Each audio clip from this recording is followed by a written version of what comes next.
done?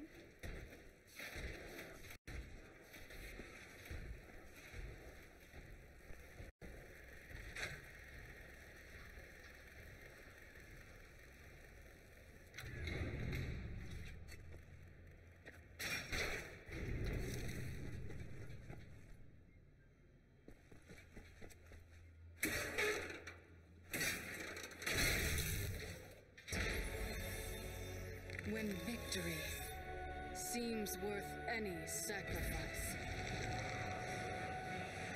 there is a price to be paid for such a gift. And many eagerly accept the bargain. The righteous and the meek may recoil at its cost. But they have no vision. Power alone is not to be feared. Fear instead those who wield it.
What's in the name?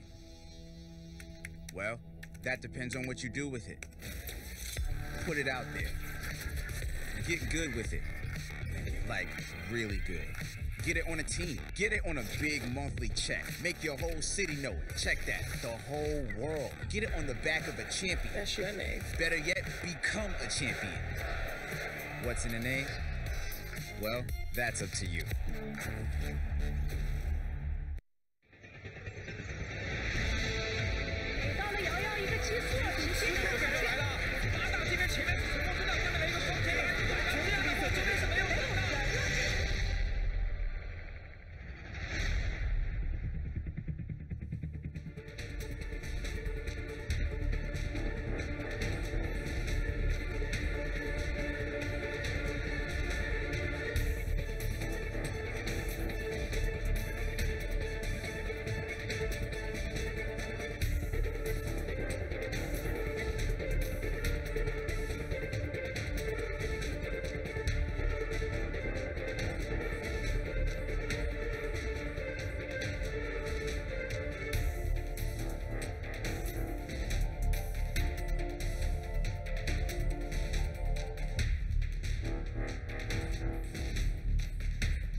The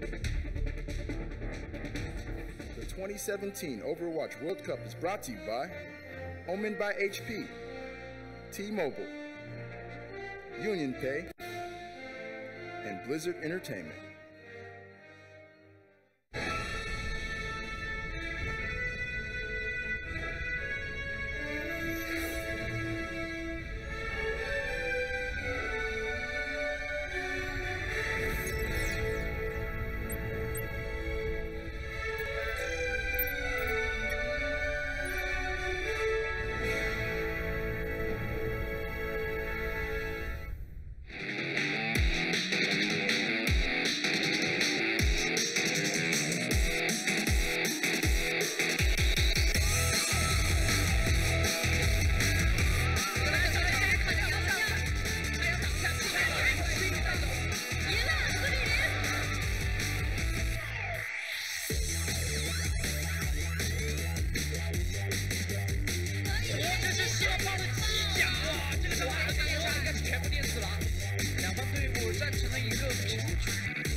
Hello everyone and welcome back. It is the final day of competition here for the 2017 Overwatch World Cup Shanghai group stage. I'm Golden Boy, your host for this weekend, and boy did we have an incredible 2 days of gameplay.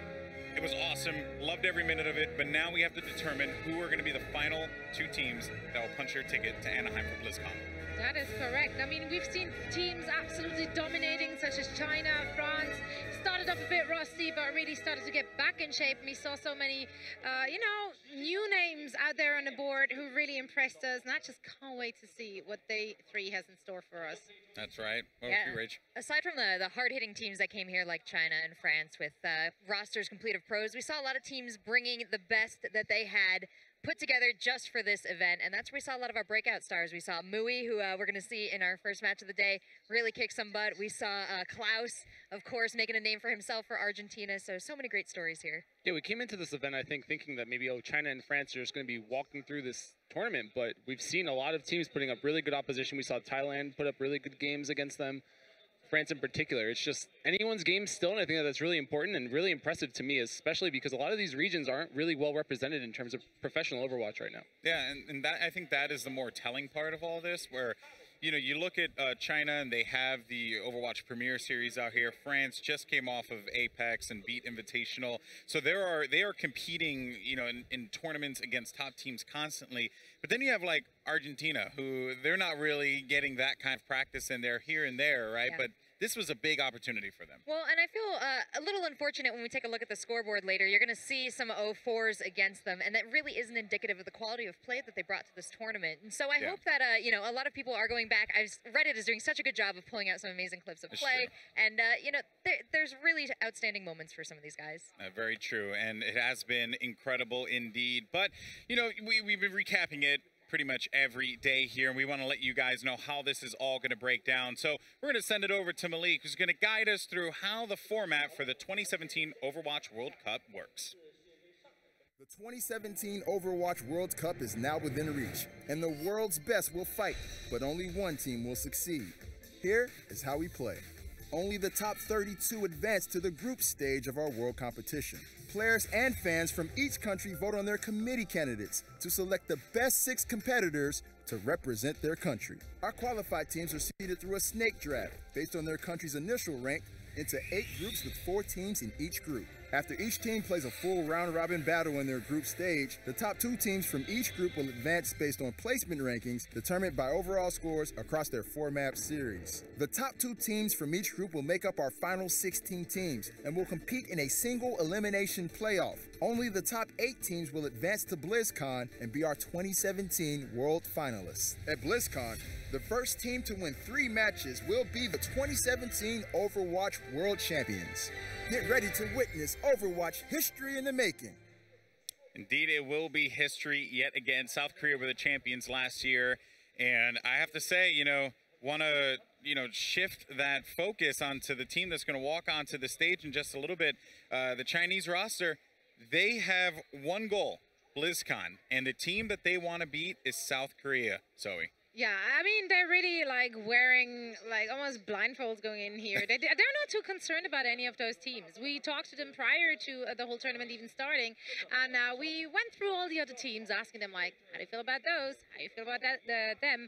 And they did say that Norway is the strongest in their own group. They thought that Norway is going to come second, but then we look at the game they had yesterday against Norway. That was a clean sweep. They had absolutely nothing to worry about throughout the whole stage of that game. Now they're going up against Hong Kong, and their reaction to Hong Kong was very meh. So I don't think they're too worried right now. Yeah. Yeah, it's, Hong Kong did come to this tournament with a bit of a roster representative of not only pro players, but some people who are aspiring to be pros. We talked to Hyper, who has sort of been the voice of the team, and he was approached by a pro team, but couldn't accept. So that seems to be the situation with a lot of these players. The scene in Hong Kong is not quite advanced enough to field, the wide variety of skills that China has. But that said, we had seen a lot of genius here. A lot of the opening plays are coming off Mango and Jazzy's combination 76. Yeah. On a play. But then Mui has also been a standout star on Sombra. I think something to highlight, too, is just the fact that China has a lot of professional experience, and Hong Kong in particular is one of the teams I think has been more obvious that they are learning as they go. They didn't come in here with a very strict game plan. We saw them switch heroes a lot more than I think a lot of the other teams, but they've gotten progressively better. They did take a pretty good 2-2 series yesterday, maybe on the back of a few mistakes, but they're getting better every day, and I don't think that this match will be a wash. Well, there's plenty more to talk about, but let's take a step back for a second here. Remind our viewers that this first hour of the broadcast is brought to you commercial-free by T-Mobile. Only T-Mobile brings you the Overwatch World Cup with unlimited access. That's right, on America's best unlimited network. Huge shout out to T-Mobile. They're a great partner for this event. And also, we, like I said before, we're going to take a step back here because we want to take a look at, how we got here and what's going on today, right? What are going to be the matches that you will see? So when we get a chance, there we go, the schedule and the groups. So first and foremost, Group A, China, Hong Kong, Norway, and Romania. China on top here, 8-0. The hometown crowd really rooting on this team, and they have performed wonderfully here. They will be going up against Hong Kong in just a little bit. But on the other side, though, you had France, and they were certainly a story coming into this one. A lot of hype for this team, and also the national pride that France has, and also everyone else is giving for this team. But then you have squads like Thailand and Denmark and Argentina that really just threw a wrench into this whole group. And there you can see the schedule for today. We're going to be starting things off, like I said before, with China versus Hong Kong. And yeah, I mean, Group B is good. I mean, we have to focus on Group A here, and most importantly, this China-Hong Kong match. But Flame, did you expect Group B to be this competitive? I don't think anybody did. I think Argentina really just threw a monkey wrench into everybody's plans. They've been trying to make the game a little bit. They've just made everything a lot more up in the air, and I think that that's really exciting. Every match today actually is a potential victor. Like, there's no obvious who's going to make it out of the groups. There's only a few teams I think that have no chance, but as far as the battles between the second and third place right now to get to that next stage, it's anyone's game still in both groups. Well, looking here at the Chinese roster, and Zoe, I want to get your thoughts because you had a chance to speak with them, and you mentioned it before, and I'm really shocked, and I want to bring it back because I don't think people caught it. They don't really think Hong Kong is much of a threat to them at all. Don't. They couldn't highlight a single player of Team Hong Kong. They weren't impressed with their play. They didn't even really look at them playing during the scrims. I know that China was also in the practice rooms, but they were absolutely not concerned with Team Hong Kong. Wow, I wonder why. That's a little unfair. They didn't single out anybody on this roster. I mean, Moe has been really making moves here. That's true. Moe's been fantastic. Mango has had great moments as well. Maybe this is the opportunity for Hong Kong if China's not going to take them that seriously. What do you think, Flame? They've gotten better. Every day they've gotten better. They came in the first day looking a little scrappy. I think yesterday they had a pretty good showing. It's another day to prove themselves. Maybe they can't make it out of the groups. Maybe they can. If they do upset China here, they do have a potential to get out. and make it to the next round. So I think that they have a lot to play for here, and China might be feeling a little bit more relaxed than maybe you can catch them off guard. And I do think it's important to note this is a team that had a lot of uncertainty coming into it because they were not prepared. They swapped roles. You talked about that before. You touched on it briefly. They have now settled. They know exactly what they want to do, Seltzer. And this is the part that's a little scary for Hong Kong, really. They have to perform here. Absolutely. I mean, we saw, for example, these guys all over the place. They got to lock it down today. All right, guys. Well, here we go. It's going to be China versus Hong Kong, our first matchup of the day. Let's go ahead and send it over to your commentators. It's going to be Ilios and Wolf. Thank you very much, Golden Boy. Yes, I'm Ilios, joined by Wolf as per usual. And it's time to kick off the final day of games, the final group stage matches, starting right here with China versus Hong Kong. And a big uphill battle here for Hong Kong. Need to net as many points as possible from this matchup if they want to advance into those best of fives later today. But given how strong China has been this entire time, it just seems so very unlikely. Well, basically they have to outdo Norway, who will be playing, of course, later on. Yeah. So to take games off of China, they'll have to be the first team to do so, as China is currently undefeated. Even if China somehow miraculously drops all four maps, they still take the first seed. So for this is just China trying to show more dominance here. And they're going to be taking us because they are the first seed in World Cup again to Hollywood. So this is the map they're undefeated on so far. No surprise considering they're undefeated in general, but Eileen has been carrying hard here. They've been showing us full holds. It's been quick pushes, insane time banks, and their opponents' teams haven't even been able to really scratch the surface because the defense here has just been so solid. Yeah, it's been absolutely crazy. Just stomps coming through yet again for China over and over. Can they finish the group stage with that 12-0 score line? History says probably yes. History says yes, but we'll see if Hong Kong can step it up. As the desk was mentioning earlier, perhaps China not very prepared for Hong Kong, not really taking them as a serious stressor, as a big threat to them. And as mentioned, they obviously have the top seed, so for them I can understand why they wouldn't, but maybe this is an opportunity for Hong Kong to take this perhaps lethargic China and get a top score here so they can advance out of the group. This map is very much more important for Hong Kong than it is for China. For China, they're playing for the home crowd here. They have the home field advantage here in Shanghai, and I think they just want to close this one out with a 12-0 for pride and for China. Yeah, I mean, 12-0 victory going into that best of five, going to be striking fear into the hearts of whoever they'd be facing from Group B. You can hear the crowd in the background cheering here for the Chinese squad. That's going to be starting things off over on the defense. We'll see Eileen here with this Sombra. She's going to be building up for that EMP as swiftly as possible. So Eileen's been running the Sombra on defense, the Genji on attack, and it's been so deadly here on the defense of Hollywood, always getting this health pack and harassing anyone who comes in from the back line. Wu though will be on the Sombra as well, so it's going to be a Sombra versus Sombra battle. Obviously, the defender always has an advantage with that here on Hollywood. And get those fast tracks in onto the health packs, but for now that's going to be Jazzy going that off screen. Leapin comes through from Hyper, but might be overstepping his bounds, and he is. Does go down, and Mix as well, going to get popped out of that mech. So this first attack here from the side of Hong Kong will be staved off. And you can see they're just going to go ahead and stagger Mix as long as humanly possible. The bullying coming through. She'll wake up from that nap and likely be taken down. So for most of the strategy here for China, it's been kind of to corral everyone into that doorway. It's going to be a little bit tougher with Mu on this more mobile Sombra, but they kind of corral him into that back room, and that's when Yao Yao does the damage on the Winston. He's kind of been the carry here for DPS. Well, Eileen getting found rather swiftly there by Hong Kong. Go ahead and snip out that Sombra, so has to just snap back with the Translocator. Not going to be finding any damage. No threat onto Jazzy at the moment, but still does have to be worried about that EMP when it does come through, because it's ready to go. Just didn't make sure not to stack up too much when that EMP comes down. Splitting between the room and the hallway here, or the passage, is definitely the way to do it. Here comes the EMP. Doesn't hit Mango, actually. He's got the tack visor. Yeah, throws down that biotic field as well, but has to sprint away because the tank line here from China is just pushing forward. Won't get himself out of there safely. But the rest of Hong Kong, not really going to be so lucky. Hack here from Eileen. Just a clips Mix, but they can't find the kill. They will be chasing rather far forward, trying to find him. Just going to be sitting here in the gift shop. I'll just let him be. Yeah, gonna get some extra charge there for Eileen, now building up to 20%. Even though Mango didn't get hit by the EMP, the attack visor kind of ended up being a bit wasted, as you said. Yao Yao shutting him down there, MG as well. So now Mango's taking the high ground approach here.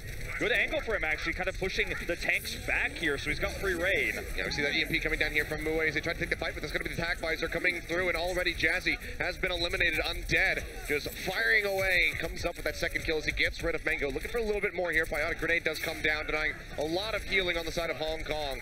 We'll get Panda in right on the exit. They are yet again going to pursue this all the way forward. Mue barely not able to pick up that health pack. Will die as Undead just goes ahead and keeps racking up the kills, making that KDA climb. A minute 20 left on the clock. China holding strong. Undead, the most famous player here in China, the captain of the team, and attack visor or no, his aim has just been so incredible, tracking Mue down there, even not having vision of him, but knowing exactly where he was, shooting him, revealing him there, getting the headshots in without the attack visor, showcasing his skill. Now China with the ult advantage here, especially that EMP, and Eileen is looking for it here in the back line, drops it down, looks for the pick here on the Jazzy and gets it. Yeah, he's just going to fall with the help of the Winston there. They are able to take him out. Pandarin staying alive, at least for the moment. Turned back a little bit, but still Hong Kong going to be losing half their teammates. So they're just going to get stopped out yet again. Now it's just 45 seconds remaining on the clock as China is looking for this full hold, and now they're going to get this delay onto Mix yet again in that Baby D form, just sprinting around. They'll kill him this time, no sleep dart to really slow him up. Looks like he wanted to try to use the self-destruct to remech there, but he got hacked, so he couldn't. Hyper's actually going to put an unusual Reinhardt switch into the mix here to try to force this through. It's going to be very difficult to pull off. He's never going to have that Earth Shatter, but they can try to do this with the support ultimates. Mue will have the EMP. That's going to be quite critical. If the fight goes long enough, Hyper can build up that Earth Shatter. Just going to be using this as a defensive shield to come around the backside here to empower Mango. So a nice attempt here. Let's see if they can make it happen. That's going to be the attack visor around here from Mango yet again. Now Undead. Nano visor for him, pushing forward, looking for a target. Transcendence has come down from Jazzy, keeping everybody else topped off, but he still is able to find Panda, and he finds Mango. Then Mue with the Helix rockets. Undead making it work, even with that Zenyatta ultimate thrown down. Mix, he's going to make it back into the mech, but barely so. Going to get popped right out. Will go down, and that should be the full hold completed here for China on Hollywood. Yet again, they do it flawlessly.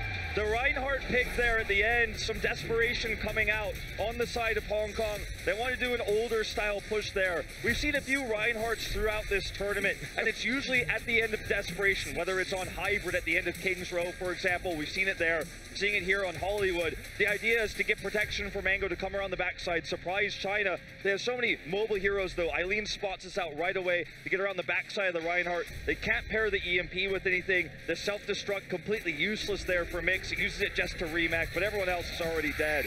And China just outclassing again. And even though they said they were confident and they weren't taking Hong Kong very seriously, in gameplay, in-game, they are crushing it. And you got to worry now for Hong Kong. It's just going to take a tick here for China to crush through and take this first map. Could be a very swift one, as has been the story whenever we have seen China play, have just been crushing everybody in their path. So we'll be swapping over to that attack, and like you say, 33%. All that China is going to need to go ahead and take away this first map. So as mentioned earlier, it's Eileen on the Genji, Undead on the Tracer for the attack here. The more aggressive 2-2-2 dive with Yao Yao again on that Winston. He's been so good on the former Heroes of the Storm player, made a name for himself internationally for China in Heroes, now moving into Overwatch, playing a different role, but damn is he good at that Winston. Again, corralling everyone into the rooms, finding that extra DPS, and now with more mobile heroes, with the Genji and the Tracer, it's going to be a lot easier for him to empower those. Five King, also one of these players in China that's just become so famous for his Lucio play. And for Hong Kong here, they're going to be putting Mix onto the Orisa. They're going to be trying a Torbjorn defense with the EMP. Very much all in on this, and you have to give them credit for trying to make this happen with such a tight defense, because they cannot allow even one tick, and it may surprise China when they come in for the attack. Yeah, I mean, this can be dismantled very swiftly, though, if Hyper is one of the first ones to fall. Let's see where that initial turret placement's going to be. Looks like he placed it very far forward, just trying to get as much chip damage in, as much percentage as he could possibly build up, but isn't finding a whole lot, not even at 10% yet. He'll just move the turret back here and has it set up behind the barrier from Mix. But if China can get on top of that, deny that Molten Core from coming through, then this could be a very swift take for China. But Undead will go down first and foremost. Seems like Hyper just coming up with the headshots there. Perhaps the left click So Undead will go down. Nice little pick off. Definitely a very strong move against Tracer play. Obviously, Undead been playing it exclusively here on attack, and it shuts down the mobility. But the turret is down now. They're going to have to replace that. Nowhere near the Molten Core, unfortunately, only at 25%. Just firing away defense matrix here to chew up most of this damage coming out from the Arisa, and Hong Kong are just crumbling under the pressure. Do trade one back as Yao Yao will fall, but Mix has gone down. Hyper as well, only 31% accrued on that Molten Core for him, and it seems like this could just be it here for China.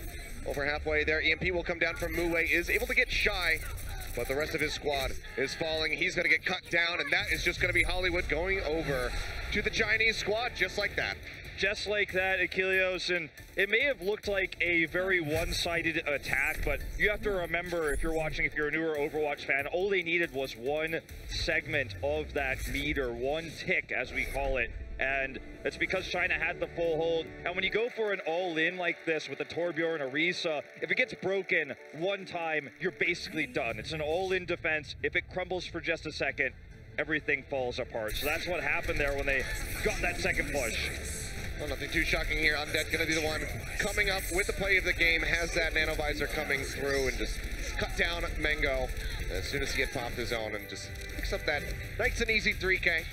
So very well done here from Undead from China, starting things off on a high note and probably striking some fear into the hearts of those players from Hong Kong. Already knew that they had some tough opposition, but not even being able to get really onto the point at all for any caps on Hollywood. That has got to be pretty heartbreaking. I think we're definitely going to see a closer game as we move into Control, though, because in Control, you don't have this tight position to defend. The full hold kind of mentality isn't going to be against Hong Kong, because that could actually really be very mentally defeating when you actually get crushed that hard on attack. And they'll have more time to work with as well to make the Sombra work. But it looks like, so far, just the duo of Hylian and Undead, the prides of China for DPS, are just unstoppable right now. We've seen them carry against 2 different nations already. This is their 3rd one they're going into. And again, just feels like this team is undefeatable. Flawless. #1 in SR seeding. China looks to be a scary opponent, not even necessarily for this group stage, but looking forward to BlizzCon. Yeah, for sure. I mean, it seems like they're pretty much a shoo-in, you'd have to say, at this state to go ahead and advance into that top 8. Still several matches to be played where there could be some very surprising upsets. But for now, China are really proving themselves worthy of getting that ticket over to Anaheim. And you could tell Hong Kong is sticking with their guns, though. They're playing styles they know. They brought out the Arisa Torbjorn because they knew it was going to be a difficult defense. They wanted to go all in on that to get the ult charge. Maybe you get that Molten Core, and that can help you get the full hold there. Very risky because, as we saw, once the turret was gone, it was all over with the dive coming out from China. But you have to respect the strategy. Let's see where they're going to take us as we move into our second map type here. It will be Lijiang yet again. All right, nothing too shocking here. We've seen Nepal a couple times there, but Lijiang Tower has definitely been the favored control map throughout the duration of the tournament these last 3 days, and we will be revisiting there yet again. So when Hong Kong had success here against Norway, it was because of the attacks that Norway did on the choke points here when there was no D.Va play, but MG has been locking in the D.Va every single game. So if Hong Kong gets that early cap, they're not going to have as easy of a time using Mango to control the bridges, control those choke points with his incredible soldier play, because MG is going to be there to catch it. Yao Yao as well. Very aggressive tank players on the side of China that complement Undead and Eileen for the dive. Eileen's showing some of that Pharah. We have seen it before. Crowd going a little bit wild on that one. We'll see if he actually locks it in. Unfortunately not. But yeah, I feel like if you're Hong Kong here, getting that first cap and using Mango is not going to be as easy as it was against D.Va-less teams they've faced in this group stage, because MG is just so good at shutting that down. Yeah, he's been staying on top of him this entire time. Don't expect that to change whatsoever. But Muwei still going to be coming out the gate here with the Sombra. Wants to try to make this one work. Was outdone a bit there on Hollywood to have a turnaround performance, but Eileen back over onto this Genji, and this guy has already amassed a highlight reel of plays just during this tournament alone with this hero.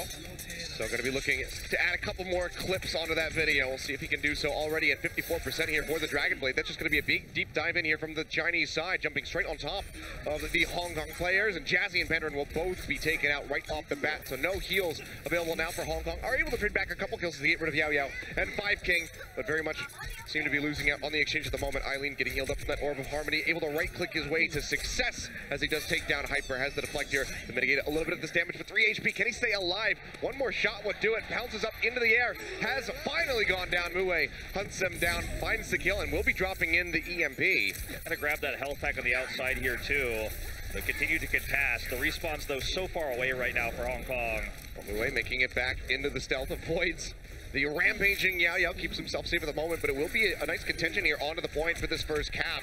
China nearly having it, but now Hong Kong posturing in, trying to deny this from coming through. This is going to want to be one of the bigger delays that we've had so far, but Eileen is looking to turn that around. Cuts Mix right out of that mech, will take him down to the cap. Finally comes through for China. But Hong Kong has an ult lead here because they forced out the Primal Rage, they forced out the Dragon Blade. 2 ults China had early in that fight. They had the better poke for that first exchange, and that's how they took their, started to win that fight, but they actually had to commit to those ultimates to flip it. So Hong Kong has a lot more tools right now. But look at Yao Yao sneaky up here on the scaffolding, jumping down, getting that extra damage. Trying to be a sneaky monkey. We'll just come up with a little bit of damage coming through, trying to get back over towards that primal range. See the EMP coming through, but Shai's not clipped by it, and he's just going to go ahead, get that left click shot in onto Mue and take him down. Yeah, just barely out of range there, not even needing the Transcendence to protect his teammates. He dove in a bit deep. And unfortunately, Hong Kong had everything else to pair with it had they used it better, but unfortunately, he just came in, dropped the EMP, and 5 other ults waiting on standby, but weren't there to pair with that EMP. They could still try to use them to engage and get the flip, but they're not going to have the EMP to work with. Yeah, but yet again, China still going on the offensive as Yao Yao pushes in closer to that spawn. Transcendence will be coming down here from Jazzy, trying to keep everybody topped up, but Hyper's already gone down in the fight, and Yao Yao building up now, has the Primal Rage available in the backside of the fight. Eileen getting rid of Mango, and Jazzy under fire will be taken down. Eileen just dashing his way through, comes up with yet another kill, and now has another Dragon Blade ready to go here for his squad. Might not even really need to use it. 66% ticking upward, looking for that 100, if not just the overtime force from Hong Kong. You watch Eileen, a lot of the impressive highlights we've seen have been his Dragon Blades or him surviving with less than 10 health. But in this game in particular, his left clicks, his accuracy, his poke that allow the dive in. He's actually doing a lot of the extra poke damage with Undead to make those supports the valuable targets that we're seeing Yao Yao and MG dive into. So just looking good, not having to use his Dragon Blade in most cases even. We see that self-destruct coming through. Double kill from MG. Finds Pandaren and Mue. Takes them out. Hyper, not long for this world. Can't get anything really from that health back. We'll go ahead, jump back up. Bought enough time, but it was really just delaying the inevitable point ticking up. Nobody's on it. Hong Kong will lose out on Night Market. I'm so serious. So when you watch Eileen's first-person view, when you see the tossing in of the left clicks, he's actually able to accurately hit through the tanks there, the back line. He's hitting Jazzy, and hitting Jazzy hard. Jazzy goes low, and the second they see either Jazzy or Pandaren is low enough, that's when Yao Yao makes the call, dives and gets into the back line. When you watch that kill feed, you'll see the supports usually the first ones to die, if not Mue, who's being a little bit hyper-aggressive, jumping in, EMPing without his teammates. And so China's just capitalizing on mistakes over and over again, and oftentimes without using ultimates. So they just end up with a better ult economy. And for Hong Kong, it's got to be feeling really frustrating right now. The composition they had so much success with, they're sticking with it, but finding no success here against China. Making a couple swap ups here. Mixwell is actually going to be going over onto that soldier, so triple DPS coming through from Hong Kong, but Mango's just going to go down right off the bat. Undead finds the enemy tracer and takes him out with relative ease. Now Mix will find a kill, gets rid of that enemy, but is going to be in a bad spot. Gets jumped on, the orbs coming through, an MG right up into his face. Will take down that soldier. So already Hong Kong able to trade 1 kill back, but they lose 2 for it. And with no Diva now in the composition for Hong Kong, this means Eileen's left clicks, the backline poke is just so much stronger here at Ilios. As you can see, trying to get the damage done. Hyper's doing a lot to mitigate that right now, but he's actually finding himself a bit overextended. Look at his accuracy here. Yeah, Cap still not coming through. Dash in, finds Pandaren yet again. Eileen just able to target out these supports very quickly. Just identifies that they are in a vulnerable spot. Not going to find Jazzy. He's just in the corner. There's not a whole lot that he can do. If he wins out on this 1v1, it'd be damn impressive, but he's just going to jump off the map in the end, and Shai is still there to scoop up the kill. Looked like Eileen intentionally just wanted to make sure that death was staggered a little bit more. You usually only see that with the pilot Diva, but even with the Zenyatta in this case, he just makes it last a little bit longer, that long death timer coming in, and they are building up those ult charges. It's just one after the other. Jazzy respawns, immediately Pandaren goes down. They just keep exchanging all these supports. They barely have any time together. to try to keep the entire team topped off, which just allows for easier pickoffs to come through here for China, getting rid of Mue just then. Coming in a bit early. That's going to be the fight breaking out, though, as Eileen goes forward with the Dragon Blade. Jazzy doesn't have that Transcendence yet. He's just going to get chopped down. Hack comes through, but the damage has been dealt. Hong Kong yet again suffering heavy losses. 4 members fall in. I mean, Eileen is killing Tracers over and over and over again with left clicks. The accuracy, the right clicks, tossing out the shurikens as well to help get the kills. The perfect Transcendence again from Shy, right before the EMP. And unfortunately for Hong Kong, this is just not working out. We see the swap to the Genji. Feels like desperation. They're taking the Devo away. That means more empowerment for Eileen, and now the Genji is going to be perhaps how they break this. They don't have those EMPs anymore. I mean, Mue, he swaps over to the Genji, but everybody just targets him out immediately. You just see Yao Yao going forward, says, you know what, you can't mitigate this damage coming at you. Zaps him to death, and now Mue is going to be so much further behind on his Dragon Blade. Just swapped over, is at 40% Eileen, right on his tail, but you know that Eileen is probably going to be able to build this up much faster than his opponent. Now they have Mix back on the Sombra. They want to use the Sombra, but this causes them to lose more ult charge as well. They don't want to switch Mu onto the Sombra because they'll lose 60% of that Dragon Blade. Awkward here for Hong Kong. They've got one more opportunity realistically. Unfortunately, Hyper's already gone down. They're going to be going all in on this one as Jazzy pushes forward with the Transcendence, but there's no one really there to back him up. Penryn throwing down the sound barrier as well. It's going to be the only recipient of that ultimate is alive, at least for the moment, but it seems like Jazzy not going to be able to say the same. That final smackdown comes through as China goes ahead and closes out on Lijiang Tower. The 2-0 so far, and honestly, could just be a 4-0 on the way. It could be. It feels that way. Yao Yao will be the play of the game here on the Winston. Let's see which one it is. It's going to be here on defending this point for the first contest with the Primal Rage, doing so much knockoff here. He's actually able to retake it with this Primal Rage. They used the Dragon Blade there as well. But I feel like it's tough when you're Hong Kong here, right? You come in as massive underdogs. You have the crowd, that's an understatement. You have the crowd cheering against you as well in the home country of your opponents, who are now 10-0, undefeated. Mentality definitely going to be an issue here for Hong Kong in a match that may be, if they lose it here, why they don't advance to the next stage of this group stage. I mean, you can see the players' faces there. They do have some smiles coming through, so they expected a bit of a beating, you'd have to say, going into this match. China has just been crushing absolutely everybody. So they kind of expected to have a rough time of it. Seems like Hong Kong, you know, they're not going to be taking this one as close to the heart as they might have. You know, they just want to have some fun with this, pick up some maps if they can, upset China, and maybe get some points in to hopefully advance to those best of 5s. But either way, still having fun in the end. But that is going to be the halftime show for us, guys. We're going to throw to a commercial break. When we come back, we will have the desk break down those first 2 maps.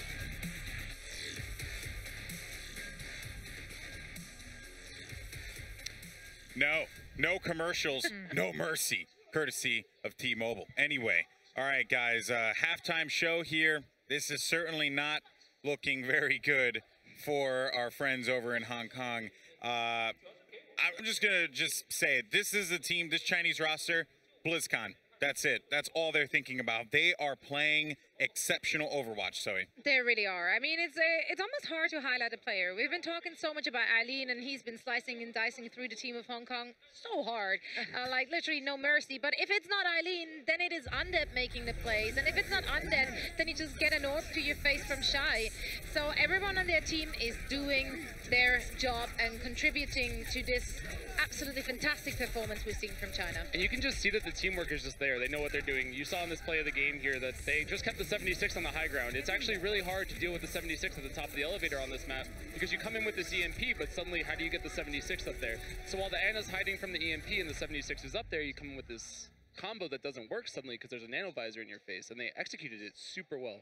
The teamwork is just showing, and like their experience as a squad is definitely coming through a lot more in this series in particular than I think any of their previous. Yeah, and I think Hong Kong is recognizing that. They know they can't beat him straight up, skill for skill, you know, duel for duel. So we saw them pull out something creative. We saw Orisa Torbjorn, which was, I mean, warmed my heart a little bit, but obviously not super effective here.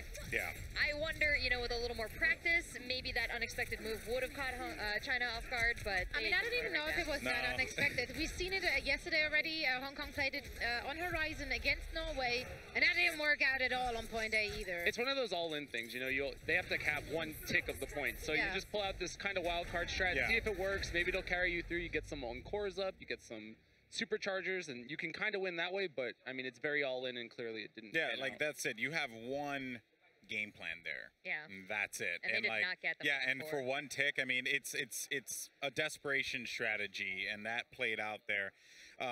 But you know what? I mean, it is what it is, right? Like for Hong Kong, this team, they're going to have to look forward. They have to think about what they're going to do in third map. We're more than likely going to go to Horizon, so I'm interested to see how that plays out. But I believe we did get a chance to catch up with the players, though, and get their perspective and really just get their insight going into this match. Just go ahead, take a look.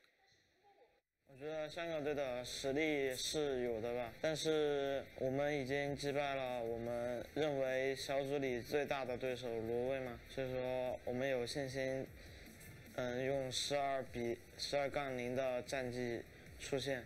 我们目前是跟挪威队同分，然后今天对上的中国队是很强的对手，可是我觉得虽然有一点困难，可是如果尽全力去打。 拿个2分的话，还有可能就是再跟挪威一战。There you heard from the man himself, Mui, and he was saying this opponent is very difficult. And they're currently down 0-2 in this group stage match. China, they're looking forward, Flame. I guess, you know, we're talking about Horizon here. That's more than likely going to be the map that we would see. Can you see Hong Kong pulling something out here, or is China just way too prepared for this? I think Mui's Sombra, even when they're losing, does look like it's good. You know, he's having good moments. He's getting kills. He is getting the EMPs up. So maybe, you know, there's a chance. Eileen, though, has just been 1v3ing, 1v4ing. He does not care. Like, we talked about him yesterday during the MVP talk, and we were saying, oh, he has really good support. But today on Lijiang, he just took a 1v3 and won. He took a 1v3. He almost won the point by himself against around 3 or 4 people. It was actually insane. He had Dragon Blade within the first 20 seconds of that map, and it's incredible to watch. The point wasn't even like available to capture. It was at 15 seconds, and I believe he had 51% built on Dragon Blade. And you're like, are you kidding me? Like, how are you doing this? And then like his whole team dies, and here's Homie just slicing and dicing fools. And it's absolutely incredible. Absolutely incredible. Zoe, are you proud of your Chinese team right now? Yeah. I mean, I don't really have anything to criticize on their end. I kind of hope they go on Horizon. I do want to see those sneaky pickups again from MG on Widowmaker or something like that. That would warm my heart. But yeah, I don't see Hong Kong taking a single map of them. I'm sorry. If they could take some time, if they could get an ult or two up, but Eileen just keeps mowing them down before anyone can build ultimate, and then they switch off, they lose confidence. So maybe if the team can stick on a hero long enough to build some ultimates, make some things happen. They really have to figure something out, right? And that's the challenge here, Flame. They've been bullying Mix more than I think anybody in this match right now. You saw him on the Baby Diva getting staggered. He's probably added about a minute and a half across the clocks. They even staggered their Zen, too. They staggered to Zen. Like, Zen's usually like one of the first to go, and Zen's like being huddled into a corner. It's insane, man. I mean, but you know what? This Chinese roster, they are incredible. Hong Kong, though, you know what? Let's not sell them short just yet. Maybe they have something up their sleeve. So now let's go ahead and see how this all concludes with Ilios and Wolf. Thank you very much, guys, for that breakdown. Yeah, rough times here for Hong Kong so far, but maybe they do have something up the sleeve. But right now, not looking very likely. I do have to agree with Zoe. Things are not looking good for these guys. I'm not sure if they're going to be able to bounce back. And that's pretty bad as far as getting into those best of fives is concerned. Yeah, well, we're going to go ahead and show you guys the map that we're going to here. And as expected, it will be Horizon for the Assault map. This is where Mue has shined quite a bit on the Sombra, but it's just been shut down, unfortunately, this time because when he was playing against Norway, he found more success because he got in there for free. It wasn't as much harass onto him when he jumped in to drop down the EMPs. He's been picked off several times when going in for those here, and so either doesn't get the EMP off or is there without any support. So even though he gets a big hack off, he dies first. The rest of the team isn't there to support him. So the ult synergy, I think, needs to be improved here for Hong Kong. And remember, as was said in the interview there, they need to take maps here. The next match with Norway against Romania, if Norway outdoes them, then and Norway are massively the favorites in that next matchup, then they will not be getting out of this group. So they need to turn it around right now. No extra lives here. None to be found. So rough stuff, but yet again, Horizon will be coming through. Still just going to be 100% pick rate. But can they have a turnaround performance is the question here for Hong Kong. This is when things started looking a bit better for them during that first set versus Norway. Started finding some ground to stand on and then went to Route 66. Were able to pick up that one match win. Now, it's a bit rougher. Yeah, and this is a map where I feel like their style plays out really well, though. So if there's a map to take, I think this is probably their best one. And see if they can make it happen as we go into this. It will be attack first here, actually, for Hong Kong. Defense starting for China. The crowd is roaring already before the gates open. Well, here they go. Already saw a full hold on Hollywood Point A.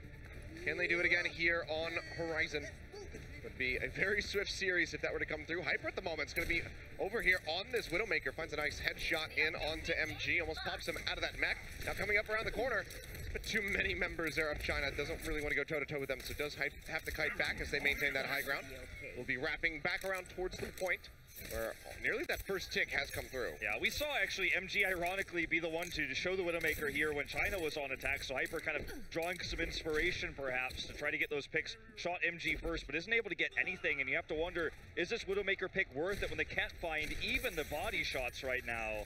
It needs the accuracy to be increased significantly here if they want to work this one out. Mix jumping over to the other side, tries to stay alive as Undead goes in rather deep here with this Reaper. Will get popped back up, the biotic grenade coming through to burst him through, and has that life steal, but Hyper actually finds the shots coming through. That's going to be a double kill going over to the Widowmaker, and now it seems like Hong Kong can just clean up. MG popped into the mech, is taken down, and that might just be the cap. We'll see if China wants to come in for another bit of contention here. Eileen still alive, but nowhere near that Dragon Blade. They might try to run in here, but they don't have a lot of time to work with. Looks like Five King they're just going to play back. Yeah. Looks like he might have wanted to go in there and try to buy some time, but they're going to let it go. So finally, a point on the scoreboard here for Hong Kong. Hyper got the double kill there. It was tracking Undead. It wasn't shown on screen, but Undead going in hyper deep, as you said. And when in Wraith form, he just followed him and then got that headshot there. Eventually took Yao Yao out as well. And that was the turning point. So a weak Widow at first, but it turned things around there in the end. Almost getting another here onto Yao Yao himself. We'll have to back off and get healed. He was dangerously low, and Undead now going to go down. Let's have that Death Blossom available now, but Hong Kong, they're going to be pushing through sound barriers from either side as they want to get in onto the point. Have 6 minutes to work with. Death Blossom comes down, but Mango is actually just going to get killed by Eileen. Gets that nano boost, doesn't even need the Dragon Blade. Just goes ahead, casually picks up 3 kills here for himself. They'll now have the nano blade to counter the next push coming through. And it's probably going to take a while for, the Reaper to get another ultimate, so they will just swap over to the Soldier instead. Yeah, I like this play. Hyper, interestingly, will be switching over to the McCree, so triple DPS here. Maybe the McCree with the stuns going to shut Eileen down, maybe try to feel reminiscent of shutting down Shadowburn back in the old days, but we'll see if he can make it happen. It could be very difficult to do so, but will help burn down Yao Yao, who's been sticking his head out quite a bit. That's part of why the Widowmaker shots were so good on Yao Yao specifically. See Undead just right up into the face of Mix. Will take him down as he tries to leap away. Big, picking them off one after the other. Self-destruct just going to be thrown into the top left. And they're going to go ahead and find Hyper, who is now over onto that McCree. So not enough mobility. The roll and reload, not enough to get him out of the way of that self-destruct. So he does fall down. And it's just China right now coming up with these single picks, one after the other, to just dissuade Hong Kong from pushing forward. And that is what is chewing up the time on that bank. I wonder if Undead will swap after he pops down this Death Blossom. Looks like he's trying to get the most money Death Blossom ever, whereas MG was much more willing to be liberal with his self-destruct there. Kind of hiding in the corners here, looking for an opportunity. Mue eating a ton of damage there. Yeah, he's just going to get taken down Hyper Undead. Going to switch again, this time to the Pharah, but it's not going to be the Pharmacy comp coming out, the Pharah Mercy. It's just going to be straight Pharah alone for the triple DPS. Not a whole lot of protection here, unfortunately, and this again takes away the Diva, which makes that Death Blossom so much more potent when they don't have the defense matrix to block it. An odd choice. Hyper right now kind of playing reminiscent Beast from what we saw yesterday in our final series, swapping from the Diva onto the Zarya, everything just kind of going back and forth for him, so not really giving himself the chance to build up for these ultimates at any given time. That's going to be the Transcendence coming through here from Jazzy as they try to push in onto the point. Eileen with a nano boost will get taken down, doesn't even get to use the Dragon Blade. Hyper goes forward and just snipes him out there with a rocket. Primal Rage thrown out by Yao Yao as they try to keep this point in contention for the first tick. It's already been picked up here from the side of Hong Kong, and Undead has been taken out, and now they use the sound barrier.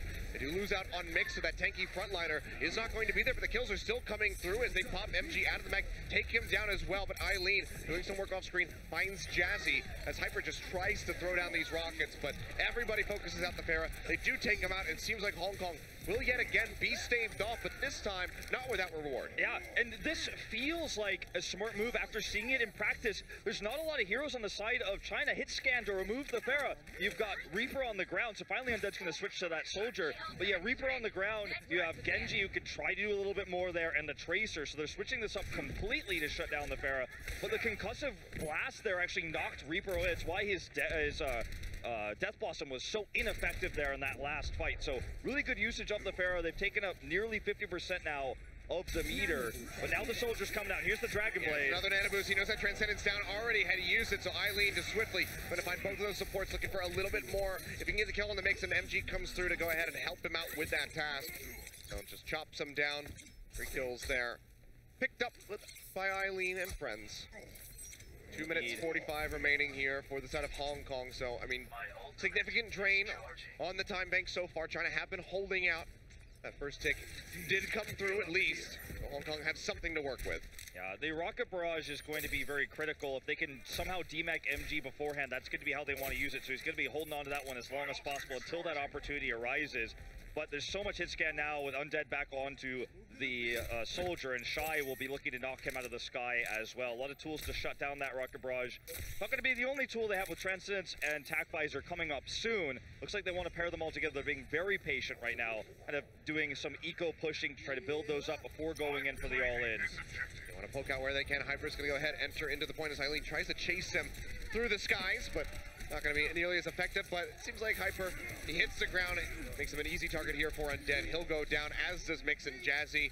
And yet again, Hong Kong just kind of poking their heads. And like you said, they're not, it's being non-committal. They just go in, they build up a little bit for themselves here. Jazzy's still going to be without that Transcendence, but they nearly have 5 ultimates available. Yeah, that was the idea there. They're very close to getting it, and this is going to be their last-ditch attempt. This ult push is going to be the last one they have, where they have this many tools to work with, almost the Big Six. Pandaren very close to that sound barrier. They do not want to lose Mue here, though. That will stagger their push significantly. They're just making sure MG is protected. That's why we're looking at Shy here. Oh, barely Shy! Oh, he almost stays alive. Dropped the 4 HP before Mue is able to come back in here for the defense. Now Mango pushing forward, has that Tac Visor drawn out, looking for a target. It's going to have to be Yao Yao. This Discord Roar takes a significant amount of damage, but MG yet again finds a kill with the self-destruct, gets rid of Jazzy. And now Hyper in a spot of bother, just trying to stay up in the air as long as humanly possible, but Undead has that Tac Visor ready to go. Nano as well on top of it.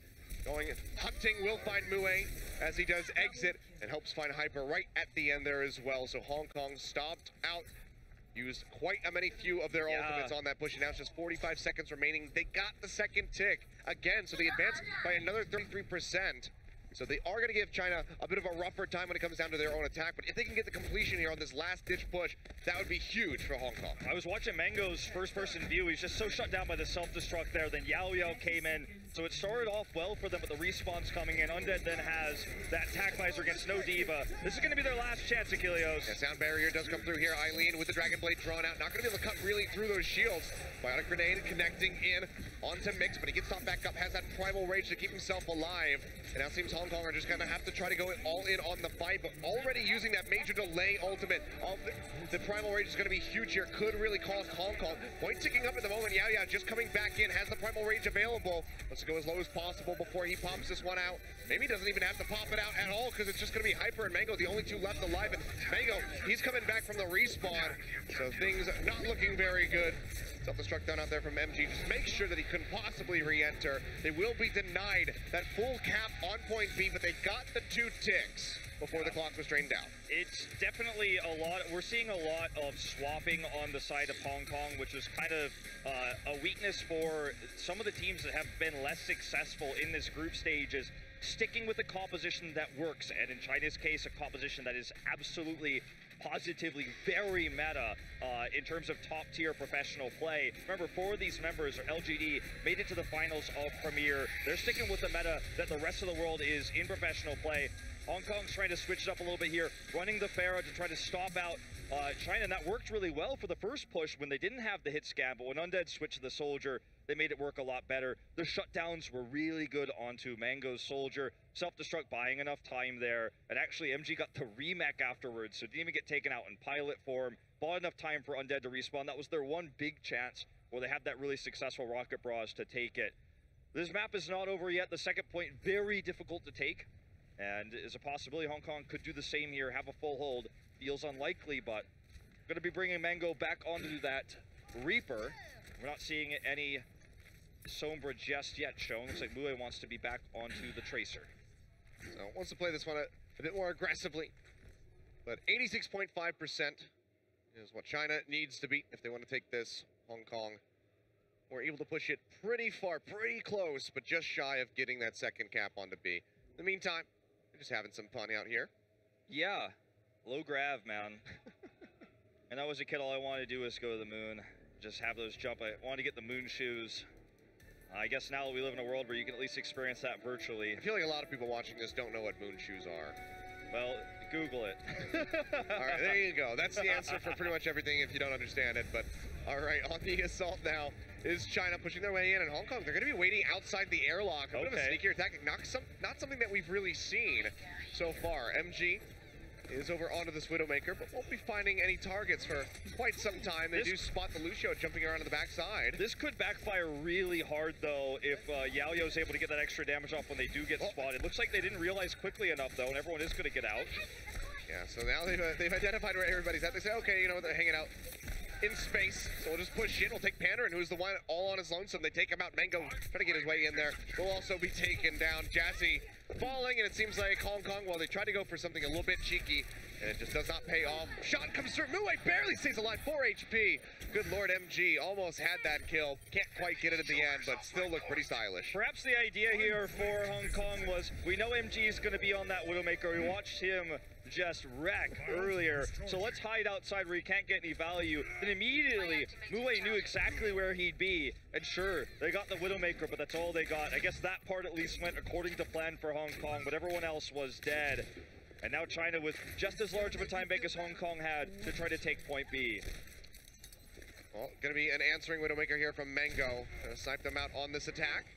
Again, 86.5% what China needs to take this map, make it a 3-0. MG going to get jumped on as that Winston Tracer chasing forward, and he's going to go down. In the meantime, Dragonblade will be drawn out here from Eileen, trying to get something done. Almost finds Mix, but he makes it back into the spawn room in time to keep himself in that. Pulse bomb from Mue not going to connect in, so Eileen, alive for the moment, dashes over into the pillar, climbs up to the high ground. Seems like he gets himself out safely. Oh, but the last shot there from Mango will take him down, swapping over to the Soldier. See if MG is going to switch to the Diva now. Not really going to be able to find much with the Widow anymore. Shut down twice by Mue, so you got to think. Got to give some respect to the young player there from Hong Kong.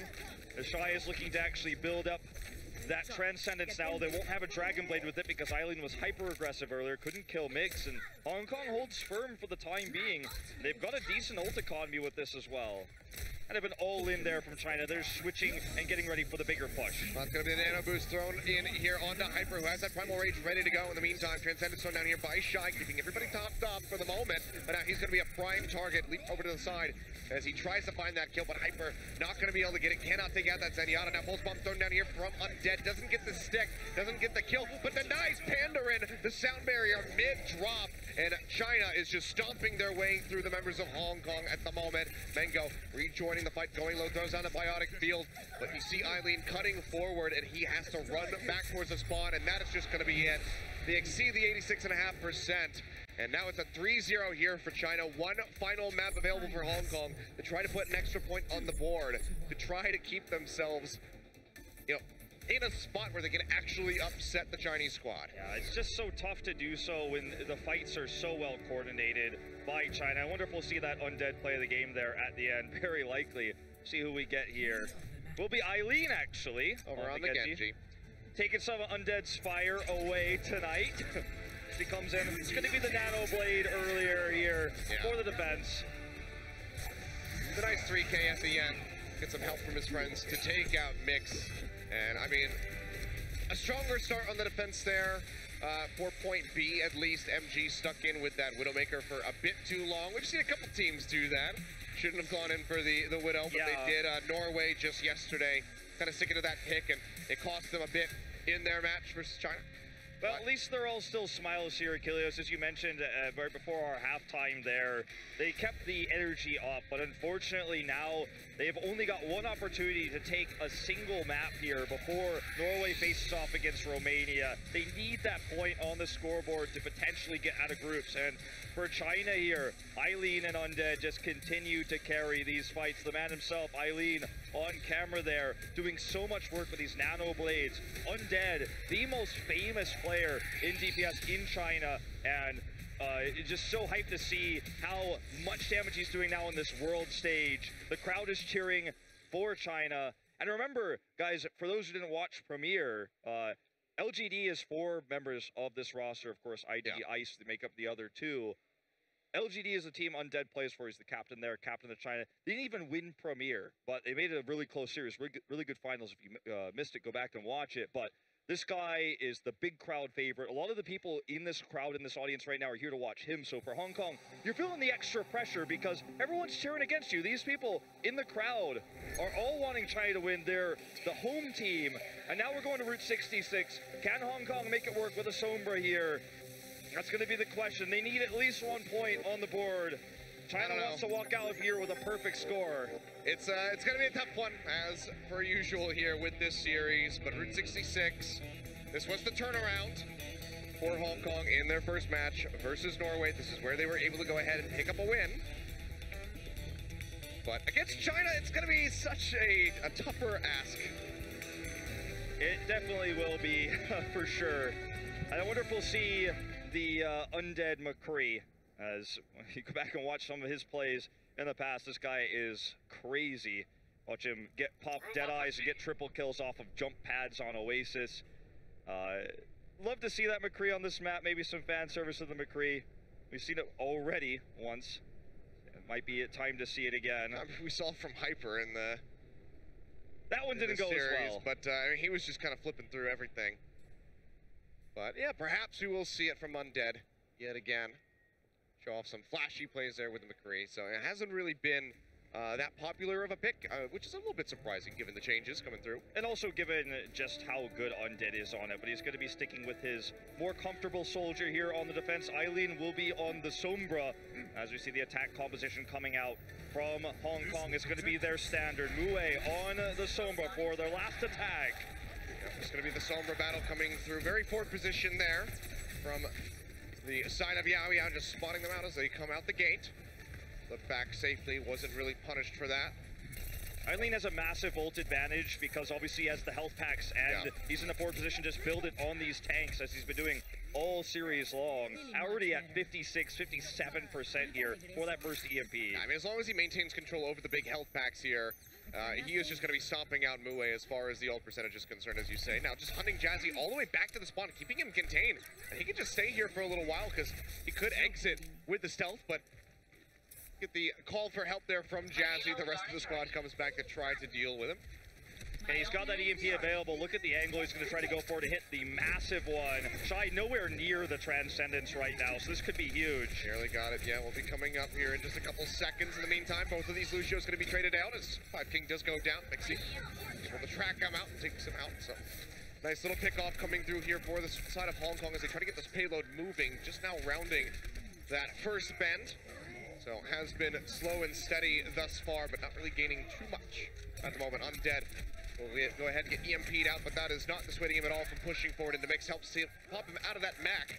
Haven't been able to get the kill yet. Still is alive, but should be going down momentarily. You would have to expect it now. Eileen throwing out his own EMP. Will be taken out immediately, but 5 King is there to scoop up a kill onto Mango, and Undead's back over onto the high ground. Has attack visor available. Will go ahead and pop this. Tries to wrap around the corner, but can't really find anything and just absolutely actually wastes this one out. So Undead, a very rare use of that ultimate with gaining nothing. Yeah, that was actually a really weird set of exchanges. Both EMPs found very little. A lot of harass going on to the DPS as Undead just wanted to get the kill on the Pandara in there, I suppose, but unfortunately he just ran away. But still, Hong Kong not really finding much of the push here, so even though it wasn't the greatest greatest defense there with attack visor and EMP from China, they still stall out this payload and burn down that clock. Eileen, though, going to be very far behind on this next EMP. Mue ready to have his available, and perhaps that's going to be the thing that breaks open the fight here for Hong Kong to continue this push. Minute 40 seconds remaining. Yao Yao going forward, has that Discord orb, is forced to pop out. that primal rage to keep himself alive, and now he's chasing in, looking for Jazzy. One more hit will do it, and MG is there to scoop up the kill. Nice hack there, preventing that Transcendence from coming down. That would have been a nice boon for Hong Kong to have, and now he's getting closer and closer to that faded EMP.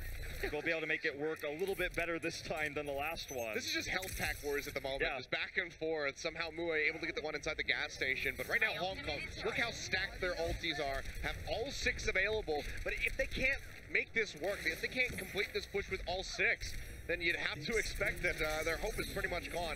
They're going to go in for the fight. Mue dropping it down that EMP. Transcendence still comes through here from the side of Shy, and now it's going to be the town barrier. Ends it out, but immediately denied by Eileen with his own EMP. Gets rid of all of that shielding, and Jazzy is going to be the first one to fall, as you might expect. That Squishy Zenyatta not able to stand up to the pressure that China is applying. Undead, another attack visor available, trying to get Mix out of that mech. Sees that he's dangerously low. Almost loses it out. Will get it now. And he is going to be free to use that attack visor, but the cleanup is so clean from the rest of the squad, he doesn't have to use it, can hold on to that. And with the essentially mirror comps here, China had the defender's advantage. They had the better EMP, they timed it better, and they had the Transcends available. Shai made sure he was positioned far back enough. When they knew the obvious EMP was going to come in, the Transcends was there, the answer. Undead being patient, not even using his tac visor there, realizing he didn't need it. And now China with a massive ult advantage. And Hong Kong, it's got 15 seconds. They have one EMP, maybe that's going to be the miracle one. I mean, Mue needs to do something crazy with this one, throws it out, but so far, nobody on the side of China has died. Shy, not even being touched in the back line, just free to build up for his next Transcendence. Now Eileen has an EMP of his own, self-destruct right at the end, a nice little firework for the end of that attack from Hong Kong. They will be stopped just in front of Big Earls, and the stage is set for China to go ahead, close things out with a 4-0 here, a 12-0 throughout the duration of the group stages. Yeah, I mean, this is domination. Another full hold. And all it's going to take for China now is a push around the corner of Big Earls.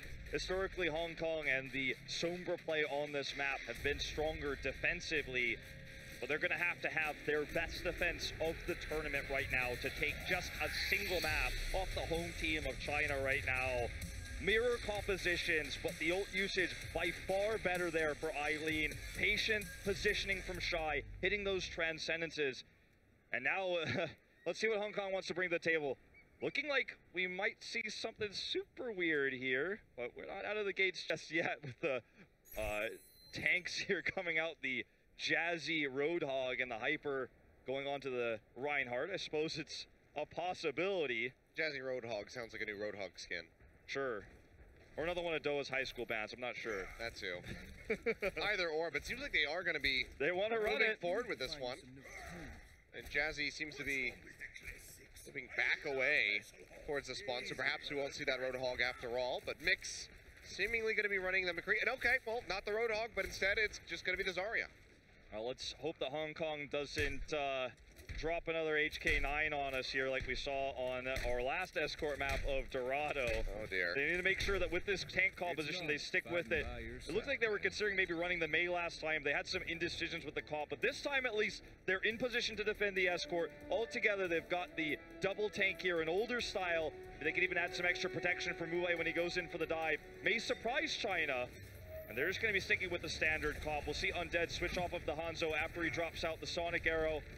And it's just straight standard. Oh, no, the fan service McCree. All right, we're going to go ahead and get that mirrored McCree matchup coming through. Some spiciness for this last little push here in this matchup as China starts moving forward.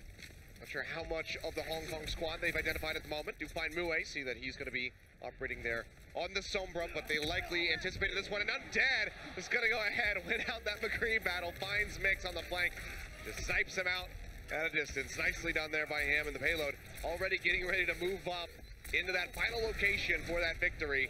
He's firing away, looking for Mue. He jumps back with the translocator. Reinhardt is jumping over, but the flashbang straight into him, and the headshots land. Hyper goes down, and China is just destroying Hong Kong right here, right now. All in the back of Undead and this McCree.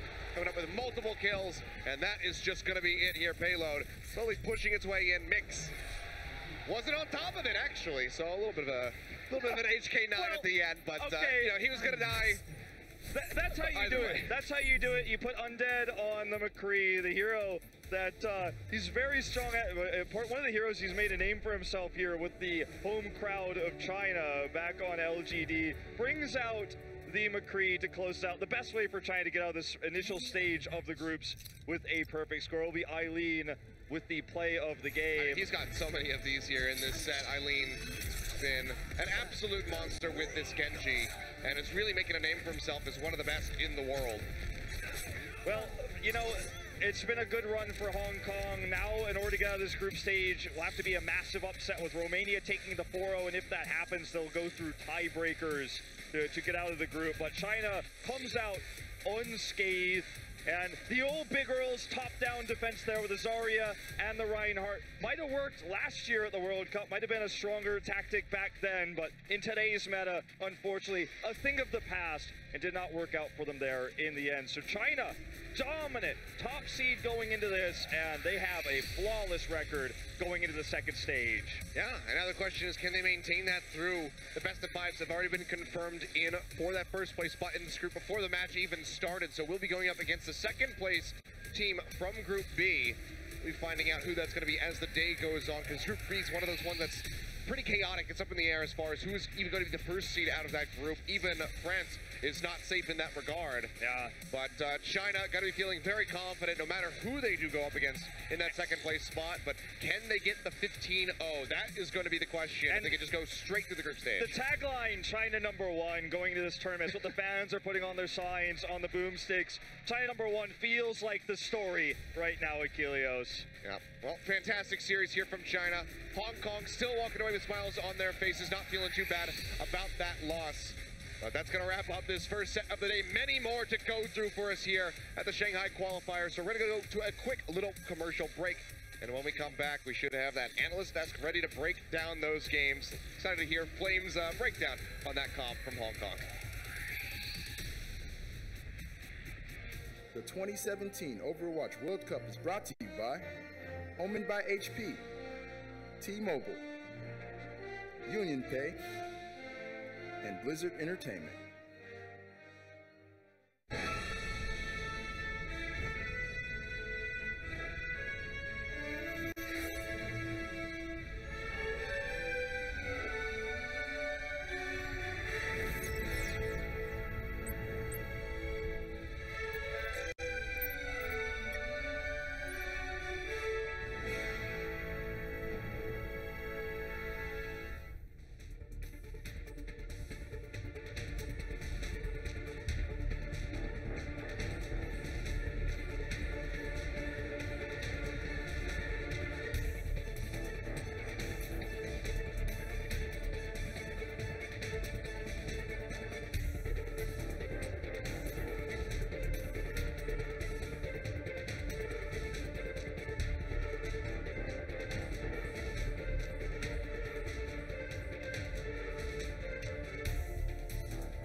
Welcome back, everyone, to the post-game wrap-up here for China versus Hong Kong. And I have to say, I mean, this Chinese roster, I mean, they are unstoppable. They go undefeated in groups. They are guaranteed to go into bracket play in just a little bit, where they will await the second-place finisher of Group B, and that one is just all up in the air, so who knows what's going to happen there. All right, Zoe, you know what? You had China. You felt really good about them. True, and I mean, they didn't disappoint me, so thanks a lot, China. I was just incredibly impressed with their coordination. The way they played together was just so superior to what we've seen from Hong Kong. And I mean, no disrespect when I say that, because Hong Kong, obviously still a team consisting of strong individual players there. But China outclassed them. Simply as that. On Horizon, we saw those amazing plays again from Undead, from Eileen, from Shai even. And I mean, also Horizon had kind of everything too. I was happy to see that Farah without the Mercy there, and it did do some work. So we call it the hero salad. We brought something to the buffet on Horizon. A little misto, a little mix-up. Yeah, but it was salad and not meat, and that's the issue. Yeah, sorry about that. We did not get that welcome winner to chicken dinner for sure. Restaurant desk here. Got tossed out all the same. Oh no. Oh no.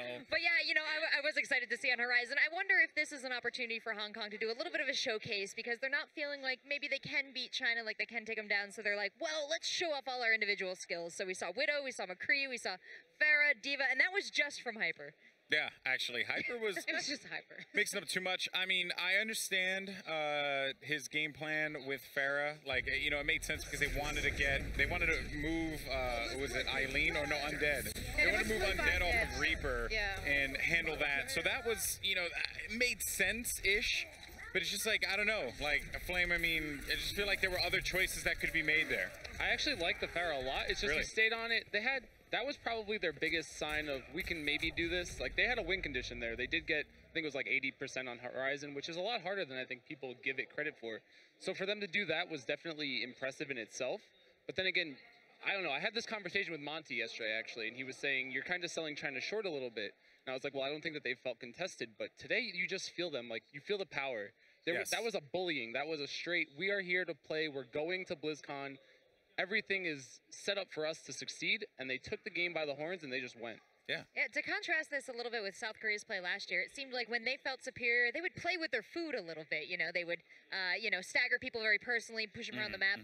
China does not play with their food. If they have an opportunity to crush, they go hard. I mean, to be fair though, I mean, we saw China showboating yesterday with the McCree pick on Route 66. They did it again. Showboating, but also crushing. Mix going McCree first. Didn't work out for him at all. He had to switch back to the Tracer. But it really worked out for China there. I mean, I will say that it was pretty impressive for China to just be able to pull out more strategies. We saw a lean on the Sombra. That worked out for them. And then he showed off a really impressive McCree streak at the end there with his accuracy was probably through the roof. Yeah. I don't know if we have that, but he hit headshots that mattered, and they've cleaned that map real quick. Yeah, very impressive stuff from China. Now, as I said before, they move on to the bracket play where they will await the second place finisher of Group B. But we are not done with Group A just yet, because we have to figure out who's coming out of this group as well. And this next matchup is going to be pretty intense, and I can't wait for it. It will be Romania facing off against Norway here at the 2017 Overwatch World Cup. A lot is riding on this matchup, so don't go anywhere. Plenty more Overwatch action coming at you in just a few.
2017 Overwatch World Cup is brought to you by Omen by HP, T-Mobile, Union Pay, and Blizzard Entertainment.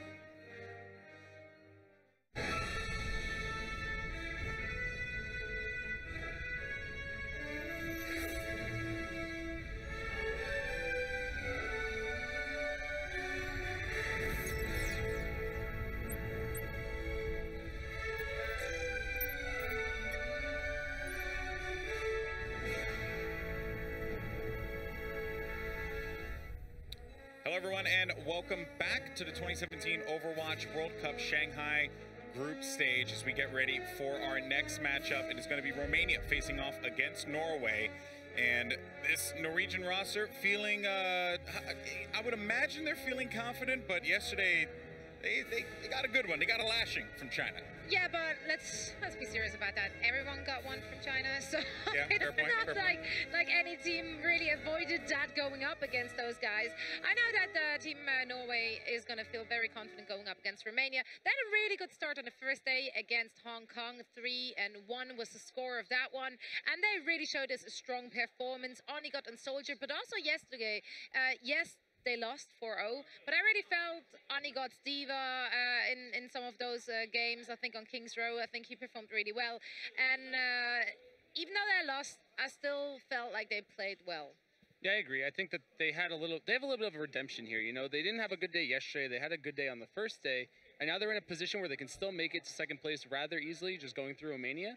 But they also, again, have a chance to make it against the contenders of Group B and figure out if they can make their way to BlizzCon. So as far as them having a shaky second day, if they can pull that back and put up a performance that they did in day one against Hong Kong, I think that they can definitely put up a really good show for the rest of this day. Well, there's also potential that Romania here can play up to their potential. I mean, earlier on, I know they weren't feeling well. They were having a lot of trouble adjusting to jet lag. It's day 3 now, so those excuses, I mean, either you've overcome them or you figured out a way to play around them. But I think we saw a little bit of success from them yesterday. They went 2-2 against Hong Kong. And, of course, Norway went 3-1 against Hong Kong. So this might be, you know, a little bit closer of a match than we're giving it credit for. That's very true. But Norway is a fantastic team. We've seen them. They had a lot of confidence in that matchup against China, right? Going, you know, way in advance. They were like, oh, we feel really good about it. They got a wake-up call. But this squad, I guess it speaks to their ability to, they were that confident. Yeah, I mean, they were that confident because they did say they have custom-made strats against China. They did come up with the pharmacy in Hollywood, which didn't work out for them at all. They also switched off of it fairly quickly, so they might have broken their necks there. But still, overall, they were trying different stuff, new stuff against China to throw them off because they knew they can't defeat them in a straight dive versus dive battle. The only weakness I really saw from them so far was every time Sombra was being thrown into the mix. They don't play her themselves, they don't like playing against her, and they do struggle with that. I mean, in that said, Romania doesn't really pull it out or didn't show it too much. I definitely think that they got in their own heads a little too much yesterday as far as Norway goes. I think that they were trying a little too hard to beat China in some funky new way, but it didn't work out for them. So today I would definitely favor them in this matchup, but I definitely want to see them overperform. You know, I want them to take the clean 4-0 because they need that confidence going into the later day. Well, Romania, we saw, they play well when they stick to their plan. When they don't stick to the plan, they lose. And of course, the plan is rank Mojo on Genji, MK on Diva, and ML7 on Zen. So when you see that, look for a little bit more successful engages and a little bit more improvement in the team fight. Yeah, but I mean, there's a lot of players on Team Norway which really can wreak havoc in those backlines of Team Romania. I mean, Envision's Tracer has been a big talking point that first day in, when they played against Hong Kong, and I do think he's going to show up strong again today. He needs to have a really good day, I think. But Kukabao definitely has also been playing pretty well for Romania, so I'm looking for that matchup between Kukabao and Envision, as well as Misa versus Decod. Definitely some very good tank versus and Tracer battles coming in today. I mean, I love Decod's Winston. Yeah, go ahead. Sorry. Yeah, no, I love Decod's Winston. First day we saw those staggerings and those holes, those insane holes on King's Row. That was absolutely amazing. All right, well, I love his Winston and his beard. All right, folks, here we go. It's going to be time for Norway versus Romania. Let's go ahead and send it over to your commentators. It's going to be Monte Cristo and Doa. That's right. Hey, guys. Doa and Monte Cristo here for yet another match of the 2017 Overwatch World Cup. Norway versus Romania. And this is a battle for second place in Group A. Yeah, absolutely. Technically, both of these teams can still make it through to second place. Of course, it is going to be easier for Norway because they actually do advance in the case of a 2-2 tie, whereas Romania does have to win 3-1 or 4-0 if they want to actually exit this group. So pretty exciting stuff regardless, even though Norway are coming in as pretty big favorites, much higher seed, and we are going to see Norway selecting Hollywood right off the bat. Well, what I think we've seen from Group A is that China's really, really good, and everybody else is kind of fighting for that second place. But, you know, in those remaining three teams, Norway seems to have the edge. And Romania coming off of that really actually very exciting match versus Hong Kong yesterday. That ended up being a 2-2. Some of the closest payload-related games I think I've ever seen. They took Kings Row by like, oh, is it like 0.3% or something like that? Yeah, very, very close. So I don't think the matches are going to be that close today. I think if you're Norway, what we saw from them when they played against China is that they were trying new things. They were going back to the Zarya, going back to the Reinhardt, going back to the Farah Mercy because they knew they weren't going to win a straight-up fight. However, against Romania, I'm pretty sure Norway can play a standard dive comp and win the straight-up fight. Totally agreed. I think here, when you go to Hollywood for your first map, when you go to really any of these maps, you can kind of rely on that skill that carried you early on day one. Obviously, China's a whole different animal, but here we are against Romania, and Norway's got a good shot. They certainly do. So we are in a situation where Norway winning those first two maps would go ahead and lock them into that second place to play against the first place from our other group for the slot at BlizzCon for the playoffs of the Overwatch World Cup. Indeed. And this is it. You know, we actually live in the LA area now, and I don't know if I've ever seen the hill that the Hollywood sign is on ever be that green. That may be a misrepresentation. No, it is for a very brief time in the spring. Okay, I'll have to watch for that. I've not seen it yet, but well, you've only been there since May. I want to believe there is a color other than brown in Southern California. Everything seems to be the landscape. The air sometimes. that's what happens when you live in a desert, Noah. I guess so. Well, here we go. Hollywood, Norway versus Australia. Everyone's staying at the lovely Babylon Hotel. Actually, I would not want to stay at the Babylon Hotel. There's like gunfire and rockets flying all over. That sounds nice, though. Sometimes Symmetra puts her turrets in the lobby. This is not a hotel you want to be in. And here we go. It looks like it's going to be Norway on the attack coming out in the red. Of course, that means Romania defending in the blue and Vision on that Tracer, as always. Pretty standard comps from both teams here, and it's like you were saying, Monty. I mean, we're not expecting Norway to try to get as tricky, as creative as they tried to get against China yesterday. Oh, that's a big pick there for ML7, opening things up right away, and that's going to be the disengage or the attempt from Norway just to get all the way back. Traub will fall on the backside. Might have to upgrade that guy to ML8 at this point. That's some pretty sick Zenyatta play. The Mark 8 ML. Not bad. I'll take it.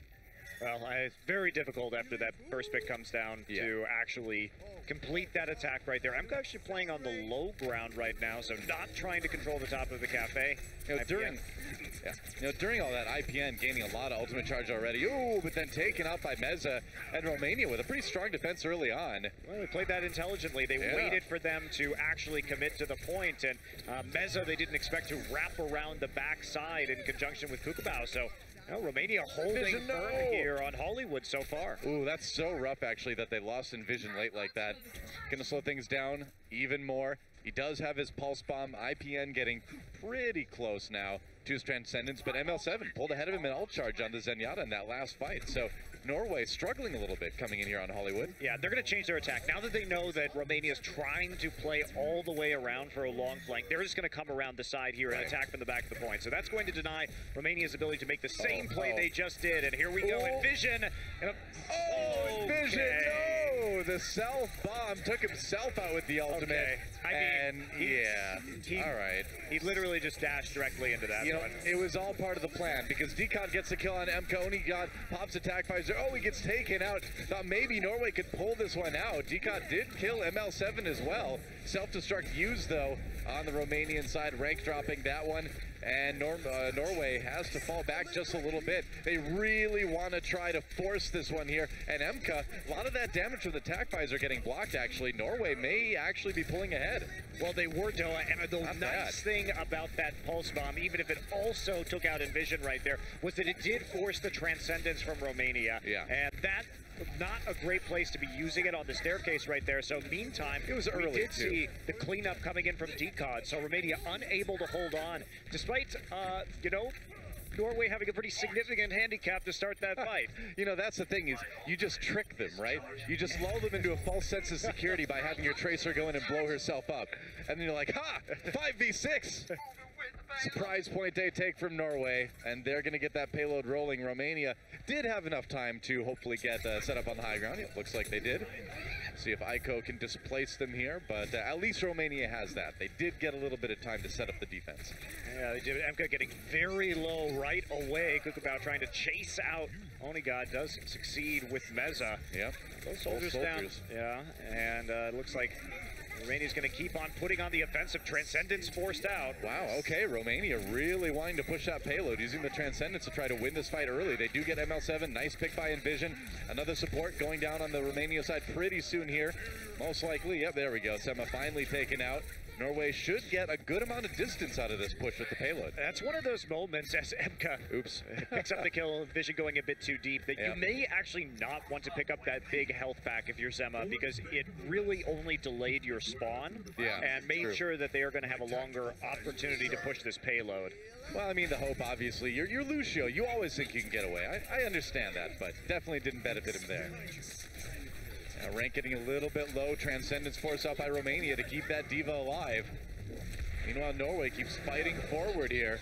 Envision not finding any kills with his pulse bomb on the side of that fight. IPN, how many times have we seen IPN kill the Tracer in these matches this week? The answer is quite a few times. Many, many times. Yeah. He's been very good at predicting Tracer movements, getting that peak, but Envision actually getting knocked down by the self-destruct. So now Meza have an opportunity to retreat here to the large health pack. He's just waiting for it and waiting for the healing orb from the Zenyatta. So Romania zoning them out, had a later pop on the Primal Rage as well as that self-destruct. So that'll clear Norway off the payload for the time being. Yep.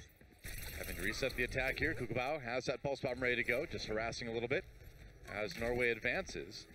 And IPN's going to have that Transcendence now, so they've got a few ultimates to use, both support ults. They've got that attack visor as well. Can make a big difference, of course. Romania not looking too bad on the ultimate side. Yeah, I like that they're taking a while to set up onto the high ground right here. Yeah. Make sure that you get the attack that you want, Onigod, on the far side, overlooking the cart right now, trying to look for that opportunity. Okay, wow, sound barrier. A little bit early, Onigod using that attack visor. We'll see if he can get through it. A lot of damage being blocked, of course, by Rank on the other side. Onigod diving in. There's a Transcendence for Norway just to keep him alive. Rank popped out of the Diva suit. That's one down. It looks like Norway's rolling ahead with this one. Transcendence coming in a little bit late. ML7 not able to build up to that quite in time to make it work in this fight, and Norway should be able to take point B. Yeah, decisive, and that was a good use of the ultimate from Onigod. Realized that the Diva was not in position to block, and they had the Orb of Discord on the Winston without the Primal Rage up, so Meza really didn't have a choice right there. Couldn't stop the damage, and that first pick then snowballs into... Oh, that is painful. It's a nice Helix rocket. Indeed. And Norway going to keep on moving here through the studio phase, final point of Hollywood. Yeah, Rank pretty close to that ultimate. Take that, railing. Someday we'll get a no railings mode in competitive Overwatch. That would be great. Blizzard, please. Remove all railings from competitive matches. They all just get destroyed. It's always a railing massacre. Railings, the hidden enemy of Overwatch. Forget talent. It's all about the railings and the shots they block. Romania coming in with the defense. Norway drops that self-destruct. Aiko back in the mech once again. And self-destruct coming in on the Romania side now to force Norway back a little bit, ideally. Emka does get the kill on Decod, though, so without that front line, Norway does have to pull back a little bit. Yeah, still getting some decent ult charge onto Envision, though, poking away, waiting for the respawns to come right outside of the studio. So Romania holds them off right now, but that was a pretty big use of ultimates just to hold them right around the corner here. So Norway going to come back with a massive push in store. Yeah. you know, Envision's been a bit hit and miss this week. I think generally his tracer play is pretty good, but we've seen a lot of really optimistic ultimates just kind of lobbed in there, and he does get too far forward on a pretty regular basis. IPN going down early here. Not a great start for Norway, and here comes a Transcendence. It's going to be another ultimate from Onigod to try to force back, but with the support ult from Romania's Zen, not going to be able to make too much progress. Decod does get the revenge kill onto Zen, but they're going to need more than that. Yeah. All right, Decod actually doing a lot of work with this Primal Rage. I mean, he was trapping people into the corner there and knocking them around. Transcendence is going to be late from Norway. They may regret not having that for this final push on the cart, because some members of Romania will be able to get back into it in time, looks like. Yeah, for sure. Well, they're going to try to chase away the respawns now. MK very, very low. Ooh, that's close, man. He's got that tac visor, too. This could be good. Oh, and he finds himself behind Onigod. Great pincer maneuver with Rank to take him down, and Norway in a little trouble with only a couple seconds remaining. Can they clean it up short-handed? Kukabao on the back gets a recall, gets a help back. IPN very low. Oh, but he gets the kill IPN, in the 1v1. IPN Zenyatta has been so good this week, but is it enough right now? It may not be, as Meza pops a Primal Rage, pushing Norway back, and there's an OT bar ticking away. So Norway nearly getting those 3 points, but they can't quite make it. And that's where you really wanted the Transcendence. That was fired off late. Had they had that on the cart, could have kept people alive, wouldn't have had to deal with Emka's tac visor by getting in his face, could have mostly absorbed that damage. Right. And that would have been something that could maybe have pushed Norway all the way to that third point. But regardless, they did get very close, and it is going to be a long attack route necessary for Romania. I mean, very true. I mean, yeah, Norway didn't get 3 points, but they almost may as well have, because Romania basically has to push it that way. I mean, looking at it right now, the payload stopped halfway into the final mark, so it's basically there. Norway with a lot of room to defend this one, but Romania, I gotta say, coming out pretty strong, especially with some of that point A defense we saw. Yeah, definitely. The pickoffs were absolutely huge in delaying Norway's attack and made a very large difference. I also liked how Romania was changing up their soldier defense, so running it on the low ground and trying more flanking maneuvers as opposed to what we typically see with soldier, which is standing up towards the top of Cafe and trying to get that high ground vantage point over the actual attack point. So they were being tricky. Norway was baited into that a couple of times, but true enough.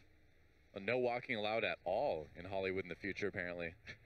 I'm pretty sure that's true of Los Angeles at large. You can only drive places.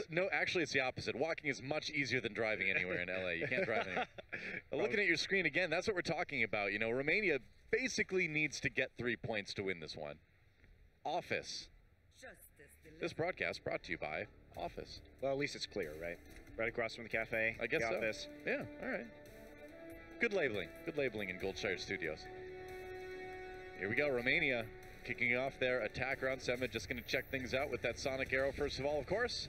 Make sure there's no crazy early aggressive defense from Norway, but nope, things looking pretty standard here. Yeah, Rank also going to stick on the Diva like he was in the last round, despite having the Genji always available to him, so no triple DPS. Norway is going to be playing over with the Ana on IPN. Yeah, not quite as standard as I thought initially, and for IPN rather than the Zenyatta, despite him being so good on that. Well, if you are playing Cafe, the Ana is actually more useful because you can biotic grenade everybody in the top of Cafe if they try and dive you, so you get both the anti-healing and the healing at the same time. It's good protection for Onigod up there on the soldier, no doubt. It's super good, so I understand why you would run that if you're trying to counteract a dive here on Hollywood. Sure. Well, Norway trying to defend the point here. Kukabao does go down.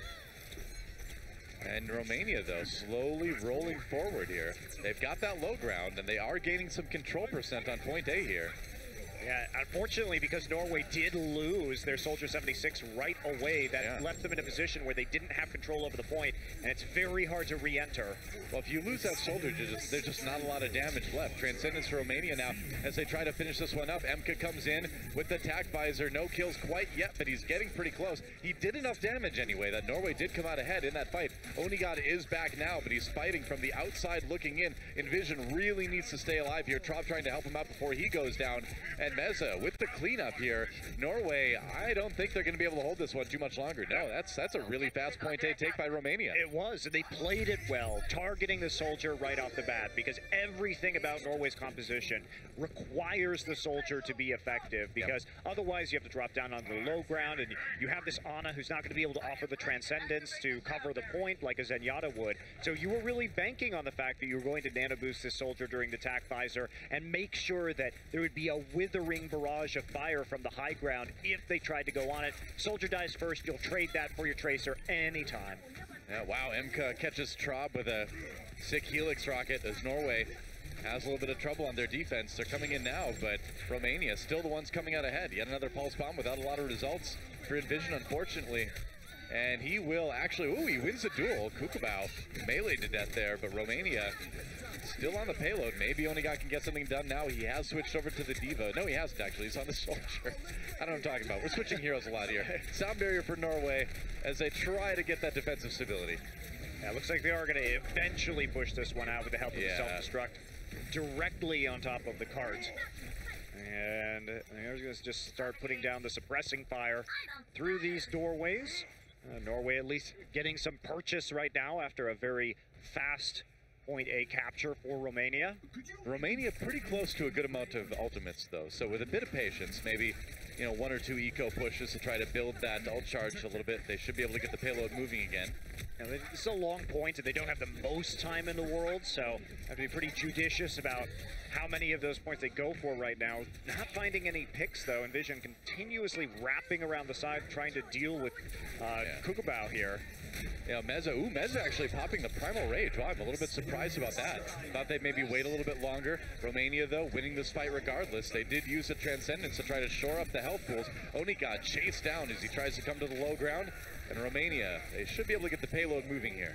That was, but it was not a good Transcendence from ML7. That a little bit late, considering that, again, the initial picks had already started, and they didn't really need any help on the cart.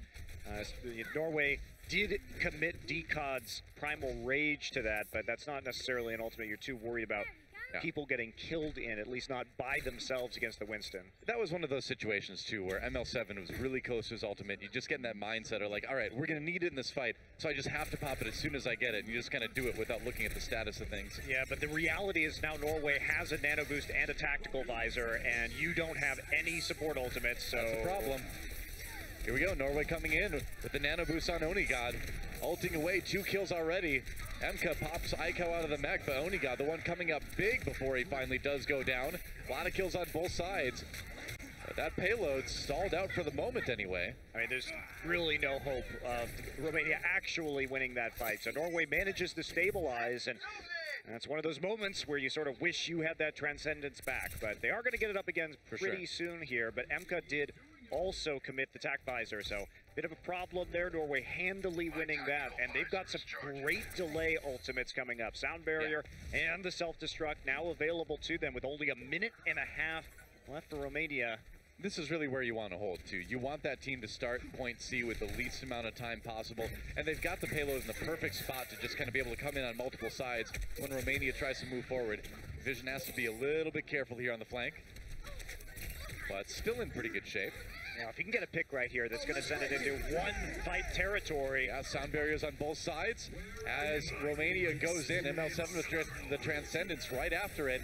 Norway charging forward. IPN does go down early. Good start for Romania. There's a pulse bomb. They couldn't quite get the kill on DCOD. He used that Primal Rage and immediately goes on the warpath. Norway coming back strong, although they do lose Onigod from Kukubao's pulse bomb. That payload moving just a little bit here, but Norway seems like they have enough people to support. Yeah, Romania needs to back off right now if they want to have another push. Yeah. The problem is they're going to stagger this Diva respawn if they can at all. And no, Rank actually dies very quickly right there. I think they had a time to maybe push that a little bit further and stifle Romania's possibility of a final push. With Meza still being a threat, it's hard to turn near. He was the only one there. I think they were fine in holding that off for a little bit more. But Either way, Romania with barely any time left to try to get this payload to point C, and now you have to make it all the way around that corner. Norway in a great spot, especially with the ultimates they have available. Yeah, I mean, they have another nano boost attack visor, and there are no support ults in. But they do get Envision, that is huge. That's a big pick coming in early on. There's attack visor yet again. A lot of that absorbed by Rank. Onigod charging forward anyway. He's got Romania on the defensive here. They do kill Emka, so no soldier on the Romania side of things. Despite what Soldier would tell you, he thinks everybody's a soldier. Norway still fighting back. Romania with another sound barrier that may be enough to turn it, but no, Decod comes in with a kill on the Meza. Kukubao just trying to find the kill on Onigod. He does, and now Emka coming back in with his own tac visor, and Norway is in some serious trouble. Yeah, they are, but the Decod's holding them into it for just a little bit longer. Romania shockingly able to persevere and push their way through that. Yeah, I mean, Vision needs a big pulse bomb here. Needs a really big pulse bomb. Not having to use it quite yet. That early kill on ML7 may let him sustain a bit. Kukubao, nice recall, gets a lot of help back there. Pulse bomb comes in, no kills from that one. Aiko does get the kill onto the Tracer finally, and we're into overtime. We've been there for a little while now, and Norway gets the kills they need. It was a bit dicey at the end, but Norway will take Hollywood. Aiko got the crucial Lucio kill with the self-destruct towards the end. That should have been much easier for Norway, though. Envision dying at the start of that fight really complicated things for them, as well as Onigod's positioning, because he was between the hotel and the jail, and that made it very easy for the D.Va just to right-click with the defensive matrix and take away the entire nano-boosted tactical visor. So not in a great position to actually make the most out of that ultimate. So those two factors made it quite challenging for Norway to finish that one out. True enough. You know, that said, Onigod still performing very well in the Soldier. We're seeing one of those plays right now. And although the positioning wasn't the best for some of those, they got the job done. And that's what Norway needed to do. Remember, this is a battle for second place in the group. Yeah, and now Norway just needs one more map. Yep. Romania must win the next three if they want to exit this group and have a shot at going to the Overwatch World Cup playoffs at BlizzCon. That's right. A tie will not do it for them. They need the 3-1 or the 4-0 victory. And the 4-0 victory, obviously not happening for Romania. Yeah, I think that there was, Romania played pretty well, and they did at least have an opportunity on that map, but it was closer, I think, than I expected, particularly since it was Norway's map selection. So yeah. Romania going to be forced to run the rest of the table, though, and that it's going to be tricky. Yeah. Well, admittedly, as one side as we've seen some of the other matches, you know, when we watched Romania versus Hong Kong, you know, those two teams seemed a bit on the weaker side in this group, and I kind of thought coming into that, Romania would kind of have that big edge too, but, or rather Norway would have that big edge, but Romania came to play today, and they certainly made Norway work for it in Hollywood. Yeah, I really liked the way they were defending, at least on the first point of Hollywood. Yeah. So they clearly have a lot of strategies and plans, but Norway just getting the best of them there. So one map remaining. We are going to see potentially Ilios here, very interestingly. Yeah, very interestingly. All right, well, it looks like we may be going to Ilios. This will be our first Ilios map, I believe. I know. Wow, It's okay. been a lot of Lijiang and Nepal, but Romania wants to take us to Greece. Yep, sure enough. You know, I will say it. I think Ilios is probably my favorite control map to play on. And the reason for that is all because of the second point, all because of because I just love knocking people in there with Lucio. It's just fun. Sorry. Yeah, I know Sanctum in Nepal has that too, but for me, it's all about Ilios. Yeah, I think Lighthouse is probably my least favorite point, but I really like Ruins also because I think it can bring out some very interesting compositions. We do see a lot of Widowmaker, particularly on Ruins with the long sightlines pretty much all the way across the map. So I enjoy both of those, but it looks like we are going to be on Lighthouse first. You shouldn't set your wine glasses down. They're champagne glasses. Champagne, whatever. I'm not as cultured as you. What I'm saying, this applies to champagne glasses and wine glasses. You don't set them down on a soft cushion. It's too easy for them to fall over. You should know that. I'm trying to help people, Monte Cristo.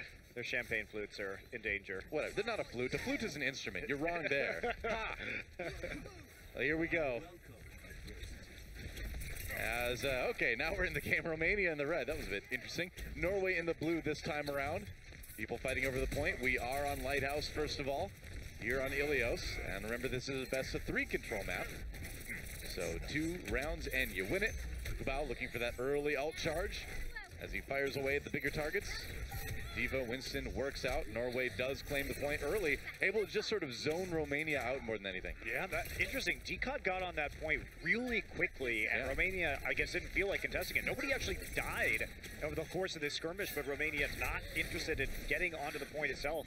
It was a bit odd, wasn't it? Romania coming in now. They did get the kill on Decod this time. Kukabao has that already. He just kind of tosses it out there. No kills. Meanwhile, Emka does find Envision. Kukabao did actually pick Aiko out of that mech, so there was some benefit from that pulse bomb, and Romania looks like they should be able to flip this here. I mean, Onigata got a really early tac visor, but the fight was already basically lost. Yes, he grabbed a little bit more time, and he did de-suit the Diva, but only 29%, and now Norway's going to have to come back here with a pretty big ult deficit. Emka already posted up above with the tactical visor at the ready. Yep. IPN, once again, looking for those right clicks. He has been so good at catching people from across the map or around a corner with that. It's been looking good. Looks like Norway's going in now. Sound barrier used. Sema responds with the sound barrier for Romania. Looking for that pick on Envision. They don't quite get the boop on him with the Lucio. Still looking for that now. Emka, though, during the tac visor, that is... Could be big. That is definitely big there. Yeah, Transcendence Romania to try to keep the Romanian members alive. Sema just trying to heal as much as he can here on the point. But Norway still charging in. There's another ultimate from Soldier. Emka trying to turn things around here. But that said, ooh, Pulse Bomb. A lot of damage to Aiko, but doesn't pop out the mech just yet. Rank Nomoja actually getting 2 with that self-destruct before he falls. That doesn't really matter, though, in the end. Norway does flip the point. So that was an interesting play there from Traub. Looked like he was actually going to get away if he had just stuck to the speed the entire time. I think he misjudged the sight line on that and the timing on the self-destruct, but regardless, he will be back at the point now. Oh, Kukabao goes down early. Yet another Tracer kill for IPN Zenyatta. Been seeing it all week long, and it never gets old. So Romania having to back off, having to play it a little bit more safe after that pick. Yeah, that's great for them. You play those angles properly as the Zenyatta, and it's basically 10% free on the point. Yep. How much you're going to delay the enemy team before they can even come in and deal with you. Decod actually going to pop that immediately. Yeah, Primal Rage just trying to get in there and separate the team, and I think he got Tracer there. He did. No, he got ML7 actually with the knockoff. Envision sells the Pulse Bomb. They do get the kill on Emka, but man, Decod just rocking Romania's world. Oh, and Traub with the double boop. Oh yeah, play of the game right there. Wow, that Norway holds. That is going to be huge. And yes, he did actually get the Tracer as well, though, but Kukabao recalled. However, that meant that he didn't have rewind for when he went into the point. So easy pickings there. Even though you don't get the kill, if you get that long cooldown off the rewind, it can still be worth it. Great play by Decod. Here we go. Transcendence for Romania. Last ditch effort is Norway up to about 99% now. Sema back at the point, desperately trying to build up that sound barrier. Norway pops their own Transcendence. Traub with the sound barrier. A little bit layered there, but maybe they can make it work. Emka taken out during the tac visor. Traub, meanwhile, having to back away. Norway getting those kills early on. There's the self-destruct for Romania. Can't imagine that's going to get them a whole lot. And Decod once again finding the kills with that Primal Rage. And this is just one of the best points for Winston, right? I mean, so many options to knock people off. And Norway takes a pretty convincing point A here on Ilios. Yeah, Decod's engagements really helped them to win the fight, though. Decod and Traub teaming up for some impressive environmental eliminations. Can't wait to see that play coming through right afterwards. It'll be a fun one. Should be fun, and we are going to be on Ruins for our next point, so I'm hoping we get to see some Widow on this one. A lot of teams do like to run it. I mean, we saw Onigata pull out the Widowmaker yesterday, and it maybe wasn't the greatest Widow we've seen in professional Overwatch, but yeah, we'll see what happens today. I think that was, you know, Norway, they've pulled out a lot of compositions. Out of all the teams that we've seen in the Shanghai stage, they have shown us the most diversity, but they haven't shown us the most mastery with that diversity. Yeah. I feel like it's been, they like to pull out, they like to experiment, but it's not always successful. He's doing it. He's doing it. It's the Onigata Widowmaker. All right, it's time for redemption. See if he can do a little bit better than that Widowmaker on Lunar Colony yesterday for Team Norway. Well, Romania, I believe. I mean, this is their desperate hour, right? And in the desperate hour, they're switching over to the Genji for rank. Yep. And the Diva will pass over to Emka instead. So, got to deal with Onigata up here on the far side of the point, taking a look, trying to find some of these shots right now. Rank actually going to take out Envision right off the bat, however. Kukubao. Onigod does find the kill on Nemeza in the end, but the rest of his team has fallen enough that Norway shouldn't really be able to contest this point for too much longer. Got to be careful. One wonders. There's a shot. Reflect onto Onigod. Nice left click to finish it. And Romania looks like they're going to claim this point early. Well, this is the desperation moment, right? They have to win the next 2 points or they are going to be eliminated from this year's Overwatch World Cup. Couldn't have come at a better time. The swaps do make sense, considering you can, of course, reflect those Widow shots Onigod. As a result, we'll be switching back to the Soldier 76. He thought he was going to be dealing with the Tracer Soldier again. Yeah, not this time. Meanwhile, Rank still on that Genji, of course. We've seen him play quite a bit of it this week. And Norway looking from the outside in, trying to take this point right now. Vision comes up. Kukubao tried for a kill on that pulse bomb, didn't get it, but he did get the kill onto Decod with just a left click towards the end. And here comes the Dragon Blade for Rank. And he may not even really need it. Man, that is a resounding fight win for Romania. Yeah, it is. Zoning them out, though, however, and that allowed the rest of his team to clean up behind him as he did some of the initial damage. Yep. So Norway going to back off right now. Aiko will be playing the Genji. And all of a sudden, this will be the first time we've seen in this particular match Norway move to a triple DPS look. What is it about Genji players playing Diva and vice versa? I think it's because they do function a lot of the same way in terms of backline dive, depending on who you're using it, and damage denial. So it's got a good amount of mobility with both. Vision looking for that pulse bomb. Ooh, did he get the stick? He did. Meza does go down. Good start for Norway. They've got the sound barrier to try to win this fight handily. Romania responding with the Transcendence. And there's Decod with the Primal Rage now, trying to knock people out of this one.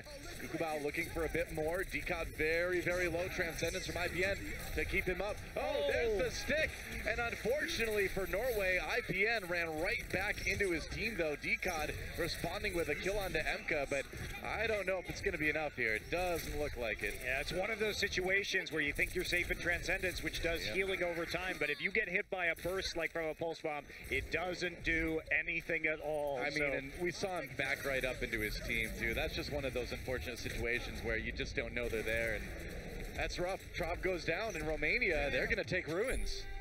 They are, so keeping their tournament hopes alive for the time being. So they need to win the next one, too. They get it. So everything on the line here still for Romania. They cannot drop this point. They cannot drop another map. Right. And Norway has the opportunity to take second place in this group here on Ilios on Well right now. Remember, this was Romania's map choice. They wanted to take this to Ilios, and it's not a map we've seen a whole lot, really in the competitive scene lately. So something that maybe Norway wasn't expecting, something that they maybe haven't had quite as much practice on lately, despite it being, one of the older maps. Yeah, absolutely. Well, here's Well. Well, all's well that ends well, and it does end at this well. It will end with well. It ends for one of these teams, potentially here. Romania with a chance to stay alive in the tournament if they can take this round. Norway with a chance to lock things up if they can win it. Lock up their chance to fight for a spot at BlizzCon. And Romania sticking with the Genji. Figuring out how it worked last time. More confident with Rank on this hero and Emka on the Diva. I'd say so. Point unlocking in just a couple seconds here. A lot of poking going around the outsides, but now's the time to jump in.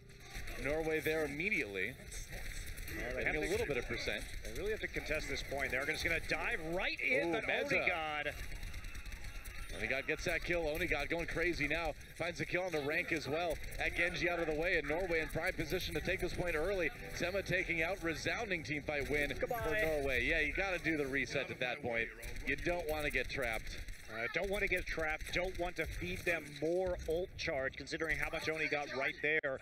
And they were in a tough situation. Onigod went too far forward, got picked by Rank Momoja. That could be a problem. Yeah, it could be a huge turnaround right here as they have to wait for the respawn. And Romania has a very good team at diving in, and they're just going to go all in right now. Oh, yeah, they got it. I mean, when you have that man advantage like that, golden opportunity. Meza does go down, though, but the kills on Romania's side for the moment. Kukubao throws out that self-destruct, or not the self-destruct, the pulse bomb. Onigod back in the fight just in time to take down the Tracer. And Norway, can they hold on? No, not quite. Romania does flip the point. man, when Onigod went far forward after that initial team fight win, I was like, that's kind of risky, and it's another, sure enough. Yeah, it was risky, and a late tactical visor from Onigod too, not really helping. Yeah. It sort of was foiled by the Transcendence, but Decod. Man, this guy has been one of the most successful Winstons we've seen this week, I would say. A couple kills coming in early on. Norway with the numbers advantage, trying to flip this point back again, and with Aiko getting the charge kill onto rank, that may be enough. There we go. Norway should be able to flip it now. Yeah, they are. And Onigod, don't go too far forward again. Yeah, Decod has definitely been the hero here versus Romania for Norway. Lots of clutch kills, lots of clutch engages, particularly on this map of Ilios. Yeah. They did lose Decod at the very end of that fight too, so he's going to have to scramble to get back to defend this. Romania maybe with a chance to just dive in and take it again. Rank's going to have a nice opportunity here, playing around the sound barrier. There's the self-destruct. Sound barrier for Norway. MK does go down. Can't get back in his mech in time. Onigod falls, kills on both sides. Rank with the reflect, looking for a chance to pull out that Dragon Blade. Romania on the point right now. They're starting to flip it, and Norway's lost too many. Aiko back on the point. He's going to use that self-destruct, but he's not going to make it back into the mech. No way. Did get the kill on the Kukabao somehow. Norway getting back there. I don't know. They're streaming in kind of one by one, so it's going to be hard to win a fight here. Well, they're just trying to delay the point as much as possible. Maximize their percent. They're doing a good job, particularly with the Winston bubble. And that's going to force out the Dragon Blade, but that's a big denial. Yeah, Onigod gets the kill onto Rank right as he pulls out the ultimate. ML7 goes down, and it looks like Norway, somehow, some way, are actually going to hold this one. And this is it for Romania. They need to get back. They need to flip this point, or their tournament is over. Rank was trying to be so patient with the Dragon Blade. Yeah. He really wanted to hold on to it to make sure they could have a big comeback and chain the ultimates together. But unfortunately, by holding on to it, they never really got enough people off the point to delay it. And now we're in overtime. True enough. Norway trying to lock this match up right here, right now, and it looks like they're going to do just that. Team Norway takes Ilios and locks in their spot for second place in Group A. That's all they needed, a tie at minimum to make sure that they were going to advance. That does mean the road, unfortunately, is over for both Hong Kong and Romania here in Group A. Yeah, a couple more maps to play in this series as we look at Rank with one of his pretty good Dragon Blades. But as far as Romania's chances of advancing to those best of fives later today, not going to happen. No, definitely not going to happen. So this is one of those times where we may see some more fun compositions coming out. I hope so. In the next couple of maps. May not be quite so serious. You know, ultimately the World Cup is about a lot of nations coming together, enjoying Overwatch. Yeah, it's competition, it's serious, but it's also friendly competition. And this is one of those opportunities to have kind of some fun games.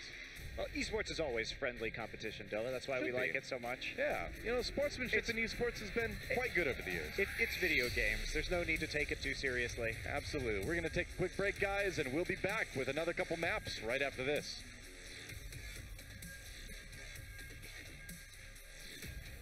The 2017 Overwatch World Cup is brought to you by Omen by HP, T-Mobile, Union Pay, and Blizzard Entertainment.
Welcome back, everyone, to the halftime show here for Romania versus Norway. Norway up 2-0 in this match. And that being said, safe to assume that they will be making it to the bracket play. Norway looking pretty solid. Still some issues, though, Zoe, but, you know, especially considering what's on the other side waiting for them. That is very true, but Heia Norge, I was cheering for them, and I'm very, very happy to see those guys coming through. And I do think that on Hollywood, Romania did play to their strength in some ways, and they did identify the weakest point, or rather the core point of the Norwegian composition, which was the soldier that did try to shut that Onigod down, and I think they successfully did so. So still kudos for them. Yeah, Onigod had a really good Hollywood in general. I think Envision as well had a very impressive showing. I think the really downside for me was that it took Romania really long to figure out we should just run Zenyatta. I'm surprised that ML7 was actually so good at it. He had a lot of really good standout plays, kills on the Tracer, and it was kind of sad because, you know, if they had brought this yesterday, I think that they could be in a better position here. Maybe the tie would have been good enough, but it's just how it is. Well, they went halfway with the plan, right? I said they needed to stick to the plan, and the plan was ML7 on Zenyatta. They got it, but then they swapped up MK and Rank Namoja on D.Va and 76, and while both of them are exceptional players, they play very well. I don't know if that's exactly what the team needed, and I wonder if they had just switched roles, as we saw later on Ilios, we would have had a little bit more from them.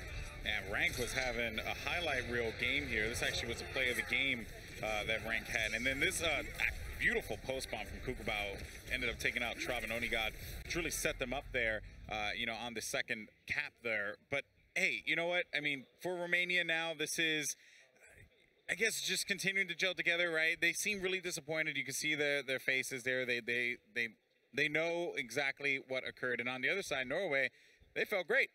I actually didn't see them smiling that much. Dika had a little bit of a smile underneath the beard. Dika always smiles. Like, Dika is one of those, he's just like a happy kind of guy. They're all very, very positive, like as a team in a whole. So I'm happy for them. One player I really want to highlight as well is IPN. I think his Zen was actually outstanding. The amount of times he actually managed to headshot a Tracer, like, he managed to defend himself. He's not just, you know, a poor little weak old Nick. The Tracer in the face. So good. In the face. It was beautiful. And remember, this was something that they told us to look out for, was IPN on Zen, and boy, has it come out pretty well. Yes. Trop on Lucio also for once had a good time on Ilios. I enjoyed some boops. I do want to see more out of Norway, though. I do think that these were a little bit shakier of matches than they want. They're going to need all of the power that they can get to go up against France potentially in the rest of the matches. So if they don't get a very impressive showing here, I do worry for them. Yeah. But that said, I do think that they're starting to feel their gel. You saw Envision, he had his zoning suicide pulse bomb, you know, the one that forced out the trans. Yeah. But that was his turning point, you know. He hit that. After that, I think he got a 4K on the next push. So he's having a very good game. I think Kukubao also having a good game. It's giving him good practice in the Tracer duels, and I think that he's going to need that going forward. All right, guys. Well, we're going to go ahead and throw it to, actually, I believe we had a chance to speak with some of the players here, get their perspective. And then when we come back, we're going to break down what we will be seeing in games 3 and 4 of this final match of Group A. Just go ahead and check that out.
So I think Norway is a good team, but I think that they're beatable.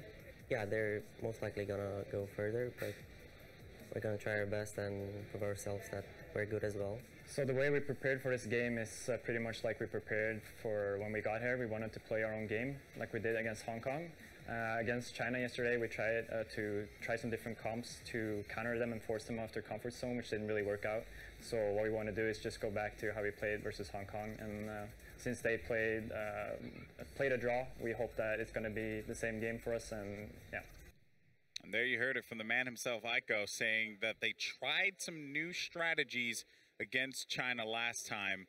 Just didn't quite work out. They tried to knock them out of their comfort zone, and was not the case because China read that one like an open book. And because of that, you know, now they're in the position that they are in. But they're going back to the basics, which I could definitely appreciate. And it's exactly what we're seeing here, Zoe.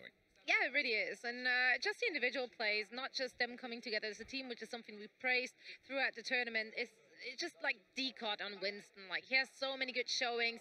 The way he's managing to zoning people out and just force the fights is absolutely amazing. I do think that they're getting a little ahead of themselves. I think Onigod had a few unfortunate deaths that maybe weren't necessary. But at the same time, he did have a good showing at the end there. He shut down Rekno Moja's Genjin with the Dragon Blade, and that really turned that point on well. I think if that fight hadn't gone that way, or maybe that Dragon Blade gets a kill or two, it could have been Romania's map, and then maybe we're in a different scenario here at the desk. Very true. That was hard to watch on Ilios there, where Rank was all fired up, ready to jump right in there, and just got shut down completely. But, you know, Emka on Hollywood also had some shining moments where he came right up behind our boys on Norway and shot him right in the back. So these guys are playing a little bit dirty, a little bit scrappy here, but I wish Romania had shown a little better. Yeah, and ain't that the truth? I mean, you know, I'm sure that they certainly would have liked that as well. A huge thank you to our partners as well, Omen by HP, T-Mobile, UniPay, and Blizzard Entertainment for making this all happen here.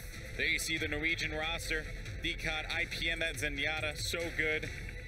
Look for Onigod as well to continue to shine, and look for them to continue to refine here. That is going to be one of the more important things that this Norwegian roster can do as they get ready for bracket play, because now at this point, these matches simply are going to be a formality. But for Romania, it's going to be an opportunity for them, I guess, maybe to sneak one in there. You know, sneak a victory in there and just prove to everyone, hey, you know what?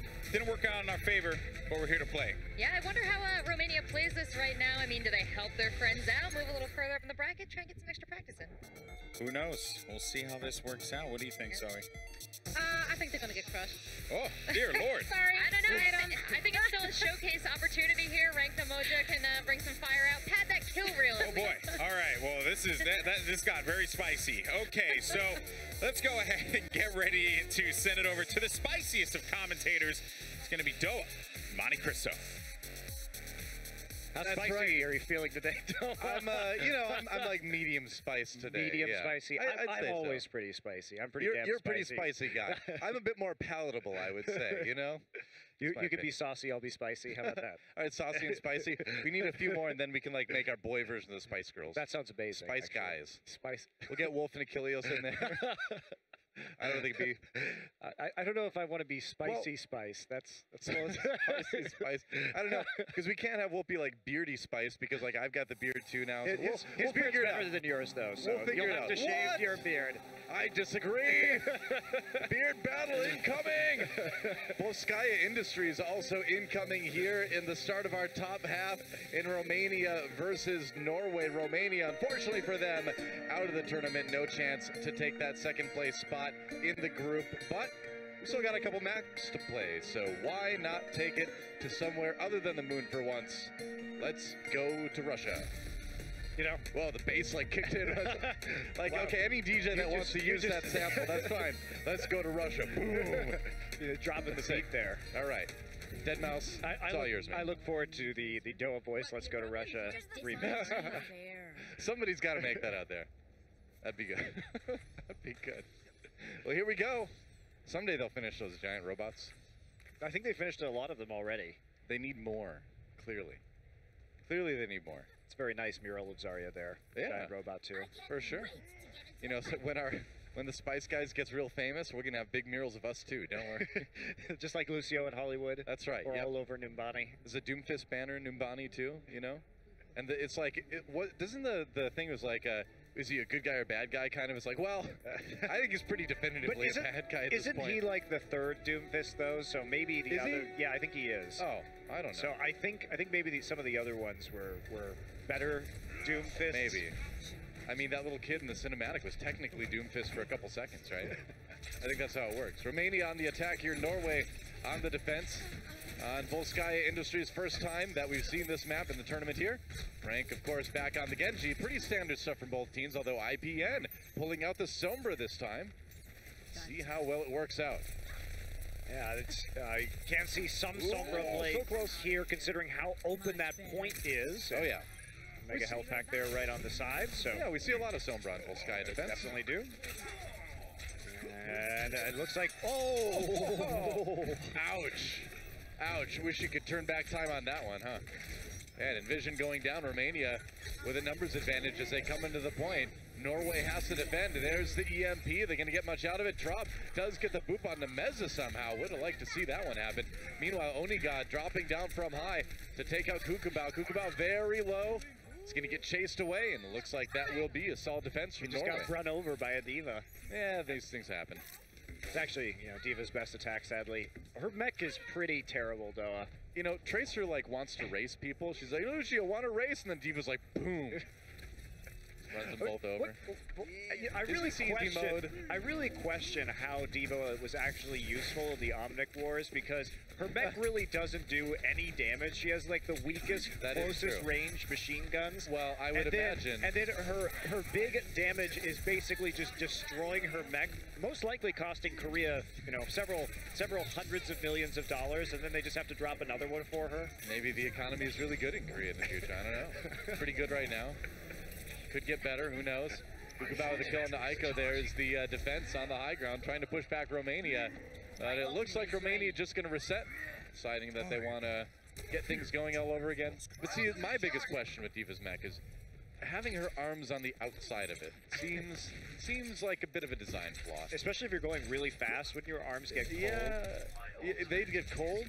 And, I mean, if anything hits the side of your mech, or since you're always running your mech into things, seems like it's kind of dangerous to have your arms outside in the front. I don't know, it's just me.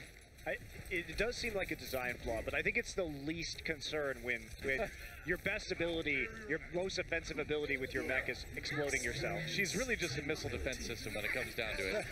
Romania with the Transcendence on the point, IPN jumping in with another EMP.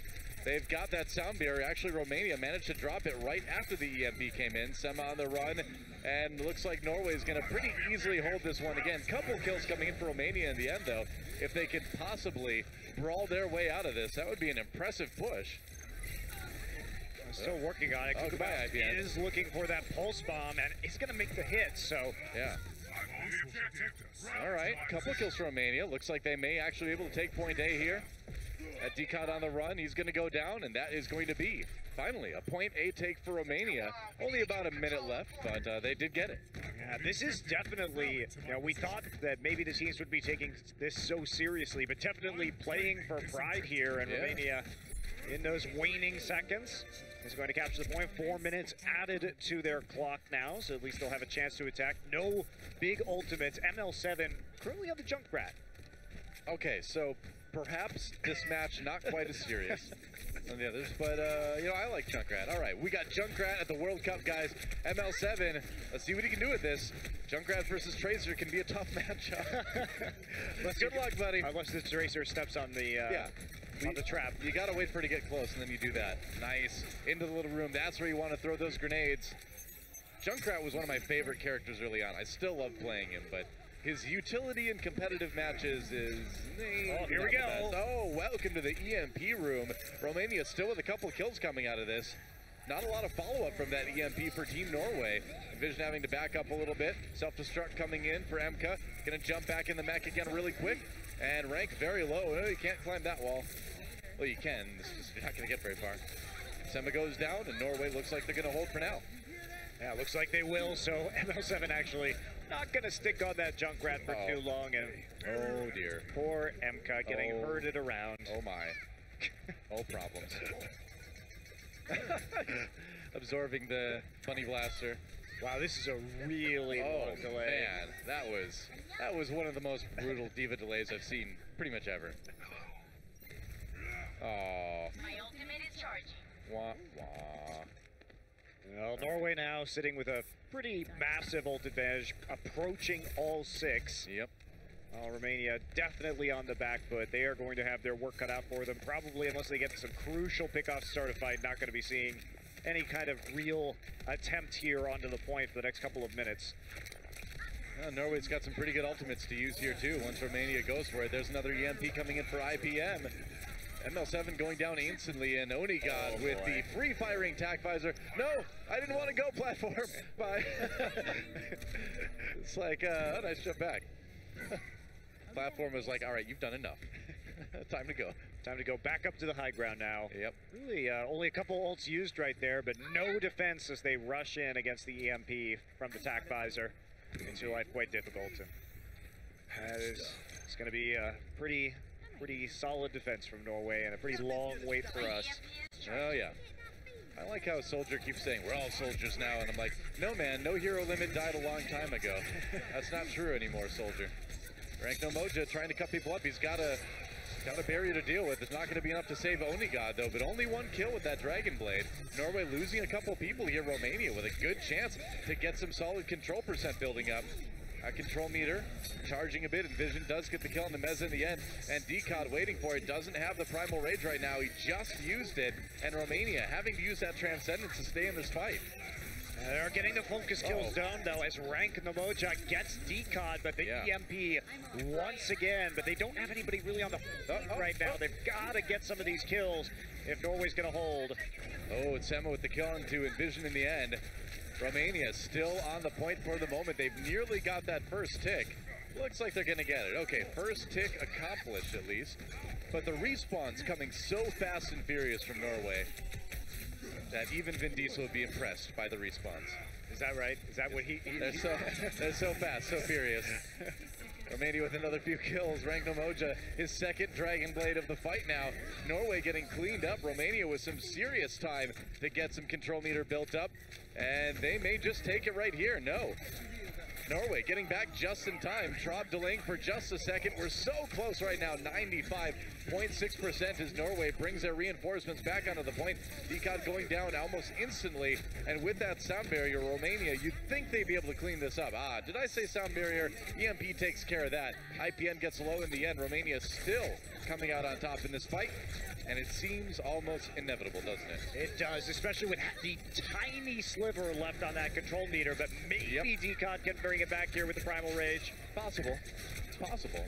Actually, they are holding it for quite a long time. Romania going to be into overtime, it looks like, at the very least. Wow, Decod really got that Primal Rage at the crucial moment to allow the respawns to come through, and that looks like it's going to be it. All right. Now Romania is still getting the kills, though. Can they finish this? They're into overtime. And they are getting it. There we go. So Romania does get 2 points in the end, but not a lot of time in the time bank. In fact, no time in the time bank to use. No time in the time bank. So Norway will have a chance to make an attack here. Romania successful at getting both of these points in a map that has no bearing on the rest of this tournament whatsoever. Onigod is like, oh, that's -1 point from Slytherin. Oh, man. Hey, he hasn't lost yet, you know. That's true. He let him get 2 points, though. If you lose, that's like -5 points from Slytherin. Okay. What happens if he comes back and they actually take both points and send it into the time bank? I don't know. And 1 point for Gryffindor. I don't know how this stuff works. What's she pointing at? To the skies, you know. Sorry. I don't think those mechs fly, though. There. It's a bird. It's a plane. No, it's a tracer that pulse bombed herself. Maybe the Omnics flew into Russia. Maybe. She's warning them. She's like, she's the Russian Paul Revere. That's right. The Omnics are coming. The Omnics are coming. Only he rode a horse and like warned people. She's just standing there. Yeah, and he also didn't have 3 if by air. It was, you know, what if by land, 2 if by sea. I guess, but like, I feel like anyone can just stand and point. You know, anyone be like, look, really? Watch out. Do you think anybody can stand and point? Pretty much anyone. I mean, anybody could have ridden a horse around. You know. Well, back then, I guess. I couldn't ride a horse now. Yes, I know. I could, but I'd probably get injured. But at the time, anybody could just run around and shout. Look, those Omnics are clearly on the ground. I don't know what she's pointing at now. Maybe there were drop ships that brought the bastions in. Could be. Not quite sure. Well, a lot of chairs around that table too. Oh, you gotta have the conference with the holographic robot. True enough. Like, check out a robot. Not bad. It's interesting considering... Takes a lot of guys to pilot one robot, I guess. No, they just stand in front of it. Oh, okay. They look intimidating. I guess so. I think it's more the robot, really. Here we go, Norway on the attack, Romania on the defense, of course, as we move into our flipped over round on Volskaya Industries. We'll see how well Romania can defend. Norway holding point A pretty far. Romania was able to finish the offensive round in the end, though. All right, Ambition is going to be on the Widowmaker, though. So at least something new. We do see Widowmaker on this first attack oftentimes, so certainly not anything new. If you could slowly work your way up to the high ground around the left-hand side, which is where they're having a mild amount of success right now, and ML7 will be playing that Sombra. Got that fast EMP as usual. Oh boy, that's a good room for ML7's EMP. Where's the follow-up, though? Meza does go down. That's not exactly what Romania was looking for. Is that the follow-up you wanted? No, not really. It's a follow-up that Norway wanted. That's for sure. Kukubao very low on the outside. Needs to be careful. Nice recall. Gets in the back, but still has to worry about Aiko on that Genji. ML7 with the kill onto Onigas. Romania trying to strike back, but that was actually a great shot for the Vision. Yeah, no kidding. Kukubao dropping down right into the sights of the Widowmaker, and this should be the first point here for Norway, and they'll have just so much time on the clock to work with for that point B. Usually you would see the Widowmaker swap at the end of point A here, considering not quite so useful. Surprise Widowmaker actually kill the Kukubao again.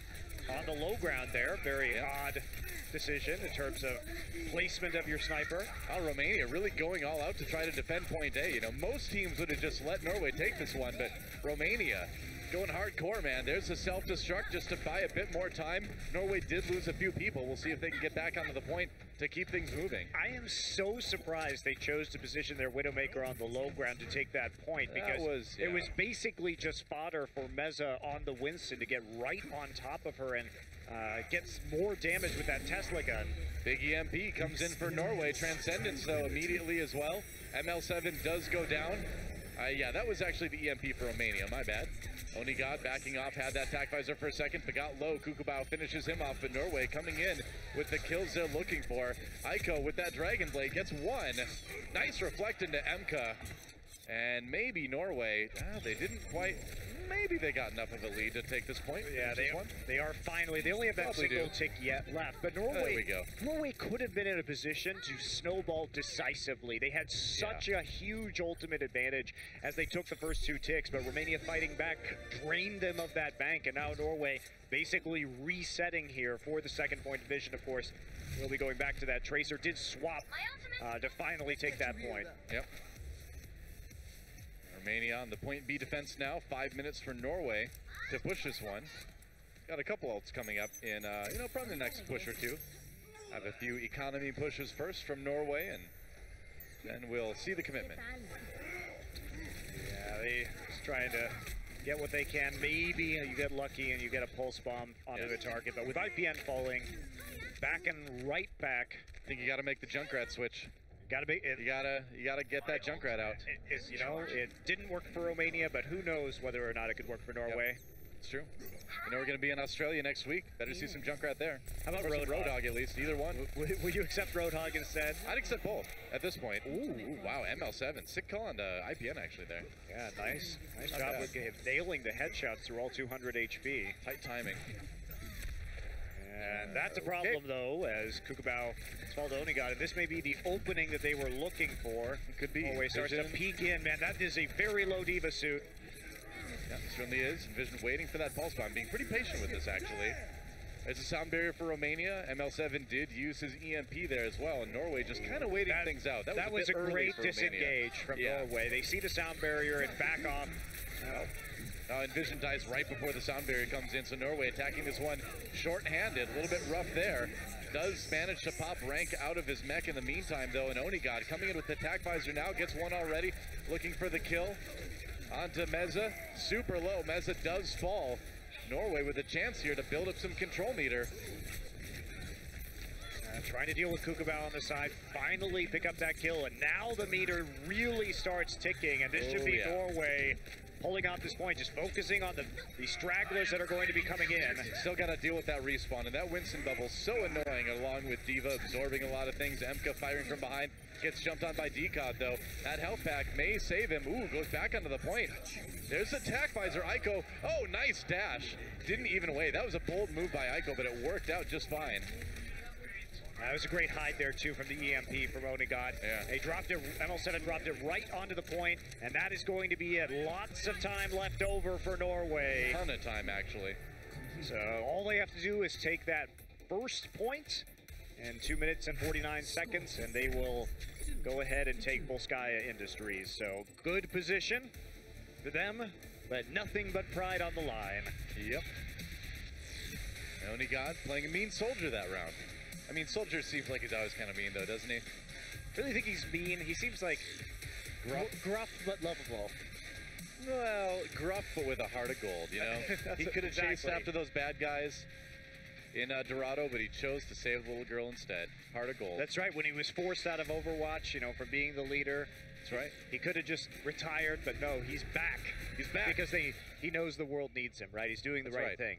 Maybe he's just a soldier who doesn't know anything else. He can't go back. Regardless, I don't think he's mean. It's mean to some people. Criminals? If you shoot at him, I mean, he's mean to criminals. That's right. Just like Batman.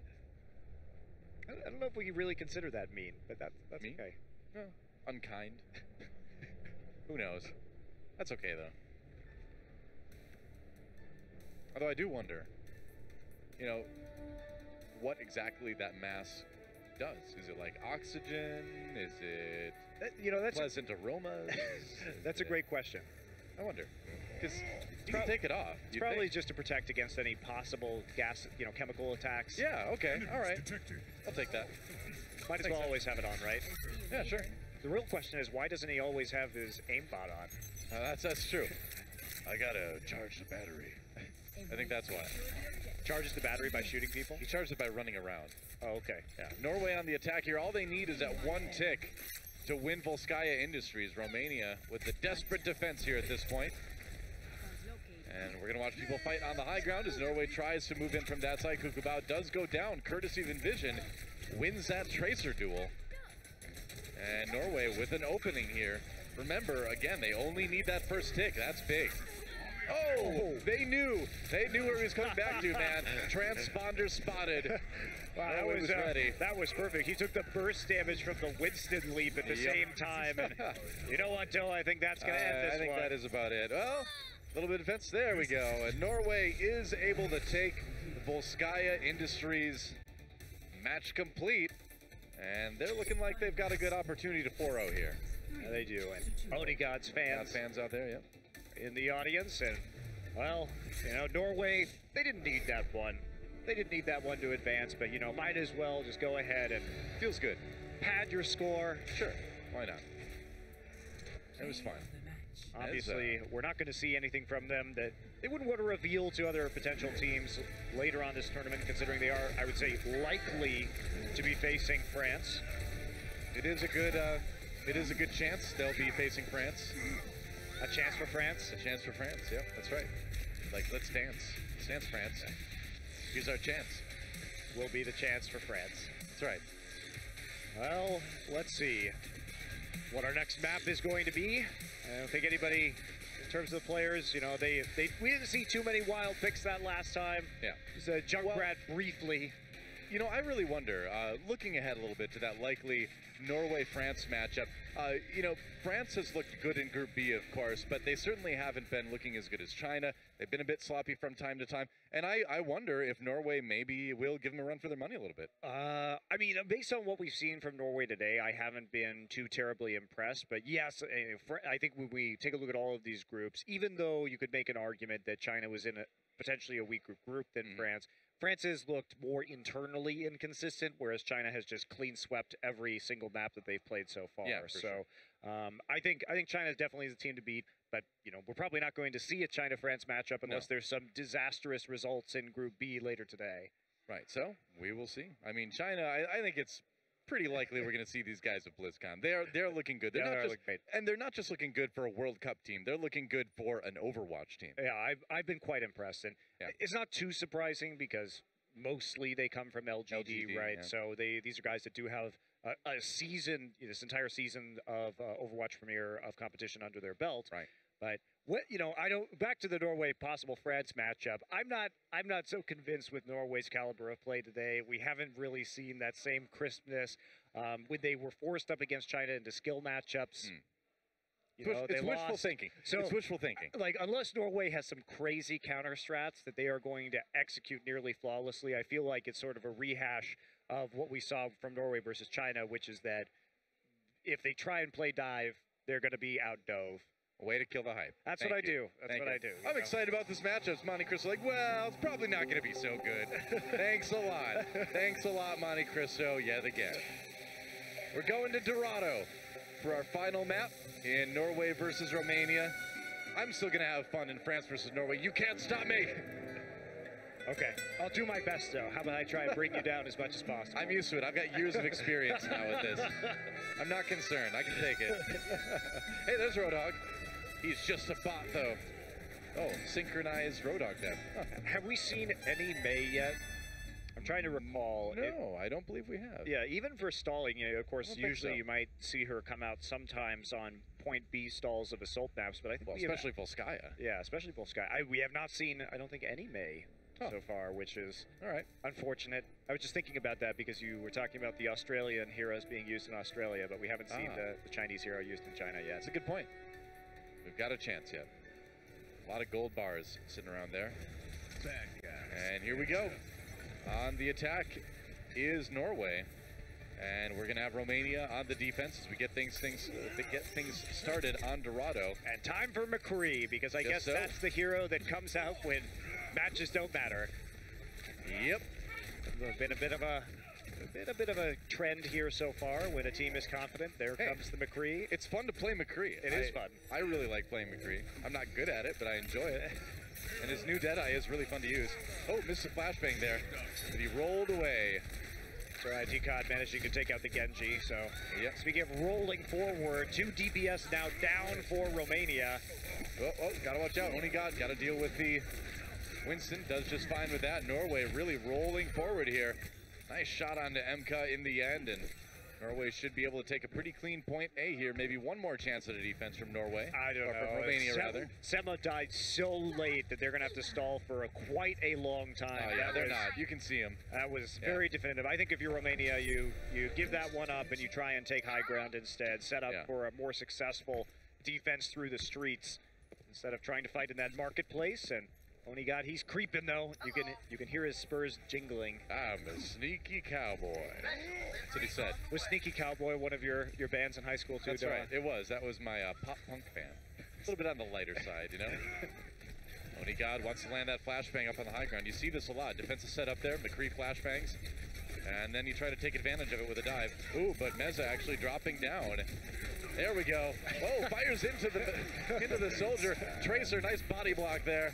Only God with the Deadeye, not finding anyone, getting taken out. All right, that was not the greatest McCree play I've ever seen, but he tried. Highlight where I like the panic high noon at the end. That was the best part.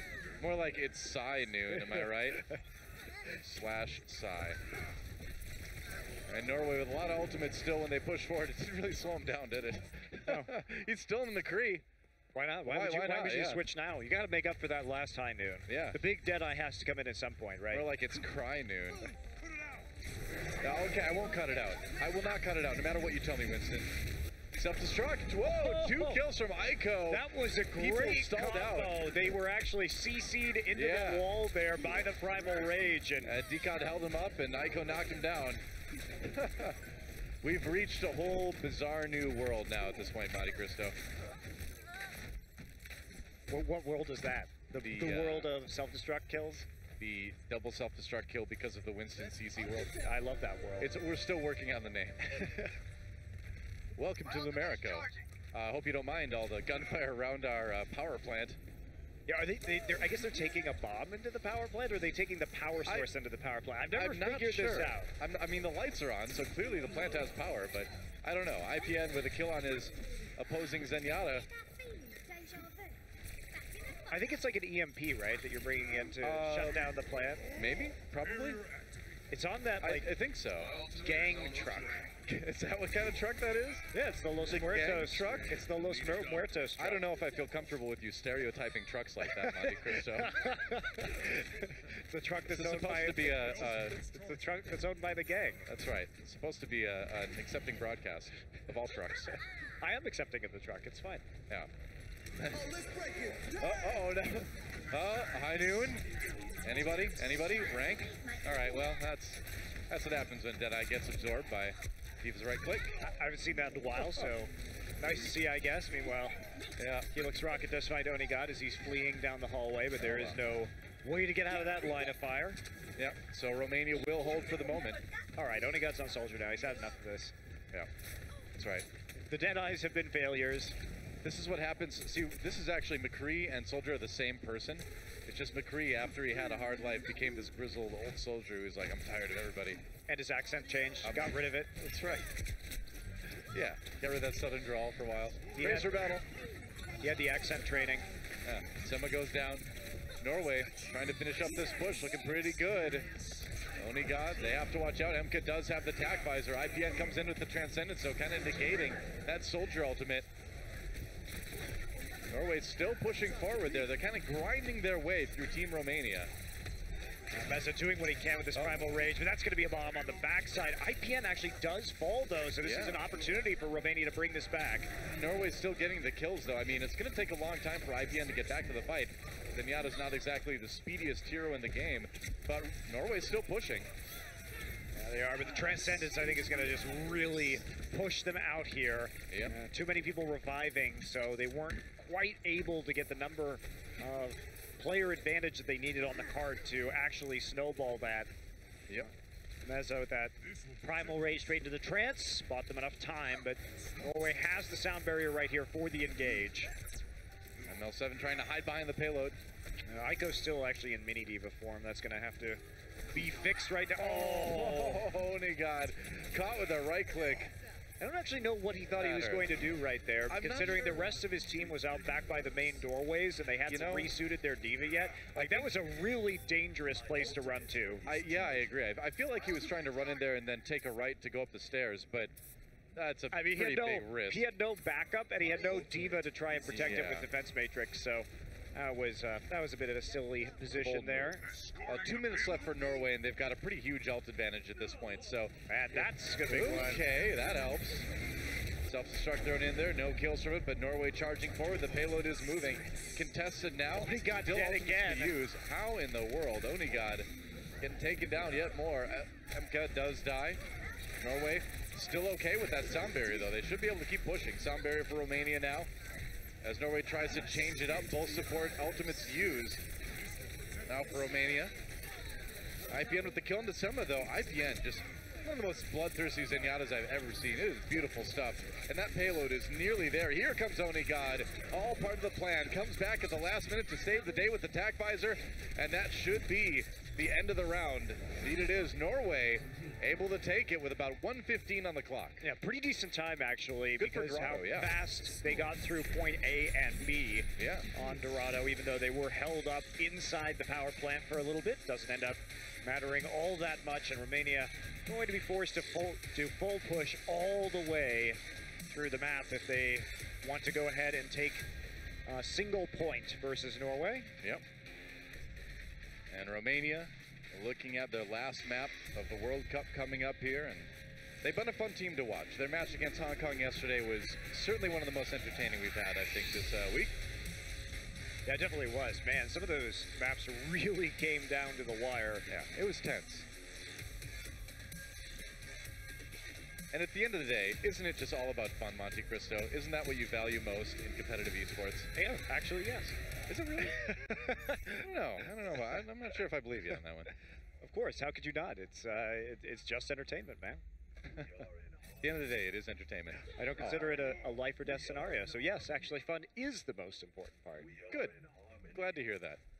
We are in harmony. Now, the question is, how do I enjoy having fun, which is watching people beat each other. I knew there was a catch. I knew there was a catch. You didn't ask me what fun was. Right. I should have known. Your definition of fun would not be like other people. Well, Romania on the attack now. We are in harmony. Yeah, I know, Zen. I know already. See, my definition of fun is watching Korean players absolutely wreck the rest of the world. That's fun for me. Yeah, it is fun because they play the best. That's why. Exactly. They play better than everyone else. I enjoy that too. It's not bias. It's just the way things are. But that said, I have enjoyed watching China play this tournament because they have been so dominant. So. Yeah, China absolutely right up there with everybody else. Oh, ML7. Not a great start for that. Sombra didn't get the hack on the Decod, got killed instead. Norway with a really aggressive defense here, actually. Decod back up to the high ground to defend. Yeah, well, Meza tried to go deep to make up for the fact that Decod had dove in there, but Decod right back again, and Norway with a pretty strong defensive fight to start things off with. Yeah, Romania's been diving without a lot of support or just with the Winston.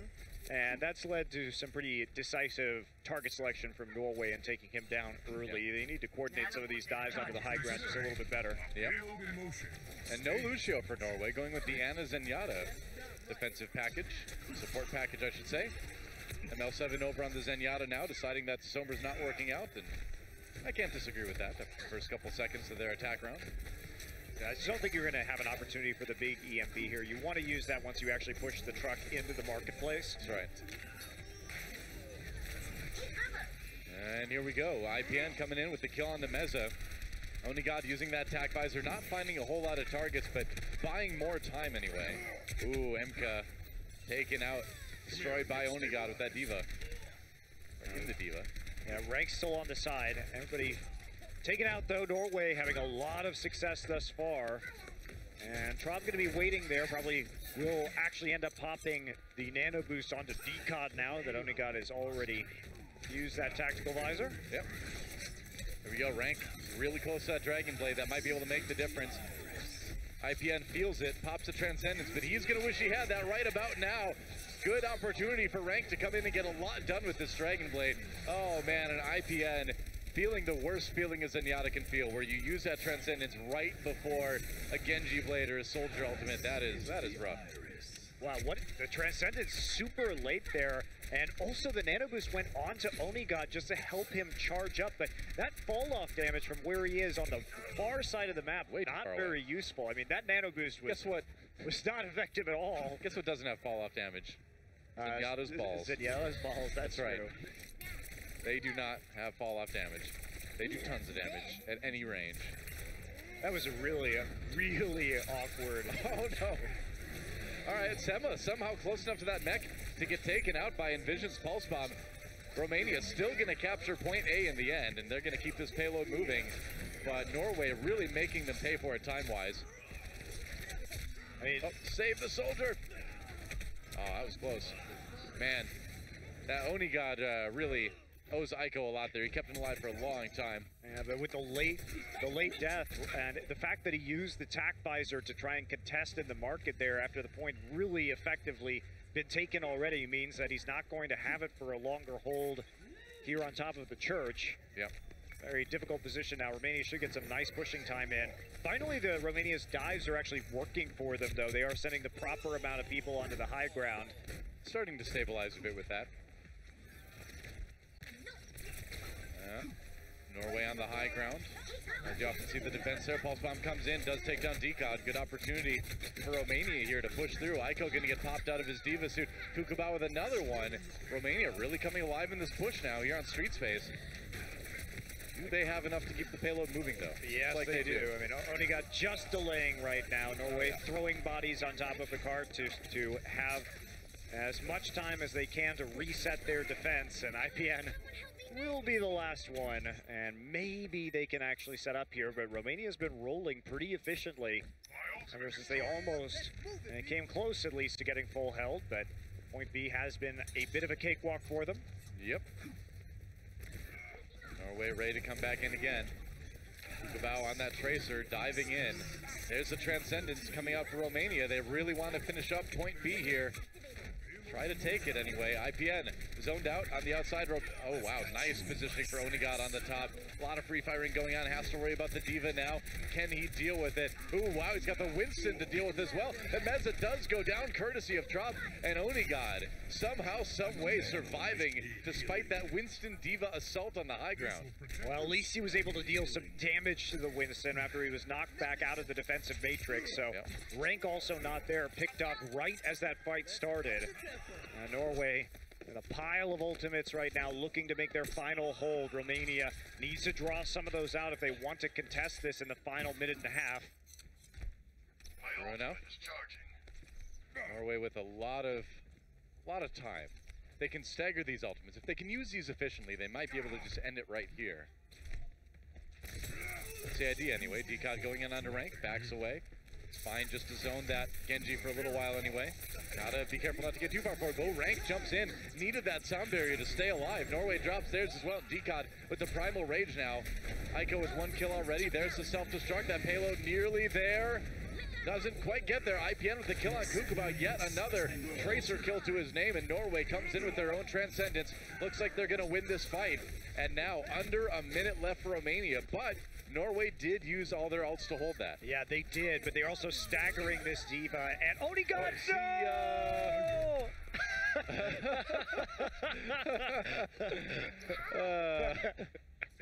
well, the monkey salute as you slowly slide to your death. I like how the soldier said hi, too. That was great. Waving at each other. It's a good way to go out. I'm getting too old for this. All right, Decod's feeling pretty confident. Here comes Romania with that Transcendence. Do they have enough to take this point and move on? We'll see. They're getting really close. Onigod with that tac visor, unopposed up on the high ground. ML7 does go down, and Decod on the point. They need to go after Rank, who's looking for those kills with the Dragon Blade. Doesn't look like he's going to find them, though. And Envision gets the kill there. We're into overtime. And Norway, they've lost a few people, but they still have the respawn advantage. Meza has that Primal Rage, trying to knock Norway away, and maybe, just maybe, with the zoning from this Winston ult, they can take the point. They're trying. IPN does go down. Sema coming in again. Looks like Norway is starting to push back now, and Decod coming in with his own Winston ultimate. That Primal Rage scattering Romania, and that may be about it. That should be it. Norway should be able to stabilize right now. The kills, one by one, are lighting up the feed. That Transcendence, there's not going to be another chance. Oh, we're still going, man. Oh, I guess we are. Coming in. MK not destroyed. That suit not destroyed. Well, he's going to destroy it himself now, I guess. With the Primal Rage. Nice shield from Decod to contain that explosion a bit. And Norway will win the map. They will win the match. And they have secured second place in Group A. Well, they did that 2 maps ago, Noah. They did. I'm just recapping. They did it with style this did. time. Getting the 4-0, not letting Romania back into the series. Yep, that's right. Props to Romania. Came over to Shanghai here this week. Played a lot of fun games to watch, but in the end, Norway able to take the win here. And yes, IPN, a well-deserved play of the game, man. This guy was sick. Look at that, peeking out. Wait for it, wait for it. Oh, yeah. He knows she's coming. He knows that Tracer's coming. That trance was a little bit of a waste there. Party trance. It was a party trance. Party trance. It was a celebration trance. That's what you call it. He was like, I killed the Tracer. Here I am. Disco fever. You just wave your arms around like, ooh, death is whimsical today. That's what Zenyatta said. Death is whimsical today? He says death is whimsical today. That's one of his voice lines. Oh, very good. Scary stuff. So Norway can look ahead to their best of 5 later today for a chance to go to the playoffs at BlizzCon. Which will probably be against France, but who knows what upsets the world has in store for us, Noah. Yeah, we could see some upsets later, but in all likelihood, based on what we've seen earlier this week, France should be the opponent, as they're probably going to take first place in Group B. We will see. Norway clapping for themselves right now. Yep. Hey, why not? They had a good performance here, for sure. Sure. Deserve a little bit of self-clapping, I would say.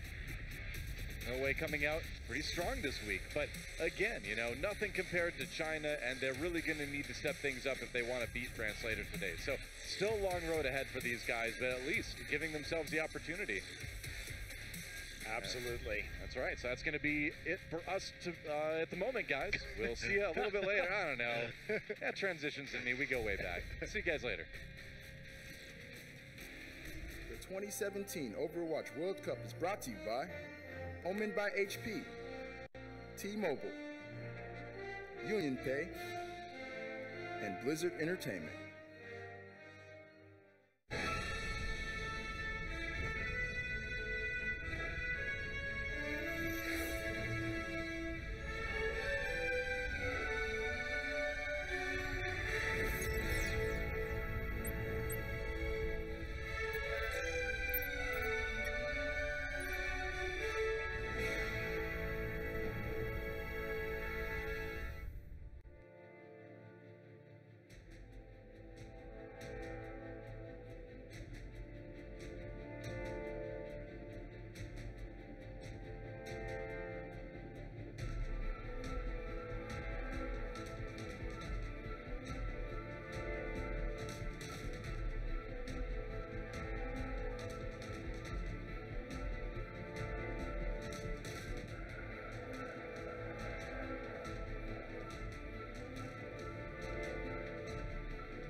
Welcome back, everyone, to the post-game show for Romania versus Norway. Norway secure their spot. Although they did it before the half, they definitely secure their spot into the bracket play, which we will see it later today. They are awaiting the winner of Group B, and that certainly is going to be an interesting one, but we'll dive into that one later on.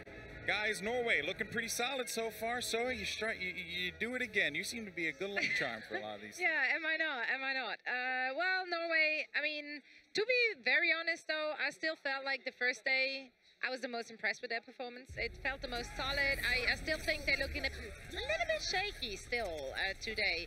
I don't know what it is. I can't really put a finger on it, but just something still feels off, and I don't know. Like, you know, I can't say that they're playing against the finest Romania could have brought them, right? Like, Romania, by the end there, was solo healing with Lucio. We had ML7 of all people on 76, so probably maybe a little bit confused here. I think a lot of it, too, comes down to them thinking that they're, I don't want to say that they're better than they think, but they are playing, I think, to a level where they feel more confident than maybe the teams they're up against. So they do make a lot of mistakes that they probably don't need to, but I think that's more of a result of them thinking, okay, we got this in the bag, so they kind of feel a little bit more empowered to make those questionable plays. I feel like nothing yells I got this in the bag more than picking McCree at this point. You know, I've seen that showboating picks, like, you know what, I think we win, so we play McCree, and by that token, nothing says I've given up quite like a Junkrat pick. No. Very true, actually. Hey, I was happy to see Volskaya. Okay. Yeah, that was great. That was great. Nice. And actually, all those small rooms, it might have worked Actually, out. no, I take that back. I wanted Horizon 100% in this whole group stage just to piss off Reddit. That's all I want. That's all I wanted to do. Life goals. And in any case, though, guys, we just got to do it. Just got to meme. Anyway, just want to let everyone know for our streamers back home in the States that only T-Mobile brings you unlimited access to the Overwatch World Cup on America's best unlimited network. And we've been talking about MVPs, and we've really been highlighting this because Miro was a difference maker at at BlizzCon, wrong event, at BlizzCon last year. He certainly was one of those guys, difference maker on the tank position, but this time it's Yao Yao who's getting the focus here, Flame. Yeah, you know, Eileen won it yesterday. I think, as the saying goes, behind every great Genji, there's an even greater Winston. So Yao Yao definitely putting in the work. Him and MG on the tank position have definitely just been carrying this team through. I mean, Eileen can't do it alone, you know? So Yao Yao's definitely been that player. He's always diving the supports, always getting the crucial kills and saving the primal rages for when he needs them. Yeah, Yao Yao, again, as a tank player, makes me really happy to see guys like Yao Yao getting highlighted. We know the difference maker that a player like Yao Yao could make, and I'm excited to see this guy's future. Do you think that we're going to be seeing Yao Yao potentially making that MVP run at BlizzCon? I mean, anything's possible, right? He could do it. anyone on that team right now, I think, could do it. Is really the thing to talk about. But he's definitely played better. Winston's one of those heroes where you're not really sure. It's hard to tell which players are actually competing at the highest level. You get the bubble usage, you get some more dynamic use of the primal rage if you save the bubbles for the self-destructs, who you're killing, how fast you're killing them. He just does it all, and I think that that's really what sets him apart. All right, well, we'll see if Yao Yao and anyone else really, who's going to be that MVP at BlizzCon. And that, ladies and gentlemen, was your T-Mobile Unlimited Gaming break. Now, let's go ahead and shift our focus here to, what we have coming up next. It's going to be France versus Denmark. You guys excited? So excited. I'm so torn on this one. It's so hard. Yeah, because I really like both teams. Like Denmark, yeah, it's good. But I did say yesterday that I gonna go for France. It's tough. It's tough. But Denmark, I just want you to know that once again, I gave Zoe the opportunity to choose, and she chose France. Oh, so, boy. I'm your friend. Twitter's going to be mean today. Literally thrown under the desk. It's okay. It's Goodness all right. gracious. All right. Well, they soloed the camera on me, so they want me to toss it to a break. Let's go ahead and do that. And when we come back, we are going to have France versus Denmark. Don't go anywhere.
The 2017 Overwatch World Cup is brought to you by Omen by HP, T-Mobile, Union Pay, and Blizzard Entertainment.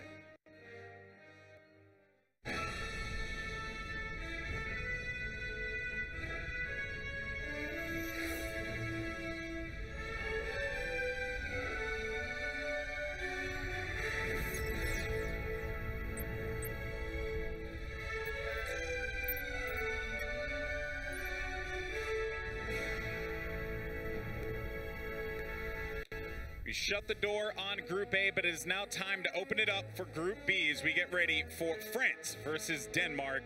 And I'm very excited for this game because there is a lot on the line here.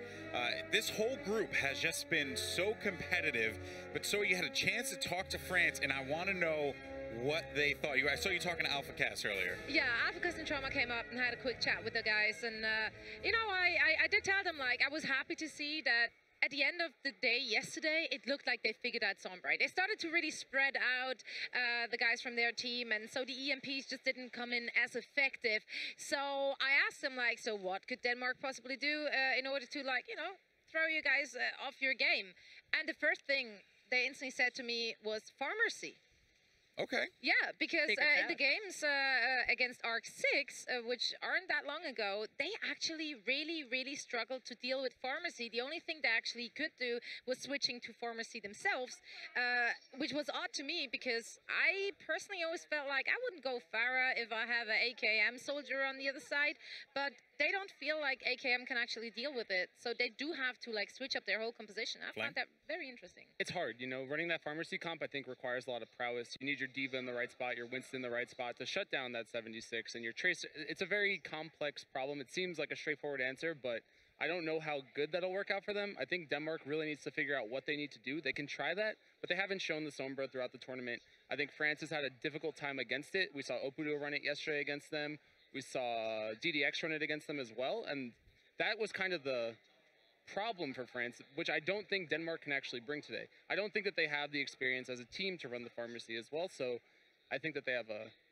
So you don't think that they have the experience to handle it, no matter it being the Sombra or the pharmacy? I don't think Denmark's going to bring either, and I think that that's the problem for me coming into this match as to what can Denmark really do to take France out of their game. Yeah, okay, that makes perfect sense. Denmark, we've seen a lot of standard play from them, a lot of standard compositions there, but there's not a lot of reason to deviate away from it for them. I mean, we've seen great play from Craigie on the Tracer. As a unit, they did excellent together. I'm just wondering more how the unit is going to match up against France. These guys seem exceptionally ready, but they've also got focus elsewhere because I have noticed that a lot of them are fielding interest on Twitter for professional teams. So these guys here not only have the pressure of the World Cup on their back, but potential employees as well. Or they're just thinking, they're like, you know what? Let's just get known. Let's just get recognized. Well, it's important to note if they do win this, I think that they can pave their future. I think if they win this match, they are through into that next stage. Yeah. Whether or not they'll be able to do that is obviously what we're about to find out, but they do have their fate in their hands at this moment, and that is very important, I think, if you're Denmark right now. Yeah, 4 wins. 4 wins for Denmark here puts them at the top of the group. 3 wins ties them up with France. Oh boy! All right. Well, we have France, and this team. It's Rogue, aka France, Team France. And this is such a talented team. It is interesting that they are concerned about something that may not even be a non-issue.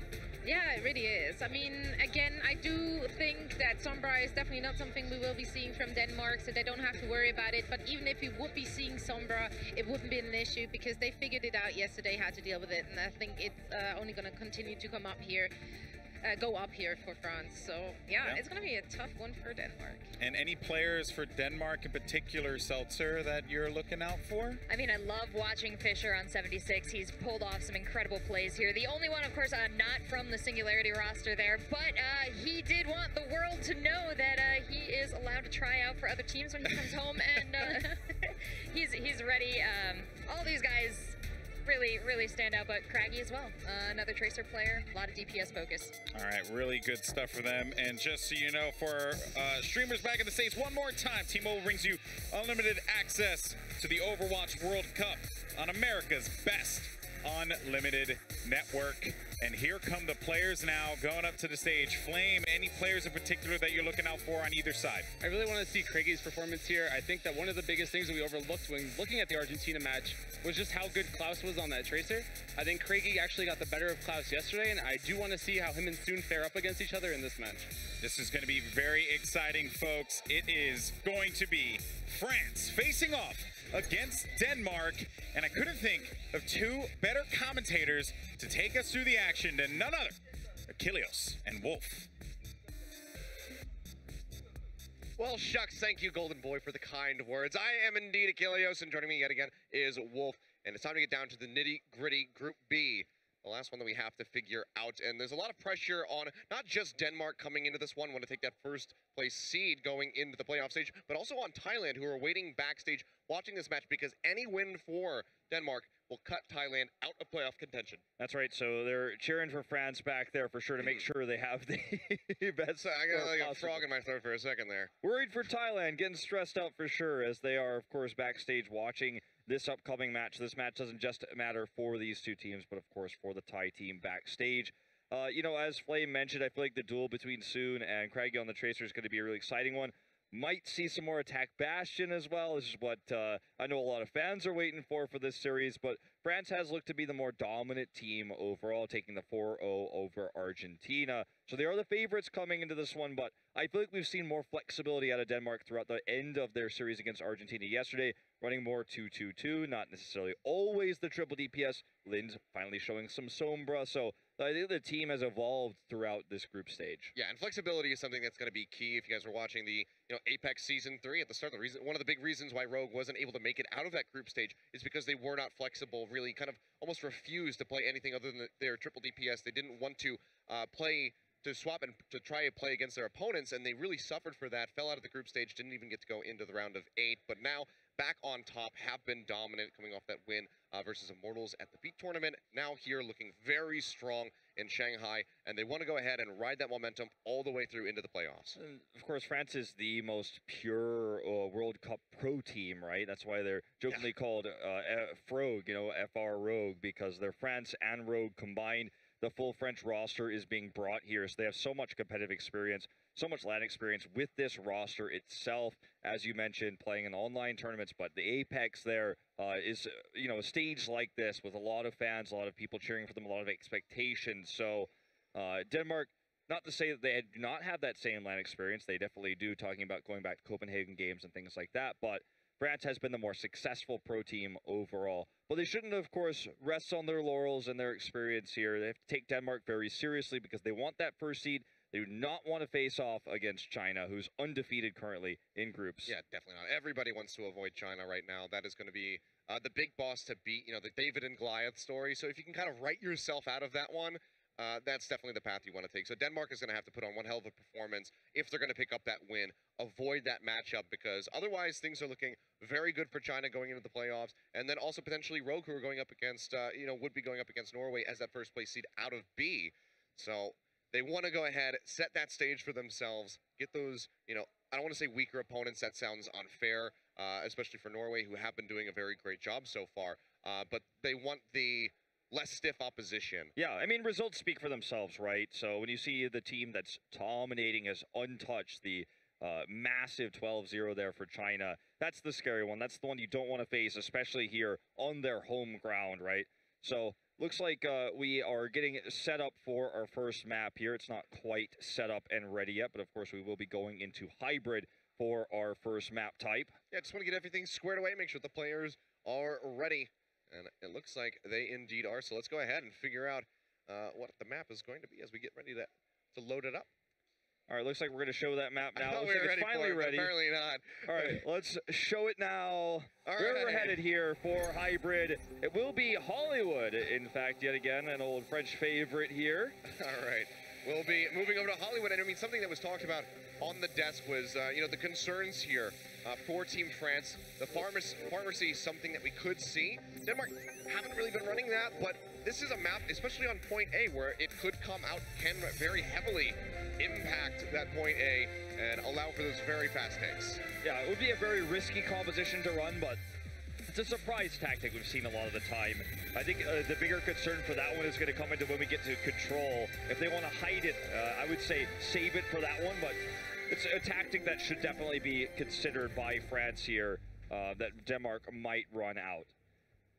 It's the Norway trying that one out here on Hollywood, looking to counter the dive from their opponents, but they were unpleasantly surprised to find a Sombra on the enemy team, so didn't really work out for them. But we know Rogue, we know that they like dive, so Pharmacy would make a heck of a lot of sense here for Denmark if they did want to run it, but at the moment, nobody hovering over that Pharah.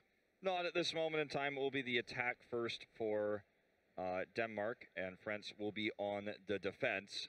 So Some weird playing cards. They don't even have numbers on them. Yeah, I'm Just not suits. entirely sure what that... Maybe this is just one of those things where you test to see if someone's psychic, or they see the heart, the star, the spade. Perhaps. All right, Hearthstone card back on it. Yeah, exactly. Maybe some new expansion that hasn't been released yet. We don't know. Oh, they're putting the sneak peeks here in Overwatch, I guess, Blizzard. Playing the meta game with their different franchises. But here we go. On the attack, it's going to be Denmark pushing forward on the red side. working their way over towards this first point. Will be that triple DPS coming through as Fisher is back on that.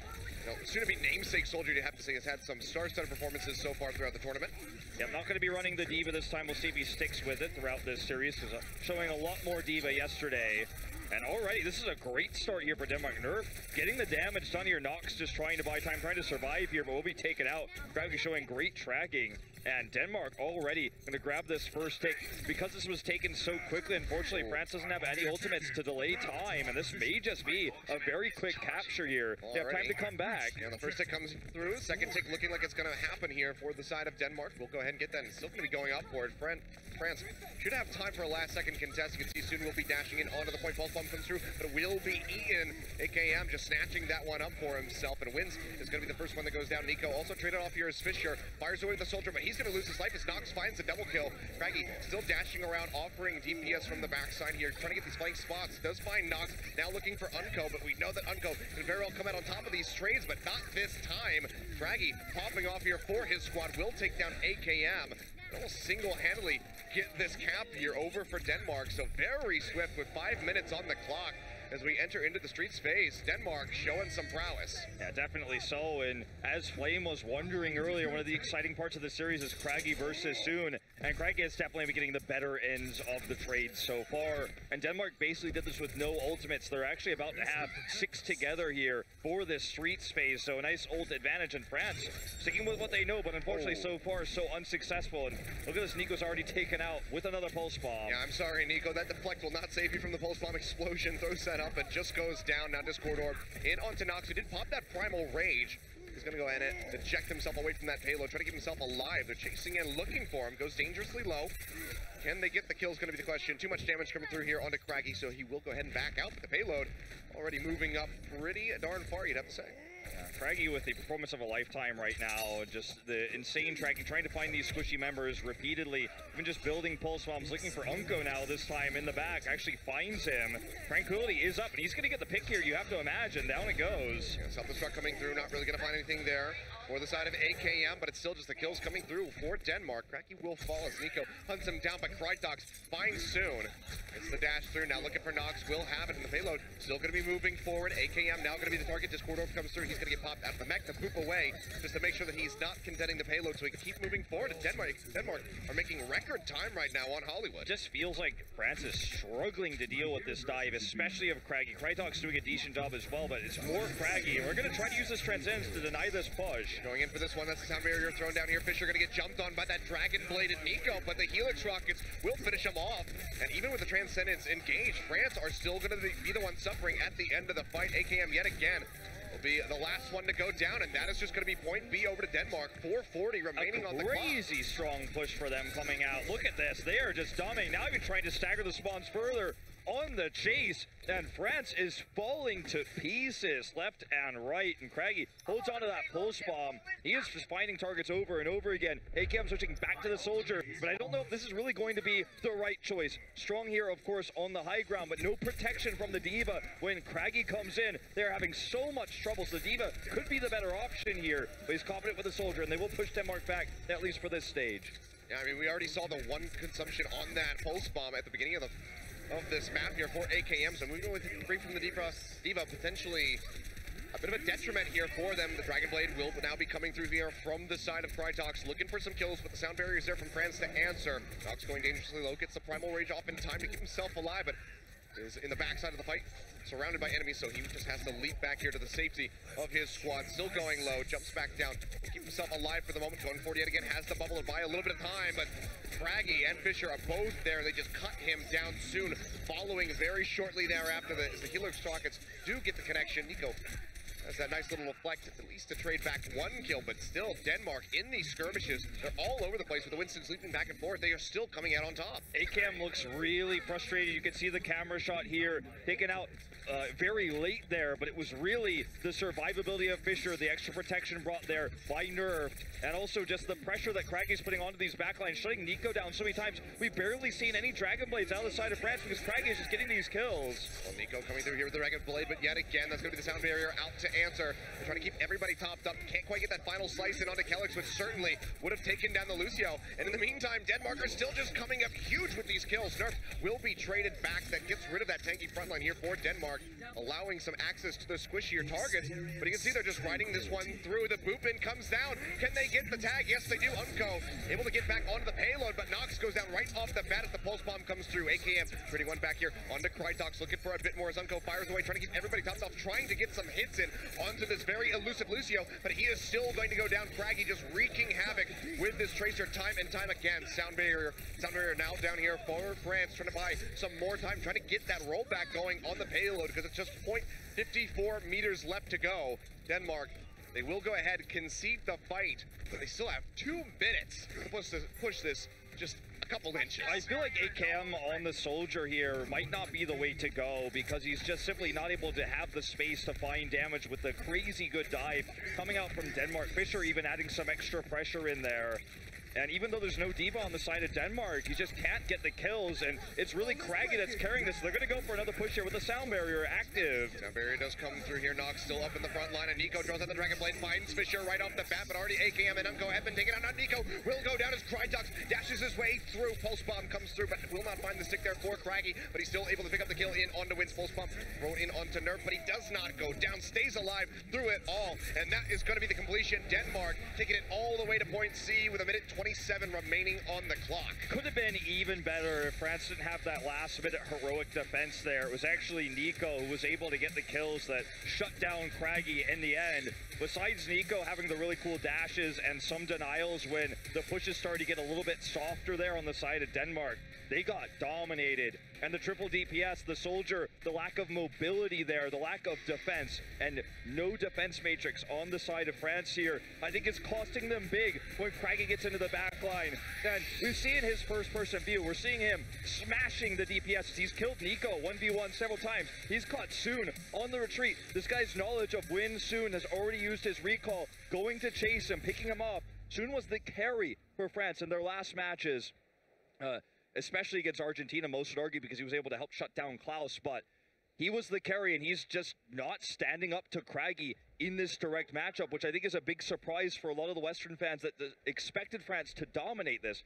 It's not over yet. We're still in just now France's attack, but Denmark gave them a big run for their money there and nearly had an even larger time bank than the one they have now with the 127. Yeah, I mean, there's really just the one fight, that entire push, that France was able to stave off Denmark. They went back, regrouped, came back in, and were able to get that completion. So really surprising stuff. I'm sure a lot of the, the Rogue fans, the fans of France here, have to be surprised because, I mean, again, they were concerned about perhaps something like the Sombra, the Pharmacy comp coming through. They were nowhere near being afraid of Denmark running their comp and doing it better, but that's exactly what they did on attack. So just looking at it right now, Nico looks to be running that Diva. So they want to keep AKM on the Comfort Soldier here, but they are going to bring the Diva out. It is going to be Nico. We saw this swap back in Apex. We've seen Rogue specifically.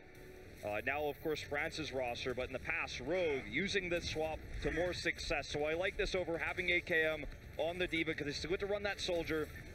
And it's a lot more protection again for AKM against Craggy's Tracers coming in from the backside. Yeah, but AKM going to have to deliver, and soon it certainly has to step it up a bit from that first round performance here on Hollywood. AKM not going to go down, finds Craggy, the headshots registering, and that's exactly what we were looking for, what we were expecting from France to start things off. And here we go, the point already going to be contested. First tick going over, and maybe even just the cap.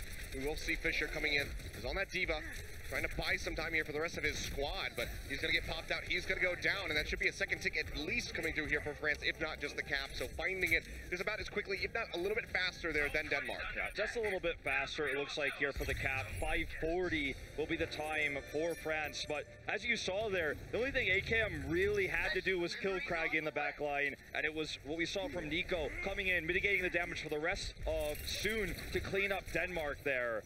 Really well done. So different than I expected. I thought perhaps Nico would be protecting AKM there, but AKM just had to take the 1v1 himself. Off screen, Soon going down. Kelix finding that nice little right click to kill him. As we see Denmark posturing forward, trying to keep this payload contained over here to the archway. Self-destruct will be tossed out. Not going to find anything there for the side of Nico, but that's going to be a nano boost in on the Nerf as he pushes forward. Pulse bomb down and onto the Diva. Still hasn't lost the suit. They're keeping him alive, but now he's got pinned into the corner. Multiple members in the security room, and Nerf is just going with an all-out brawl. Takes down Nico, soon will fall as well. And Nerf says, I'm not locked in here with you, you're locked in here with me, but as soon as they leave the room, he will go down. AKM finding the kill, has that tag visor ready to go. Would love to pop Fisher out of this mech so he can use it. Gonna try to get him so he can't remag. Yeah, we'll just go ahead, hand the mech over. Tag visor now coming through, finds Craggy, finds Lynn. The self-destruct gets wins, but AKM trading up here for Team France. Fisher straight up into the air, has that Discord orb. Will not be long for this world, will get taken down. And this payload will continue moving. AKM dealing with Nerf so well here and showing his accuracy, showing why he's not the player to swap to the Diva. It's Nico who better fits that role. Such a very similar role as was being discussed actually by Do and Monty in the last series of just mitigating damage, going to the back line and diving, but AKM just doing so much there, and suddenly it feels like the tank line of Denmark is going in too early and actually not able to kill AKM. Getting chased down oftentimes on the retreat is nerfed. Oh, Fisher immediately going to get popped out of that mech yet again. Has the biotic grenade, but that's not going to do much there to keep the baby Diva alive. Denmark already suffering 3 losses. Let's go ahead and make that 5 as Krytox is going to be the only one remaining alive, hiding out inside the studio, but they're going to be chasing in rather deep to kill him. Can't get the health back, gets zapped to death. So we'll walk away with that one. That will be point B going over to France. So better, besting the time that Denmark had established on their attack. So perhaps being caught off guard initially, but now seems like they have figured out Denmark's play style, and they are just taking them to town. Yeah, going to be a massive time bank here, so very similar now on the attack for France. Feels like Denmark, when they lose momentum, they kind of keep feeding for the contest, and even after that checkpoint was reached, we saw Fisher try to go in there to deny and try to stop that push to contest a little bit, but unfortunately was taken out. So staggering those respawns, giving some free push, some free ult charge over to France. So we'll have the ult economy lead right now. Nice pick off here for Krytox, finally knocking AKM out of the fight. Yeah, a bit of an overstep there from AKM. Does get punished for that one, and without him, you can see France just going to go ahead, retreat back over towards point B. Want to be operating as a full 6-man unit. Soon trying to find the pulse bomb here. The defense matrix is good. Finally gets in the back there. Not going to get the stick though. Yeah, really poor flick. Doesn't have that stick, but does find Lynn in the backside. So a bit of a consolation prize. And Nerf has gone down to that self-destruct toss out here by Nico. They get Kellix as well, so no supports for the remaining members of Denmark, and they're just going to get cleaned up. Krytox yet again, the only one that's still alive, and even then that might not last too long. Is able to go ahead, jump over toward that high ground, but he's still being pursued in by Nox. Will get taken down, and his body's just going to hit the pavement. Yeah, and that's going to be a long respawn here. Soon actually looking for Craggy right away. As the recall won't need it here, he's actually going to tag team with AKM to try to control this high ground to keep them back in the spawn. Now barrier coming through here from Denmark, but Craggy has already fallen. Not going to be benefiting him too much, and Krytox has the Dragon Blade out, finds AKM, gets wins as well. Can he get more? Yes, he can. Nox with the Discord Orb will get cut down. The spies, a bit of room for Denmark to breathe, but it's still, there's a few meters remaining here for France on the push, and they have plenty of ultimates to try to get this done. They're about to have the big 6, and realistically, they have about a minute and a half to make this push happen in order to maintain a massive time bank advantage. Even if it doesn't work out, they'll still likely be able to get the completion here. But this next push is going to be the toughest one for Denmark to hold because they use so many resources for that last push. Yeah, and France is now moving in, has that sound barrier ready to go. Self-destruct will get tossed down here by Fisher, but he doesn't come with anything but AKM. Takes out both supports with an attack visor yet again. Doesn't quite have those Helix rockets to finish off Krytox. A nice deflect from him. Nearly takes out the enemy soldier. The Transcendence does come through. They will top him up, and it's still France dominant on top of the payload, looking for that completion as Denmark scrambles to try to contest this, but it's not going to be happening by the look of it. Push forward there by Craggy right at the last second. Delays it for a little bit longer, but it will get completed. a minute and 2 seconds faster here for Rogue. And this was, I feel like France, whichever way you want to go. People are calling him Rogue, but this this team definitely had the better ult economy because we saw a few disjointed contestants coming out from Denmark, sending one tank in, a second tank in, trying to slow down the push so they could actually get the respawns coming in, but they fed a lot of ultimates over to France, and France had an even stronger push, had the bigger time bank. That last fight was decided by the better ult economy, and it turns out for France here, Nico's Diva was the answer to Craggy. As we were saying, as we expected, when Nico sits on that Diva, Craggy just is not finding the kills. AKM is given a lot more room to work with, and I like this setup much better than putting AKM on the Diva, as we saw very briefly there on France's initial defense. Well, nicely done there by France. A good rebuttal to what was looking like a dominant performance there from Denmark on their attack. France just completely turns that one on its head. Says, you know what? We kind of invented that comp that you used. We made it popular. And we can absolutely crush you even while you're trying to use it. Fisher will be back over onto that soldier.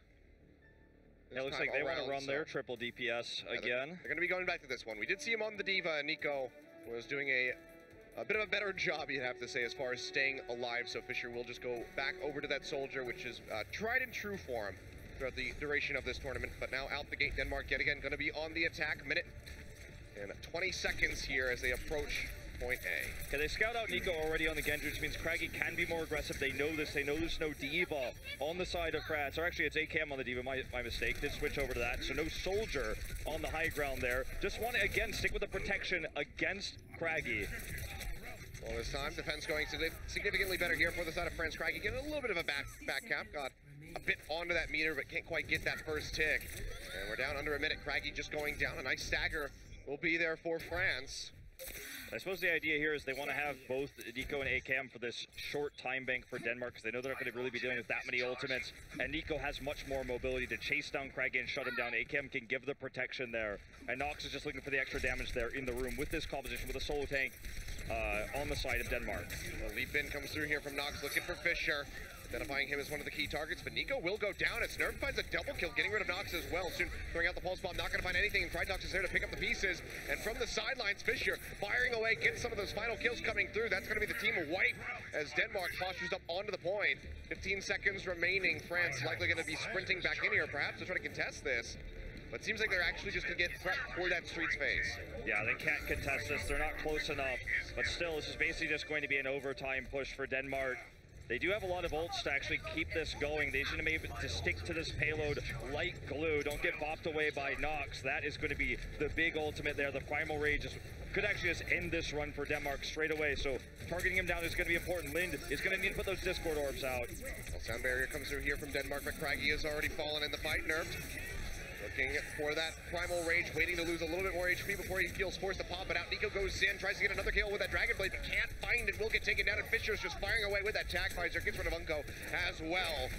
See Nerf just jumping in, just trying to smack them away from the payload so he can get some more distance with the AKM, and soon likely to be going down. Now they don't have the Primal Rage. Quite a bit. They don't have the Primal Rage anymore, so this is going to be a much longer overtime push. Brad's probably starting to get a little bit stressed out. Nico had the right idea there with the Dragon Blade to come out, knocked Krytex out of the fight first, but Nerf was there to answer with the Discord Orb onto Nico. He was taken out in the fight. They have self-destruct. That could be one way to get these members off the payload, but if they fail that, then this could be a very long overtime push for Denmark. It's going to need a very well-placed one to make this work. You see the Transcendence coming through to in answer of that sound barrier. Pulse bomb thrown down onto the ground. Not going to be finding any picks here for the side of Soon. Dashing around dangerously low, has the recall, but will not be getting it much as far as the heals are concerned. The Helix Rockets will be there from Fisher to go ahead and finish off that pesky Tracer. Yet again, a team wipe for Denmark. They're going to keep the payload rolling closer and closer to point B. This is such a big problem now. There's just no tools to get this. They're about to hit that second point. There's no tools to knock them off this payload. Nox still not with the Primal Rage. And Denmark about to have several ultimates available to buy further time, especially Nerf having his own Primal Rage. He's the key here. He's going to be the defender. We are going to narrow down towards that second point. And Soon needs to find more kills. He's been taken out early. Wins, speaking of which, already out of the fight. Nico out of position. And up goes down as well. It's both supports eliminated. And Fisher with attack visor gets rid of Nico. Firing away, looking for a couple more targets. Will knock AKM out of the mech. They take him down. And that might just be point B going over to Denmark's. Nox will fall. And they will have it capped in overtime. Denmark, where is this coming Nerf from? did not even have to use his Primal Rage. They used almost nothing for this. They have sound barrier. Nico doesn't have his Dragon Blade yet. Needs to make sure he's picked up. He's picked up before he can get it. Still no Dragon Blade here for France. This is a crazy push we are watching right now for Denmark. Massive lead in ult economy. Lind soon to have the Transcendence. And this is unheard of in Overwatch to see a push like this. Just rolling and rolling. And there's no Diva. There's no self-destruct. AKM switches back to the soldier. This is what they used to defend when they did stop that initial push from Denmark. But there's so many tools to keep this going on the side of Denmark. They have the ult lead. Here comes the sound barrier, though. They drop it out. Krytox looking for that Dragon Blade. Nearly has it available. Just 6 more percentage for him to have that. Cuts Nico down the melee swing. Gets rid of him as soon as he uses Dragon Blade. AKM dropping onto the low ground will be eliminated immediately, and it's just Unko left, but not for long. He will fall. The payload keeps on moving, and Denmark might just be able to make this happen. They might just have it. Nerf still has that primal rage. They've got the Transcendence and the Dragon Blade, and they're keeping France in the choke point here. Here comes the Pulse Bomb. Not enough to knock Fisher out. Transcendence. It keeps him alive. Lin pops it. It keeps the Diva in the fight, and now Nerf with the primal rage smacks down AKM. Krytox drawing out the Dragon Blade, looking to finish off this French squad. Will cut down Unko. It's all on Nico, but he is dead yet again. It's Denmark. They do it. They push it all the way to point C. This does not happen in competitive Overwatch. This rarely happens in solo queue games. The full push in overtime. They had the weaker time bank. And if you're France right now, you're wondering, how in the hell did they make that happen? Now we have to, with a weak time bank ourselves, push all the way, get the completion here. An insane situation now on the side of France. They just couldn't get their ults together. They didn't have the coordination. Nico, too aggressive, picked off multiple times there on the attack. And he just wasn't able to get the Dragon Blades off. And when they came in panicked, they came in hot, and Denmark picked them off one by one without using their ultimates. Had the ultimates there at the end to buy that extra time, the Primal Rage, the Transcendence. And Nico just did not deliver. You see that dumpster? I see it. That's what Denmark just put France in. Oh, there it is. They're right inside. Oh, man. I knew we were going to have a good series here. Okay. I knew we were going to have a good series here. Well, I did not know we were going to have a full overtime push on our hands. I mean, so it's not over yet, but France, they have to go the distance with 2 minutes 29. Denmark, against all odds, able to complete that. But good lord, the odds now stacked against them. The favorite coming into the series. There's still 3 more maps after this that France very well could take, but either way, if this is a win for Denmark, it's one hell of a statement. Okay, we're going to run this time again the triple DPS. Not going to have either Nico nor AKM on the Diva. It's a Diva-less comp. And it's going to be about Nico again finding that damage, but they don't have the protection against Kragi. That's the scary part. Kellick's already having the back off, takes quite a bit of damage, but Unko's going to be the first one who goes down as Kragi just wreaks havoc on these support members here for France. Biotic Field will keep a few of them topped off as he just builds up for this Pulse Bomb, already over halfway there. France realizing this is not going to be the push with the early kill into Unko. Backs away, built up a decent amount of charge for AKM. He's actually farming that really well, now up to 62%. He's going to be the one, if they can knock Fisher out of the mech, to carry this fight and to grab that first point. Up to 71 now, building it onto Nerf. If he could grab him, that would be a nice start. Soon's gone down the Biotic Grenade, absolutely massive here from Lin, just keeps everybody topped off. The recall is available there for Kragi, zips himself back into safety, and has that Pulse Bomb ready to go. AKM as well here with the Attack Visor. Needs a big opening, but as long as Fisher is there with the Defense Matrix, it's going to be so difficult to try to get onto the prime targets. Nox, he knows he's dead. He's just going to go ahead and stop dead in his tracks, and that is going to stop France as well, because they just pick up multiple kills. No opportunities. AKM as well. They're chasing them all the way back towards the spawn. No opportunities for AKM to use that Attack Visor. They can't knock Fisher out of the mech. They can't stop Nerf. The Discord Orbs have been really well placed for Unko, but it's not enough damage to finish Nerf off. He gets away, he escapes. The Ana pick here really working out for Denmark, and they didn't even use the Nano boost yet, so Nerf has a lot more ways he can buy time here. France is going to have to make this work right now. This is their last big push. Could be the Nano Blade, and that's exactly what it's going to be. Krytox does get booped away, but he still finds Switch. He finds AKM. Lin will get cut down off screen, but it doesn't even matter because Krytox is doing all the heavy lifting for Denmark. They will absolutely destroy, dismantle Team France, and soon is going to be the only one left standing. 35 seconds left on the clock. Fisher gets the health still pack. relatively healthy, gets that health back, as you say. To stay in the fight soon is ticking up on the point. Nobody is contesting him. AKM and Wins have joined in. Could this actually be it here for France against the run of play that we've seen from the start of this round? Nerf has that Primal Rage. Really want to use it here. He's coming in. He's going to go ahead and drop onto Unko here. Get that respawn out. Drops the Primal Rage. AKM, though, Unko getting the kills. Unko survives. He forces out that Transcendence, and Fisher has falling, didn't get anything with that self-destruct, and it's going to be France this time around picking up the kills. The Helix Rockets comes through, cuts down Nerf even through the Primal Rage, and it seems like France might just be able to get this cap finally on point A, but again, they have to go all the way to C if they want to win this match. That's right, and the only egregious usage of ults here for Denmark was using Nerf's Primal Rage, you have to say. He failed to get the kill onto Unko, and sure, he made out the Transcendence, but France was more ult efficient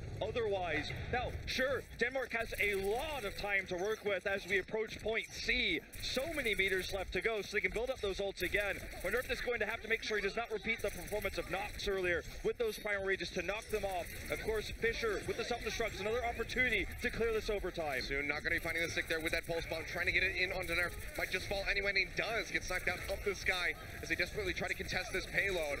Seems like France still going to be in a pretty decent spot, trading evenly at the moment. But it's not progressing, and that's going to be the crucial point here to take away for France. They're not advancing down the street. Denmark is buying time. So if they leave this payload for a second, you'd have to think maybe you think maybe for a moment, it's weird to say this in an overtime push on hybrid, but maybe Denmark should do some eco pushes to build those ultimates onto the point, build up the Primal Rage, have that nano boost to build that there for Nerf so that he can get them off the point. The self-destruct for Fisher so far away because it's been demeched so early. It's only at 44%. These are the easy tools. These are the easy ways to stop the overtime. All right, well, AKM just get taken out here by Craggy, but they lose out onto Nerf, so Fisher gonna have to be the front line for the side of Denmark at the moment. And now Craggy taken out soon, finding that crucial pickup. Craggy has been the one wreaking havoc here for France, just giving them so much trouble. Krydok's going forward, Nico's there, cuts him down, finds the kill, gets Lind as well. That could just be point B going over to France. My God, can they actually do it? Well, they're getting closer and closer by the moment. But remember, once Denmark gets those important ults, that's going to be the challenge. But France has been just as efficient in ults as Denmark was with their overtime push here. They're about to have the big six on attack here. So this next fight is going to be so critical for ult economy as we approach the end. Nerf still not having that Primal Rage. Fisher close to that self-destruct, but those are the big ones. Lind could try to use the nano boost early to get that Primal Rage, but that's a risk.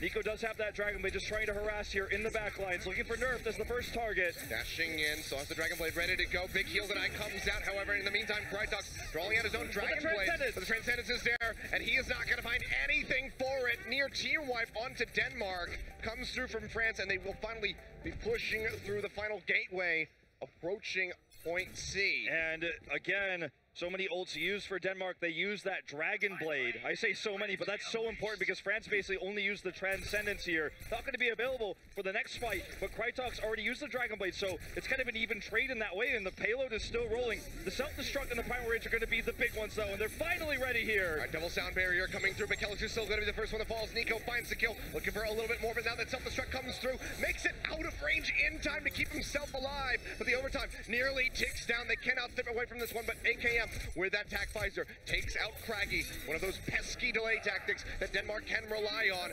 Going back in, payload yet again moving forward. So many members waiting to respawn here on the side of Denmark. It's going to be down to Fisher, Kellis, and Craggy to try to buy that time. Need to get in here very swiftly. Fisher up into the air to try to buy time for the rest of the squad. The heals coming through the back is already gone down. Kellis with the boom, just trying to knock them off, trying to get them away from this so it can plummet in time. He survives! He survives! The group to play. They go back in. Nerf jumping forward, rejoining in with the team, waiting for Fisher to arrive. Craggy has been picked off, and it's an all-out brawl on top of the point that France is winning. AKM coming up huge, the double kill coming through, and that is going to be it. They get it in the end. This is insane. My God, one of the craziest runs I have ever seen from any team on Hollywood. The key play in that last fight was on Nico. Fisher drops down the self-destruct. They talk about how important that ultimate is. He escapes, and not only that, he kills Fisher before Fisher can remech, so he doesn't have the mech to buy time to use those boops there. Perhaps with that and Kelix, they can prevent this from happening. But Nico, sure, he got picked off several times there on the defense. Maybe he was the weak link there, but on attack, he made the plays. He made that happen at the end. And the heals coming out as well. The protection from Unko, that was really well done. The Transcendence to deny Krydok's Dragon Blade. And we are going to the very rare overtime, 1 minute apiece, full completions in overtime for both teams. I swear, if we go all the way to point C again, I might die. Well, we might just keep doing this all night. We're just never going to advance to the second map. We're just going to be locked into Hollywood for all eternity. But good Lord, France, they managed to do it. They claw their way out of that dumpster. And they put Denmark in instead. Say, okay, now your turn. All right, well, this is getting a bit intense right now. If you're a fan of either of these teams, do tell your friends to get in here and watch this one, because we have just not quite seen anything like this. We have never commentated any Overwatch game on Hybrid that looked like this. All right, so we'll be Denmark on the attack yet again. Only 1 minute of time here, though, as they head out. So this is going to have to be the miracle push. Remember, France has that exact same time bank, so any ground they gain is massive. Yep. Going to be running the same exact thing that we've seen so far. Fisher back over onto that soldier. It has been working out rather well for them thus far. You know, just a bit of exchanging here. The Genji's poking out, trying to build up for those Dragon Blades, and AKM's going to be the first one to fall as Fisher finds that kill. Krytox going into the cafe here. Goes dangerously low, will get taken out, but still it's going to be trading up here for Denmark. As they find Soon and Nox, but it's not enough for them to get that second tick yet. Now coming through as they get rid of Nico. They cut down Unko as he's trying to push in, and that will be the cap on A. Denmark yet again setting the stage for themselves to make this massive run. 12 seconds, then we're in overtime. France, can they stop them this time around? They're going to have to rely on Nico once more, and this time he's going to have to play it better than he did the last. They don't have D.Va, so they won't have self-destruct to use for these fights. They don't have the protection, so you need to be careful of AKM getting picked by Krag. He doesn't have anywhere near the attack visor, and Unko did switch over to that Zenyatta, so Krydog's getting close to Dragon Blade. He should have it first. See if he can make proper use of it, though. Kelix is going to go down. AKM finds him with those Helix rockets, and now it's dangerous territory here for the side of Denmark. AKM not going to be caught out by that pulse bomb. Overtime ticking down, and it will end right here just past the gateway. 47 or 45-79. They still have just a minute to match this. Okay, not only do they have to take it in a minute, but they do have to push it just that far. It's basically ultless what we saw, and it was on Nerfed to actually do that extra damage. He was the one who was able to find them in that AoE sector where he did so much with that Tesla gun there. Nico tried to buy time, got picked, but they held when it mattered most. They got the picks off after resetting. There's not a whole lot of time to reset on this one, though. When we're having dive versus dive like this, things get a little bit wipey when you win on attack and you get that grab. So what Denmark needs to do here is what they're looking for really massively is going to be the full hold. There's very little distance traveled for France to actually take this one. And it looks like, surprisingly, Nico's grabbing onto the D.Va for the attack here. Not going to be doing the Genji attack, so looking for protection against Craggy for the longer sustained fight to take this point. We'll just have nearly mirrored comps coming through here from both sides unless we see a swap from France in the next 15 seconds or so. Lind is going to be on the Ana. Unko over on that Zenyatta. One of the best, if not the best in the West. And wants to show that off, wants to start things off with a victory here for Team France. And you know that Thailand's waiting in the back rooms saying, like, yeah, you know, we want France to win this as well. And this is just game number one. Exactly. Nico's going to drop out the sound arrow here, the sonic arrow, then switch over back to the D.Va. Unko needs that protection, as we know that's going to be the primary target for Craggy and Krytox here heading into this one. Nice Helix rockets already coming out from AKM, doing the damage. Yeah, cuts Lin down pretty low, but he's got it himself healed right back up. Self-safe, Fisher cutting in over to the cafe, keeping himself safe with that Discord on top of him. AKM being threatened from the backside as Craggy goes in pretty deep. Tries to get the kill to eliminate the soldier, but it's not going to be working out yet. They've been onto the point, first tick. Getting ready to come through here for the side of France, and Craggy has fallen, as you say. Unko coming up with that kill here for his squad. Biotic Grenade keeping nerfed in the fight, but for how long? It's hard to say, and it's not very long at all, actually, because the Helix rockets are there to go ahead and finish off that enemy Winston. Now Fisher popped out of the mech. You'd have to expect that this should be the cap, perhaps, here, going over to France as they continue to eliminate members of Denmark. Krytox going down. That was the last hope. Denmark, do they just get prepped for a very intense streets phase? Looks like the answer is going to be yes. They're going to need to make sure that they can buy enough time for Fisher to have that self-destruct. Lind is going to stay with the Ana because he knows there's not a lot of time. He has 92%. He wants that nano boost, so this is definitely still doable on the side of Denmark. They bought a lot of time. It's already just starting in overtime. Denmark themselves had about 15 extra seconds, but this is so close right now. The nano target is almost certainly going to be Krytox, who has the Dragon Blade. Unko doesn't have Transcendence. Will they realize this or try to bait it out? If they bait it out, could be the opportunity. Here we go. Just going to use it blind here. Right on the AKM. He's pushing his way into the pulse bomb. Is there? Takes him down. And a double kill over to Nico. Nerfed and Fisher both falling. Lind goes out with that tag visor. A double kill answered here by Craggy. But now it's him against all of France. France that he's not going to succeed, and that is going to be it. No one from Denmark can tag, and in one of the craziest games of Overwatch I have ever seen, France will come out on top on Hollywood. They made it count when it mattered most, and I feel like that's the big difference between these two for the overtime pushes. It's finally the self-destructs hit their mark. Soon was able to get the pulse bombs, but if you thought this series was going to be one-sided for France, you were shown that you were incorrect by this first game, and that is just game number 1 of this 4-map series. It feels like that game 1 lasted longer than Hong Kong did against China at the beginning of the day. That was an eternity on Hollywood, but France in the end, they do come out on top. Krytox walking away with that play of the game, but unfortunately for Denmark, not a victory. So Thailand breathing a bit easier backstage. And for Denmark, I feel like they walk away with this one much happier than France does, because France knew they were the favorites coming into this. They want to take that top seed spot, avoid playing against China. For Denmark, they say, wow, we really gave them a run for the money. Several times, France looked mortal, and Denmark absolutely could take the 3-1 here. It's absolutely still a possibility, but man, was that tense. I can't even believe we saw 2 back-to-back overtime pushes. That's so very rare. That's only ever happened a few times. You'd have to expect. Yeah. I mean, especially on the professional stage, that's like seeing a unicorn. Yeah, we saw 2 unicorns back-to-back. Yeah, okay? we found a Dane and a French unicorn, and then they fought each other, and the French one won. Yeah, it's like seeing a now unicorn. There's one less unicorn in the world, so that's sad. Yeah. Rip unicorns, but maybe we'll see more unicorns in this series if things continue like this. I don't know how you first tiebreaker map, maybe. I don't know how you try to one-up that. There's just, I mean, maybe some crazy escapades on the side of escort at the end of the series, but going over to control should be a bit more contained. Sure, we can still have back and forth, just getting the caps retakes, back and forth between the two squads. But there will be a clear victor at the end because it is a best of 3. Yeah, hoping we see Ilios again. I would love to see that. We saw that in our last series, of course. Finally with got Romania. that. Finally got Volskaya. Yeah. But so it was a bit of a transition, but you never know what's going to happen here. We've been seeing a heck of a lot of Lijiang Tower. And some, smattering of Nepal thrown in there as well, so I'm expecting to see one of those 2 maps being drawn out. Ilios, the more common ones. I feel like most people have been playing Ilios for so long, they're just like, I want to play anything that's not Ilios right now, so they just keep going over to those other picks. Looks like it's time to reveal the map, though, guys. It is ready. Where are we headed? This is going to be Nepal. All right. So, unfortunately, not the Ilios that you and I wanted, but it is going to be the Nepal that Denmark was looking for. So, I feel like Rogue's triple DPS has been somewhat hit or miss here. It's looked good when Soon can hit the pulse bombs or when Nico has the protection, but when Unko gets picked off, that's when things get a little bit dirty. They've shown that they can run the Diva, and that's something that they ran a lot there to protect against Craggy. But going into Nepal, I have a feeling they're going to stick with the triple DPS. Maybe they'll change it up when we go into Sanctum, but for Shrine, I put big money. It's just going to be 3 DPSs on the side of France, flying out as we head into this one.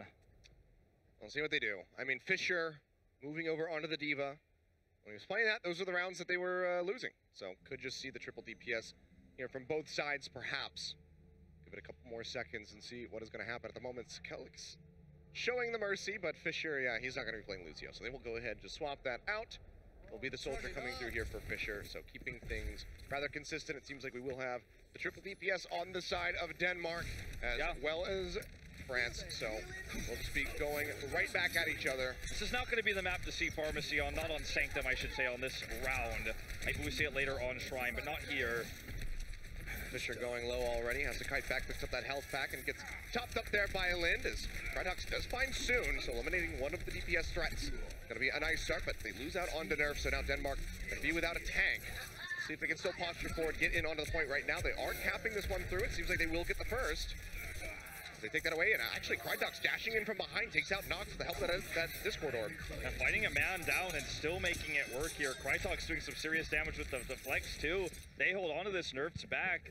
And really, if you compare his ult meter to Nox's, it's really not all that different with the late pick coming on to France's Winston side there. They're actually pretty even.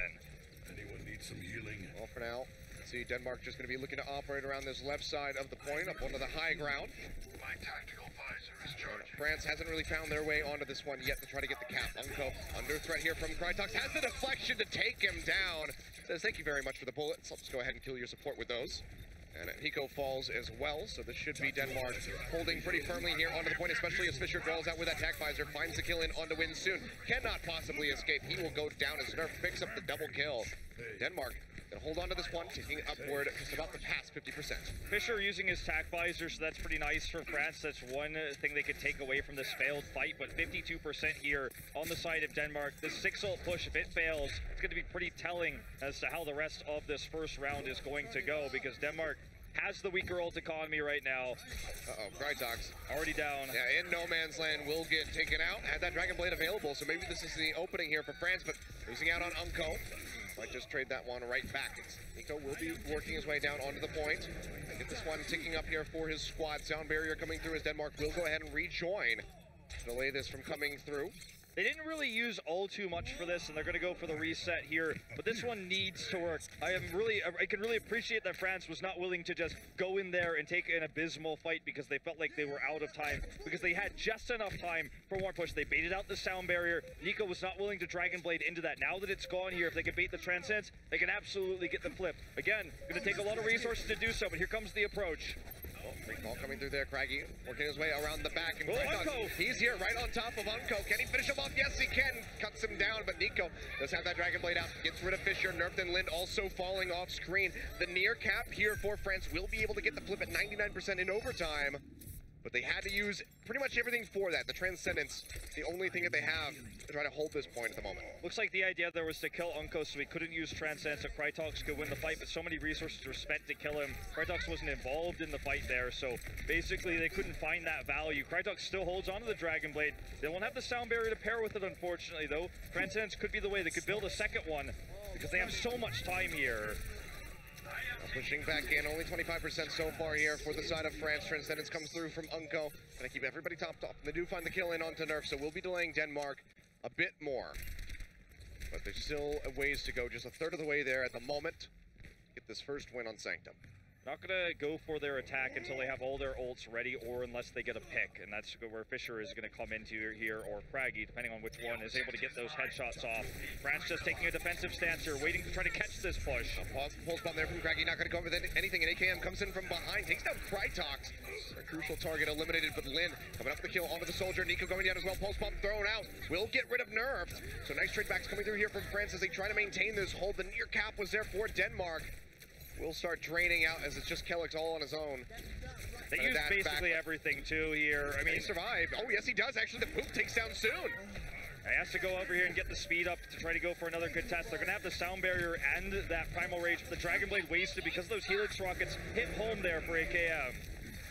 Not going to be looking for this caps. 80% about to come through here for the side of France. Kellix getting jumped on, goes dangerously low, manages to stay alive and still has that sound barrier. Will be throwing it down now, keeping Nerf alive, but Krytox is still going to be the first one to fall, but they get Unco, they get Nico, and Denmark, they get the flip. They're looking for the finish. Down barrier out from the side of France as they try to push back into this one soon. Comes up with a kill onto Fisher. AKM with that tac visor takes down Nerf. They're looking for that flip back. They're trying to force into that overtime yet again, and seems like they might just be able to do it. As soon comes up with a double kill. Lind will also go down for a massive stagger onto that Zenyatta. France, they get it back 87%, looking for 100. They still have the better ults too. Nico's got that Dragon Blade. They could buy time for Unco to have the Transcendence. Denmark just doesn't have the engage here. Sure, they might have the Dragon Blade, but it should be shut down right away. And look at this position for AKM. So much damage already done. They walked right into the trap. And Fisher's the first one to fall. Now Nerf going down, and Nico has the Dragon Blade drawn out. Duking it out here against the enemy Genji. And it looks like it's going to be Krytox who loses out on that one. A bit of an unfair fight as Nox joins in with a Primal Rage to take him down. But now it's into double overtime as it's 99% each, but ticking down for France. And it seems like they will have it. So round one of Nepal goes over to the French squad. The shutdowns on the dive coming in for the side of Denmark was what won them this round. Shutting down Krytox repeatedly. AKM, the hero here. The Helix rockets that shut down that big Dragon Blade that was looking for that easy flip to 99 to 100. That was their opportunity, their moment there that was shut down. And you have to think, this is France's arena. Rogue, the team that defined what triple DPS means in the current meta. They're the team that made this composition. And when you mirror it 3 DPS versus 3 DPS, you have to think they're going to be the ones that know how to handle it better. And shutting down those critical ultimates, the Dragon Blades, baiting out the Transcendences, France is so far consistently doing this much better. Well, neck and neck so far. Again, the back and forth between these guys showing it yet again here on Nepal, but now we move over to Shrine. It could be a 2-0 finish here for France. Put them up 2-0 as well in the match series so far. Denmark, they do not want to go down without a fight, and they're going to be changing things up. Instead, it's going to be Krytox over onto the Soldier, and Fisher this time on the Genji.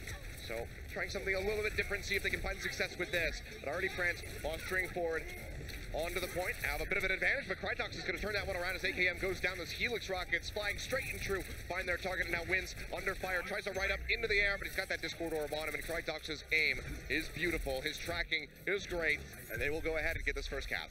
And they will.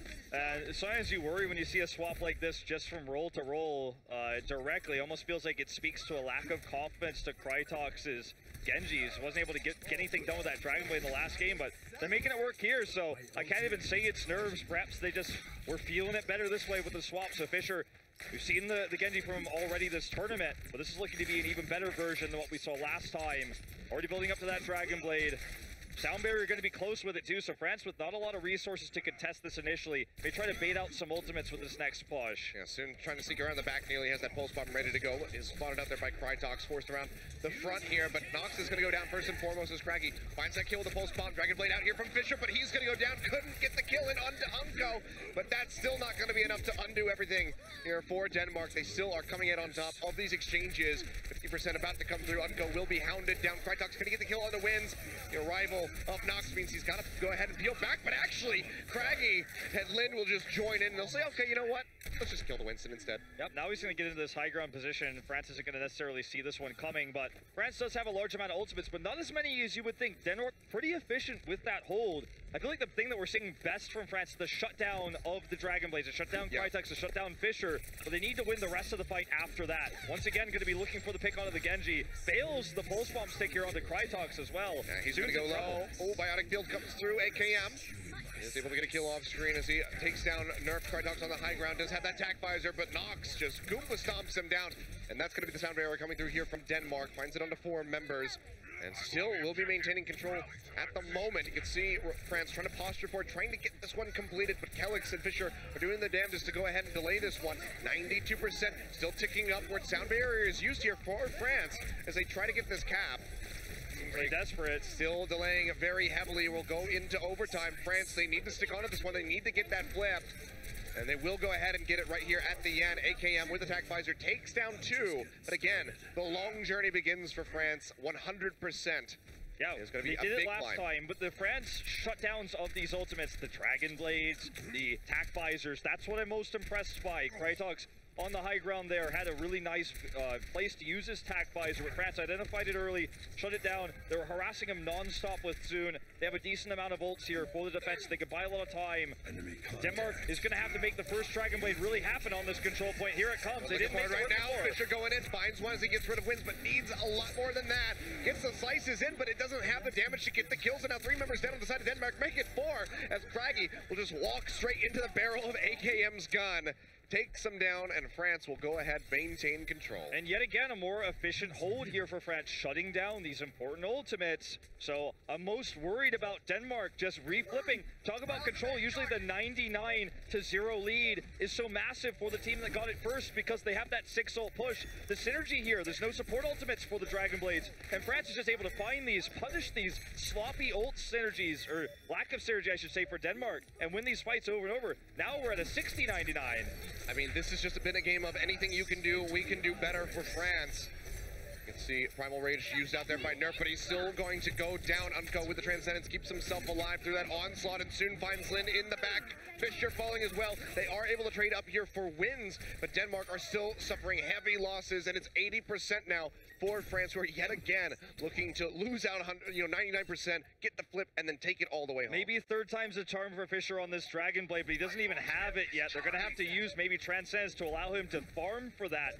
25% away. Just haven't been able to make these ultimates work. They have the support ultimates this time, so this could be the one and only Dragon Blade that brings this to a third round. See if they can make it happen soon. Looking coming in from behind, throws out the pulse bomb. Does he get anything? The answer is going to be no. The barrier there to help block it. Now Transcendence thrown down. Fisher does find wins. Has the Dragon Blade out. Gets rid of AKM. Unco falling down, but the self-destruct comes up with a double kill. Nerf and Fisher both falling, and they get Lind as a response. The cap getting ready to come through. Denmark will in fact get the flip because Nox was chasing so deep to try to finish off Krytox, but will they be punished for it soon? Rejoining here with the Winston, the sound barrier out from France. They want to take it back. They want to finish this right here, but Denmark will be joining back in with their own respawns. Craggy firing away.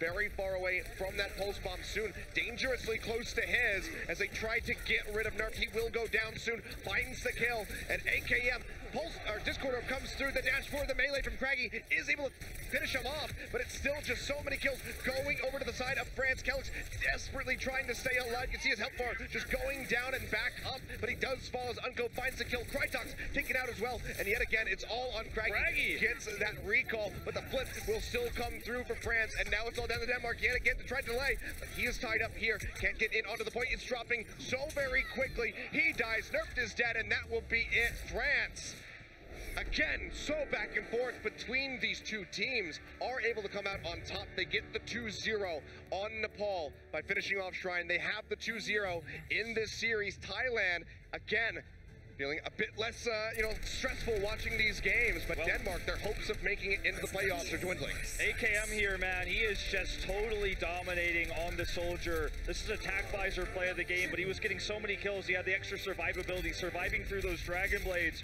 And unfortunately for Denmark, they just couldn't make a single Fisher Blade come out on top there. When he had the flip over, it wasn't good enough. And the shutdowns were real from Rogue, and Rogue still looks a little bit disappointed because they struggled again. Wasn't a dominant performance they were looking for, but they had the shutdowns where they mattered most there against Denmark. And really, that last hold from Craggy was heroic. I mean, he was alive for so long. No one dealt with him, no one killed him. But really what happened for the majority of that fight was the defense matrix, the shutdowns coming in from Nico. Even though Craggy lived for so long, it didn't matter because he was alone and he couldn't find the kills he was looking for. The defense matrix shutting down, eventually leading to that kill. France having the better synergy though, and I feel like the ult shutdowns is the big takeaway there from Nepal. Yeah, crazy stuff here from both of these teams. Denmark putting up one hell of a fight, but France still leading the series with that 2-0. We're gonna go to a quick break. I'm gonna grab some tea, maybe even take a breath perhaps, Wolf. And when we come back, we'll have the halftime show with our guests to break down those games. The 2017 Overwatch World Cup is brought to you by Omen by HP, T-Mobile, Union Pay, and Blizzard Entertainment.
Welcome back to the halftime show, folks. This is what the Overwatch World Cup is all about.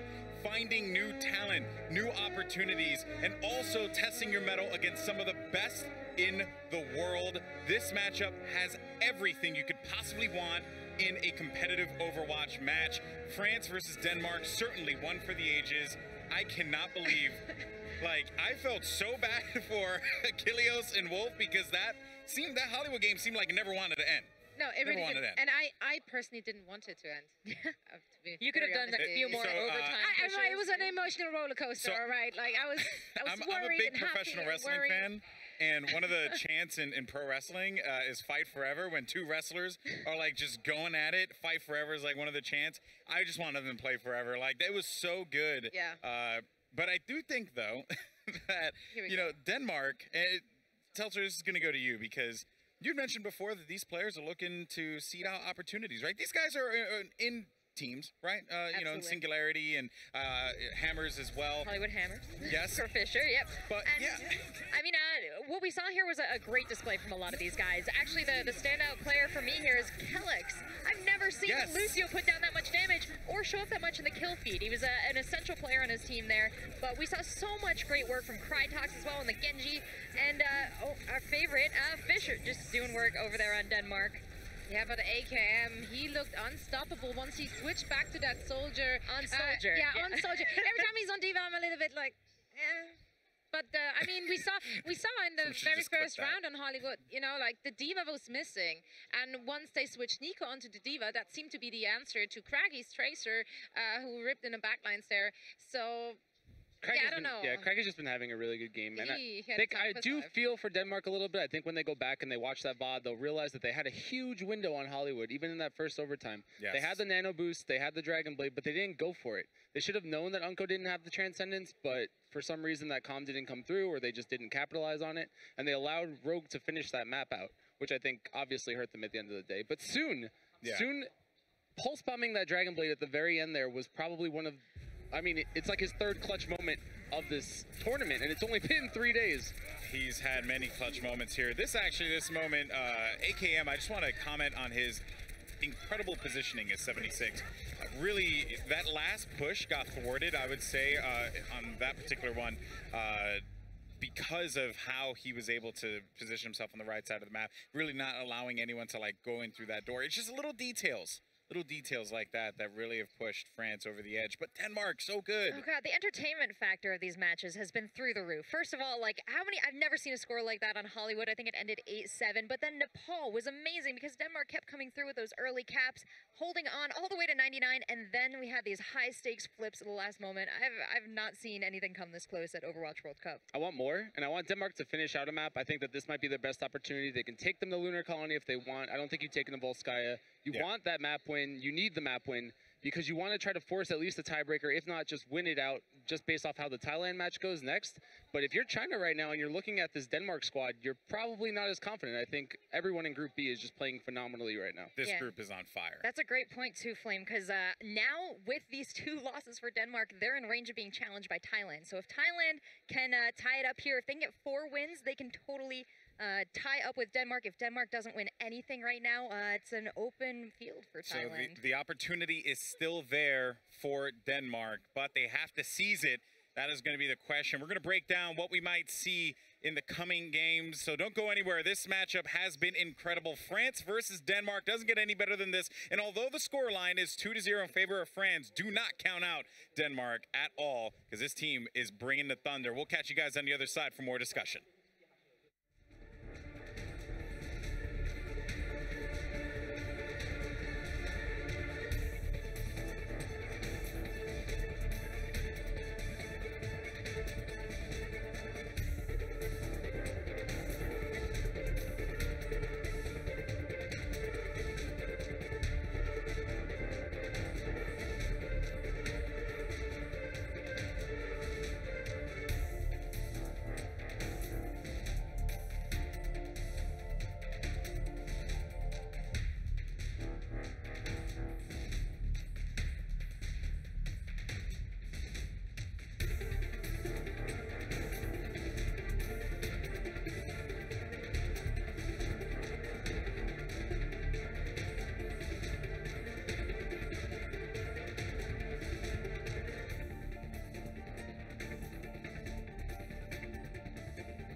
Rogue, and they're really good. They're the best NA team and EU team in my opinion. Our chance of going to BlizzCon is not that big considering if we do well against France, we're gonna be up against China, and they're a really, really good team as well.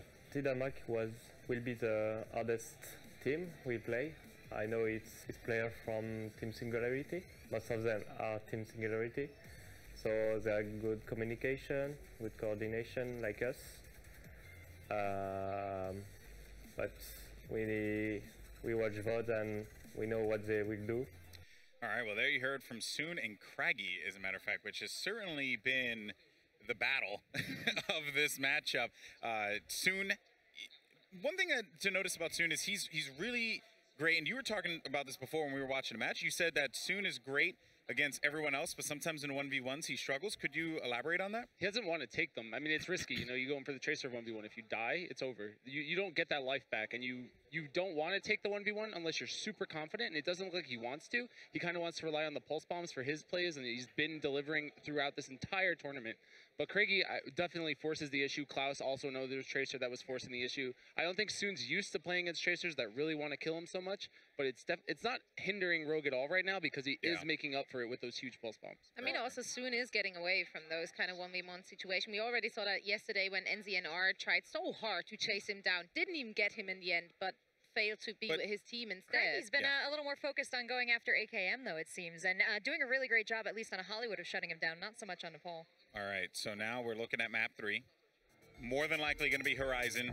Quick thoughts here, real fast. Flame, do you think that Denmark can take this? It's doable. I don't know how much they practiced it, and that's kind of the question mark going into this. How much have you tried?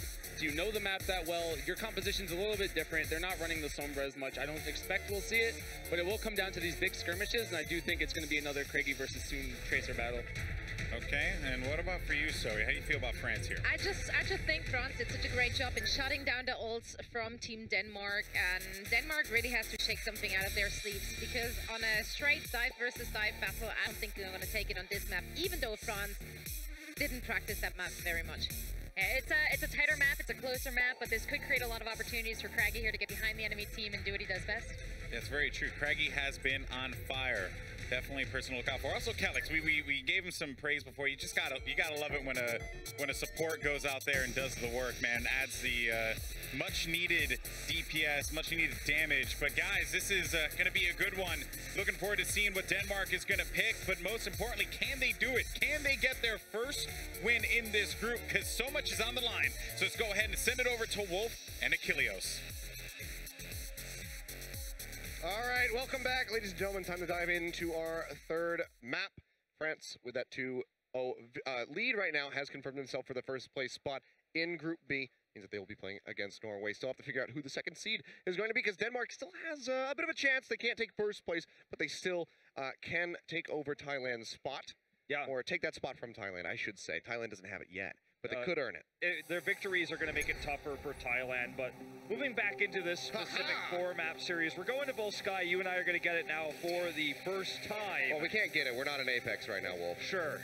All right, I'll give you that. Well, we get to, sadly, no getting it, but we are going to Volskaya now, and this is a map that, at least where we're from in Korea, we see a ton of Sombra. It's a Sombra-dominated map, and more so than we've seen from Horizon so far. But with these two teams, we might not even necessarily see it at all. And we saw Lind play it for the first time yesterday. I thought his Sombra was actually surprisingly very decent, even though he's been almost purely on the Zenyatta. So wondering if we'll see that come out from him. I think it's more likely we'll see it from Unko if we do see it at all, but could be a Sombraless game. We'll have to wait and see. I feel like if you're picking Volskaya, then the Sombra should be what you're looking for. Like you said, I mean, we see so much of it on this map. Attack, defend, it doesn't matter what point it is. It is usually just always there. We'll see what they're going to piece together as we get ready to load up. It's going to be Denmark starting things off on the attack as they get ready to compile their squad here. We'll see what composition they're going to be starting things off with. So far has been extremely back and forth. And, I mean, maybe this is one of those times where we actually have to have a tiebreaker after Volskaya, after the assault map. Yeah, after that hybrid map, who knows, man? It just gets so close. Yeah, maybe we have to go to Oasis or something for a tiebreak. We'll see what happens I'd love to as see these guys do start things off here. Coming out the gate is Denmark with France on the defense. It is going to be Lind on the Zenyatta, or he was until he just got taken out by Soon. Kellex to give the second one to fall, and Unko is building up so much ult meter. It will be on that Sombra to start things off, and Krytox is just going to stand in place and die as they reset for the next play here. Unko building up quite a bit, grabs that health pack here, got the 200 first, so a bit greedy, but now has both, and he's going to be looking for that first EMP. Yeah, I was going to say, you just go ahead, you play that fight, because Denmark just disappeared in a matter of seconds. Wasn't even worth me interjecting. So really nice stuff here for France to start things off. Unko going dangerously low, is able to snap back with that translocator, and Lind is yet again gone down soon. Just finding this Zenyatta over and over again and ripping him to pieces. Nico does fall. That's like the little reprieve here for the side of Denmark. As soon will also go down, so they eliminate the DPS members and start wrapping around to push in onto this point. But that EMP will come through, and the kills are going to start spilling over here for France. Find Nerf, still chasing them back. You can see them wrapping around the corner, trying to get out safely, but Krytox cannot do so. Craggy just really bringing the fight, though. He was hacked early on, but no one chased him down. As Flame was saying earlier, it just doesn't feel like Soon ever wants to contest with him, fight him 1v1, and oftentimes he's just kind of left to his own devices. If the rest of the team crumbles, it doesn't matter if he survives, if he's doing, you know, some pea shooter damage alone. He needs the synergy there. Well, it's because Soon is too busy helping to kill Lind. Yeah. He and Unko just go in, and there's just so much pressure without that Transcendence available that he is just going to die every single time. You can see how long it's taking him now to build up for that ultimate. He's just going to swap over to the Ana, a bit more reliable for him to build up his ultimate, but Soon is still just wreaking havoc, killing supports every time he sees them. We saw a Pulse Bomb come out from Craggy, but all it did was knock AKM out of that mech. And France has the ult lead now, and I feel like the switch here for Lind sure gives him some extra survivability that Zenyatta just simply doesn't have. Zenyatta can beat a Tracer if you can hit the headshots in those really tense moments, but against Soon, that's very difficult to make happen. So maybe that's going to be the way, but already the hack here with the Dragon Blade coming out from Nico. Comes through, Nico pushing forward, finds the first kill here from Fisher, doubles down, gets nerfed. Now maybe looking for a little bit more. Krytox was able to find one for himself with his own Dragon Blade, but very much going to be overshadowed here for the performance by Nico. Dashes down, looking for the kill. It goes dangerously low. We'll go ahead and have to heal back here with the assistance of his Lucio to keep him safe, but France right now looking for that full hold, minute 30 remaining. Not even a tick available for Denmark. For Krytox, you know, he found a lot of hold that thought. We're going to go into this fight right away here. They do have the attack visor available with the sound barrier, but no synergy again with the ult usage. I mean, the sound barrier are going to be burned out because they have to kite back away from that self-destruct. They're still coming up with a couple kills here. Unko and Nico both going down, Pulse Bomb knocking AKM out, and he's going to get taken down. Winston soon falling. And that's pretty much just going to be the team wipe coming through. So Denmark, with a minute and a half remaining, had a couple ultimates. They chained them all together, and they will, by the look of things, get this cap. Seems like France not going to arrive in time, so we'll just be prepping for this point B defense. So 4:55 on the clock here for Denmark. Certainly not the amount of time that they wanted to work with, but still going to be a decent bank. They can go in for a couple eco pushes if need be. So, I mean, the Dragon Blades have been shut down consistently. Krytox seems to be the weak link right now for Denmark. They swapped even Fisher onto the Genji as a result. He didn't find the Dragon Blade kills, and they need to work on that. They made it happen without the Dragon Blade anyways, but this is going to be another shutdown here on the side of France. But for Denmark, it feels like that last fight was won by Nerfed and the sound barrier alone. But really starting to beg questions about whether you should be running the Genji or maybe bringing the Diva in instead, putting Krytox on the Soldier. If you can't make those Dragon Blades happen, if you can't hit the support ultimates to protect Krytox or Fisher, if he's the one on the Genji here on the side of Denmark. Well, soon, just kind of gatekeeping here up near the choke. Unko goes back in. It was a very clean sweep there for France, just buying more time off that clock. Pulse Bomb comes through, but she's going to go straight over onto the wall soon, not quite having the flick to get that one onto a target. Go taking down Craggy. Yet again, just stomping out this Tracer, targeting him down where they can, and Nox is going to go forward. He's got that Primal Rage. He's going to be smacking everybody around and trying to get some nice daggers here as Krytox will be one of the last ones to fall. Okay, he has the Dragon Blade, and they will have both support ultimates. No Transcendence, but it can make it the Nano Blade here.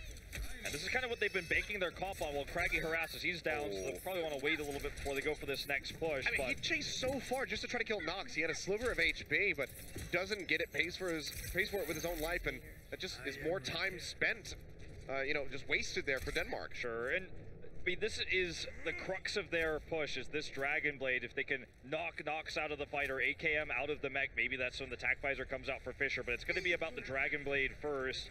And France has just been so good at shutting these down, targeting him down. Nico even chasing down Krytox here. And they have the EMP available. It's going to be the first tool for France. This is going to shut this down, but Denmark didn't use anything. Yeah, not really a lot of follow-up here from the side of France, so maybe a bit of miscommunication there. The rest of the squad not able to get into a position. I mean, honestly, throwing that one out, that's not going to be the biggest deal here for Unco. Can build up another EMP very swiftly. This does give a slight window of opportunity here for Denmark, who are going to have all 6 ultimates available to push in.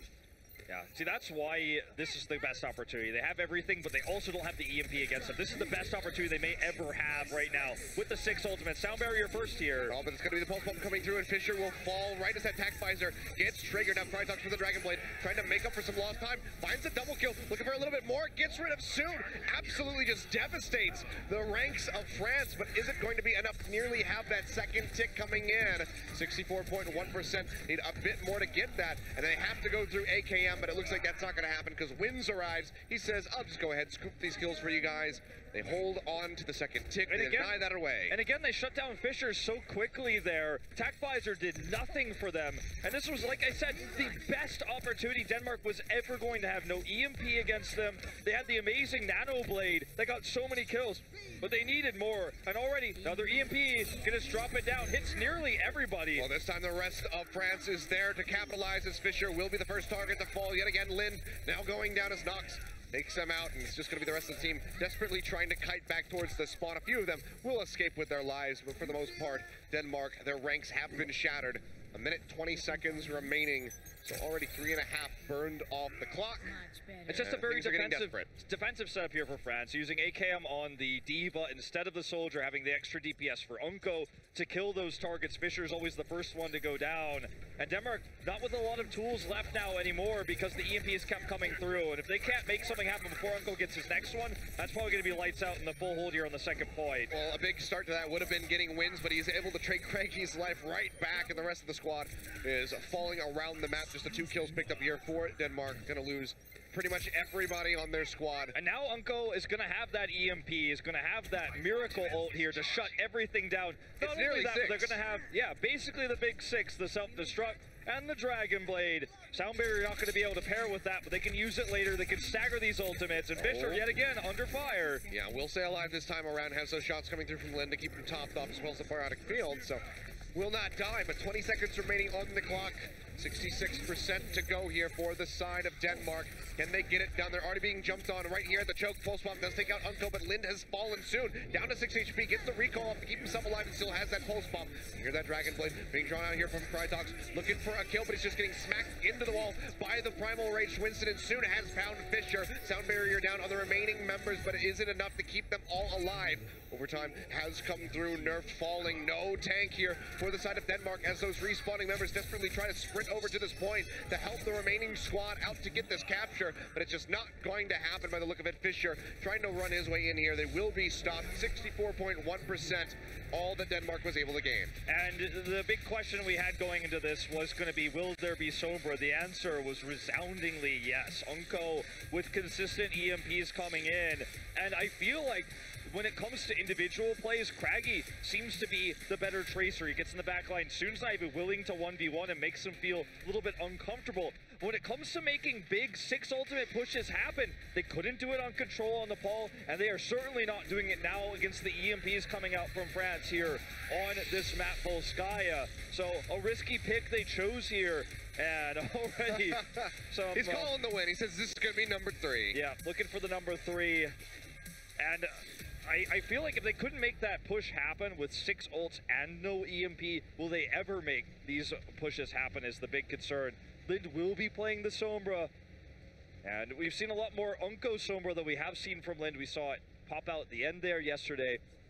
We saw also AKM willing to play the Diva on defense, just protect against Craggy, because if they shut Craggy down, Krytox's Dragon Blades just were not very effective. The ult pushes shut down so many times, and they just know exactly how Denmark is going to do it. It's usually the DPSs that fall first. Fisher on the Soldier, he was killed before the fight started, or they killed Krytox when he came in on the Dragon Blades consistently there. And now as we swap sides, Denmark is going to have to make these EMPs as valuable as they were for Unco. I feel like that's going to be a bit of a challenge. Lind did show a pretty good Sombra, as we were talking about before, but Unko was pretty much on fire for that defense. Let's see how they're going to fare. It's going to be otherwise pretty close compositions here. The Soldier Tracer coming through for the DPS. Just going to be Unko back over onto that very comfortable Zenyatta for this attack. Okay, let's see if Lind can make it happen. He showed a decent Sombra yesterday, but Unko much more known for his. They come in for the attack soon. Looking for the flank here, actually. Goes way over to the high ground. See where he wants to go. He's just going to show himself, spray away at some of these tanks. But perhaps he's going to try to surprise wins by coming in from behind him. Instead, we'll find Lind, force out that translocation. We're going to actually approach the left side here. The opposite is what we normally see in Korea here to counter the Sombra play. To take that high ground. Krytox is back on the Soldier. Gonna be that swap yet again. I like this play a lot more than having the Genji for him, since he's just been so unsuccessful with the Dragon Blades, but they don't sacrifice the Diva here either. Nerfed going dangerously low, will be taken down as soon goes forward, finds that kill, and it's going to be a nice opening here for the side of France. Fisher knocked out of the mech as well, so no tanks available for Denmark remaining. Healers are still going to be there doing the damage to keep the rest of the squad alive, but as I say that, Lind and Calix both going to be falling, and that should just be a very fast cap here for the side of France. We'll have just under 7 minutes remaining on the clock. No impactful EMPs. That's the big concern for Denmark. Just not a single one coming out from Lind here that made a difference. He has one still. He's held on to it. But when your entire crux of your defense is to use the Sombra, that's the meta. This is your map pick, Volskaya.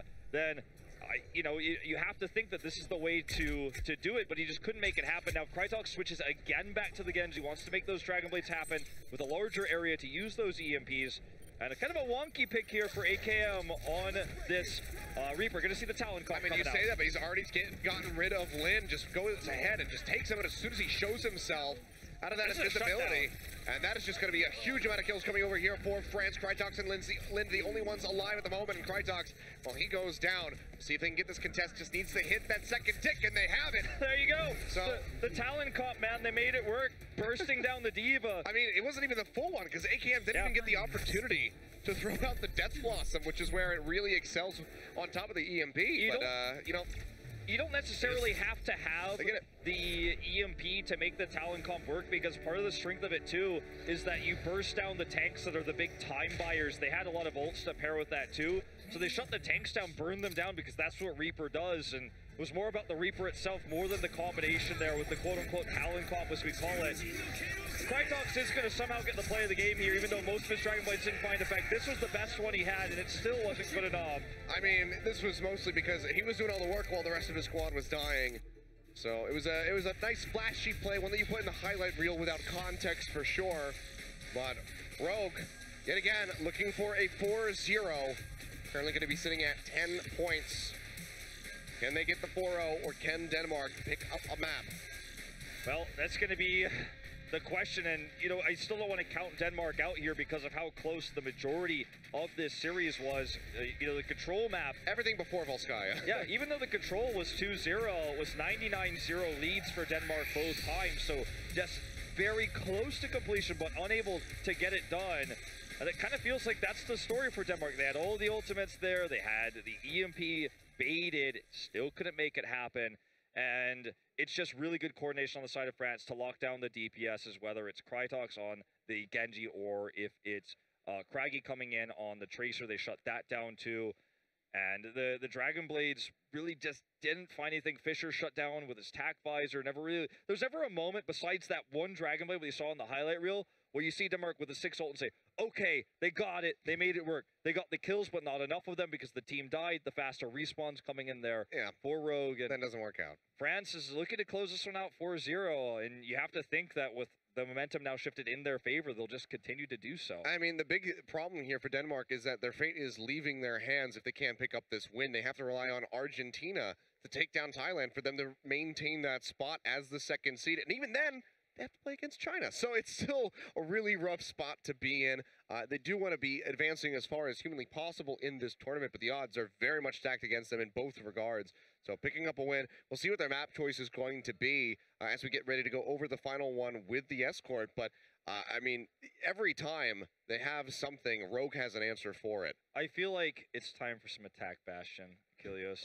Oh dear. Route 66 could be the map. We could see it come out again. We've seen it every time we've seen Denmark on attack. Looks like that map is ready. We'll find out where we're headed. Route 66 would be the way if Denmark's going to keep it consistent, and that is where we are headed. All right, well, Rogue, you know that they have watched those games. Everybody heard how crazy this, yesterday's game with Denmark was. So they've all checked out that attack bastion. Rogue should be ready for it, which means that we would likely see Unko on that Sombra yet again when it comes down to that defense. It feels like France is just very much consistently ready for everything that we're seeing thrown at them by Denmark here, be it shutting down the ultimates, dealing with the attack there, having the Sombra, knowing that Lin's Sombra was a weak link. They've done their preparation, they've done their research, so you would think they'd be ready for the attack bastion too. I said it sarcastically because, to be honest with you, I'm not really fully sold on it myself, even though it worked really well against some of the weaker teams in the group stage. I don't know if it's going to work against one that's so coordinated with the 6-man roster they've been playing with for now so long. In Rogue, aka France, the Rogue team here. I know that Flame's not sold on it. He was talking about it last night. He's like, that should never work. And, one of the weaknesses of it is when you get the EMP off, you shut it down. Again, we don't know if we're necessarily going to see it, but you get the EMP off, you shut it down. It worked yesterday because they couldn't get the EMP to deny it. But we saw such a good Sombra play already out of Unko today. Don't expect to see it. We'll be France for the defense first, but look at, here it is! Oh boy, all right, so this should be anticipated. Can they get the EMP off? He's already on the Sombra, Unko is. It's actually, it's Nico on it. Yeah, they're going to be changing things up here a little bit. They do want that Zenyatta available, so Nico over onto the Sombra. See how much work he can get done. Right now, postured up onto this payload yet again. Biotic grenade comes down, topping everybody off. As they keep trying to get this push. AKM also trying to use that defense matrix, but look, this is not the wipe that we saw yesterday with the attack fashion. A lot of that damage completely shut down by AKM. It's going to step off the payload once they get a trickier position here to try to catch Soon or Nox. But no heals here. He does survive, but he's not getting kills, not at all. Almost found Unko. He goes dangerously low. We see that. There's the EMP. It's going to be the EMP coming through here from Nico, but it's going to be Nox, the first one that falls down. But Nico and Soon are able to trade up. They get rid of Craggy. They get rid of Nerfed. And without that Reinhardt, his comp does not function, so they will go ahead and have to kite back. Nico going in, looking for yet another EMP. They're not willing to switch either. They're going to stick with this. They're close to configuration tank, but look at all this farmed EMP charge for Nico. Already halfway to a second one. And it's going to be difficult for Craggy to even get back to the payload with all the harass coming down on the side of France. So he is going to eventually get there, but the second EMP is just going to shut this down again, and it's tracks, you have to imagine. Nox right now, the bubble does go dangerously low, and Craggy has that tank configuration ready to go. It's going to be the nano boost coming through. Can he get the shots in? He's looking for Unko. Doesn't have it. The defense matrix is sticking on top of him, denying all of these shots to come through. Has finally got one in here on the wins as that Earth Shatter comes down, firing away yet again, trying to burn out Unko. Will find him now, looking for Nox, but everybody just sticking right on top of him, just trying to take him down. But he's staying alive. Finally, will fall. It takes an angry monkey and the Diva in the mech to burn right through him. They get Fisher out as well. Nox will be able to finish off Krytox. And I mean, Denmark, they use a configuration tank. Do they change things up like coming back in? They will. In fact, as the Tracer is there now for Craggy. So they didn't get that far. You know the saying, if it's not broken, don't fix it. But in this case, it was certainly broken. That shut down was busted. Yeah, shut down by the defense matrix, the Transcendence, the EMP. And so it's going to be going back to something more familiar now for Denmark on other maps. Not so familiar for this one, I suppose. Now barrier out here for Denmark as they try to push in. Still do have that self-destruct ready to go. Looks like not going to be thrown out yet. Craggy dashing around, zips his way into the cavern, just trying to finish off Nox. Will be able to do so, but has lost several members of his team. Lin and Krytox both going down. They knock AKM out. They do finish him up. They get Soon as well. This does alleviate a lot of pressure and allows that payload to start moving up a bit further. Remember, both of these teams showed their expertise on escorts, specifically on Hollywood, getting it all the way for the full completion there with the overtime. So Denmark definitely showing their expertise yet again here, dealing with the aggressive dive in from France, and they're now looking to grab this checkpoint. Nico does have the EMP, but Soon's already down, so no flanking potential, and no other ultimates to pair with that EMP. This is going to be a struggle. Yeah, it does get dropped in here, but Unko falls off right off the bat, rather. Lin's still alive, keeping himself safe as Nico pushes back in, looking for a couple kills. The damage not going to be great enough. Has to jump back there with the translocator. Keep himself alive. In the meantime, AKM's going to get popped out of the mech. Will go down, as does Wins. Pulse bomb comes through. Lin will get taken out in the back line, but is that going to be enough? TacVisor comes through. They will get rid of soon. That will be the completion here with 25 seconds remaining on the clock. So Denmark are able to push through to point A. You have to wonder now if maybe it's time to switch back to the Genji, and in fact Nico will, because this is a tougher point to get value out of the health packs. The Sombra idea here mostly for France was to counter the Bastion, and losing Nico's Genji is a big trade-off, so they are going to swap that in. So I like this a lot more. Fortunately, they used that Sound Bearer for the last fight, so that's not going to be available, but he has time to build that and the Dragon Blade. But I think this is a very intelligent switch on the side of France, and they still burn down a lot of the time bank. The pushes from Denmark we saw with the attack bastions usually granted them a lot more time bank than this. Yeah, I'm kind of like nervously getting excited here for if we happen to somehow have a repeat of that Hollywood map. You can see the Transcendence being pushed forward here from the side of Unco. Will be countered by Lin as they all stay alive. No one exchanging blows yet. Just a bit of back and forth as the sound barrier does come down here for Denmark. It's going to be Wins and Unco, the first two to fall in this fight. A fight that they began. Now AKM knocked out of the deck, firing away as best as he can in his violet form, but he's going to get taken down. Nico as well falls off, and that is going to be Denmark maintaining this push on this payload. You can tell AKM was considering dropping that self-destruct with the kind of weird boosters he used there, but he decided to hold on to it. Doesn't want to make the switch over to Soldier just yet, wants to try to use that to deny the checkpoint. So admiring his patience here. You almost feel the frustration. He wants to play the Soldier, but he's going to hang on to that Diva, hold on to that self-destruct for a better opportunity. Pulse bomb from Craggy, not going to find anything, and Nerf is going to go ahead, pop out that Primal Rage, try to keep himself alive. And in the meantime, Linz has gotten rid of one of the enemy supports as Lind goes down. Nerf going forward, trying to do just that, trying to kill some of these supports, and will be able to do so. As Unco falls, and they go ahead and they pick up Nico as well. So pretty good stuff here for Denmark as they try to maintain this push. Nerf going dangerously low though, and can't get into a position really for the heal, so he's just going to get surrounded and will fall. A minute now remaining for Denmark on the push, just a little bit shy of point B at the moment. Yeah, AKM holding onto that mech was so important too, even though he didn't get the really crazy self-destruct kills or anything like that. He has the mech remade and is healed up. That bought so much time, so they didn't really have to use very many ults here. Now we're going to have the Transcendence and the Dragon Blade available with sound barriers, so this could be a very strong hold here for France. Here comes the self-destruct defensively though for Denmark. It gets tossed out, but not going to find anything in the meantime. Nico draws out that Dragon Blade, cuts down Fisher in the Baby Diva form, now looking for a little bit more, has to go inside, get away from Nerf, wants to stay safe, wants to be here for the rest of this fight. The Transcendence will come through, not in time to save Win's life, but perhaps to keep France in this fight so they can finish off Denmark right here, right now. Sound barrier out here from Kellex, only finds two. He goes down. Craggy looking to follow suit very swiftly, will be taken out. Denmark need desperately to get back over to this payload, have several members on the way, one of them being Fisher. Should be able to get the tag to force in the overtime, but can they make it to B is going to be the question. That's going to be the big question here. Here comes the remech now, already for AKM. They pop Fisher out of the mech, soon goes down, but so does Nico, so Denmark able to get rid of those DPS members here from the side of France. Wins getting rid of the Baby Diva, looking for a bit more as AKM gets popped out, Pulse Bomb in on the Nox, and Denmark might just be doing it. It's going to be Unco, the only one that can realistically tag this, will be chopped down as Krytox dashes through, and that is going to be a completion here on point B, and I'm having deja vu, Wolf. Starts to feel like we might see that full completion here, but only a minute and a half now. AKM still wants to stick with the Diva here, not going to be using, oh, as soon as I say that he does switch, goes say, a bit surprised doesn't want to use the high ground Soldier.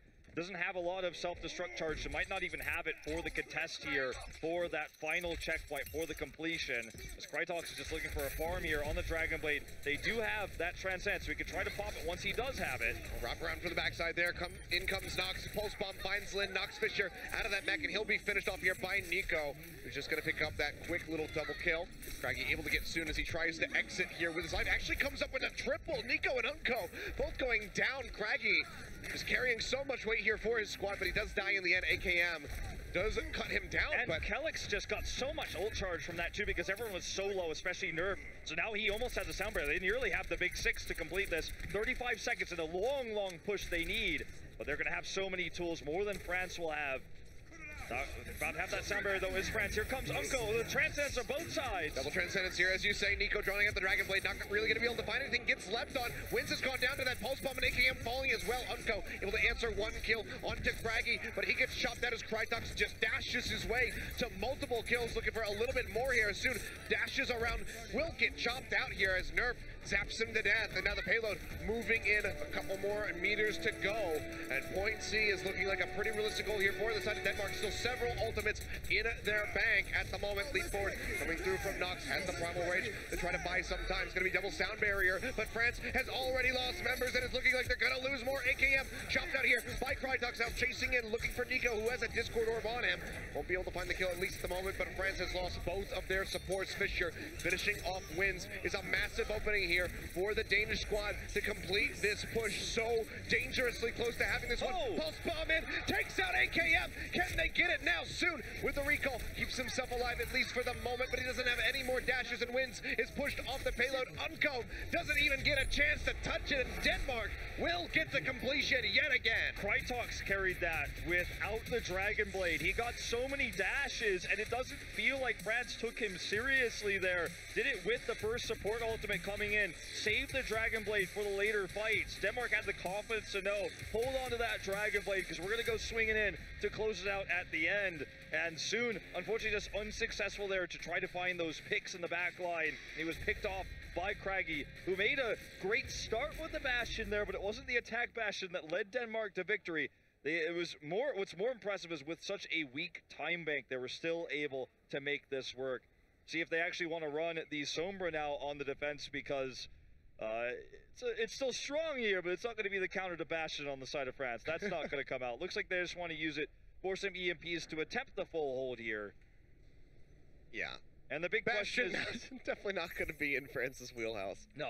And we'll see what Nico wants to run. If it's going to be, he wants to flex over to the Diva here to shut down the Kragi aggression, or if is it going to just be he runs the Genji because he wants to get the dive there, get the picks on the back line, try to dive onto Big Earls, get the support kills. That's the big question mark here, as he is holding it right now. It's not locked in either hero. Try our world famous Monte Cristo. Yes. He'll be in the next series. He'll be in the next series for sure. We'll try him out. We'll see how he is. We'll give it a go. Yeah. If you've never watched him before, you'll probably be a pleasant surprise. He's got some good reviews. He's pretty decent. I think he's all right, you know. So it is going to be the Genji. At least that's what he locks in here before the gates open. France the big fan favorite, and definitely the favorite going into this in terms of results. This is a six-man roster, six-man team. They've already secured their first place spot, but they want to close it out just as China did with the 4-0. Well, Nico here with the Hanzo throwing out the Sonic Arrow. Doesn't seem like he spotted anything here. Denmark playing back around the corner. Let's see that there is no Bastion on defense at least, so they can breathe easy in that regard. But Krytox be identified here with that Sombra as he starts building up for that EMP. For now, slow and steady, no real commitment from either side as they just try to round this corner. Soon just playing very defensively right now, not going to try to go for any aggressive dives. Ooh, Nico going dangerously low, had that Discord orb on him, managed to get behind the bubble to keep himself alive. They will trade nerfs for Nox. Those Winston's going to be falling at the moment. You can see Craggy just trying to wreak as much havoc as he possibly can, but AKM here sitting on top of the payload, able to get rid of that Tracer, helps take down that Diva mech as well, and Unco's going to be the one coming up with a double kill, gets rid of Fischer and the Baby Diva form, and gets rid of that enemy Zenyatta as well. Payload going to be moving very swiftly here to start things off for France. Now, they are going to have the EMP, but France is just winning this vanilla. They're taking the much more defensive fights, punishing the fact that Nerf and Kragi want to dive in so deep. And they just sit back, take the kills where they can on the payload, and they have a fast time as a result. We're going to see that EMP come down here, looking to stop the Transcends. He is successful in doing so. Doesn't have Unco, though. Doesn't get the shield, rid of the shield, but still is able to finish him off. He didn't have Transcendence anyways, but that was the game plan there, removing it. This is going to be the shutdown of the initial push here for France. I mean, that could have been a major botch had they not finished off Unco, but this will allow Denmark to go ahead. Clean up a couple of these kills here. And this looks like Nox, yep, off screen, will be taking down Craggy, chasing pretty far forward. Will lose his life for that one. The Helix Rockets. Thank you, Killfeed, for telling us the story that happened off Telling the true stories, the Killfeed. Good guy, Killfeed. No fakies. Well, France is about to have the big six, and Unco didn't have the Transcendence in that last fight. He did perish, but he's going to have it here. Going to be tough for Denmark to build up that EMP to stop the checkpoint. Well, that's going to be a nice little time buy here for the side of Denmark. The pulse bomb comes through, and AKM goes down as well. Craggy just chasing in. He has just been wreaking havoc on the members of France, and they'll lose Nox as well, so just buying more and more time. Getting off a lot the of clock. picks with no resources spent is Denmark, and this is very valuable time they're buying because France has that big push. They didn't use anything there, so they still have another one. But neither did Denmark. So Denmark's actually about to have 6v6 in terms of ultimates because they did this so efficiently. But this is the problem. Craggy does sometimes over pursue. We saw it just on his last death. Has it there again. Soon in the meantime, trying to get rid of Lind. Almost does so. But this is going to be the kite back. They have to wait for that heal to come in. And soon he's actually just going to blow himself up. Does go down now. Something truck calls out here by Fisher, trying to zone everybody back. Sound barrier out from both sides. The EMP will just go ahead and get rid of all of the shielding for France. Unco, the only one untouched by that EMP. Now we hear the Dragon Blade drawn out by Nico. Needs to do some serious heavy lifting if they're going to complete this push. Will knock Fisher out of the mech. And that might just about do it. Cannot contest any further, and Nerfed is dead. So it seems like France might have just done it here for themselves. Pulse Bomb does take care of wins. It's really just Kellick's trying to buy time here for the rest of the squad. Survives. Does finally get taken out there. Bit trigger happy was France, to be honest. Not a whole lot of ults left for them now. I mean, this still is not really moving. They finally finished off Craggy and Krytox, but you see just a little last-ditch effort there from Lind to buy a little bit more time off the clock. Very risky what France just did, though. Instead of backing off to use all their ultimates together, they actually kind of disjointed them after Denmark used a few of the sound barriers there, or used the sound barrier, a few of their own ultimates. Sound barrier was the first one on the side of Denmark. France does make this happen, though. Denmark wanted to get the full hold, but they still deny France, nearly going into overtime there for the first checkpoint. And now we've kind of reset everything pretty even. We do the switch away from the Sombra now. For Denmark as well. We're going to stick with their more 2-2-2-esque dive. Fisher remains on the Diva. Soon, maybe looking for a target here for this Pulse Bomb. Forced out on the recall. Doesn't gain too much HP back. Will stay safe for the moment. In the meantime, the rest of the squad coming up with a couple kills there as Fisher and Krytox will both be taken out. And Payload going to be moving on pretty steadily at the moment. Soon actually getting that solo kill into Kragi, a rare sight. He's been mostly avoiding those 1v1s, but did get it there. Builds up the Pulse Bomb. They have Nico's Dragon Blade with Transcends, but not the Sound Barrier. We'll see if they want to save that Transcends for Krytox's Dragon Blade when it comes out here. It's going to be the dive in already. Nox coming over to look for the support back line. Wind's getting jumped on. AKM's going to be the first one to fall inside of France. They are able to answer for the enemy Genji. Nox leaping his way up over onto that high ground. Will keep himself safe for the moment, but Nico has been taken out in the sound barrier used here by the Danish squad. Nox dropping down, drops the bubble, goes dangerously low, doesn't quite have the primal rage, and not sure if he would have wanted to use it anyway. Had it been available. We'll go ahead and go down, and now the chase forward here from the Danish squad. We'll just find a lot of kills. It's a pretty heavy stagger for France to deal with. Nico switching off of the Genji after using that Dragon Blade. Doesn't want to try to force that to happen anymore because he doesn't have the Transcends anymore. Wants to use the self-destruct to secure this checkpoint. With only 80 seconds left, it feels like perhaps continuing to use that would be a big gimmicky. Also knowing that Denmark has the Transcends and they're going to be holding on to that. Denmark with an ultimate lead here, especially because of that swap over to the Diva. Worried a little bit for France now with only 70 seconds left. Comes that going to be thrown out. Yeah, Fisher throwing this one in. Not going to be finding anything. They push forward, though, with the Transcendence. They're still coming up with the kills. Unco and AKM both going down, and Wind's just jumping off the map to go ahead and abandon that one. Once the reset, but they're running out of time. 55 seconds. All that is left on the clock. And actually, just now, Nico gets popped out of the mech.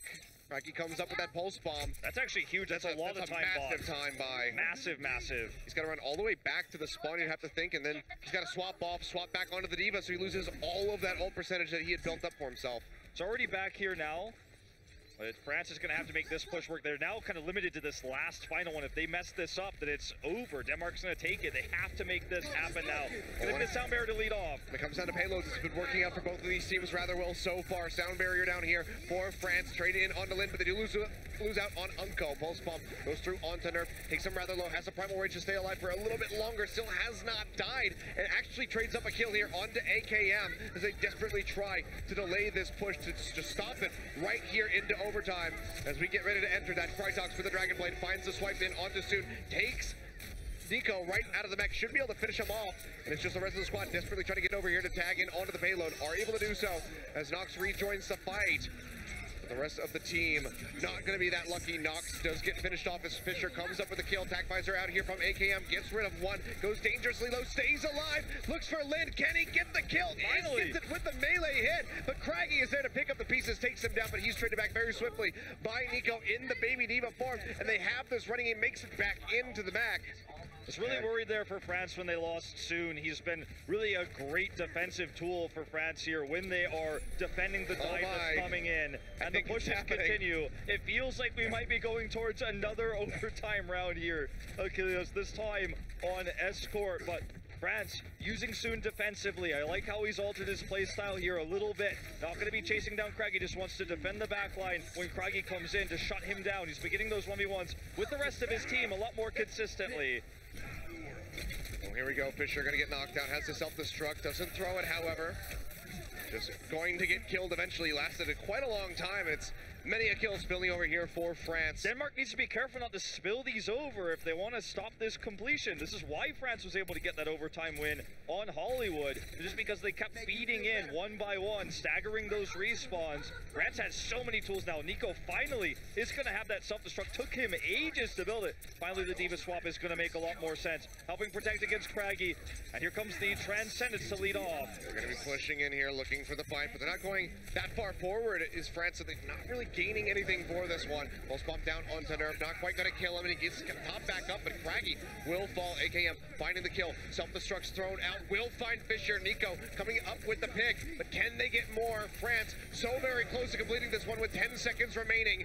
Primal Rage thrown out here by Nox, just trying to smack everybody away from the payload so they can get this pushing forward, but Kelix and Craggy are there to delay as best as they possibly can. Now the rejoin coming through here from Denmark. Krytox with the Dragon Blade, looking for more kills, but he gets taken down. Nox finds that kill with the leap in. Craggy, Kelix, and Fisher yet again the ones just dancing around the payload, trying to keep this one in contention, and now we are into overtime. Can they get the tag? It doesn't seem like it, and Denmark are able to hold. They're able to take a map off of France and better their chances of moving forward into the playoffs. Every single time we saw the Crytek's Dragon Blades in the situations that mattered most, they didn't work out. The shutdowns were there every time. Sometimes by Soon, sometimes by Nico, killing him there in the Dragon Blade. That last one, the one that mattered most in the final map, is the one that wins it for them. We're going to take a look, of course, at our play of the game. It will be Kelix here, who was an incredible Lucio, feared in Europe. Not going to watch that play of the game, but anyways, that was the move there, was finally Krytox, because the Dragon Blade Rogue over committing there for the French team with all those ultimates too early. The long run back there. I like the way Soon played defensively. I like the way they dealt with Craggy throughout the series. I think that's why they take the 3-1 victory. But Denmark's at least able to come back with one map there in the final set.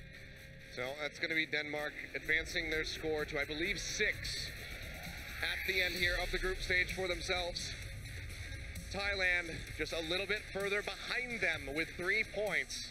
So this is going to be a photo finish depending on how Argentina can hold up against the Thai squad. Lots of pressure on them as they get ready to take the stage for their final match. We're going to go over to a break. When we come back, we'll have the desk break down those final 2 maps because they were a bit crazy, so good luck to them. The 2017 Overwatch World Cup is brought to you by Omen by HP, T-Mobile, Union Pay, and Blizzard Entertainment.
Ladies and gentlemen, welcome back to the post-game show for what could really be considered the best game of the Shanghai group stage, France versus Denmark. And boy, is there so much on the line here. Like, it's insane to take it all in. One, I think everyone here should, if you are a fan of competitive Overwatch and you are on the community, whether it be Discord or Reddit or wherever, you know that Denmark, this is not a team to take lightly. And I'm actually really excited to see Singularity play now, given all the things that we've seen from this team. Zoe, your thoughts, though, because France, I'm sure they did not expect that. No, I think one of the things they definitely didn't expect was to go on to Volskaya in that third match. I would have assumed they would go for Horizon, given the fact that France actually didn't really play on that map before. And Volskaya is one of the maps they feel really comfortable at. And they really showed that in a dominant performance. Yeah, they actually just beat Immortals in the Beat Invitational, I think it was like last week or 2 weeks ago on that map, to win out a best of 7 series, actually. And I'm not really sure why Denmark felt the need to go there. I mean, if you're going to go up, they weren't really able to deal with DDX's Sombra. They obviously showed a little bit of struggle against the Puto Sombra, so why would you go back to Unco Sombra? It's just a map, I think, that's very designed for Sombra in itself. It's probably one of the few maps where you can run it on A and B pretty successfully. So I think that they kind of kicked themselves a little bit just trying to bring them there. Yeah. They could certainly be in a different position now. Maybe if they went to Horizon, but who knows, right? I mean, that's like darkest timeline stuff. So, well, talking about tough positions they're in now, their entire fate in this tournament rests on the match that's about to come up, of course. So, you know, Denmark did really well. They had the opportunity to put themselves clearly ahead. Any more match wins, they would have done that. They could have at least tied with Thailand, but now they're in such a precarious position. But I do want to shout out the trio that we talked about early on. Nerfed, our tank. He came in with these two flankers, Craggy and Crytex. He said, if I can work with them, I can do anything. And that's definitely what we saw them working in a nice little unit today. You know, I'm going to make this joke, and I'm going to get roasted for it, and I'm going to take it. It's nerfed or nothing. Nerfed or nothing. I made it on Twitter, and I own it here. Anyway, moving forward. Yeah, I love that little bit of I mean, they pulled I got out no the chuckles from you guys. It was a pretty... Flame doesn't laugh at anything, though. I laughed. I'm dead inside. No, I think one thing that really stood out for me is that he did step up, Nerf DD. He had a very good game. He got a lot of entry kills on Hollywood. He had a pretty good showing right there on Route 66. It's really hard, I think, if you're in the position that Denmark was in, because those last two maps are actually Dorado or Route 66. And Rogue's best map might actually be Dorado, as is shown in Apex and other tournaments in the past. So you bring them to Route 66. They definitely did a very good job. But now, again, as Rachel said, Argentina is their crutch. They need Argentina to take at least one map for them to still have an option to go into the playoff series. So this match is very, very important for both teams. Okay, so for France now, they go in as the #1 seed here, without a doubt, no questions asked. Now they face off against Norway. And Norway, it was very concerned about France coming into this tournament. So do you feel like France's chances have really just gone tenfold to go to BlizzCon? I mean, with every single match they're playing here, they're warming up more and more. And we can really see that in the performance. Even though, I mean, it's now on that very last one, there was some little hiccups again. But still, also Denmark just played incredible well and really gave them a run for their money. But still, in terms of France against Norway, I still think France is not going to... It's going to be interesting, but I don't think France is going to be too concerned. Well, you know what? Here's what I'm going to say for France. All right. If you ain't taking anyone seriously in this competition, you got a problem, because everyone here is gunning for that spot. Guys, thank you so much, but this next matchup's going to be insane. I honestly, I don't even know what's going to happen, because for Thailand, this is it. It's everything here. If they're able to come out on top, they will go to the bracket play and face off against China. But for Argentina, maybe it's about national pride and keeping things together and fighting and doing everything they can to go out with a bang. We're going to find out how all this unfolds, so don't go anywhere, because this next matchup is going to be awesome. It will be Thailand facing off against Argentina, and we'll see you on the other side.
2017 Overwatch World Cup is brought to you by Omen by HP, T-Mobile, Union Pay, and Blizzard Entertainment.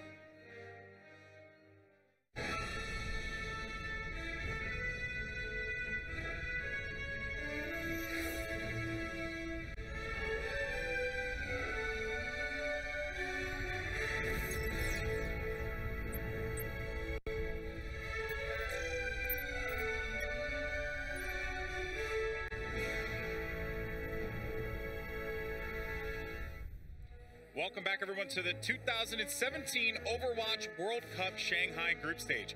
As we get ready for our last match of the groups, it will be Thailand versus Argentina, with a lot on the line here for Thailand in particular.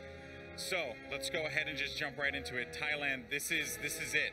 This is really it. This is really, really important for them. And so far, they've really performed well. We saw them on day one going up against Denmark. And I think that was probably the best match of the whole day, as it ended in a 2-2. And that series was insane to watch. And yesterday, they played against France, took one map off of them, just like Denmark did. And they also made it really, really close on all four maps. So I think this is going to be really, really, really tough for their opponents. Yeah, Argentina is like the dream maker, dream breaker here. Depending on how they perform against Thailand, it could be Thailand going straight into the semifinals. It could be a tie between Thailand and Denmark, or I feel it's a tough spot for Argentina to be in here because they themselves cannot get out of this situation. Yeah, this is definitely for pride for them, and I think that that's really important. We talked to them on Thursday, we talked to them on Wednesday, I think even, and they were saying, we're here to bring Overwatch to Argentina. Argentina deserves to be here. We want to make a splash, get our names out there, and they've definitely done that in a huge way.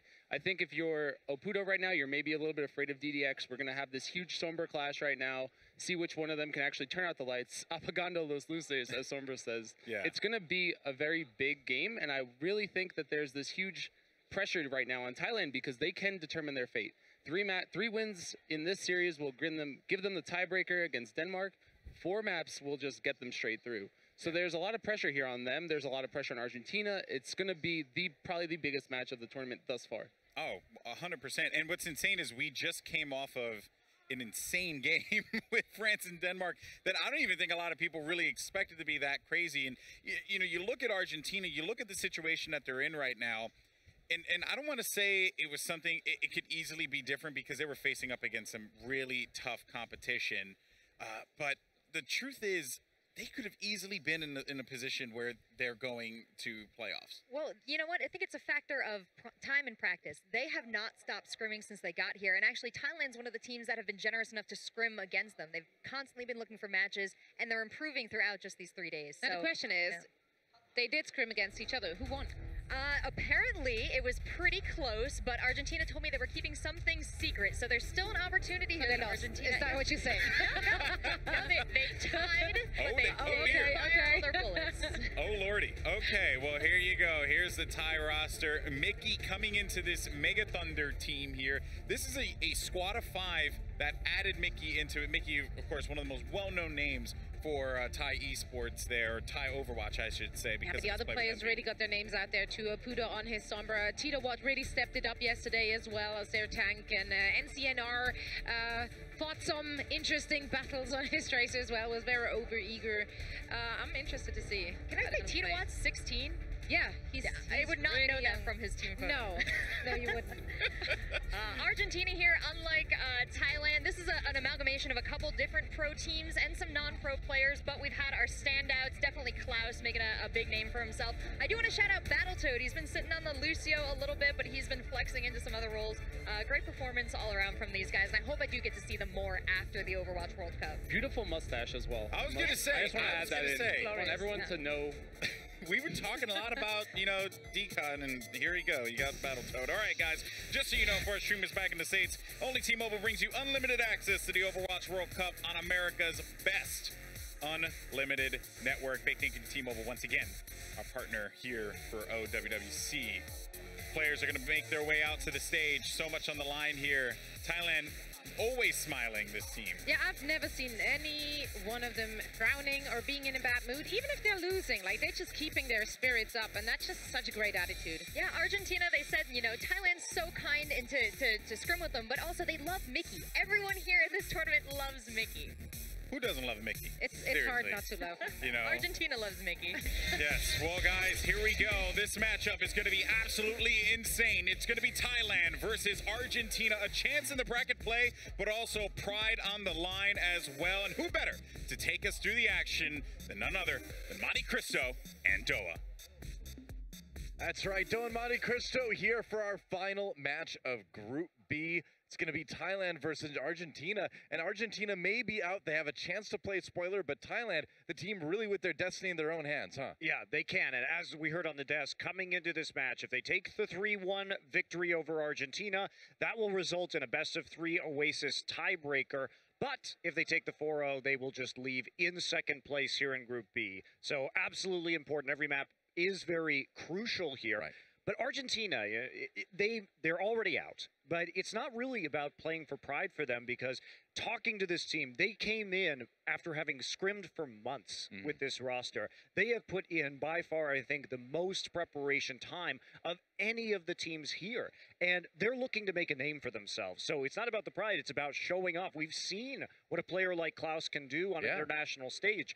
They need these matches, they need these performances to convince people to maybe pick them up for upcoming Overwatch League teams. Absolutely. I think by far, Argentina is the team that's record in this tournament is least reflective of the actual skill of these guys. There's a lot of talent on this roster, and yeah, going forward, hopefully some other teams are watching. We know they probably are, so check these guys out. They're really good, especially Klaus. He's awesome. I think Klaus is probably going some places, but I agree. Yeah, you look at this entire roster, and that's really what's on the line for them. So these are not throwaway matches for Argentina by any means. No. Their ability to win maps here could dictate, you know, years of their future. Very true. And looking at that last match, France versus Denmark, what a heartbreaker for Denmark. I mean, they were so close on all of those maps to beating France, and if they had gotten even just one more win, it would have made a big difference in Thailand's ability to come back and win this one. It's still not easy for Thailand, but they've got this kind of large opening now at this point. Yeah, they do. I think the scary thing about France, though, is that when we see Rogue play and the going gets tough,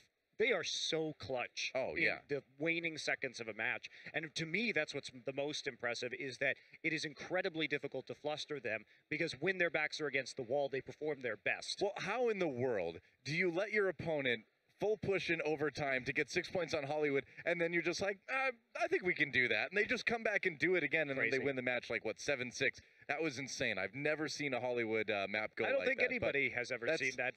Like, that is about as clutch as you can get on a team level, but on an individual level too with France. Every time things look like they're starting to kind of go south for these guys, somebody on the team makes a big play. It's usually been Soon this week, I think, but everybody's kind of had their chance. Yeah, absolutely.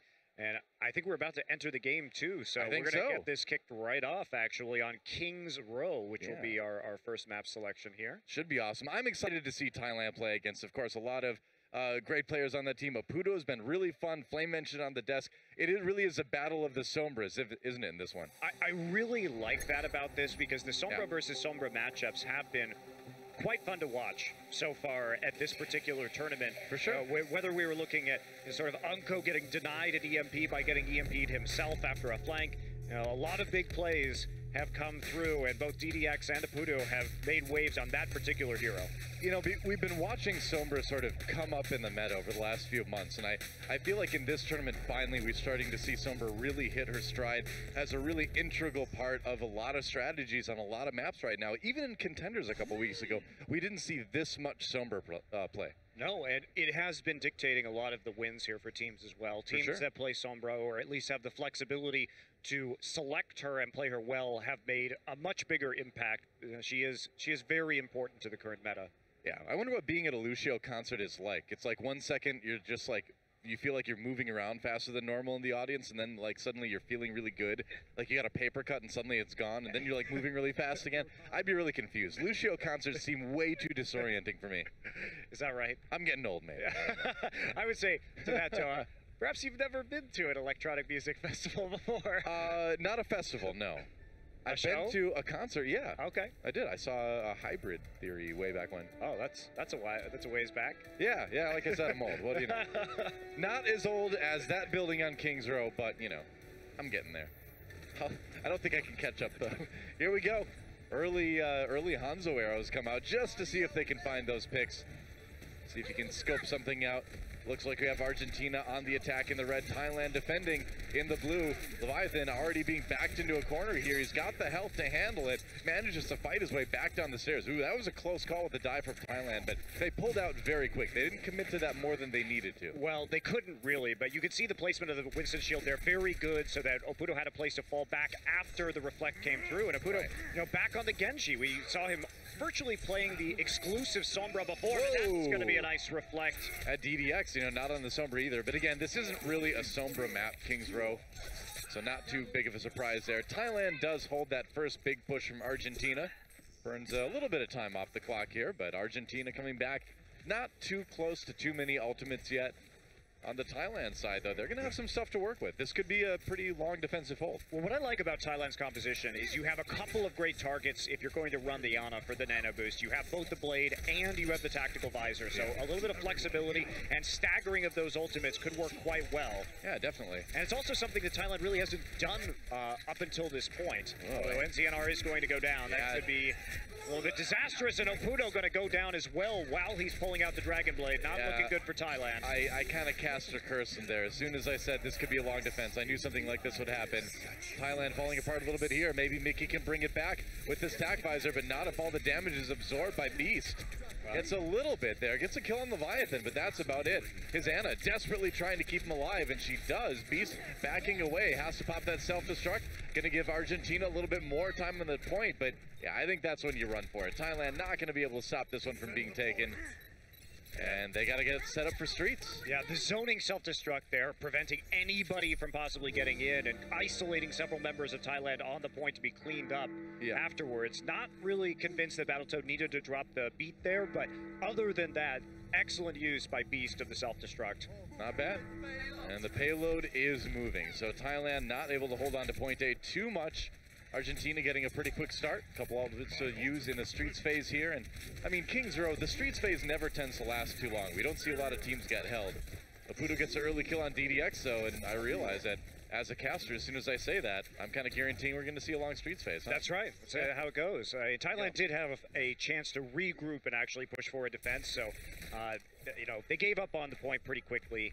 And that means that with the slow rollout time on that card, usually you will have an opportunity to defend here. They're not actually going to go all the way back to the spawn, but they are going to make it a little bit difficult for the members of Argentina to get out of these upper halls. All right, that's a very optimistic tac visor by Leviathan. Not sure what he really wants to get with this. Maybe, no, can't even get the kill on NZNR. And I think Leviathan's going to need a bit more than that. There's a kill on Oputo with the Helix rocket. Charging forward now, Thailand actually falling apart a bit. So Oputo at least, or rather Leviathan at least, creating enough space for Argentina to come in and win that fight.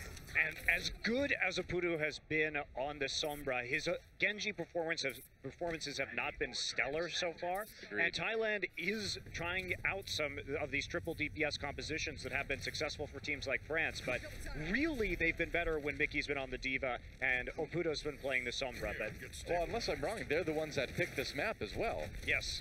So they're the ones that went to Kings Row, a map that they wouldn't be able to use Sombra too well on. There's a nano boost on Titowat. He's going in. They had to use that to keep them alive. Transcendence comes in for Argentina, and Titowat does go down. Mickey backing off with that tac visor, looking for the kill on the Klaus, but he can't quite find it. And Argentina going to get point B here. That was really well played by Klaus and Beast there. They isolated that backline, nullified the tac visor, while the rest of Thailand was simply fighting on the cart and a man disadvantage. Yep. The separation has been good for Argentina. They've been picking apart Thailand and taking those advantageous fights. Yeah. And most of that has been great zoning from Klaus and Beast. Klaus is very disorienting to watch, man. He likes to move his mouse around.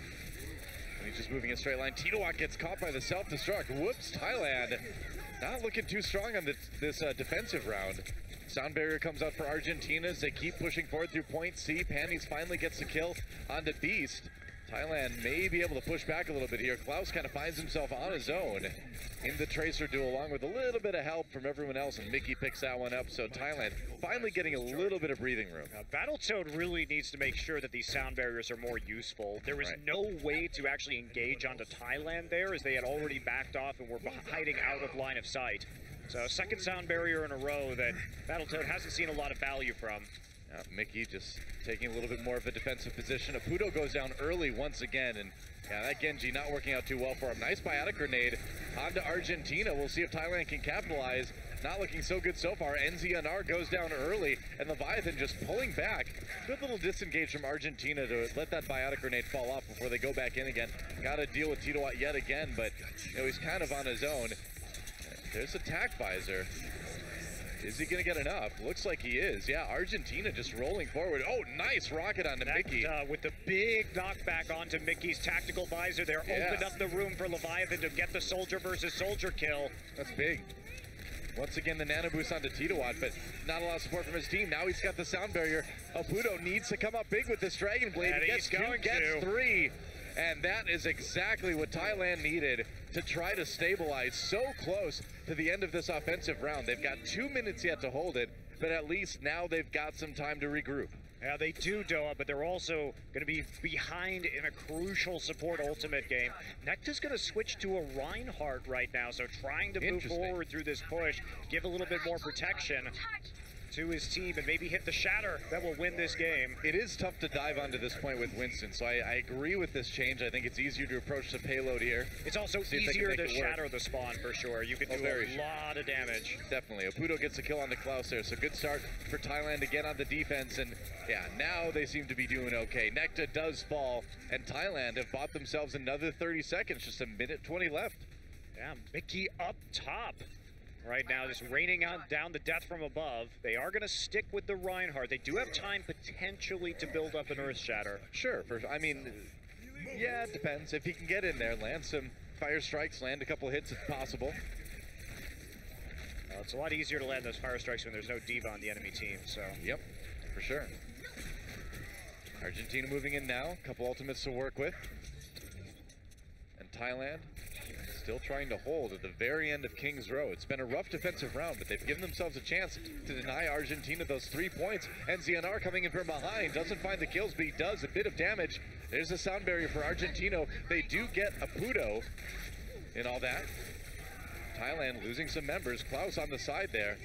Maybe NZNR can try to equalize. No, he gets taken out by DDX, and now the payload moving forward. Mickey kind of on his own here as he goes back to spawn to stay safe. Klaus firing away, keeping him locked in. Leviathan pops up the tac visor, takes down Apudo. Mickey responds. He needs a huge one. Has to dodge away from that pulse bomb. Close call for Mickey, and he can't really get a position to get a lot of shots onto Argentina. They will finish with 8.6 seconds. That's very nice for Argentina. Looked dicey there. They managed to make it work in the end. Yeah. And fortunately, they did zone off the members who were trying to shoot the Reinhardt from behind. So actually making the Reinhardt work here wasn't exactly crucial to their success, but still the swap ends up completing the map. So Argentina makes it all the way through, and now we will swap sides and see what Thailand's attack here on King's Row is going to look like. Well, it's got to look good. Their opponent finished their offensive round, had a little bit of time in the time bank left, so Thailand at least needing to equalize on the points. And if they can get that bigger time bank, all the better. Well, as we look at this for Thailand, Mickey at least is going to start on the Widowmaker. Now, we saw Argentina start on both the Hanzo and the Widowmaker from the top of the tower at spawn, which, you know, if somebody's peeking right there, you can get a quick punish. It's usually not held onto after that, but Mickey was known as a sniper player in previous games, so it's not out of the realm of possibility. That's something some people may not realize, that Mickey actually has a lot of FPS experience in previous games in the past. He was actually one of Thailand's top players for quite a while before he swapped over to Overwatch. I mean, he was a World Championship MVP in point blank. So yeah, that's right. He's pretty legit. I would say so. We'll see if he can get some early picks with this Widowmaker. Think you can keep up with me? I don't know, probably. If I've got a mech, sure. Her mech is terrible too. We've discussed this already today. Yep. Look at that, defacing that statue of Mandata. Yeah, who needs Omnics when you have robots? Omnics don't, robots don't think for themselves. Robots don't talk back like those Omnics. That's right. We know what an Omnic hater you are. I am an Omnic hater. All right, same Thailand. thing. Yep. Will be the Hanzo and the Widowmaker. Are they going to punish a peak right here? Sonic Arrow. Mickey is staying on it for the time being. Abudo. Still looking for it. On the And Sombra. he's going to fall back and change over to a Diva. So there are some early health packs you can try to go for if you're the attacking team with Sombra. There's the one in the hotel on the way in. There's the one in the statue if you can get back there, but it can be a little bit tricky. So Abudo, no doubt, better with that Sombra than the Genji from what we've seen. See if he can make it work. Klaus does go down early. Beast really low as well. Popped out of that mech. Great start for Thailand. Wow, really good start for Thailand. Excellent. They should be able to take this point easily. Beast already desuited, trying to get his percent back up, to get his mech back, but it'll be a bit of a trick already with that point halfway gone. I didn't see it, but I wonder if Abudo got the hack off on Diva the way Beast fell so quickly. Yeah, it must have been. And more kills for Thailand coming in. It looks like they're just going to claim an extremely fast point A. Wow, it does not get any faster than that. They just walked up and took it. Well, the big kill there was Panny somehow finding Klaus and getting the pick. So protecting the flank, didn't expect the Lucio damage, and Abudo back up to his old tricks on this Sombra with the EMP. So they can play further forward here in the streets. No, I thought yesterday Abudo's play was a little bit less than stellar like we saw the first day of the World Cup, but today he's certainly looking a lot more solid on that Sombra pick. Well, so far, I mean, overall, Sombra has been a very dominant hero. Just like last year at the World Cup, his Roadhog was quite good. True. Klaus having to be careful, kind of finds himself under a little bit of threat. Gets hacked. Thailand coming in. The Beast actually over on the Zarya now. Interesting swap, but things are not working too well for Argentina yet in the defense. Thailand just trying to deal with Klaus down in the back. Abudo goes for the hack. Actually, Klaus doing a really good job stalling that payload out for a little while. He eventually went down, but it was enough time for his team to maybe get some setups. And whoa, Nekta finds himself on his own. What in the world was he doing over there? Well, that is rough for Argentina. It is. He was trying to hide and get a surprise flank, but the rest of his team came back, but unfortunately he was caught out over on the flank. So Thailand, I think they're looking good right now. If we look at what the Zarya is supposed to do here, it's a bit confusing. Maybe you want to snipe onto the Diva, but for the most part, it's going to be difficult to get some players. Mickey, and Mickey's just going to take 3 out with a self-destruct. Jeez, you know, that's something Mickey kind of built a name for himself on, is getting those big self-destruct kills, and that's going to be an easy point B take for Thailand. 5.5 minutes to take point C. This is one of the fastest King's Row attack rounds I've ever seen. Yeah, it's very quick right now, but this is where things tend to stall out on King's Row. Can Generally. take quite a long time to push it all the way through the Foundry. Battletoad up top, seeing if he can get some ult charge on the bottom. Looks like the health pack's already been hacked by Abudo, so no place really for Argentina to get health forward here. Yeah, Beast Exukin getting pretty close to that Zarya ultimate. Yeah, Beast does go down, though. Leviathan was very low as well. Got out of that fight for the moment, but again, Argentina just doesn't seem to be able to stop the momentum of Thailand. Oh no, and Thailand's getting even scarier, Doa. 4 ultimates available, and even though Battletoad has his, Abudo's going to be aware that that sound barrier hasn't come out for a while. He's going to be ready to hit that EMP. I mean, with the payload already this far, even if Argentina does win this defensive fight, Thailand's going to still be in prime position. They see the attack visor come down, they drop the sound barrier. Titawat just hanging out. Just like, hey, what are you going to do, man? Abudo comes in, hits everybody with the EMP, double kill for NZNR, courtesy of that pulse bomb from Tracer, and Thailand just looks unstoppable here. The cleanup coming in, Argentina with a last-ditch effort to stop Thailand from getting an incredible time here on King's Row. But I don't think that's going to happen. I think Thailand's going to end up with a lot of time in the time bank. I think they are too, Doa, and they're just mopping up the point right now, trying to get this desuited Diva, and that's going to be it. Oh yeah, that's that. 4:47 after the minute, or 52 seconds rather, is added. So that's going to be a huge, huge advantage. That really was one of the fastest attack rounds I think I've ever seen on King's Row. One of the fastest. That last attack was so clean by Thailand. Yeah. You could see what they were doing. They knew which enemy ults were up. They popped the sound barrier, sent Titawat out to zone the soldier back into the spawn during the tactical visor, and then Abudo waited for Battletoad to drop the sound barrier, instant EMP in the point, and that was the cleanup. So ult management, top tier, at least in that last engagement. You know, at this point, Abudo, I don't care what map it is. I don't care what point it is. Just be Sombra. Just be Sombra. It's what you were born to do. Been so good on that hero. He has been great, and I think that it just makes more sense. Mickey, of course, playing the flex role on Envy, but comfortable mostly in that diva position, especially since the Zarya has fallen out of favor in the meta. And I just question the Zarya pick at all. Maybe Argentina was thinking that the diva could get enough charge that they would be able to get Mickey out of the mech and at least nullify his presence in the game. Could be. But I think that's rather cocky and not really going to be too effective. Oputo will be on the Soldier 76 this time, however. Interesting. All right. And that does free up Mickey to be the diva. That's been one of the kind of awkward things about this Team Thailand, is that Mickey has had to kind of forgo that great diva pick for him and play a lot of the soldier. So I like that they're kind of mixing things up to allow him to do that. He was playing, you know, he has mixed it up a bit. He was playing mostly diva against France, and I think that was their sort of most successful round so far. But that feels wrong if he's not playing diva, though. You know? I agree. Yeah. Klaus trying to get into that flanking position, makes it through. He can come in from behind now. A lot of shots onto Titowat. Oh, they are all grouped up there. Oh, yeah. That could be a problem for Argentina. NZNR finds a little bit of damage here. Klaus still being annoying, but the rest of his team just not making any progress towards the point. Yeah, it was dangerous for Argentina. They got all backed up towards the wall, but Beast is going to go ahead and back off and resuit. Here we go. Big attack coming in from Argentina. They got to go for it, man. They've got 12 seconds left. It is now or never, and NZNR nearly has that pulse bomb. DDX on the side. Oh, he goes down, though. Big pick for Argentina. DDX just trying to stay alive. Finally taken out by NZNR again. And Argentina getting a couple kills, but they haven't taken the first tick yet. We're into overtime now. Thailand trying to hold on the point. That self-destruct might be a problem. And right there, hiding behind the phone booth. It's particularly a problem because Mickey, there was no one there to make sure that he didn't resuit at the end. So he does get the reset. That's going to get enough time potentially for Thailand to get back to this point, particularly with Titowat having this Primal Rage already available. There it is. Got to use it. Whoa, that was close. That he was down so to like close. No health. I'm like, he's going to die. He's going to die with his ult up. But no, he didn't. He comes in, gets a kill on DDX, buys more time for Thailand to get back on the point. Looks like they might be able to end it right here, right now against Argentina's attack round.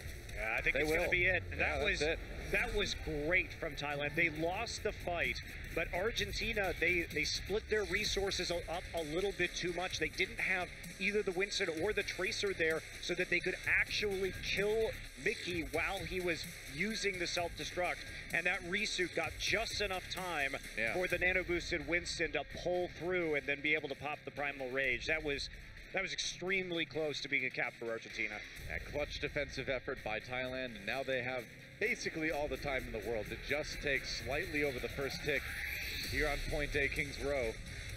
I mean, they've got nearly 5 minutes. This is, I can't remember the last time I saw a bigger time bank on Kings Row. Yeah, exactly. And they have more time to take Point A than you start with to take Point A. Yeah, that's a great point. So you do. It's going to have to be a truly epic hold for Argentina, especially since Thailand only has to take 39.5%. Yep. So not even the luxury of capping the entire point. Things are definitely looking a bit grim for Argentina in this first map, but it is only the first map. You know, for Thailand too, now that it looks like they actually are going to run Mickey on the Diva and Oputo on the Sombra again, possibly the Pharah from NZNR. Now, if they're not expecting a Soldier or a Zenyatta on the defense, and it looks like we are going to see Argentina running the Sombra, so Leviathan might actually be vulnerable here as long as the Pharah stays far enough away that... Well, he switched back, so no Pharah this time around, yeah. I know he had my hopes up too, yep. NZNR on the Tracer instead of the Sombra this time, looking for that duel with Klaus, but I think he wants that to be a one-on-one. Yeah, back away.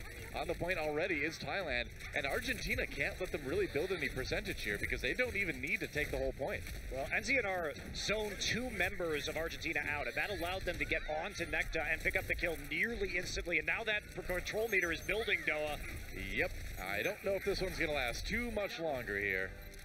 As Thailand cleans up the fight, Oputo looking for hacks, looking for the win, and as soon as they take down Necta, they should have it.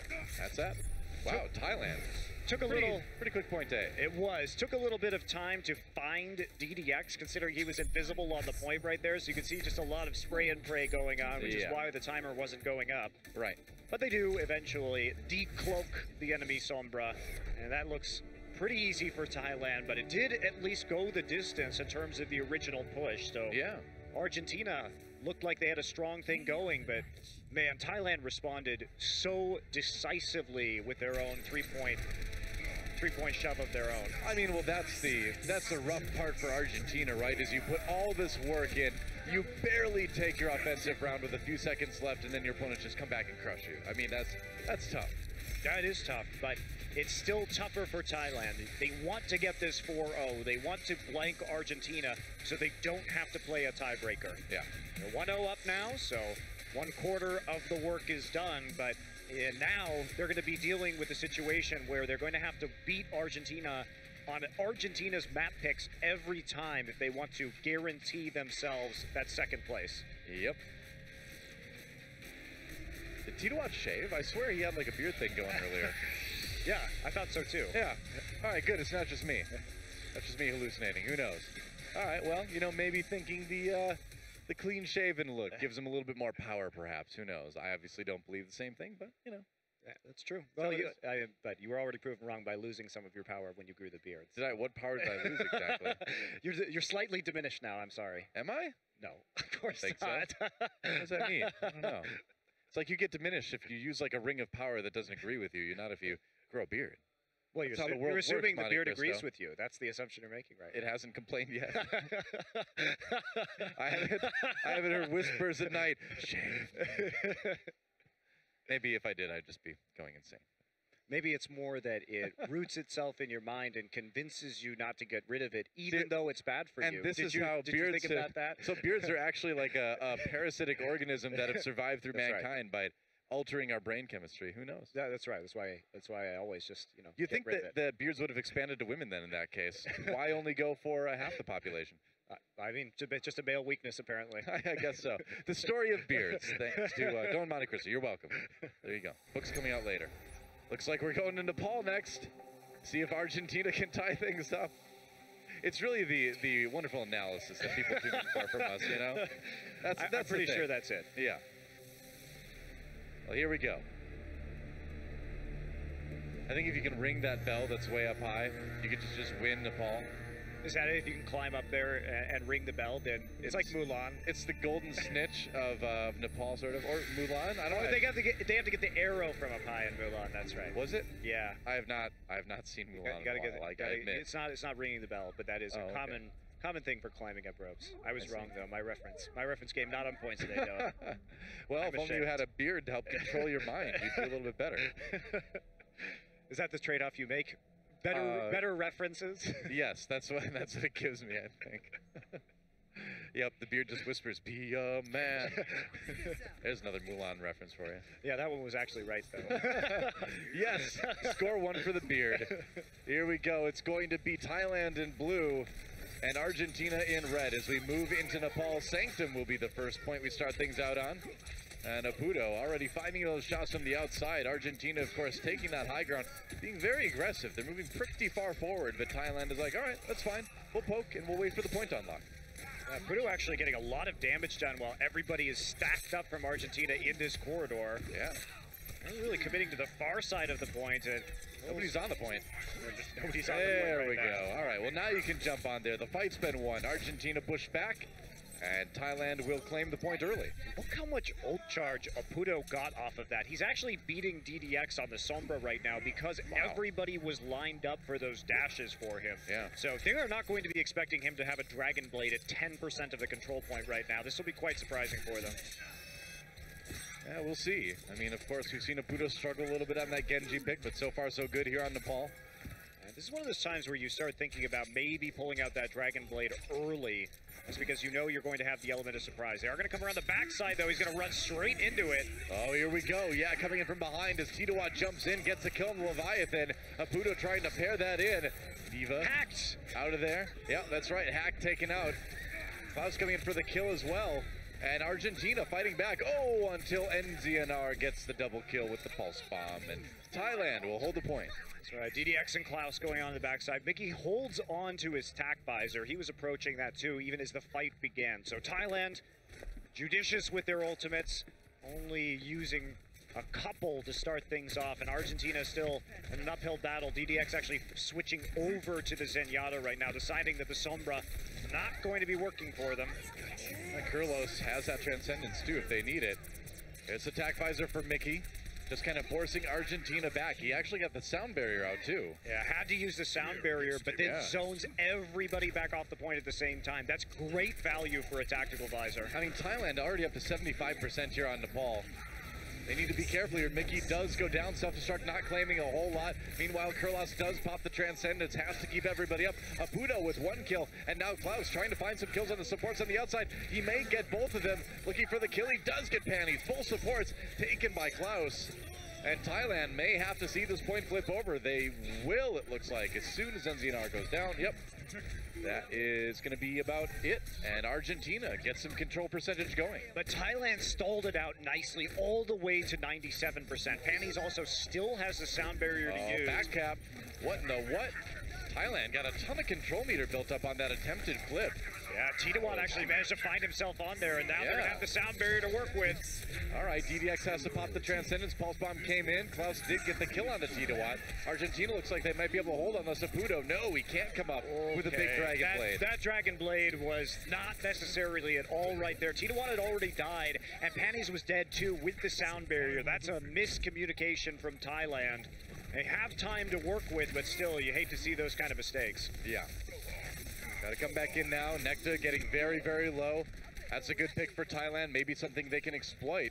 Mickey also popped Beast out of his Diva suit as well. Yeah, that's a huge win. You basically just eliminated the tank line right there, and there's attack visor. Here we go. Guess what? No Diva to stop this one. You're zoned out. You cannot contest this. Leviathan just squeaking around that corner. 99. We're into OT. Panties drops the sound barrier a little bit early. Not a big attack from Argentina. And that may be all they need anyway, though. We'll see if Klaus can get back on there again. Abudu gets the kill. Doesn't look like it'll work out. And Thailand should take Sanctum. They will. Yeah, they are. They still had enough control percent to come back even after a couple of shady fights to begin things. And Thailand continues to roll here in this match. Got one map to send it to a 2-0 victory for them. 3 is the magic number to at least force a tiebreaker with Denmark. 4 will put them through to second place. That's the plan. Argentina looking a bit competitive, but Thailand so far so good for them as we move on to Village. Now, I feel like Argentina, every time you think that they're getting a leg up, Thailand just hits back twice as hard. You look at that push, you think, oh wow, Argentina did a pretty good job of getting it all the way through King's Row. Thailand comes back and absolutely smashes their time. Yep. And Argentina wins a fight on control, but Thailand comes back and cleans up their tanks nearly instantly. Apudo back on the Sombra. Sombra, yeah. All right, here comes Thailand. We're going to see Argentina going aggressive. Wow, really aggressive. Yeah, Leviathan as well on that Farah. They're going to go for the pharmacy comp on the red team side. Thailand push back into that room. This is an extremely difficult composition for Thailand to face off against right now. They don't really have anything that can contest the Farah at all. I mean, the question is, do you swap Mickey back to the? Do you swap Mickey back to that soldier, or do you? Oh man, ZDX almost died to Titawat right there. Tesla gun in midair. That was about 5 HP away from being a massive kill, but as it stands, coming back, and Leviathan, he's the janitor of this fight. They are giving him so much ult charge too. Well, they just have nobody that can contest him. Yeah. And, you know, that means that who's going to deal with him? The Zenyatta? Maybe it's difficult to handle that with the Farah, but I mean, it's really hard to hit Farah with Zenyatta. Well, but you can put the Discord orb on him at least. Thailand has been playing compositions that are basically 1 DPS with NZNR and a Tracer. Yeah. This has been their sort of de facto, or default, I should say, composition for this tournament, and Farah Mercy is a problem for it, for sure. I mean, at a certain extent, you just kind of have to rush the point and force them to come down, but oh, they lose Kurlos again. There's a barrage. 1 kill from that already. Make it 2 as NZNR gets caught, and Argentina Gonna get a lot of time with the point at this point. The upside to this for Thailand is that they stalled out the point for so long on the first attack that it's only at 35% right now after 2 fights. So Argentina still has a long way to go, and now Apudo is going to switch to the soldier. I think you need to. You need to do something about this Pharah. You need more than that Discord orb. And we'll see if Thailand can make some progress now. But Argentina is certainly pulling out the surprise with this pharmacy. Yeah, they are. And Leviathan playing it well, too. So. Yep. Klaus falls early. There's a pulse bomb. Thailand able to flip this point, perhaps. They don't have a whole lot more to deal with. Oh, but the res comes in for DDX, brings up 3. And that's a 3 kill for Mickey. Whoa, they couldn't get out of the way. The res right into the self-destruct. Oh, Mickey was so very ready for that. He had been sitting on that self-destruct. They hadn't seen a resurrect at all to that point in time. And everybody piling onto the point. Pretty obvious what you're doing when your Pharah, everybody dies, and then your Pharah flies in there to die too. So Mickey just stands there, hits Q, and he will just wipe the slate clean. Beautiful. Play the game. Probably. Yep. Argentina's going to try to get back in again. Thailand building that control percent up once more. There's the sound barrier used by Argentina, comes in from Thailand as well as the fight begins. NZNR on the point, Thailand trying to play it pretty close to that. Whoa, yeah, you're not behind the wall there, man. Well, he didn't really have anywhere to go. I guess, maybe no blinks left. It was... I don't think he did have any blinks left, but yeah, tough situation not being able to get out of line of sight, but that's not stopping the rest of Thailand. Yeah, lucky for him, his team is winning the fight for him. All right, Barrage is here, but he's got to be really careful. There's a diva right in front of his face, and Penny's going to live with a tiny amount of health right now. Thailand will be taking the lead in terms of percent, and they have another self-destruct. So even though DDX close to that res, could be problematic if they attempt the big res on the point. DDX needs to change his tactic, try for a tempo res instead, get one player up when they fall, and get an advantage that way rather than going for the flashy big play. And Klaus. Whoa, Klaus just gets pinged from afar by Kurlos. There's a barrage. Justice rating from way above, and Leviathan only claiming the kill on Apudo with that far ultimate. Annie's comes back with a kill on the alternate Lucio. And can Thailand hold this? DDX does go for that tempo res on Battletoad. He's pretty close to the sound barrier, so you could make an argument for bringing him up. Panties does go down. Leviathan relatively untouched with that early soldier kill on the side of Argentina. And we're into OT. Thailand has brought it to 99%. And if they win this round, they win the map. Sound barrier comes in for Argentina. DDX still, you know, again, use that res. You won't have it for a long time. Thailand trying to hold. Looks like they may be able to do just that. Battletoad will go down on the point soon. No, we got a bunch of health back again. Wow, that was really close. He was down to like 7. DDX managed to make it back with that healing stream, and it's still total chaos on the point right now. Thailand is missing everything they've got. Yeah, Mickey actually resuited somehow during that engagement. Wow, Argentina managed to flip it somehow. Titowat coming in with a couple kills on the Primal Rage, and now Apudo. Can get some kills with this tac visor, trying to zone for now. Oh, we can't kill Leviathan, though. It was so close. And Argentina may be able to hold this one for a bit longer. Oh, that point flip was an absolute disaster for Thailand. Argentina sneaks it in, and that means Thailand maybe has one fight left in them. They're going to have to get back to the point super quickly. Argentina may sneak away with this map because Thailand stepped off the point for a moment. Now, Panties needs to have a great sound barrier. Oh, no, huge. And for Thailand, losing Apudo right now is a disaster. That's a massive play from Klaus. Ballsy, and he gets it. He took the risk, could have paid off big time. Kurlos coming around, looking for targets. Leviathan does go down. Thailand with an opening here. They can't quite get onto the point, though. NZNR, the only one for the kills so far. And Kurlos trying to find a little bit more. Necta very low, and he's got the Discord Orb on him, too. There's the Transcendence. Might need to use that one ASAP to keep people up. He does use it right away. DDX with the ult, if they can chase him away. They're chasing really need to. That res. HP, Kurlos! Oh, clutch kill from Kurlos to take out the Mercy with the res up. Argentina not done quite yet, though. They got a couple people back to the point. And with that self-destruct, Mickey get the point. Zones them, and they do flip it. There's the OT in Thailand. We'll go ahead and take it. So very close. And Kurlos ran back from the point with Mickey in order to actually make that kill happen. And we're gonna get a look at that self-destruct in the middle of the map, no doubt. Well, this is that great self-destruct after the res comes in. DDX uses it, Mickey kind of knows where everybody is. I mean, here's the thing. He sees the Pharah come in, and he's like, all right, I know exactly where what's happening here. Yep. That was a great predictive self-destruct, man. He knew. It was a very telegraphed res. Like, once the Pharah, like, pops in there, you're like, okay, I know what your plan is. Normally you don't want to die, do you, Pharah? But today, I see. Yeah, especially on Village, like, there's a lot of ways, of course, to get out if you're Pharah, because flying over the buildings on that map is relatively easy. Sure. So you don't usually want to sacrifice yourself into the point because you're just sort of giving over ult charge. Yeah. So, I don't know, that's... When the Pharah comes through, you know what's going on. Yep. Mickey with the big plays, and Thailand with the 2-0 lead in this series. One more, and they will have at least tied, they will at least force a tie with Denmark. So the next map's going to be big.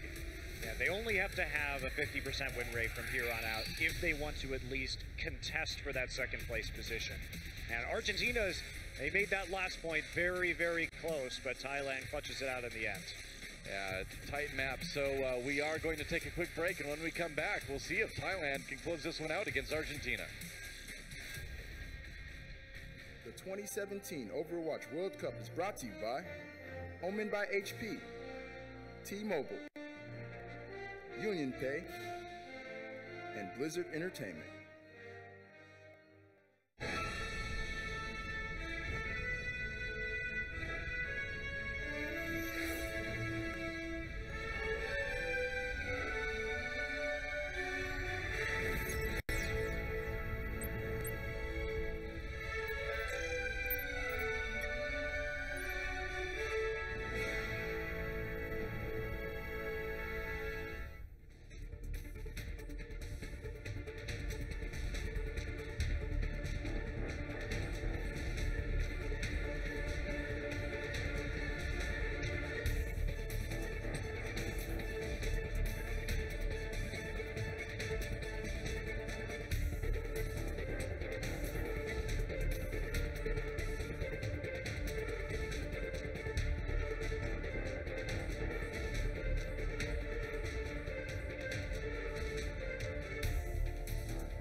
Welcome back to the halftime show here for Thailand versus Argentina, and what has really shaped up to be a very competitive matchup. Thailand has been able to edge out the victory 2 times here. Argentina not going out without a fight, but man, I tell you, Thailand's had some fantastic moments. Mickey, you got to talk about Mickey. Oh, we definitely have to. I mean, his self-destructs have been legendary before already, and honestly, when we headed over to King's Row, I was a bit sad to not see him on the Diva from the very get-go. I don't think the first composition they had really worked out for them as well as we usually see it from them. They're not really used to run that triple DPS anyway. So I was happy when they switched back to what they're more comfortable on, and well, it worked out for them. Yeah, there were definitely a few times at the beginning of that where we thought that maybe going to King's Row might have been the wrong play for them, but their offense was so good. That Apudo Sombra on offense, something that you're not really used to seeing, and it caught Argentina quite off guard. They pretty much steamrolled through that map and finished, I think, with 4.5 minutes left.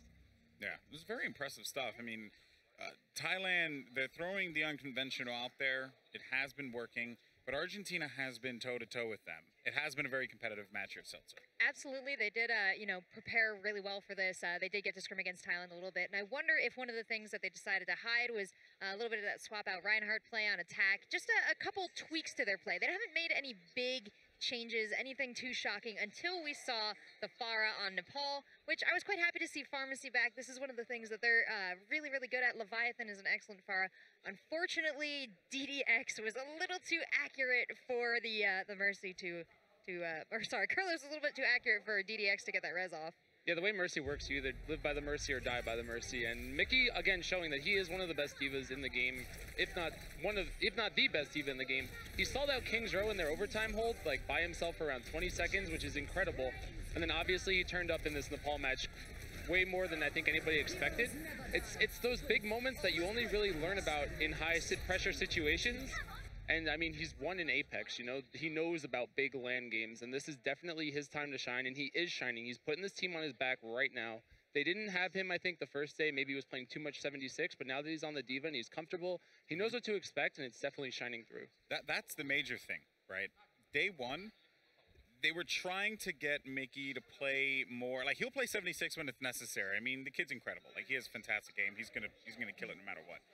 But Diva, everyone knows he is fantastic for Diva. He is like one of the best divas out there. So you just gotta, you gotta let the peacock spread its wings, baby.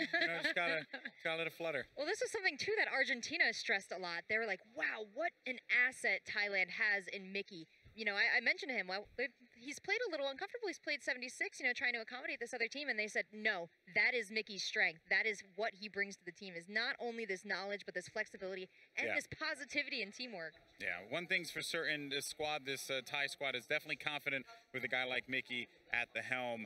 But now, guys, we're going to go to a quick break. When we come back, though, we're going to find out how all this is going to unfold, because we have 2 more games left here. What will Argentina pick for Game 3? Can they take a game off of Thailand? There's still so much on the line here, because for Thailand, they absolutely need another victory here in order to stay competitive in the group. Don't go anywhere. The 2017 Overwatch World Cup continues right after this.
Very hard for us.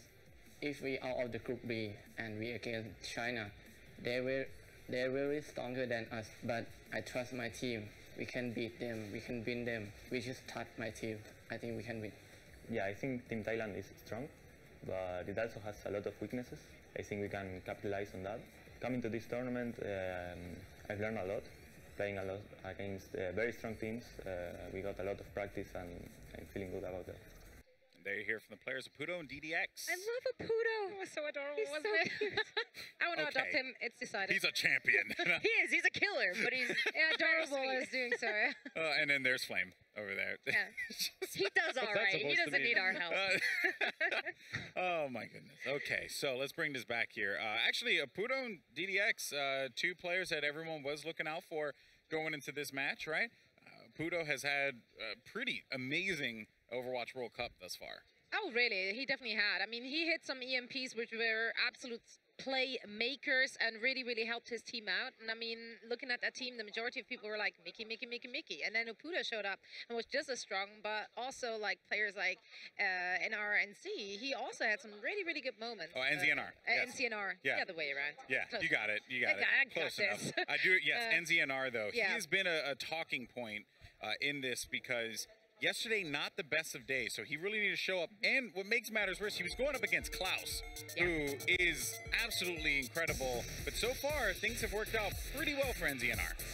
It's true. Klaus has been having a really great game here, especially when he gets in the back line, does a lot of damage in there. But you mentioned DDX too. We've seen him on Zenyatta. He is super accurate today, and I've had a lot of fun watching the supports, especially for the Argentina team. Oh, Kurlos. Can't forget about Kurlos as well. I mean, there's really a lot to talk about with the supports. You know, Kurlos pushing out with Mickey there was a really smart play at the end of that game plan. Kurlos is definitely putting the team on his back today. He's putting in work a lot more, I think, than the past days, because I do think that the Plutos hasn't really been opting for the Sombra as much today. We saw him on the Genji, saw him on the Soldier 76. They had a game plan, they stuck to it. They did really well, and now they look like they could potentially put up a really good fight against China. Yeah, my hope is that you know, for Thailand, they're not throwing all the eggs into the Sombra basket, right?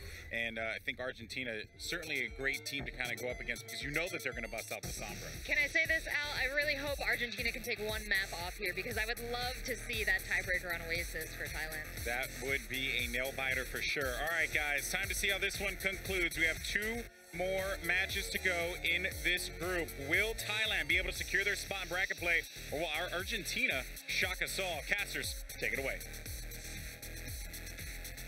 Thank you, Golden Boy. Doe and Monte Cristo here to close this one out. Thailand versus Argentina. Once again, Thailand 1 win away from at least tying Denmark, forcing that tiebreaker on Oasis a little bit later. And if they can get the 4-0, they're in.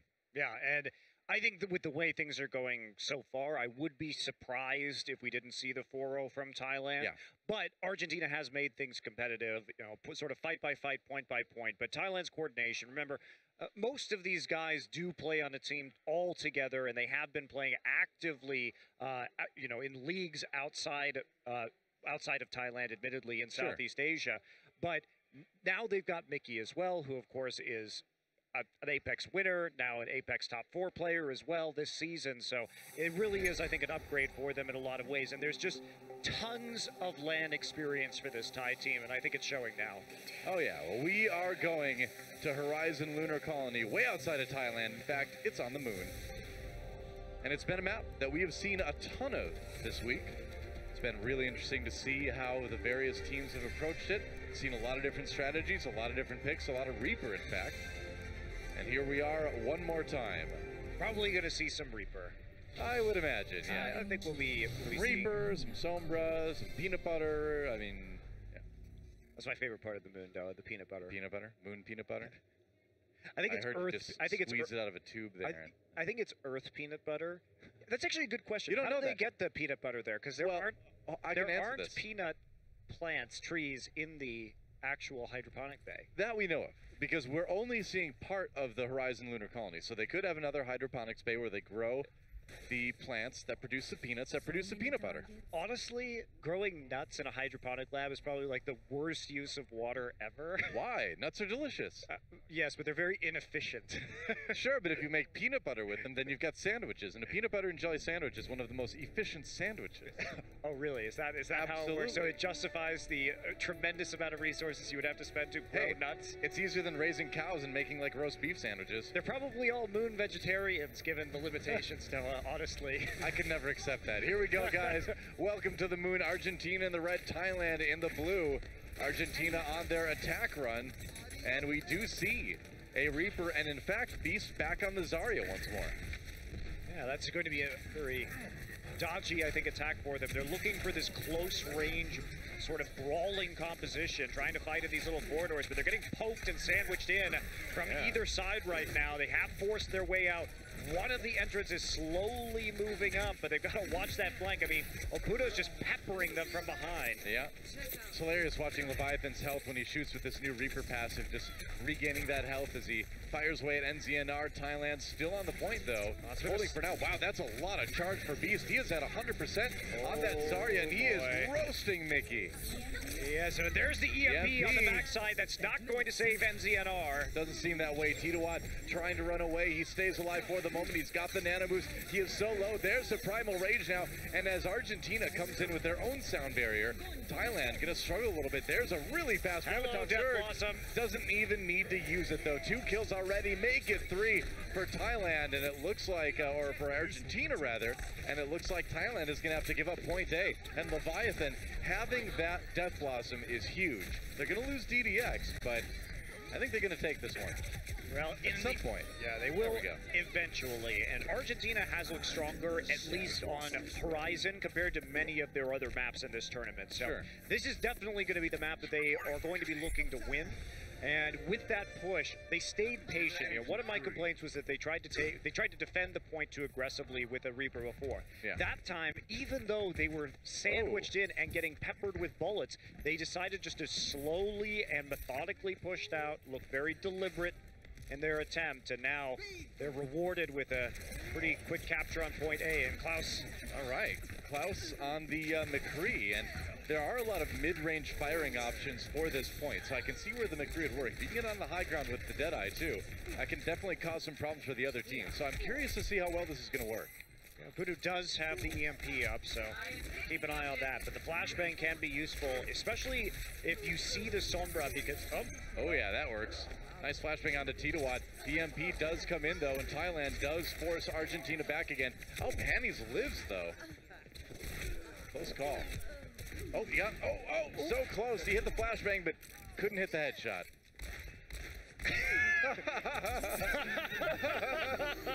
Oh, sad dodging. That was fantastic from NZNR. Yeah. Just crouch ADing there, so the rest of his team came up from behind to hit the sleep dart, just distracting him. Hashtag acceleration. That was some wonderful camera work, because you could literally feel what was going through Klaus's mind right there, and then he turns around and sees 3 people behind him. Yep. The cowboy cries. Oh, NZNR making the Toad cry. Battletoad going down.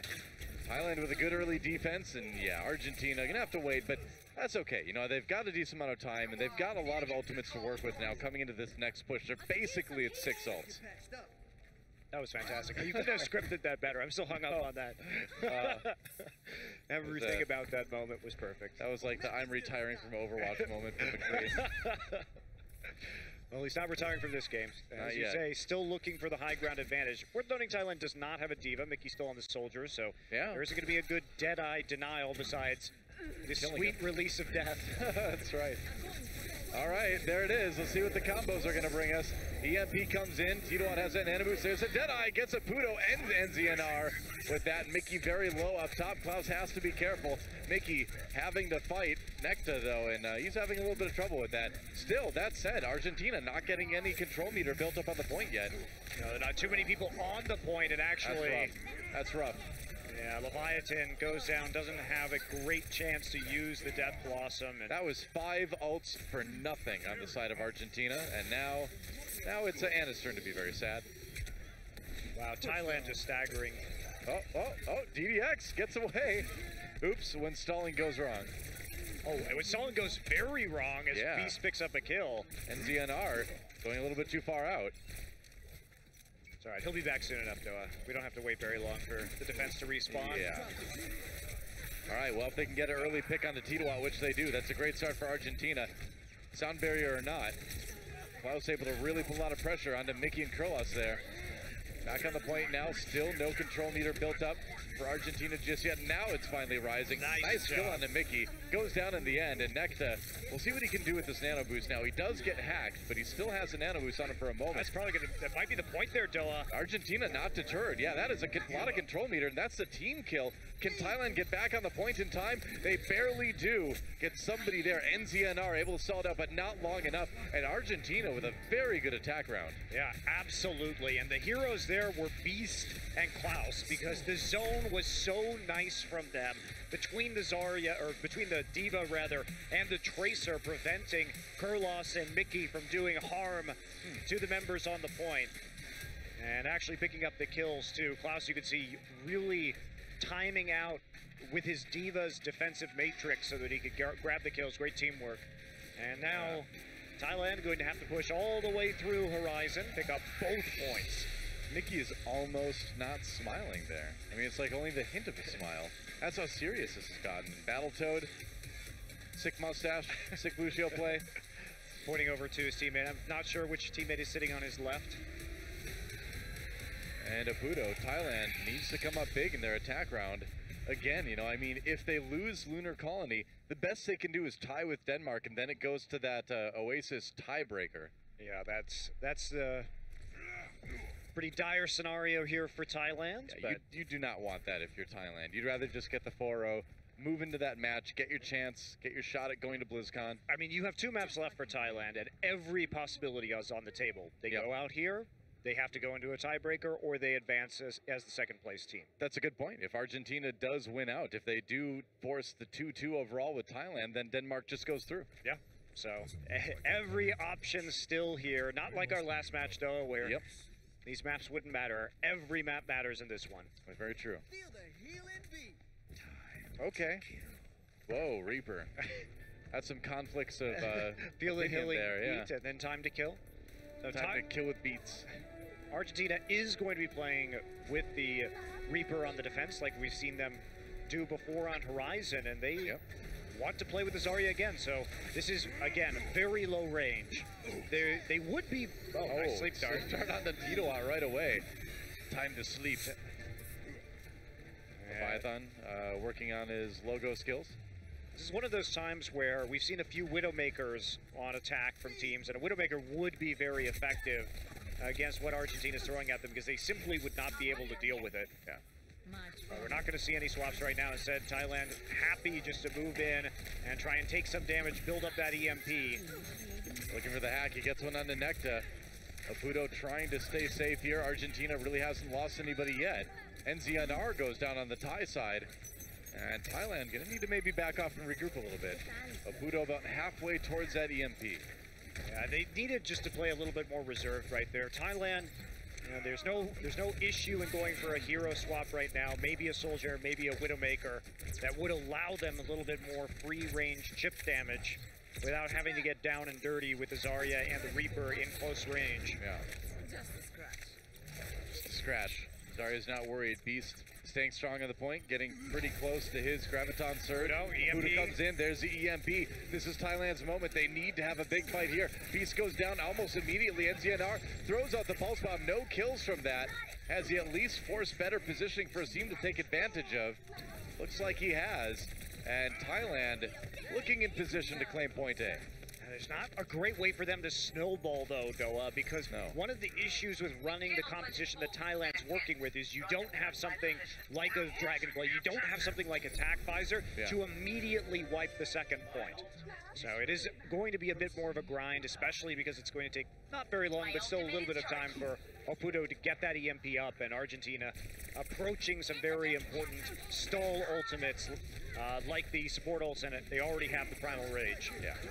All right, wow, Thailand actually going for it. They dropped the sound barrier. Transcendence coming in right after that as well. Big commitment. Mickey with 2 kills. Good start for Thailand, but they're going to need more. That's more.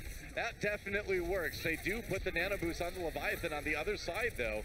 Can't seem to pick up the kills in Thailand, despite only coming into that with 2 support ultimates. Handily wins the fight, and they may just be able to take it right here. That would be huge. NZNR with the pulse bomb. If he can hold the spawn, Thailand might be able to do it. There it is. Can he get a few? He gets DDX in Thailand. 5:26 left on the clock. A crushing attack round. Every time we see this Argentina team have a successful attack, Thailand doubles down and smashes their time. Thailand with a lot to work with right here. 3 minutes more, in effect, 2 minutes 50 seconds to be precise. And that means I have to see a quick attack here from Argentina. Maybe they can get a snowball going and take both points, but Thailand with a big advantage. Absolutely. They really needed that. Now, Argentina back on the attack. They've got 236 to work with, but again, that's only about half of what Thailand has after that pretty devastating attack run. See what Argentina can do. They might be running Beast on the Zarya again. I think it's an interesting play from them. Beast's ultimate, his Graviton, up on the top side. They thought it was going to be effective because they sent Necta up there with the Winston to get the damage down, but unfortunately for Argentina, Thailand already had Kurlos with the Transcendence, so it was pretty much nullified in that attack, and we haven't seen the big Graviton play outside of that one on the first point. What were you hung about? Matching stains on those chairs. What do you know? You don't like symmetrically staining your chairs? Yeah, I guess. I'll have to consider it now. I guess it's popular on the moon. Here comes Argentina. Beast did swap over to the Diva rather in the end. You know what else is popular on the moon? What? Monkey murder. Are you down with that too? You're right. Monkey side. Oh, Mickey taking that high ground defensive area. Argentina taking the long way around. Yeah, they are out of the airlock right now, and just some spam going through the doorway. Looks like they're not actually going to be walking back, but two down already. Long range rocket from Leviathan will take out Mickey, and now they should have an easy time taking this first point. Well, here comes the onslaught. Argentina got the picks they wanted, and Thailand already falling back, and there's a few more. Yeah, Argentina going to take point A really quick. Really, really quick. That was definitely a boon for Argentina. Valuable picks. They also stopped the EMP from charging. And Leviathan getting those kills means that he's getting close to that tac visor, so they're actually in a good position. Panny's going to be switching to Lucio now. And Thailand readjusts on this defense. They're going to have to weather this storm. This is going to be hard. It certainly will be. Argentina taking the high ground as they come in from the right side. Titawat falling early. NZNR with the kill on the answering Tracer, and Leviathan. Mickey right there in the nick of time, but he is going to die. And Mickey does go down. Some percent built already. Battletoad with the pulse bomb right on top of him. NZNR, they do manage to pop Beast out of his mech as well. So Thailand's starting to stabilize here. They really needed that. I think they're actually really lucky they got away with not even a tick being taken. I totally agree with you, Doe. Argentina had a lot of advantages, but they didn't really get to use them. You see, now all of the ults are coming up. Thailand had to switch out their support, so they're still in a bit of a desperate situation. Opudo has to have a huge EMP. As hard as that last fight was for Thailand, this one is going to be harder. Yep, absolutely will be. We have to keep an eye on Opudo. Self-destruct thrown out first. Argentina trying to distract. They're going to come in anyway. Beast back on the point right now. There's the EMP. Where's the follow-up? It's a transcendence from Argentina to keep everybody alive. He managed to avoid the EMP from Opudo. Sound barrier as well, so that EMP doing basically nothing.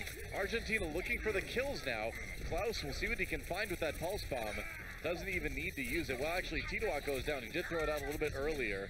Argentina losing a little bit of health, but no, they're pretty good on the point. I mean, Klaus is killing the entire Thai team right now. Finally, somebody else picks up a kill, but NZNR dodging around these pillars, attempting to stall out this point, but Argentina's gotten a lot of good percent up.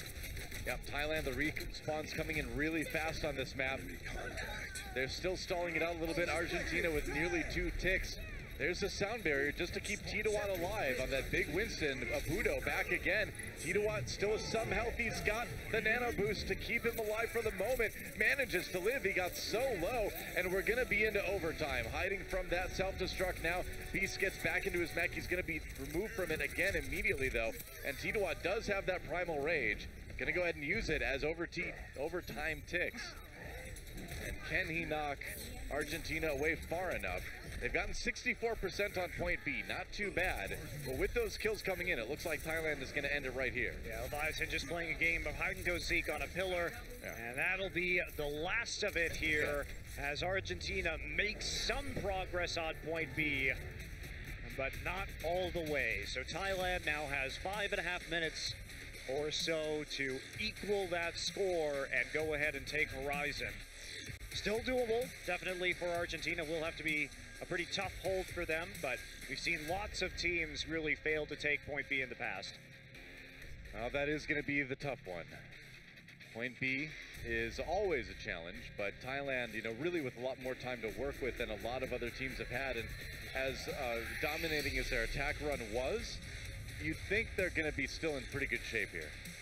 Yeah, I think they probably will be, Doa. Again, it depends on what they play. Mickey right now, at least in the lobby as we're ticking down, Mickey was on the Widowmaker. He's now switched over to the Zarya. I do think that if they believe that there is going to be another Reaper defense here from the likes of Argentina, that maybe that Widowmaker will work. But instead they're going to switch it up. So Argentina, what this says to me with the soldier pickup right now is that they know that the Reaper is not going to be very useful for defending point B, so they're willing to take a little bit of a shot here. Oh. That's right. That's what happened. I told you about the monkey murder, Doa. Oh, the monkey's like, help me, I'm falling off. And the guy's like, check out my pecs. I think he threw him off. I think that's actually what's happening. Another monkey stole someone's lab coat. That happens. Lab coats are cool. Here comes Thailand on the attack. Mickey back on the Diva, not going with that Widowmaker after all. And again, a win here will secure their spot at least in that tiebreaker versus Denmark. They'll at least be more or less alive. They will be. And now they're looking and seeing if they're going to get a flank in at all. Trying to play around this health pack. It's already been hacked by Argentina. Where is everybody? Yeah, where is everybody? Great question. So poke right now. Is this a trap? Well, they should know now, of course, with the soldier fires, there's not going to be a Reaper. That's why Argentina has changed the position from which they're playing. Thailand very tentatively poking in. I think they're waiting for that health pack to be unhacked. Thailand right now. Just a bunch of poking from both sides, but now they're going to go all in. Could be. They're on the point right now. Titawa with the early knockout for Bisuken. He's out of the mech. Oh, neck to That's going to be it. Yeah. Alone. Yeah. Thailand did such a good job there of separating Argentina's defense, and they weren't really able to approach the point as a group, and they got picked apart. Enzian already making the run back right now, seeing what damage he can get done onto the second point, but there's going to be 3 people up, so by himself he will not be too effective. 3 staying back to make sure they can capture this as quickly as possible. Yep. And then they're going to be rolling. NZNR died to Klaus there in the front lines, so that ends up being kind of a disaster for them. That is such a pain for Thailand. I mean, you send your Tracer up, and yeah, it's great to get a little bit of damage done. It's great to build that Pulse Bomb energy, but man, you cannot get picked there. I don't know about this. Switch back to the Zarya again for Beast. Gonna try it. EMP dropped by Argentina, and Thailand just gonna go ahead Great dive. Wipe it up. Yeah, great dive there from Argentina. But again, Thailand's not going to be too sad about that. They still have 4 minutes to get 2/3 of a point down. Well, they're really close to 6 ults as well, so they've got a chance for a big, massive push. And again, like you mentioned, they only need those 2 ticks to win the map. So you can afford to have a couple economy pushes here. That's right, and Beast also, with the changeover to the Zarya, did reset. He's a long way away, and here we go. Yeah. Trying to get the hack down. There you go. Yeah. He was waiting until Beast's bubble came off so he could make sure to drop his shields. Leviathan coming around the side. They do have the Transcendence on the Thailand side as well to move in. Leviathan now has to watch out for the Pulse Bomb. He gets stuck, though. NZNR with the kill. And it looks like Thailand is starting to win this fight pretty handily. DDX does get the hack down on the Mickey, though. That's really crucial because now that self-destruct is not going to be able to be used. He's going to have to back off with that Bunny Blaster. Does get a little bit of cover there from the Winston bubble on the retreat, but that did not go how Thailand wanted it to. Beast saw Oputo coming out of the stealth, and that delayed the actual effect of the hack because they wanted to get rid of Zarya's 200 shields, and I have no idea why DDX just ulted there. Yeah, DDX just EMP'd by himself in a hallway. I think that must have been a mistake because, okay, he gets the kill on Kurlos, but Kurlos was not there when he EMP'd. He redeemed himself a little bit right there, but that's still a disturbing mistake to make in a clutch game like this. It's a bit odd. DDX coming back out again. Klaus does fall. That's going to trigger the all-in here from Thailand. They are should going to hop right back onto that. Well, maybe not. Okay, playing it safe. I mean, they had to wait for Kurlos. I suppose they wanted to attack as a 6-man unit. Looking for me? It seemed like weirdly Kurlos was like up ahead, separated from his team earlier, and I don't know why DDX EMP'd in response to that. Maybe he thought the whole team was there, but that was a weird moment. Thailand on there now. They're going to come in with the sound barrier. DDX nearly has that EMP again. Nice kill onto Kurlos to start things off. Argentina finding what they need in this fight, and now if you're Thailand, you've only got about 2 minutes left, and you should be a little bit worried. Yeah, especially because that sound barrier was basically wasted there by Thailand. Yeah. Argentina doing a good job of making sure that Kurlos is never there. He actually is going to switch over to the Ana now, tired of having to deal with this, and he knows there's going to be another EMP very, very soon that he will just melt to. Well, Oputo not really being given opportunities to get health packs near the point hacked as well. DDX has been taking all of those on the defensive side, and that seems to be kind of slowing Thailand down a little bit too. Here comes the EMP for Argentina. They do lose DDX in the return fire. Sound barrier for Argentina to try to stay up. Mickey, is he going to use that self-destruct? It looks like he is. Double self-destruct. Mickey taken out by Beast, though. And now Leviathan with that tack visor is going to clean this fight up. And I think Thailand is in real danger of losing this map. They still have a minute, Doa, and they still have a lot more ultimate. So Mickey will switch to the soldier after using the self-destruct. Now they're going to get the EMP down. Everything's going to have to come down to how this nano boost is used and how the EMP is used for Thailand. They get onto the high ground. These swaps may open up the point for them, so at least they can get some serious damage from above. Yep. Here we go. Coming in, they chase Beast off the high ground. Beast going in for the dive, though. There's a nice Primal Rage. Argentina just buying time. Battletoad does fall, though. It may have been a bit that may have been a bit early, Doa. That Primal Rage didn't actually help them very much. You know, I think Argentina was hoping they could get more kills on the backside of that, but they weren't able to do it. EMP comes in now for Abudo. This is Titawa's moment. Jumps in. Couple kills for NZNR as well. And Thailand, this might be the map for them, and if they can do it, they've at least forced a tie with Denmark, and they will. Thailand, despite things being a little bit dicey at the end there, able to come back, win Horizon Lunar Colony, and now at the very worst, they will play that Oasis tiebreaker against Denmark. Yeah, I do like the swaps, though, at the end of the map that we saw from Thailand. That made a big, big difference, because as soon as they realized the soldier was on the high ground, Necta jumped up there, maybe popped his Primal Rage just a tad too soon. Yeah. And then basically Thailand still had a minute left. They could back off and then re-engage thereafter. And that proved very effective. It's just a nice pulse bomb. Yeah, softening up the rest of the team as well. NZNR has been coming through for his team.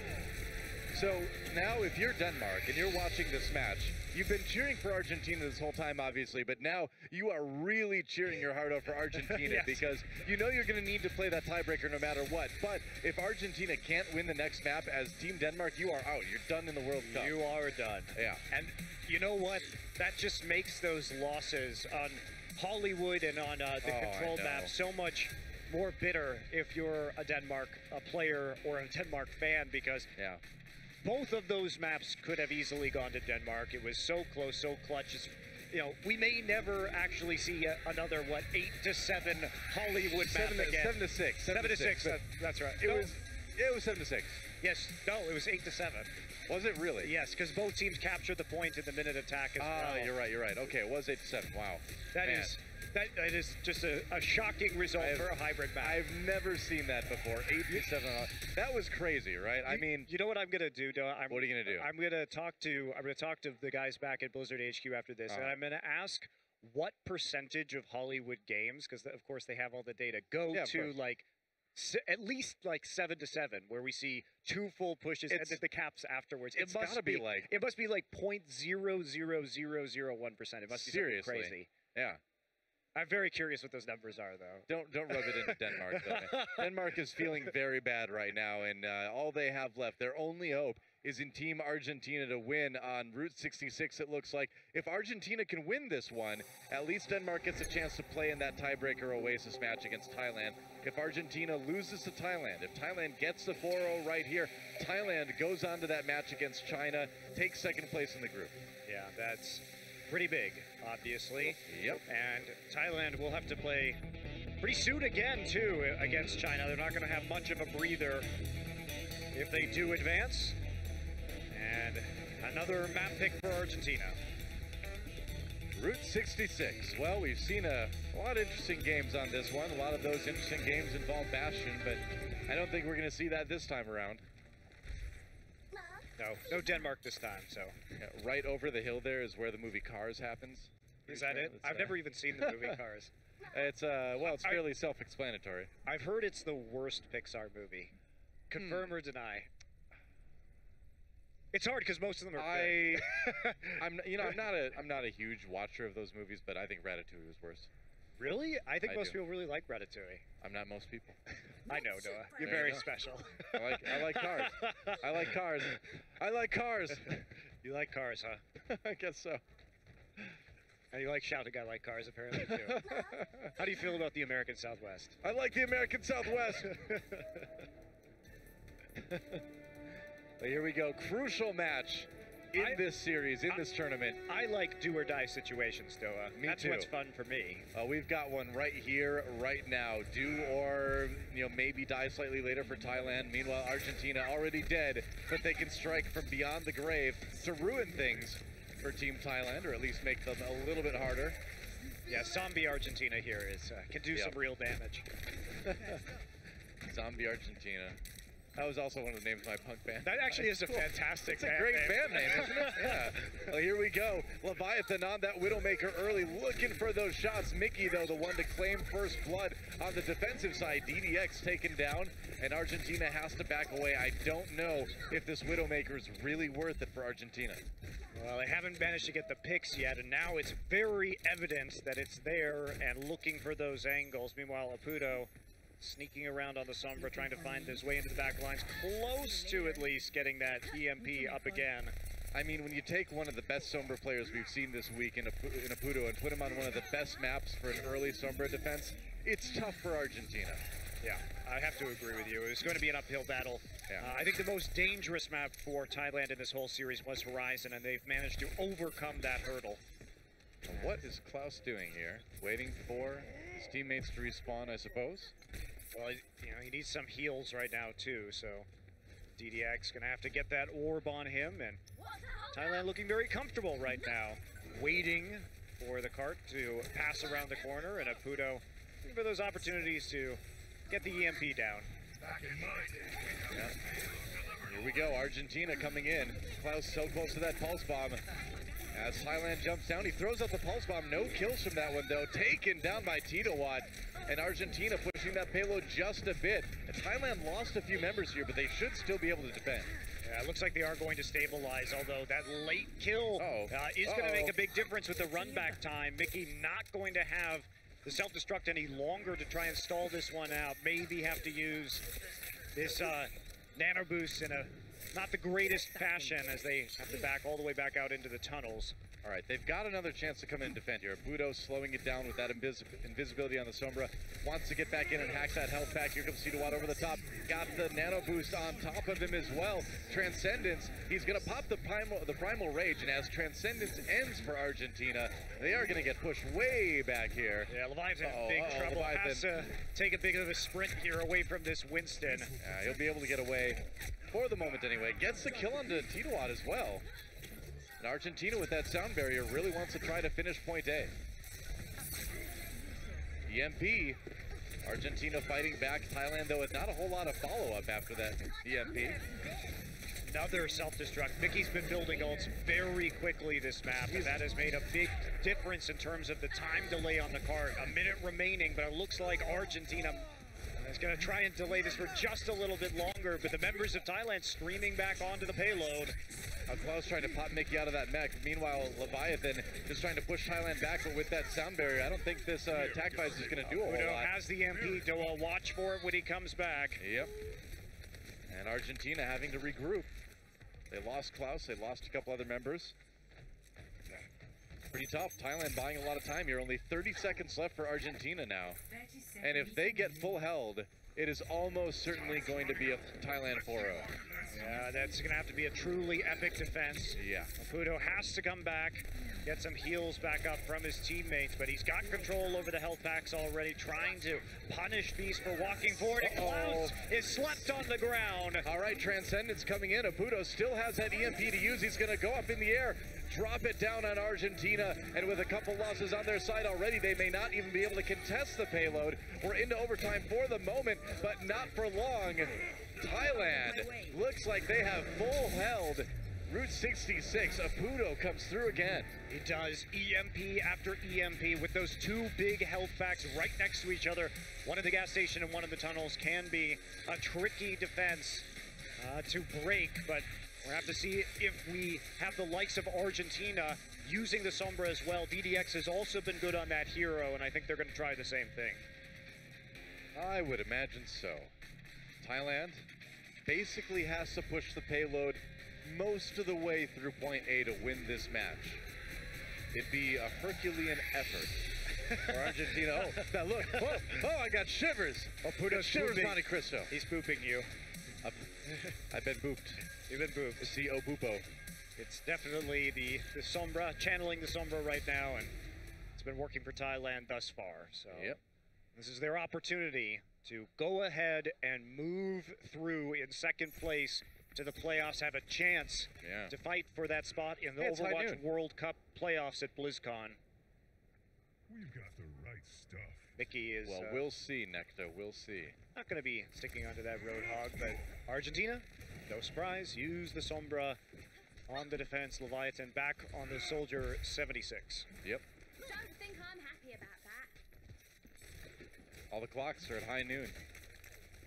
What else would they be? I mean, this just makes sense with McCree sort of being his home map, right? You'd think so, yeah. Not surprised. It's like after the Deadlock gang came through and wrecked everything, he went and set all the dead clocks to noon. He's kind of like obsessive compulsive that way. It has to be high noon. It has to be high noon. Every Goes clock around has to be high noon. Muttering that all the time. It's high noon. It's high noon. He does say it a lot, He regardless of what time of day it does. Exactly, yeah. Night market, high noon. I think there's, I think McCree has some issues that we haven't resolved yet. Here comes Thailand. It's attack time, and again, not too far to go to take this match 4-0 and move into that playoff round against China. ZNR, some kills early on for Thailand, and they're going to move this payload forward. The D-suit going to be pretty crucial right now, and the kills, unfortunately for Argentina, just keep coming. Man. Argentina not putting up much of a defense yet. A lot of people dying, not a lot of ult charge being built on the defensive side. That's a problem. Now with all the time remaining, they've already managed to clear the first bend on the road and moving around the second right now. Argentina is going to have this last stand here on Route 66. Oh, wow, and a pick on the that's Klaus huge. as well. Argentina has to defend this short-handed. NZNR looking for a bit more. He's nearly got that pulse bomb. Leviathan falls as well. There it is, tosses it out just in case. And Thailand have got the kills. It looks like they've got the win here. Just a bit more, and that will be nearly it. As soon as they can kill Klaus, they do it. And Thailand will get the 4-0 over Argentina. Thailand moves on. That is absolutely fantastic for them. They will be second place in this Group B. They will advance to play a best-of-5 versus the so far unblemished Chinese roster. China has not dropped a map yet, so it can't get any tougher for Thailand, but at least they've got themselves a chance. Well, they looked pretty good over the course of that series, so I'd be surprised if they didn't take a map or two off of China. Especially since Group B looked like a bit of the harder one in comparison. It's going to be a great series for sure, no doubt. And even though it's another 4-0 victory, Argentina, they did pretty well, all things considered, in what turned out to be a pretty tough group. But yeah, it was. And I mean, Argentina, they came to play. They practiced really hard, as we've seen. And again, you know, I think we see a lot of talent on this team. They are, like I said earlier, the team with the record in this tournament that least represents the skill of the players. Yeah, I totally agree with you. And they can leave with their heads held high. Absolutely. As I like to say, Noah, don't cry for B, Argentina. You did well in Group B overall. Don't cry for Argentina, me. I won't cry for them. It's okay. Sounds good. But Thailand, though, moving on, and poor Denmark, man, that is rough for them, coming so close to winning some of those maps versus France, but in the end not able to do it, and then having to sit and watch Thailand get that 4-0, the only score that would have sent them home from the tournament. And so that's it. We're going to go to a quick break, guys, and when we come back, we'll get the playoffs rolling.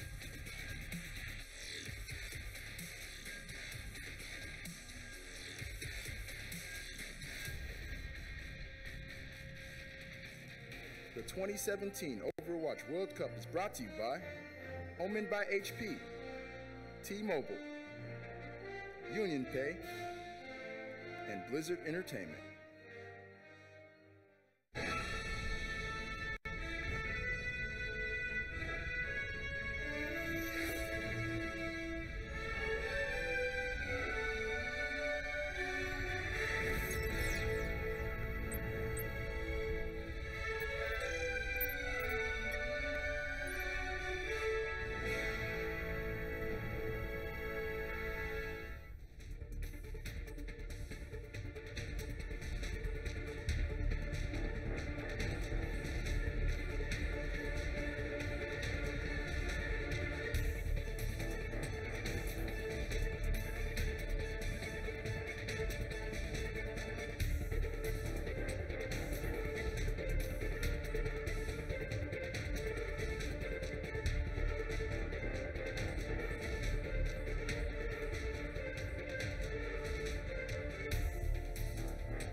And the dust has settled, and it will be Thailand making their way into bracket play against the hometown team of China. Welcome back to the post-game desk here as we get ready to break down the action there. It was certainly a great series for both teams. You know, Argentina showing that they have this ability, they have this capability, just falling short, unfortunately. Thailand, though, Zoe, looking great. You know, every time Thailand seemed to stagger a little bit and Argentina seemed to be the upper hand, having the upper hand, somehow Thailand just went back and doubled it all up and in the end took it all. So I don't know, it's a bit unfortunate, but I was really impressed with the showing we had from Argentina there. Yeah, Argentina showing that the region is not to be taken lightly, which I think was their main mission coming into this event. I mean, definitely. I think NZNR might have had the biggest improvement we've seen in this tournament so far in terms of just turning it around from a day one where maybe people were like, is he on the map? Second day, same question. And then today, he took it to Argentina. We did not see Klaus in that kill feed much unless he was on the receiving end of it. Yeah, Klaus seemed to be, I want to say tired, but, you know, it's been a long week and he's had a very heavy team on his back. Not to say that he carried them entirely, but, you know, the guy put in a lot of work this week. He really did. I mean, you have to think about, like, the people that he was going up against, right? I mean, just some top-tier players across the board, going up against Craigie, going up against Soon. It wasn't easy for that young man. It was very impressive stuff. But that means, though, Thailand will advance. Now this is going to be very interesting, and we'll dive into that a little bit later. But I just have to say, this Thai team, absolutely impressive. So I know you're proud of him. I really am proud, and I would love to be even more happy about it. But the win for Thailand also means the out for Denmark, and that makes me really upset. Can we have a moment of silence for Denmark? Yeah, really. Especially after the matches that they had today, man. Unbelievable. But in any case, so guys, we just want to let everyone know, streamers back in the States, so only T-Mobile brings you unlimited access to the Overwatch World Cup this year, courtesy of America's best unlimited network. So big thank you to T-Mobile, our partners, for that. And we've been talking about this throughout the broadcast here, the MVP, players to look out for. Last year it was Miro. We all know him. We all love him. But a couple new names are starting to make that case of whether or not they should be the MVP, well, for, you know, BlizzCon this year. And one of those players is Soon, Flame. It is Soon, and it's right now, actually. He deserves it, you know. Coming into this tournament, people weren't sure if he was still up to caliber, I think. He was missing his pulse bombs in tournament play online for a couple months, actually, and it was starting to become a thing, you know. You didn't expect it, but all of the pulse bombs he's hit in this group stage have been purposeful. They've been clutch. He's just been the turning point for this team. Whenever their backs were against the wall, whenever you weren't sure if they were going to win the map, it was always Soon. And that is super important, I think, if you're a France fan right now, that he was able to take up whatever, you know, disadvantages they might have had and always make that flip whenever they needed it. He always seems to be in a weird position with the community because he's like the first person to get all the flack for a lot of, you know, because, you know, you see Rogue and everyone's like, oh, this is Rogue, this is such a great team, and, you know, Soon makes a couple misplays, and then it's just quick to judge. But he's really been great this event. Well, yeah, it's one of those things, you know, you look at France in general, whenever Soon's having a rough game, that's when France does not do well. So if he dies first in a fight, you expect France to lose the fight. The same thing happens here, though, where you see the rest of his team dies first, but it doesn't matter because he's playing that well. And I think that that's really important. I don't think it's really understood how well that he's playing or just how much of an impact he is allowed to have by himself.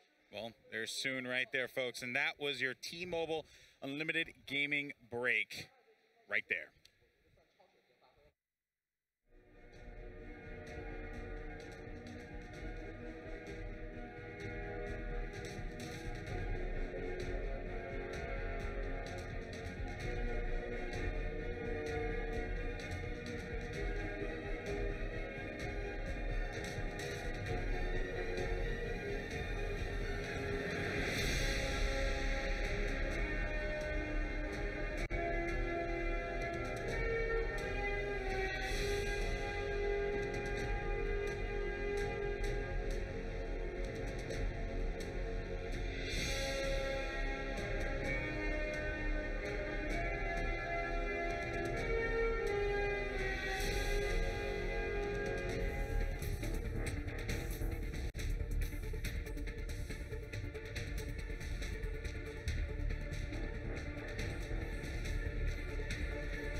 2017 Overwatch World Cup is brought to you by Omen by HP, T-Mobile, Union Pay, and Blizzard Entertainment.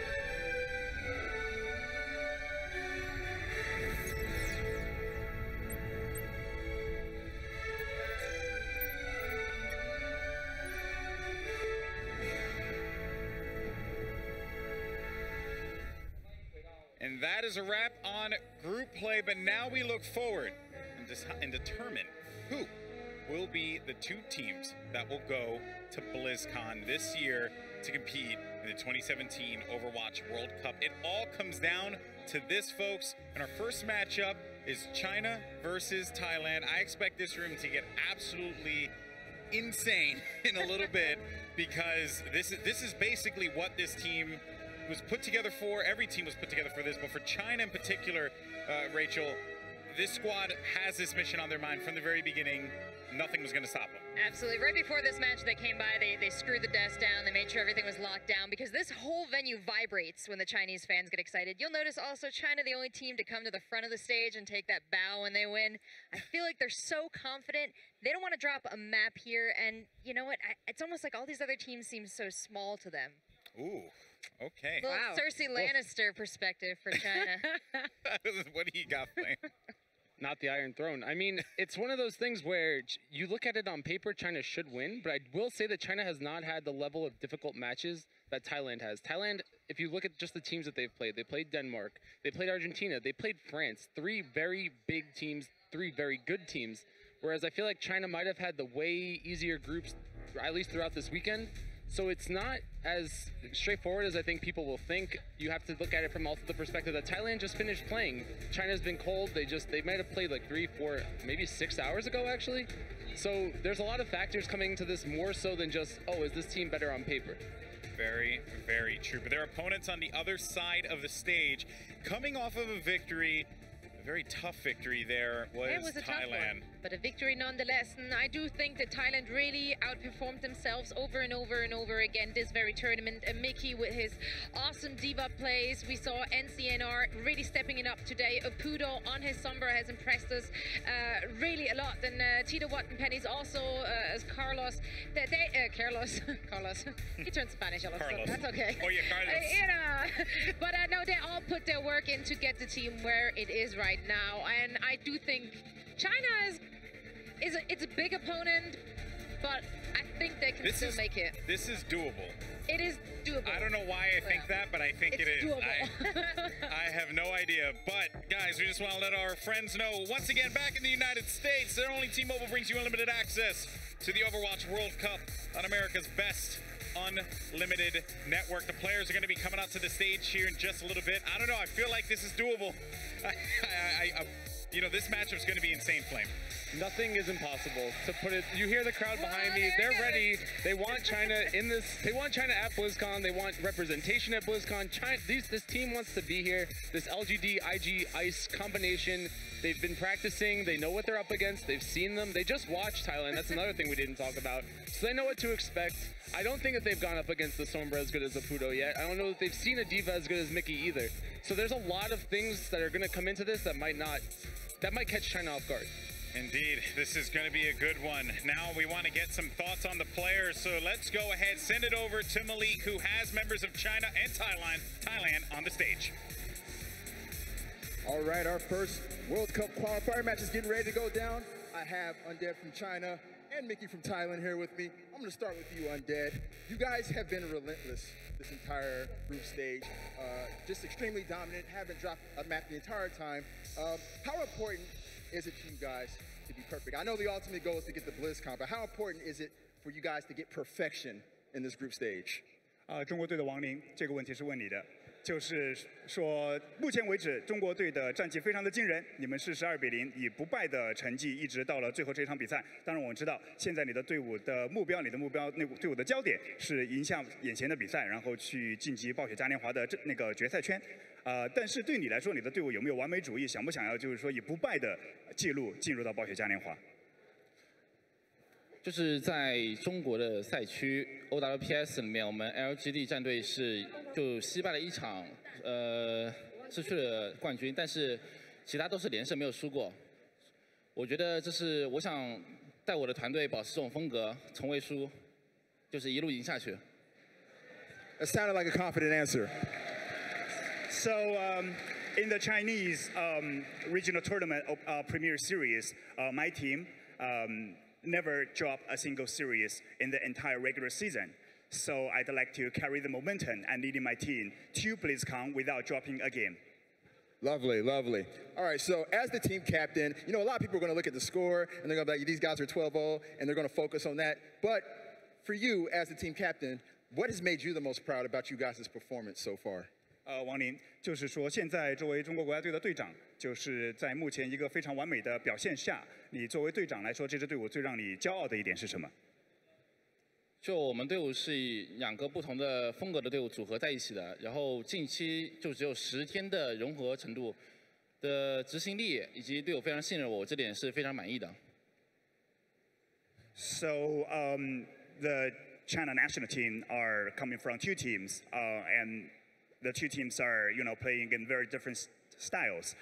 We've been, getting together and train scrim for about 10 days, and how the teams coming together and how we execute our strategies have been very satisfying. Lovely, lovely. Well, thank you very much. All right, Mickey, I don't want to leave you out of this, okay? So you guys had to pretty much 4-0 your last team, Argentina, in order to be here. How are you guys feeling now that you've made that happen and you're going to be moving on? I didn't expect that we're going to make it 4-0, but we believe that Argentina is one of the good team here. And I think today, Thailand team is performed very, very well. So now we feel so confident. All right. And, me and you were talking yesterday, and you pretty much called it. You said, you put the scenario here. You said the road to BlizzCon went through the Great Wall of China. So now that you know that and, your prediction has come true, have you guys been able to devise a strategy to go up against these boys and eclipse that wall that you were talking about? It's so hard question. Can you make it simple? Okay. You don't... Do you guys have a plan? Yeah, you mean special plan, right? So I think we're going to play the same, but I don't think they can handle us. I love this confidence. This is what we need. All right. Well, Team China, they're here in front of their home crowd, but I wanted to give you an opportunity to talk to your crowd that's watching from home. Okay, let me speak in Thai. ก็สวัสดีครับทุกคน คนไทยทุกคนนะครับ ก็วันนี้เราก็จะทำอย่างเต็มที่นะครับ ก็เป้าหมายของเราตอนนี้อย่างแรกก็คือไปในงาน blizzcon ให้ได้ แล้วตอนนี้เราก็มาถึงรอบสำคัญแล้วที่จะเจอกับจีนนะครับ ยังไงก็ฝากทุกคนติดตามทีมเราให้กำลังใจทีมไทยทุกคนด้วยนะครับ แล้วก็เดี๋ยวกลับไทยไปเจอกันครับ บ๊ายบาย All right, well, I'm ready to get the show on the road. Best of luck to both teams. And on that note, let's set up the match with Golden Boy back at the desk. Take it away, guys.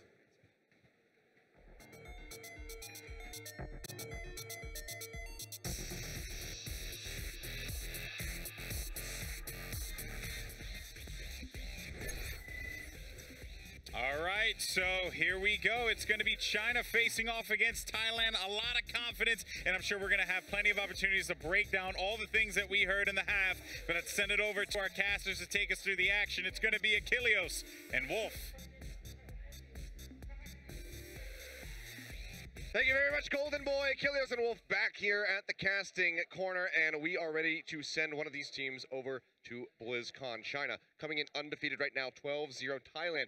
Barely making it past having to do a tiebreaker to get into this playoff, but feeling confident, Mickey, with some strong words in that interview. Yeah, definitely some really strong words in that interview. And, confidence coming into this one. Don't think they stand a chance, I believe, was basically the wording that he said there. And China coming to this, as we saw from Undead there on stage, knowing that they took this 12-0, they had a flawless flawless run through the regular part of the premier season that they were able to make the grand finals of for China. So they want to carry this momentum forward, as he said, bringing the 2 styles together from LGD, of course, and IG Frost, bringing that together to actually bring that synergy that they finally got with having the 6 men together there. Seems like they're actually having no problems whatsoever, actually. Yeah. So they've kind of brought this evolutionized 6-man roster together as Flame was saying, maybe some would argue they had the easier group, but with the domination we saw, I don't know if they're going to be able to bring this one out, Thailand.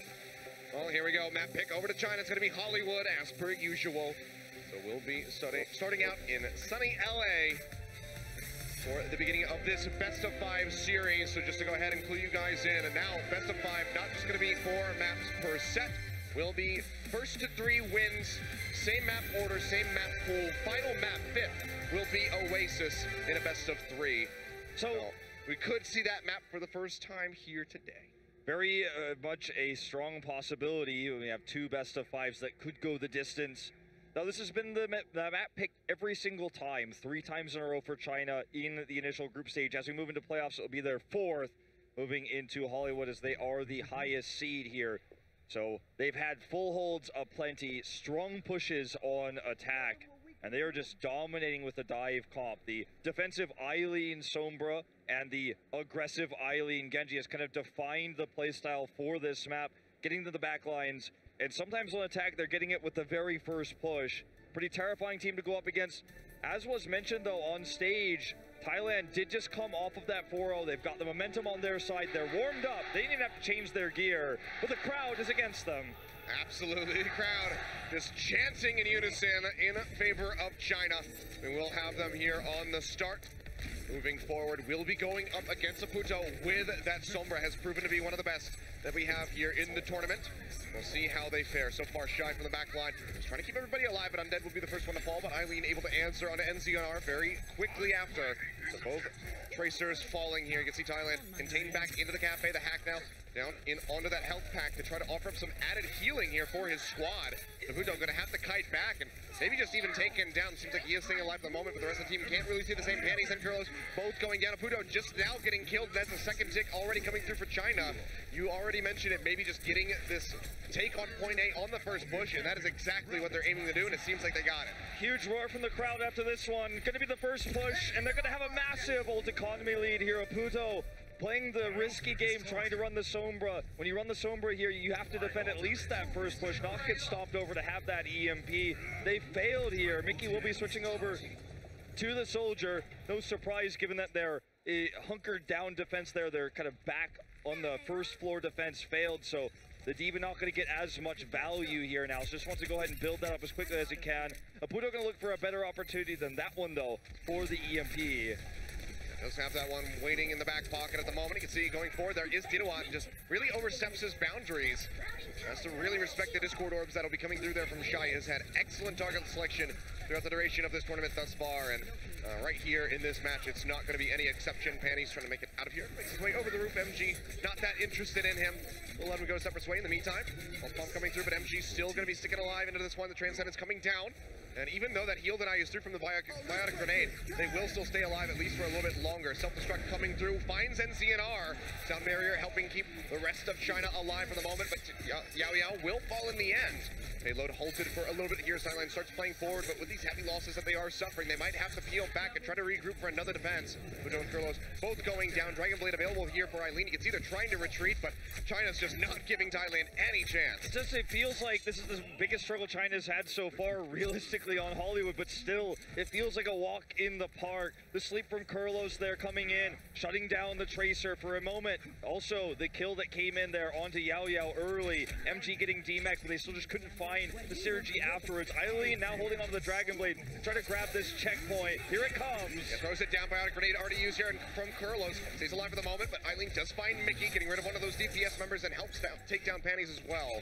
So things still looking good here for China. Just a couple more meters left to go. Puto pushing in, tries to delay it, but he just can't anymore. Unfortunately, Puto didn't have that EMP ready. Mickey had just gotten the tac visor. That could have been a way to try to stop that checkpoint, but China now with 5 minutes for the completion. Oh, Eileen going very far forward. Manages to stay alive. Nice bubble coming through here from Yao Yao, going forward to ensure that the Genji does not go down. But, well, can't do much about that when the pulse bomb getting thrown in will take him down in the end. And the Puto does hold on to that EMP. The tac visor still held here. Thailand has a lot of time to burn through now, but at least they keep this pretty ult efficient. The Dragon Blade only halfway there for China. As Yao Yao is coming in here with the Primal Rage, soon to be set up. Looks to go for the drop down actually onto the back line, onto the supports. That's the plan here. Waiting for his teammates to close the distance, looking to probably try to get Kurlos. He's dropping down straight in on top of the sleep dart, comes through, perfectly timed there. Can they capitalize the question? And the answer is yes. They take down Yao Yao, but they lose NCR at the same time. Now the Transcendence thrown out here by Shy, trying to keep everybody topped up on top of the payload. To be working for the moment, but maybe not for much longer. Titobot going in, has that primal rage, but is taking so much damage. Yet again, the Discord orbs just being swapped over target to target by Shy, and everybody coordinating to take them down.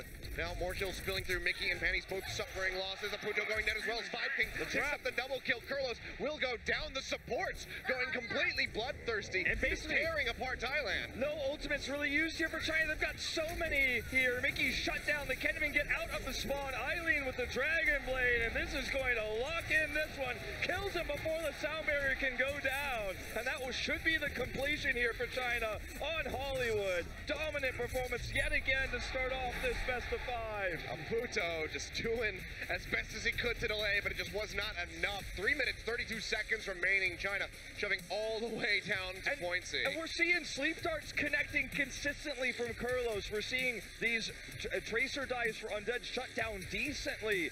And even though the ult usage has been pretty good and Aputo has been able to build up those EMPs, the fighting overall has been China favored and with very little ultimates used. I'm watching Five King kill tracers that get into the back line, getting double kills. MG mitigated Mickey's tac visor usage. They used so many ultimates before the push was really nearing completion. MG shut down all that extra DPS. The EMP there with the tac visor was completely nullified by the defense matrix, which was not blocked by that EMP. And so basically they used all their ultimates before the completion. China had the massive ult advantage, which they didn't even need to complete. I feel like Thailand still, though, I guess you could say gave China their biggest run for their money on Hollywood. And if you didn't watch the earlier part of the group stage, I guess that probably tells the story of how dominant their run was. Yeah, they've been absolute monsters, not just on Hollywood, but in pretty much all of their games. And the 12-0 record at the moment currently really does help speak for that. The moment China looking to make it 13, if not 15, by the end of this best of 5. Well, Thailand, for the moment, in terms of what composition they're showing, are showing Aputo on that Sombra. They've had so much success with it. It's part of what carried them, actually, to this playoffs. That and Mickey's excellent self-destruct usage, his Diva being far superior to his Soldier overall.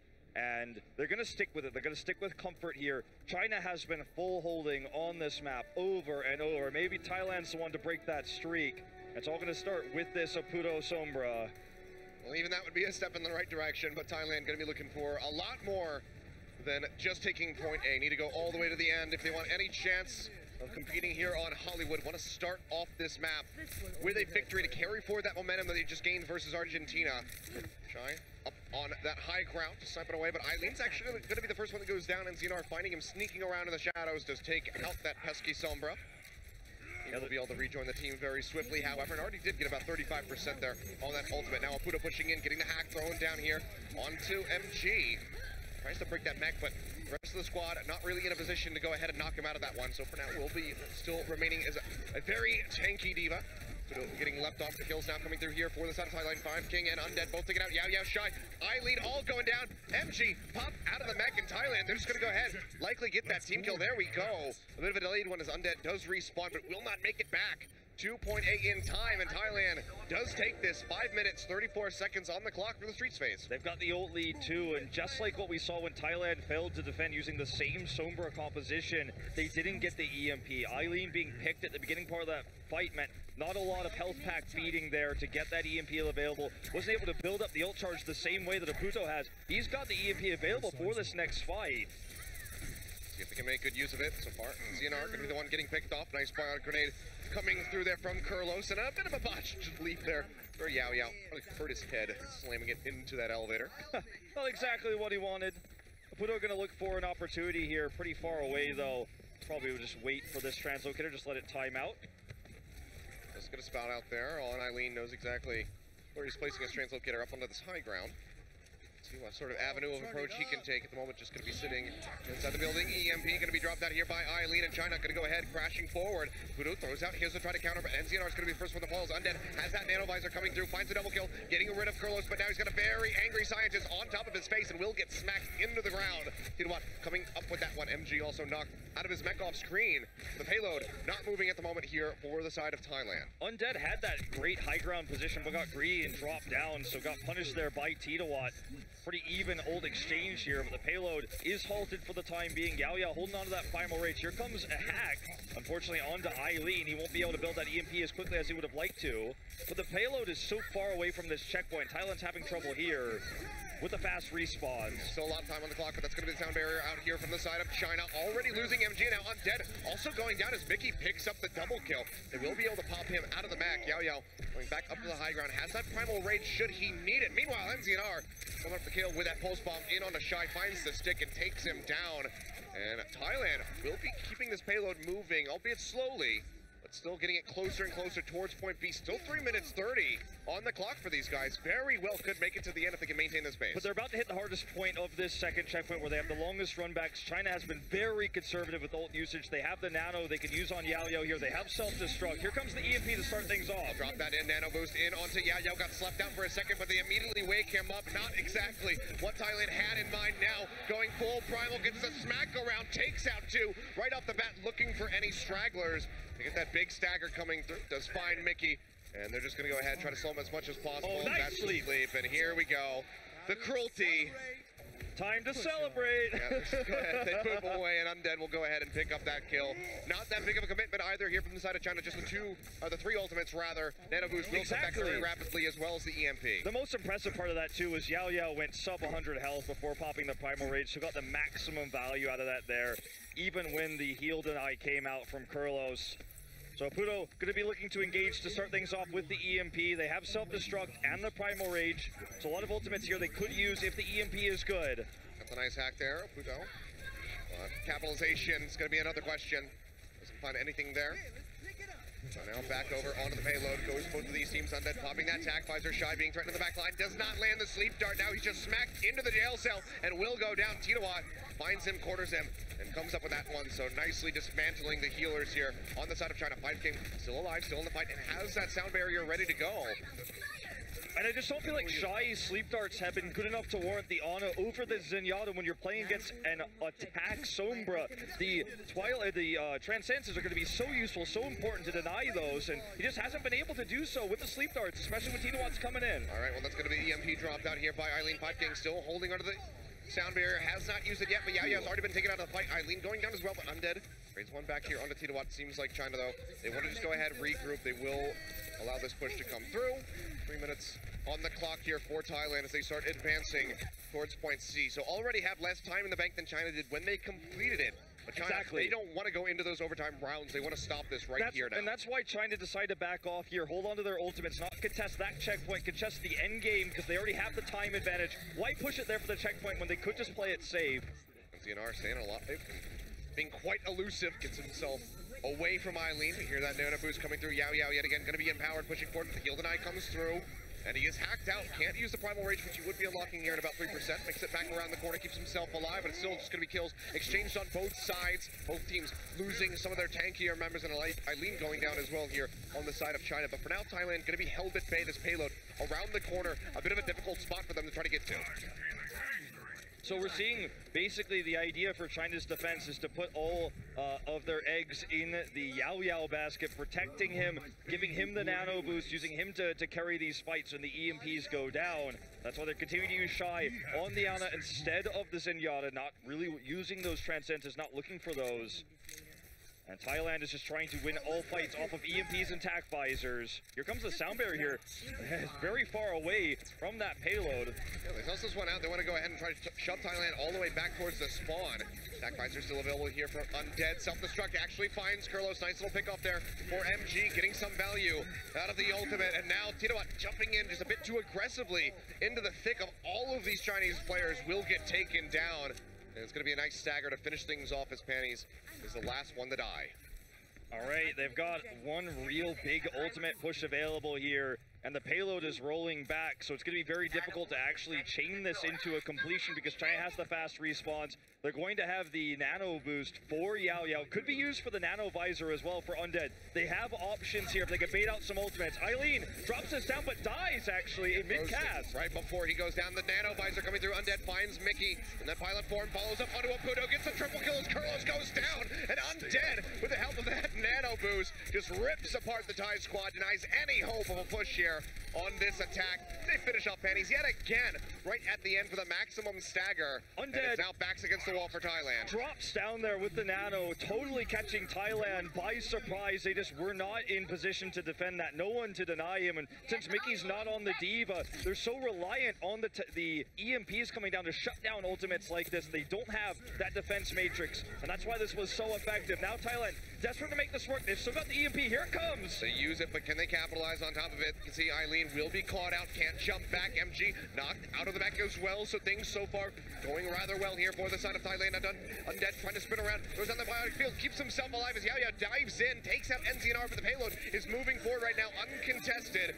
As Thailand looks for the finish. Undead coming in, just sprinting around, trying to buy as much time as he can for the attack visor. Is thrown down here from Mickey, just shooting anybody that he possibly can. Finds Shy, finishes him off. Can they get the push? It's all on MG at the moment. Will get popped out now. Eileen swapping back over to this Genji. Has to get in on top of the payload, but he is so dangerously low. Will die in the end, and it's going to push in for the completion, but in overtime. So now Thailand have to hold off China for 3.5 minutes. It's going to be a tough hold to pull off here too. I mean, this was a very good final push there. The EMP was good. Undead had to be pushed back there because he was jumped upon so heavily. Had to run back to the spawn. At least he survived because Shai is making a continued argument for the Ana over the Zenyatta. But so much time was bought, and I feel like the lack of Mickey's Diva for that final push really empowered Undead for that drop-down nano visor. And overall, his DPS was more consistent because there was nothing to shut it down. Only Titawat could mitigate that damage, so hoping to see some more Mickey Diva here for this next hold. And that is what he's at least highlighting right now as we're about to open the gates. It's going to be a tough one. 3.5 minutes. I mean, China, you saw how swiftly both of these teams were able to take point A.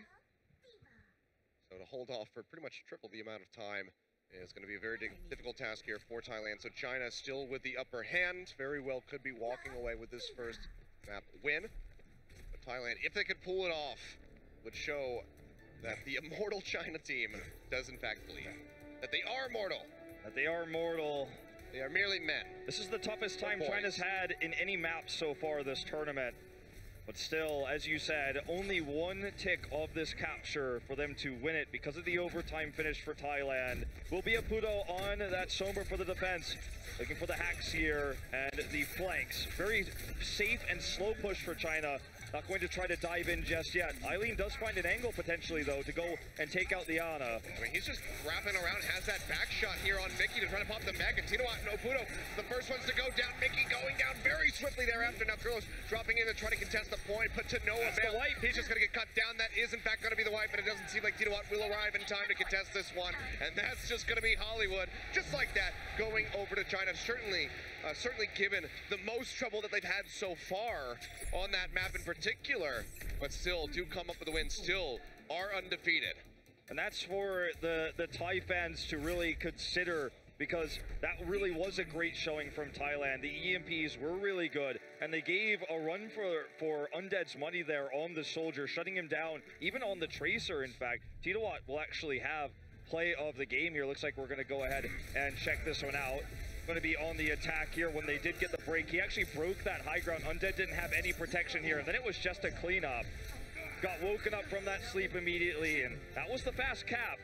Wasn't enough for them to win the map or anything like that, but the coordination for Thailand has improved from map to map from the start of the beginning of the season.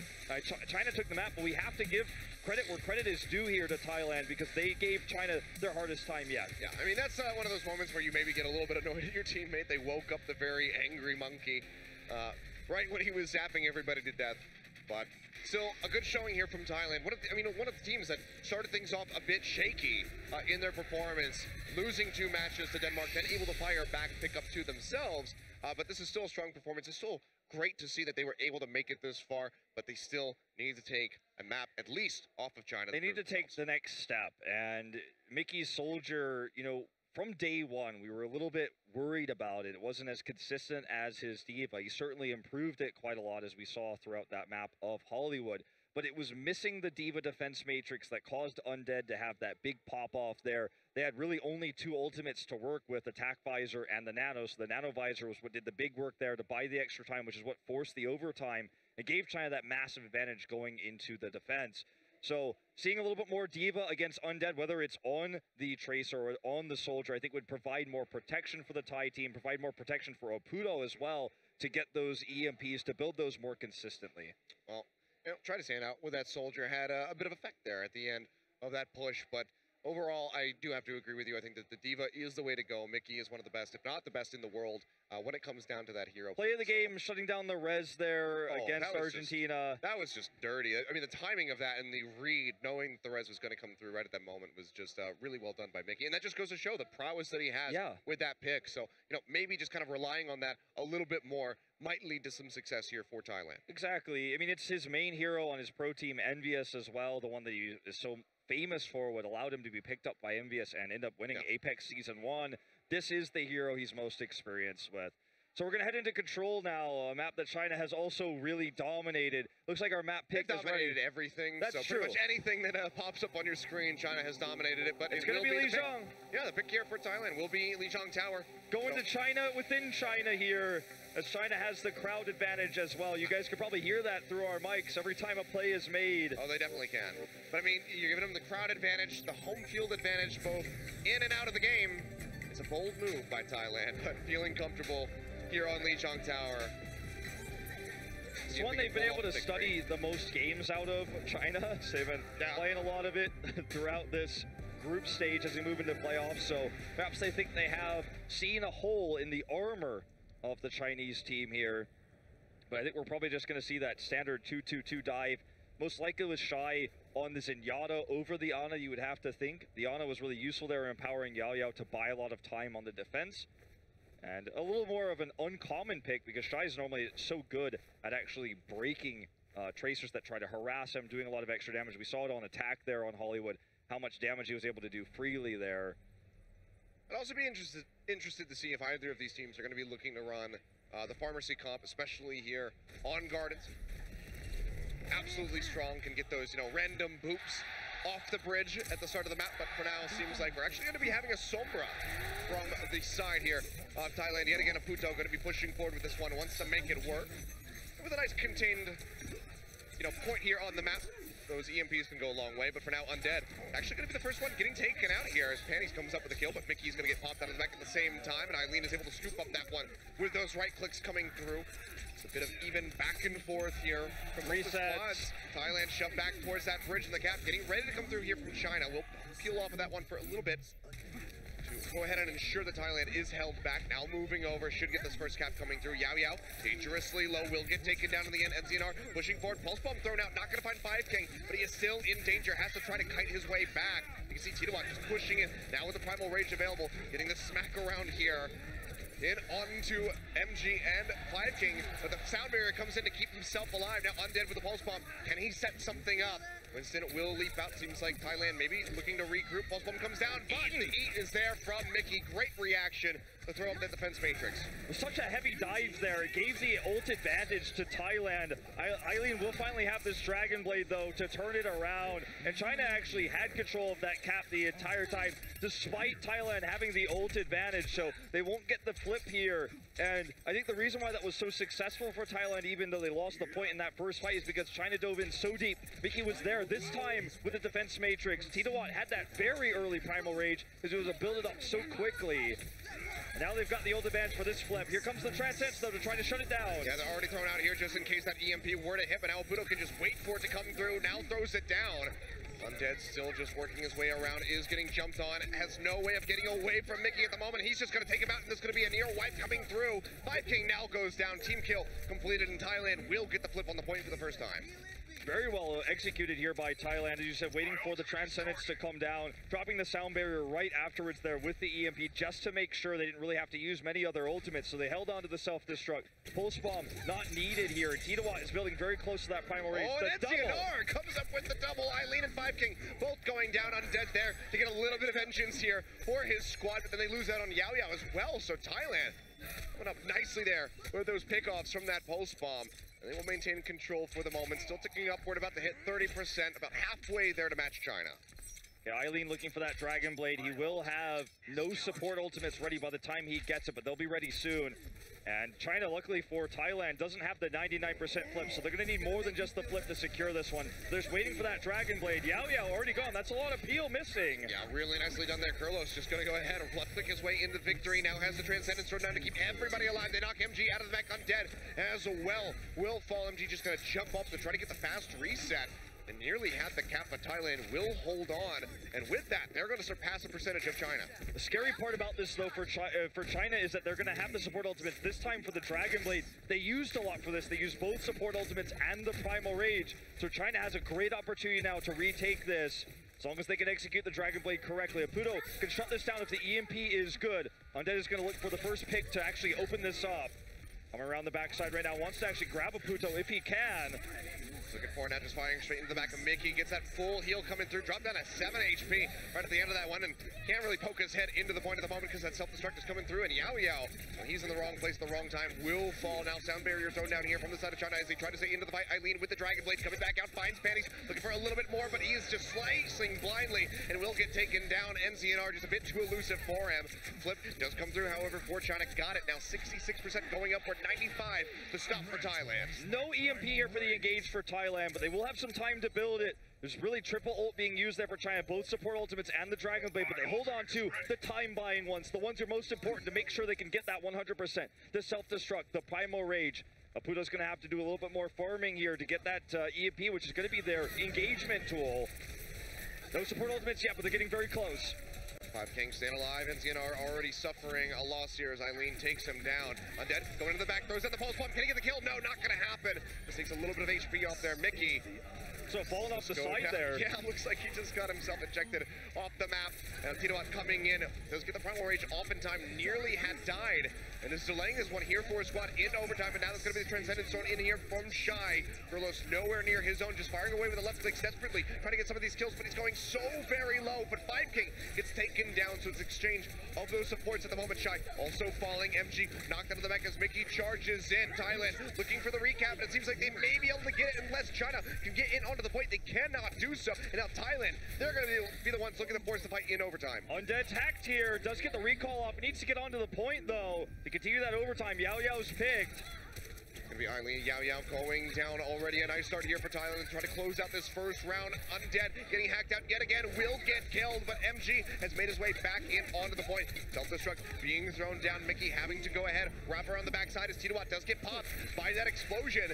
Mickey dangerously low, just trying to go ahead and track down Five Kings, but just riding the ceiling, buying so much time, as you say, for the rest of the squad to arrive. Now has the sound barrier available, drops it down, but Yao Yao and Shy have both fallen. Dragon Blade, Eileen drawing out the sword, looking for the kills. The hack comes through, hasn't found anything yet, and he's going to be killed by NCNR. Now Mickey being traded back, but the self-destruct finds two. Undead and Five King both going down, in Thailand will not stop without one hell of a fight, and they do it in the end. Thailand goes over to Thailand. They take a point off of China here. Mickey held on to that self-destruct for so long.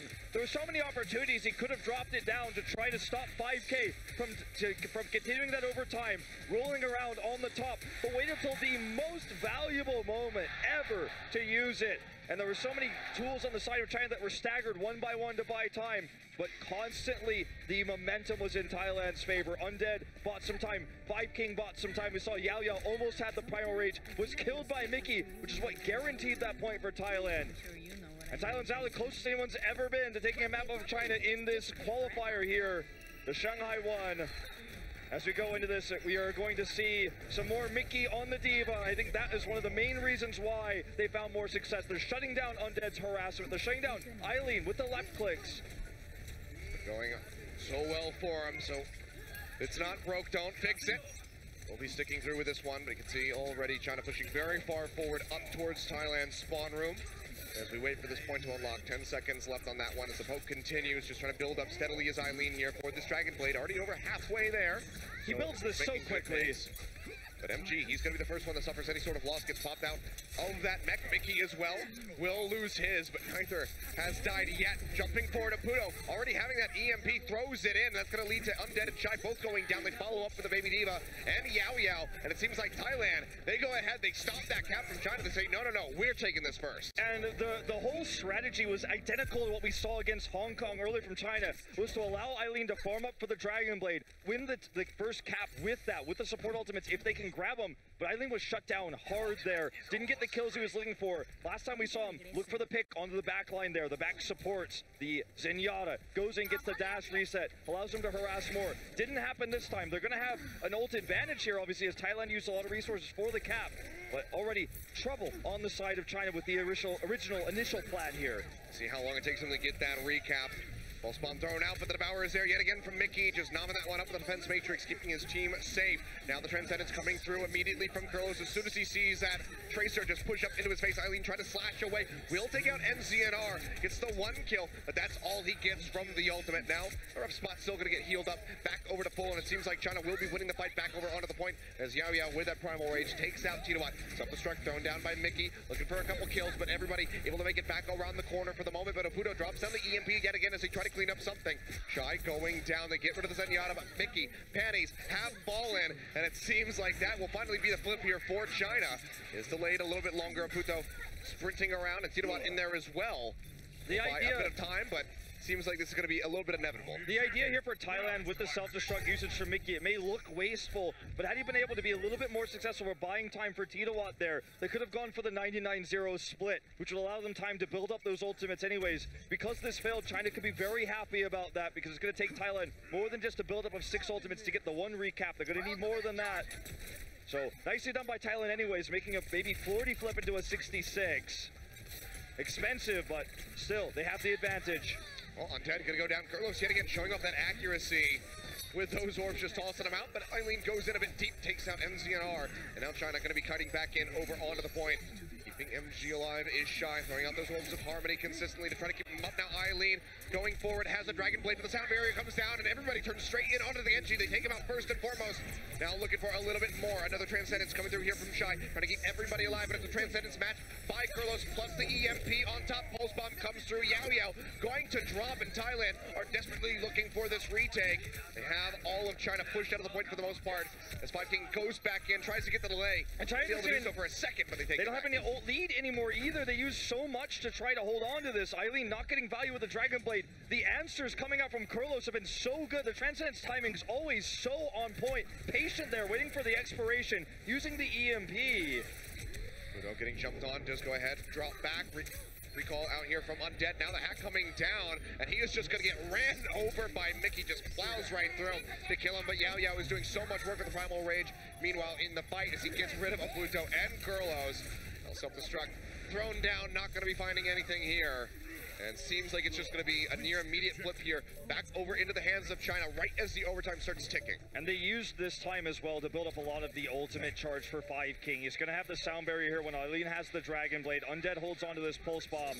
Aputo seems to be the target here for Undead every time he's trying to get the pick to stop those EMPs from coming down. You already saw him here for just a second. He's translocated away, but now sneaking to the back, looking for that Sombra. Actually drops it onto Zenyatta. Gets the stick, yep, only gets Kurlos. He very intelligently moves away from the rest of his squad, but now the EMP thrown down here from Aputo, but they immediately lose out onto Titawat. Mickey getting rid of that mech as well. And ZNR able to trade one back onto the enemy Tracer, but about as good as it gets here for Thailand. Will be halted on this push.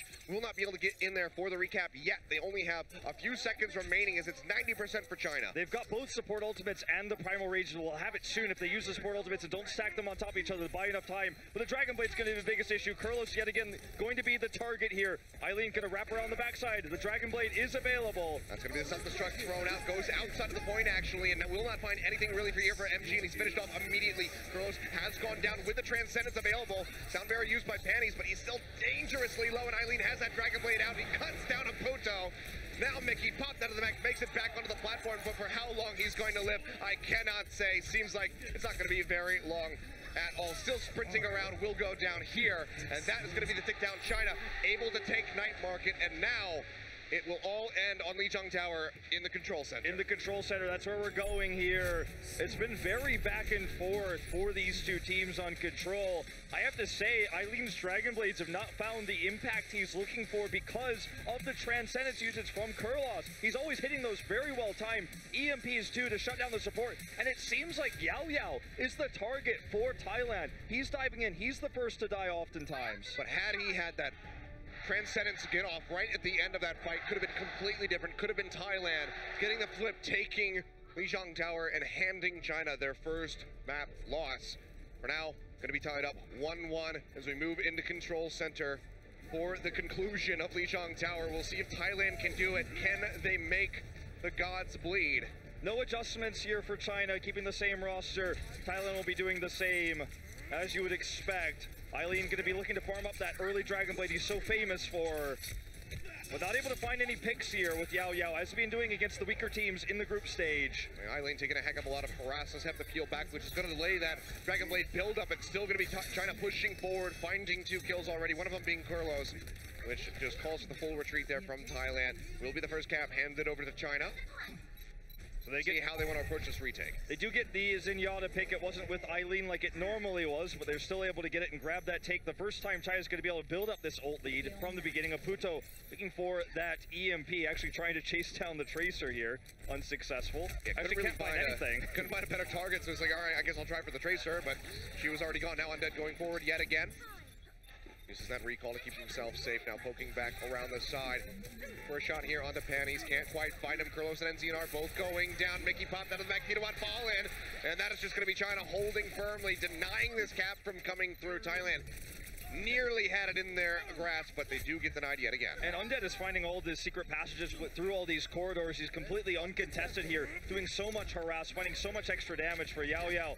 And of course, Eileen to finish off the kills. They have such a nice ult lead right now. Could be shut down by this EMP. Let's see how patient China is when it comes in. He's trying to find the angle for it. I mean, this could just turn into an absolute cluster of a fight. China right now nearly having 6 ultimates. Thailand building up towards theirs as well. So could just be rather explosive. Undead goes low, makes it back to the health pack in time.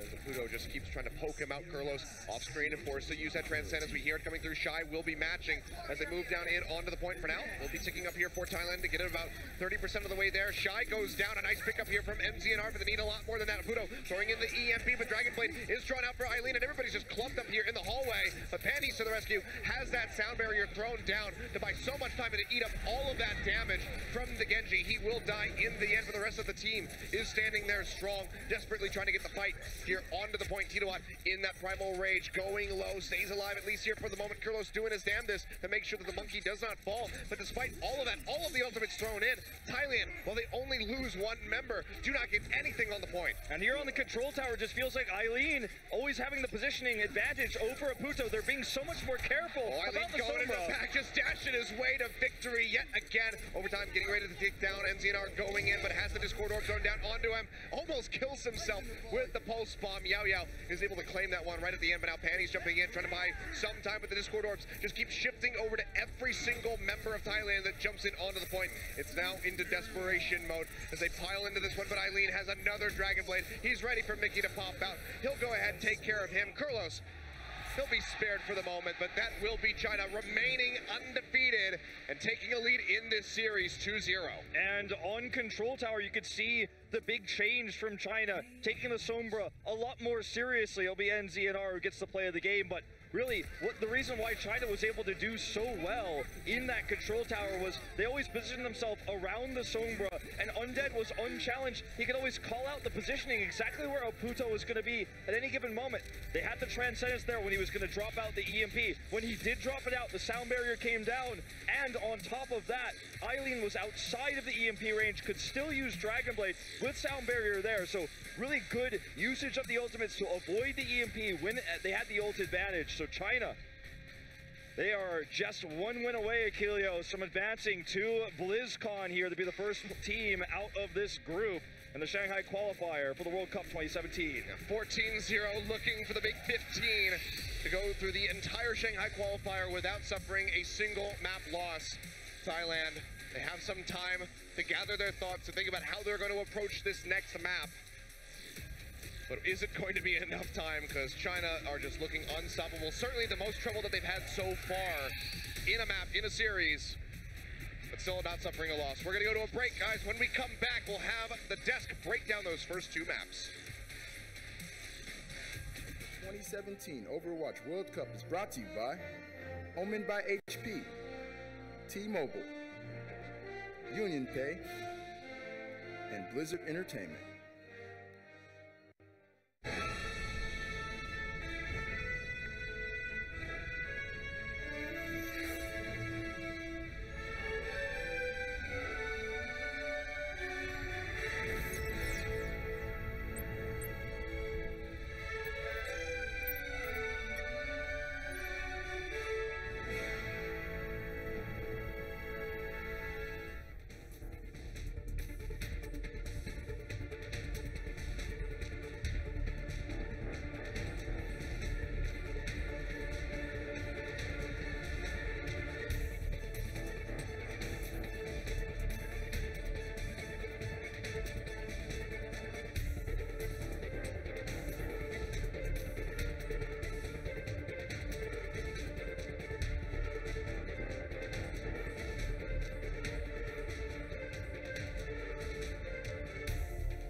Two maps in this best-of-5 set. China up 2-0, but it has not been all that convincing.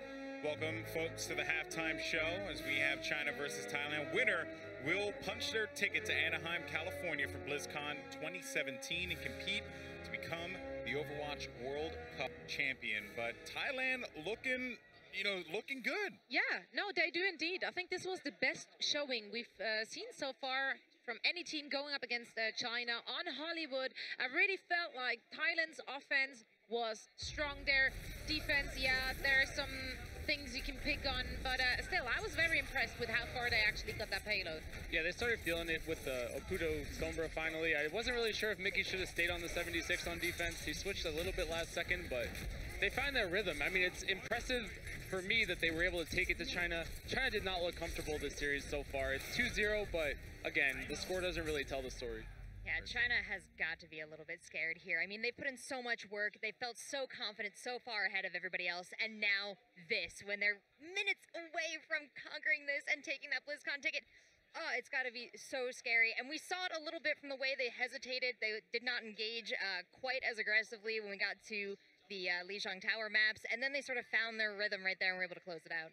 Well, one player in particular that you got to highlight, I'm sorry, it's Eileen, man. This kid is just absolutely incredible. Every time he gets Dragon Blade, it's a wrap. He's just tearing through people like a hot knife through butter. Even when he doesn't have Dragon Blade.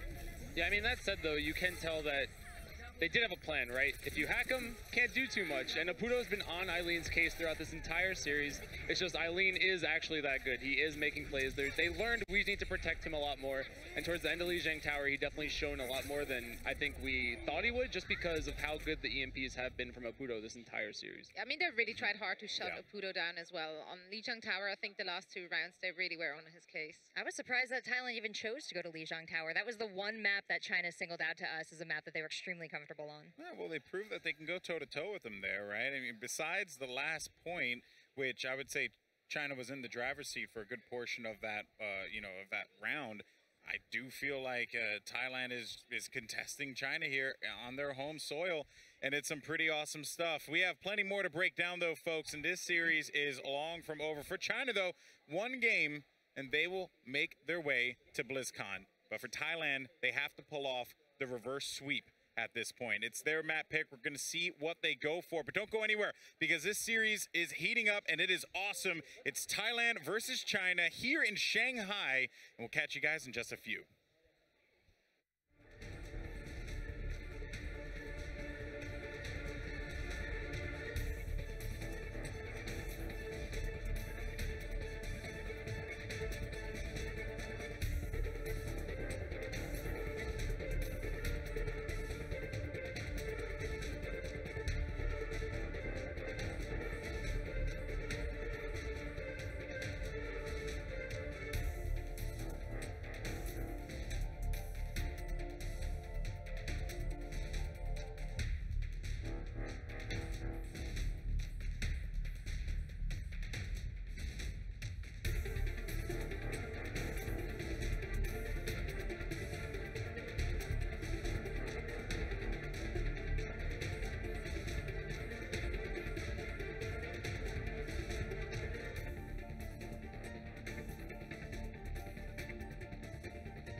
Welcome back, everyone. Hopefully you got a drink of water, you're settled down in your chair, and you are ready to go. Because Thailand has a long road ahead of them to BlizzCon. China, only one game remaining, but it's all going to come down to what Thailand picks coming up next here. I do want to kind of paint a picture here and really give credit where credit is due to NZNR. Seriously, this guy had a questionable day one where we were just like, I don't know. And I was talking to some of the folks out here, and they had mentioned to me that NZNR is a Pharah main, or like he's like primarily playing Pharah. So for him to like, take this next level Tracer is incredible, especially against Undead Flame. Yeah, for sure. And I think a lot of that has to do with you pick the players for this team not knowing what the meta is going to be when you arrive here at the qualifiers. And they wound up being on the Tracer, but he has stepped up. We talked about Oputo and Mickey, I think, a majority of the past 2 days. But today it's all about NZNR and Kurlos. Kurlos, the two of them have been playing phenomenally in this series. I think the only reason why these maps have been so close is because of those two in particular. You see the Zenyatta getting a lot of kills. You see NZNR hitting all of his pulse bombs. They definitely turned up, and despite the crowd being obviously against them, they are clearly not fazed by it, as this has been a very close match. Absolutely. But, you know, you and I were talking, though, in the game, and you're starting to see a little shift, though, from, like, at first Thailand would do something cool or something great, and they were just like, nah, we don't want none of that. And then, like, midway through, there was some, like, respect claps because, like I said before, real recognizes real. That's just how it works. The streets are real out here, and Thailand they're bringing it. I love it. They really are. I mean, they just need to be really careful not to have Undead being uncontested like we just saw on Lijiang Tower, because he really wreaked havoc in the backlines there. But if Carlos can keep it up and, you know, like throw out those transcendences and negating the ultimates from Eileen, they're onto something. China's got a threat in every position, though. We even saw that with 5 King. We got a nice POV on him when he was doing a lot of work on Lijiang there. And the Thai team on the other side, led by the one and only Mickey. But you think about just the talent here, really letting everyone know that Thailand is a region that is formidable in professional Overwatch. And I'm personally very excited to see that, Flame. Yeah, we're going into Assault now. I think I've been 0 for 5 in the last 5 attempts to predict the next map. But if I'm Thailand here, I've seen China win Lunar Colony a bazillion times, it feels like, coming into this quickly, too, and decisively. And with a Sombra player and a Puto, maybe you take them to Volskaya. I'll predict Volskaya. I'll probably be wrong. But I do think that is their best chance of winning this series. All right, folks. Well, now it's time to find out if Flame's prediction comes true or if he is wrong again. Commentators, Ilios, Wolf, over to you guys. Take it away. All right, thank you very much for coming back for what could be the final map of this first best of 5 series. China on the cusp of earning their ticket to BlizzCon. One more map is all that it's going to take for them to advance. Thailand, the reverse sweep. Can they do it, Wolf? Feels unlikely at this point. I mean, China has been really dominant. I do feel like they finally started to give the proper respect to Oputo. Let's find out where we're going, though, of course, for this Assault map. I'm so sorry, Flame. Sorry, Flame. It's Horizon again. Well, you know, he said that it would be their best chance of winning, so if Thailand does lose this, then he's not technically incorrect. Maybe they would have won on Volskaya, so can't give him 100% of the blame. But yeah, Horizon will be the revisitation here for us now in this best of 5. Puto, maybe feel like he can still make that Sombra work here on this map. Maybe Thailand has a different strategy that they want to try to bring out, but so far it's been a lot of the same. Yeah, and, you know, if it's not broken, don't fix it, but it hasn't won them a game just yet. But it's hard to say if it's broken or if China's just that good. Well, I like that China has made the adjustments to deal with the Puto Sombra a lot better, splitting their composition up, not getting EMP'd massively there, having better protection for Eileen, not being so divey, not, you know, really underestimating Thailand anymore, as I feel like they did the beginning parts of Lijiang Tower. And we saw Eileen getting the Dragon Blades off, the sound barriers coming down for those Dragon Blades, even when the EMP came in and was good. So, sound protection, blades. the name of the game. Yeah, we got Nano Blades. I guess Sound Blade is not really a thing. That's going to be in the Lucio rework. Sure. He just explodes and a bunch of swords fly out of his body. Well, let's see what we're going to see from Thailand on the attack. Mickey's on the Diva, Kurlos on the Ana this time, and Oputo will be on Soldier. So, bit of a role swap here. All right, yeah, not going to be going for that Sombra on the attack at least. Perhaps we'll see it on the defense. Nice grenade comes through there from Shy. Onto the high ground goes Mickey. The defense matrix up to try to mitigate a bit of this damage coming through. Goes dangerously low. Seems like they're not going to be pursuing off the high ground, at least for the moment here, so we'll just leave him. Instead, going to rotate back around, get on top of the point. Make sure that they are defending this quite well. Titawat pushing forward. Undead here with this Reaper just firing away straight into the face of that Winston. But try to chunk him out. Hasn't gone down yet, but they do get the pop out here onto Mickey. Sleep Dart in onto Undead, but he does not go down. Stays in the fight and actually takes down Titawat. So now the tanky front line here from Thailand completely dismantled as Mickey is still left in his baby form. Undead is just doing so much. Oh, he's just pushing and can't quite get the kill there onto Aputo, but gets him damn low. And Mickey's actually being burst down. Is not actually really giving the protection against Undead's DPS here, unfortunately. Now Undead nearer to that Death Blossom. Eileen, 65%, not his best charge, but still pretty good. And they've got the Nano to pair with it. The Sound Barrier, might see one of those Sound Blades to kill us for the next push for Thailand. And Aputo's going to stick with the Soldier and be swapping that role. They want to make sure they have the Diva and the Soldier. That's why there's the overlap here with Mickey. Aputo's forced onto this role. Not the attack Sombra. NZNR going to look for a pick, but unfortunately just not any juicy targets at the moment. It could go in. Yeah, it's going to go ahead and put this down on the Yao Yao. So not even going to try to force out with that Primal Rage. Has confidence in his team to go ahead and defend while he gets in here with the respawn. Eileen getting an Nano boosted. Doesn't have the blade quite yet. A couple more percentage. Will have it now. Draws it out, but he's still dangerously low. Can he get the kills? Answer is going to be no. Aputo is there with the follow-up now. Tackvisor coming through. Finds 5King. Looking for a little bit more, but gets pushed off the point, but still gets Undead as he drops down on the low ground. First tick now acquired here for Thailand as they continue to try to push in, and Yao Yao rejoins, immediately gets slept out. Kurlos with the accuracy just locking him down. Can they kill him in time? The answer is going to be no, because he does still have that Primal Rage. So trying to buy as much time as he possibly can here for the rest of his squad to rejoin, because the second tick still has not come through. Will leap away at the last second here now, going back in. Do they want to contest this? The answer is going to be yes. Mickey going out the self-destruct. Not going to be finding anything for that one. Another Sound Barrier out here from Thailand. NZNR nearly there for another pulse bomb. And one after the other, the Chinese team members will just be going down. And that's going to be the cap here for Thailand. 5.5 minutes on the clock. Aputo was the MVP there with that Tackvisor. Coming in, China just did not see him coming. MG was pointing his defense matrix the wrong way. He's still, Undead is still holding on to this Death Blossom. Couldn't use it there because he was picked. It may have been a mistake not to pop that Primal Rage for Yao Yao. He doesn't have it now. Oh, Mickey just charges in, takes him down, so can't get into a position to use that Death Blossom. And Eileen completely locked down with that Sleep Dart the backside. MG going forward to try to defend him, and NZNR will get tagged from the back. 5King coming up that kill, and it seems like Eileen makes it out with his life. So China, plenty of ultimates here for the defense, but Thailand, they have a lot of time. Yeah, they certainly do, and only 5 minutes is quite a lot of time to actually make this happen, to build up the ultimates. It's going to be a baiting game a little bit here for Thailand to try to bait these out at first. Mickey's going to be the protector when the Death Blossom comes in.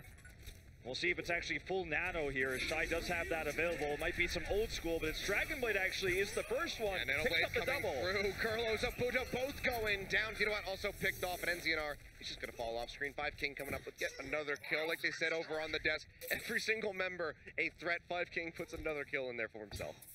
Well, I mean, it was really just the Dragon Blade and the Nano Boost used here for China. They still maintain a massive ult advantage, so Thailand going to have to do some eco pushes to make this happen. They need to be sure that they don't use these ults one-off when they come into attack, because it's just burning so much of their time away.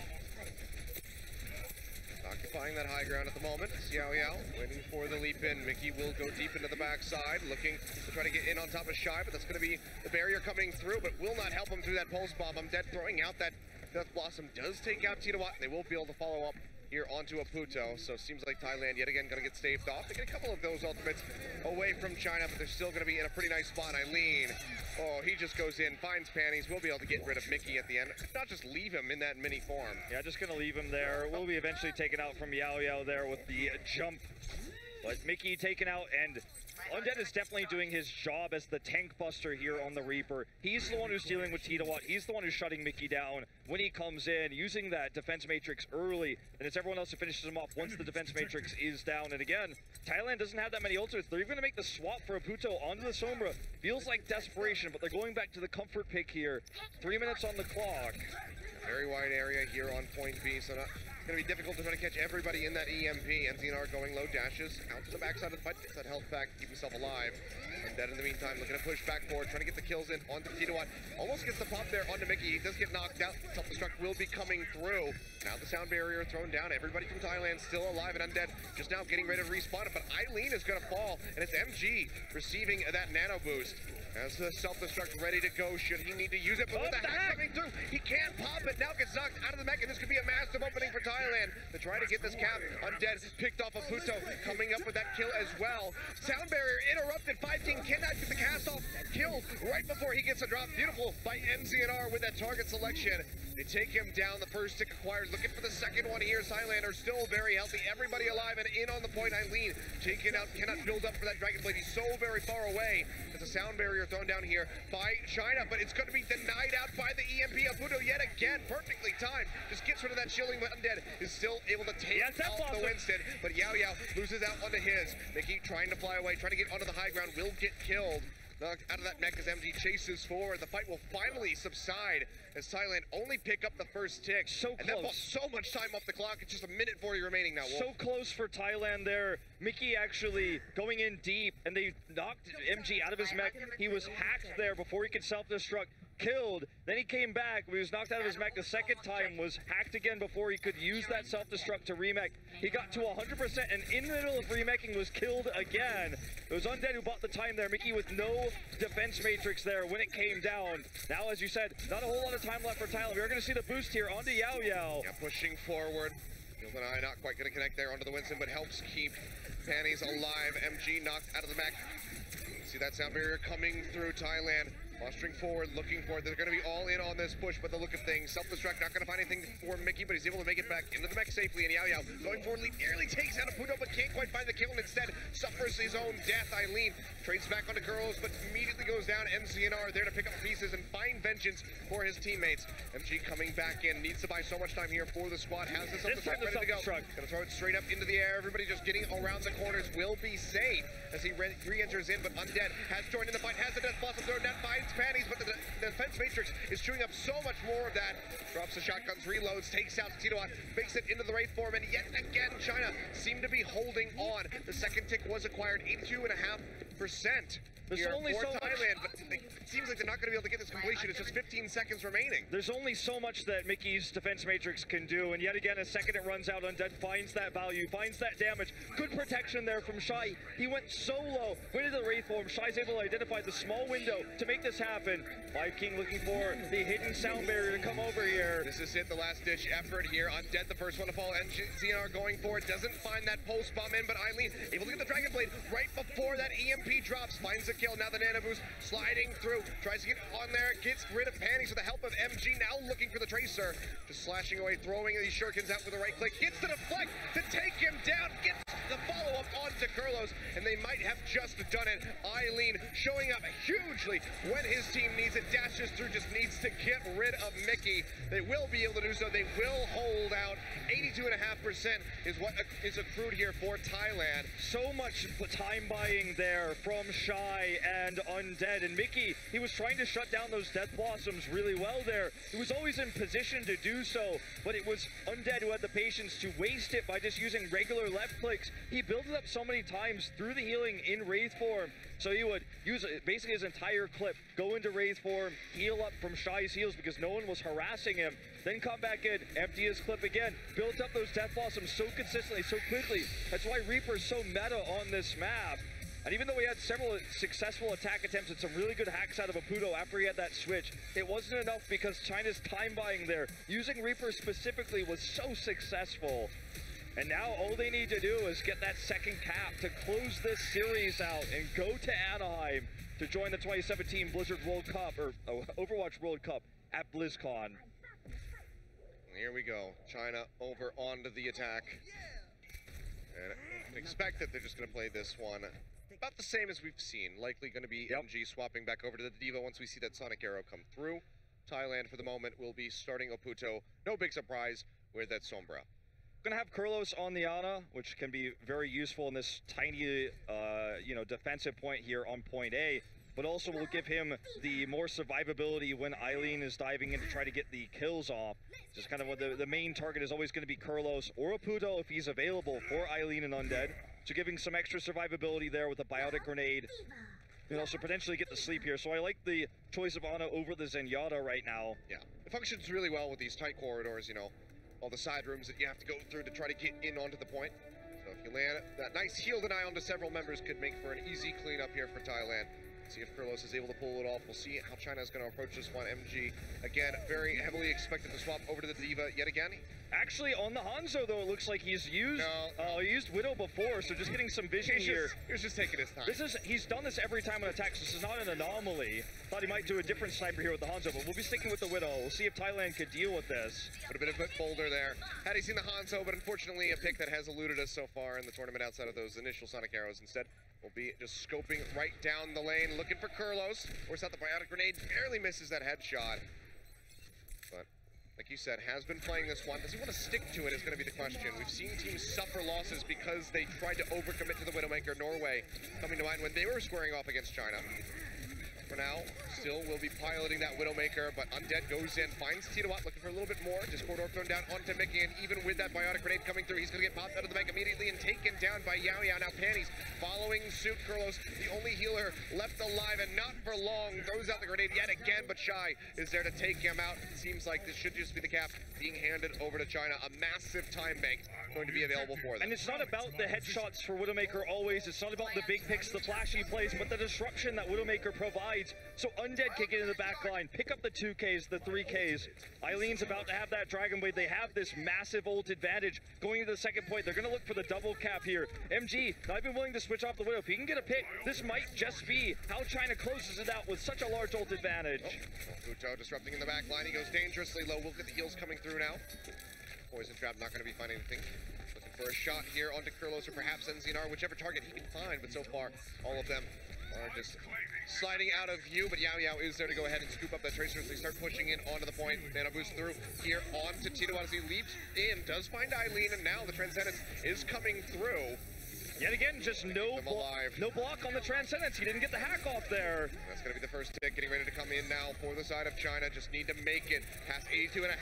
It seems like it might just happen right here, right now. Kurlos goes down. The team wipe comes through, and that's going to be it. China have punched their ticket to BlizzCon, the first team from the Shanghai qualifier that will be advancing into the top 8 to fight against the best in the world. And unfortunately for Thailand, it is a shutout, a 3-0. Such good Widowmaker play there, though, to help win the Winston battle in the front lines. Yao Yao was able to just trash Tidawat there with the extra snipe damage coming in, forcing that early nano nano boost to be used.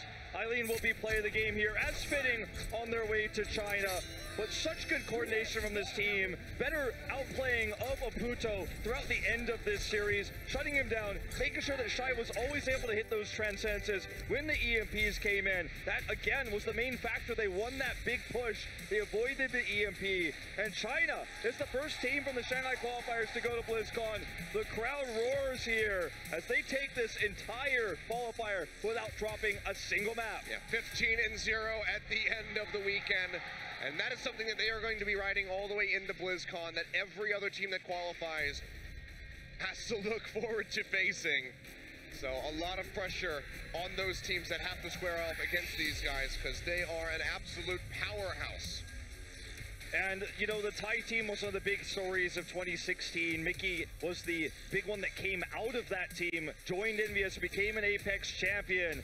But they won't have their opportunity in 2017. They're going to have to wait for the next one. As China comes out on stage, gets the big cheer again. They will take their bow. Audience on their feet to applaud for their squad here. Not these people. They're still sitting down, but a lot of them were standing up. Absolutely. And Thailand had a good run, for sure, but it all ends here. And it's not going to be the last we see of Mickey. Certainly not. Still there with Team Envious. So a bright future ahead for him. But for now, Team China have to look forward to seeing these guys in the future at BlizzCon, perhaps versus South Korea in the final. How hype would that be? A lot of different things can happen, but for now, we are going to go ahead and throw to a quick break. When we come back, the desk will go ahead, break down that final map. and then we'll have our final playoff to figure out who the second team from the Shanghai qualifier is going to BlizzCon. So don't go anywhere, guys. We'll be back in just a few. The 2017 Overwatch World Cup is brought to you by Omen by HP, T-Mobile, Union Pay, and Blizzard Entertainment.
All right, folks, welcome back to the post show here for China versus Thailand, and congratulations to China.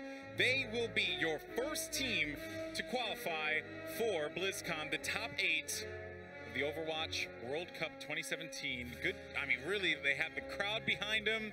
You know, not only that, their play was absolutely phenomenal. I mean, throughout this entire tournament, they didn't drop a single map. It's just very impressive stuff. I mean, at least they dropped a round, right? They dropped a round. I'll give that to Thailand. They got the round, and I do think they put up a good fight and definitely made this worth watching for everyone out there, and also for themselves. You know, like to just once more coming up onto the stage and just show that they deserved to be here and going up against the best. Yeah, I think consensus was no one else could have done what Thailand just did. Agreed, and I do think that it's. I'll go back to it. I don't think that they should have picked Lunar Colony. You can tell right here just by Undead playing that Reaper, living up to his name. He's very good at abusing that hero on that particular point because you can just walk back to spawn. You do have Wraith Form to get yourself out of sticky situations, and their offense with MG on that Widowmaker was just phenomenal. They were done with that map in under, I think, 3 minutes. They know it by heart by now, and I do think that if we're going to BlizzCon, teams will stop picking it against them because they clearly are well practiced on it.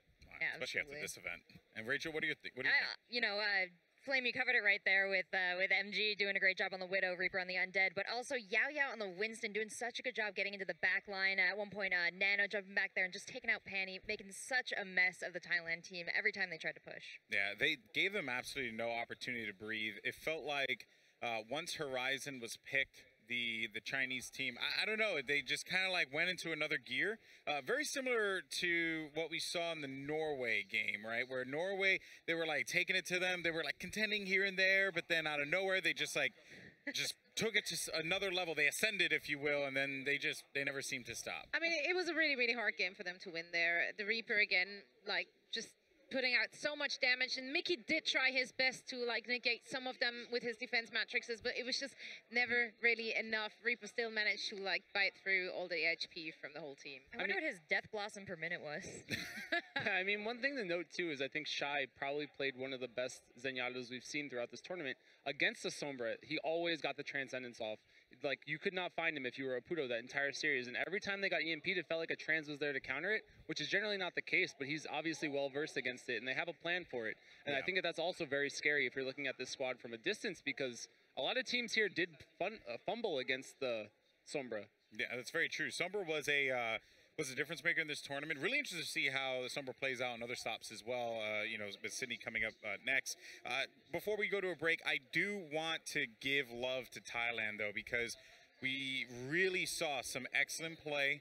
Apudo, I will not be shocked if we don't see that man on a team you know, in North America or Europe eventually. He is very talented, and he brings a lot to the table. Not just a great Sombra, but, I mean, I feel like every time I saw Apudo, he was contributing. And dare I say, China, and Flame, correct me if I'm wrong here, but I felt like China had to figure out Apudo more so than anyone else. You know Mickey's good, but Apudo was like the one player that they had to shut down 100%. Yeah, I mean, I think at the beginning, NZNR also added to that list of just things that they weren't really ready for. You know Apudo's coming, and then suddenly there's this Tracer that's having a phenomenal game. But NZNR definitely felt like he fell off. I mean, Tracer on Lunar Colony is definitely a little bit harder to play. You don't have a lot of space, so you're either playing around the health pack. Sometimes they're not there, but yeah, I agree. I do think, but I'll take it a step farther. I'll say I don't think you want to take players off this team and bring them to America or Europe. I think you want to bring a European or a North American maybe to them, because this squad, you saw what they could do. They took France to the wire. It's impressive, and I don't know how much of that is them being really good, France being underprepared. I mean, they took China too. So this team is definitely very good, and they definitely have a bright future in front of them. That's very true, and a very good perspective. So we'll see what happens. A bright future for this team, 100%. But now we get ready for our final spot at BlizzCon, folks, because it all comes down to this, and there's only 2 teams remaining left in this competition. It is Norway facing off against France. For France, this is a team that many predicted to easily make their way to BlizzCon, but really hasn't been the case thus far. It's been quite challenging road for the French. And then for Norway, they're the underdogs here. They are worried about France, but they have the skills, the tools, and the capability to come out on top. Now, there's only one way to find out, and that's this match coming up next. So don't go anywhere. The final spot, do you hear me? Spot for BlizzCon is on the line, and it is going to be awesome. We'll catch you guys in just a few.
The 2017 Overwatch World Cup is brought to you by Omen by HP, T-Mobile, Union Pay, and Blizzard Entertainment.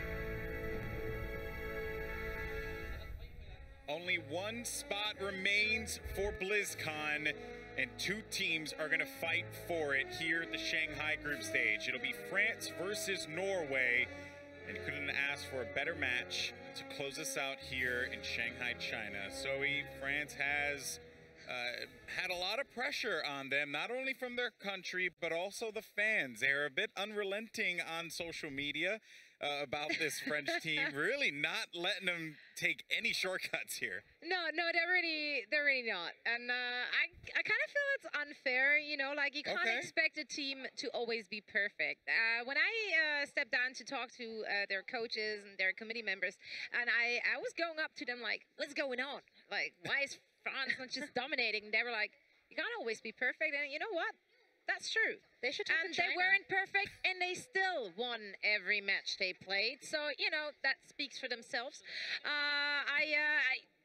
I once more have to abandon the Scandinavians. I'm sorry, and I will stick to you know, avec le six. I have a shovel here for you somewhere, so you can dig your hole. Yep, it's all right because France is going to win, and I'm going to be on the right side. So one way or another, you're going to get yelled at. Okay, well, I'm gonna be a little critical here because coming into this event, they were not prepared, and that is a huge thing that maybe I mean, at this point, they are prepared. They have played a lot, but still. Norway over-prepared. Norway had their team picked out before I think they even had their committee picked out, really. And these guys, I mean, have been playing together for so long. Of course, not on the same level or to the same experience as Team Rogue/France. Frog, I guess, as the Genius fans here are calling them. And gosh, France has so many fans in the crowd. Norway's got to be a little intimidated, but they've got so much at their disposal. Yeah, I think Group B was definitely just something of an anomaly, honestly, when it comes to these group stages, because we did have almost 3 full teams in those country rosters. You had Team Mega Thunder for Thailand, you had Team Singularity for Denmark, and you had Rogue for France. So it was almost like a little mini LAN in Group B going on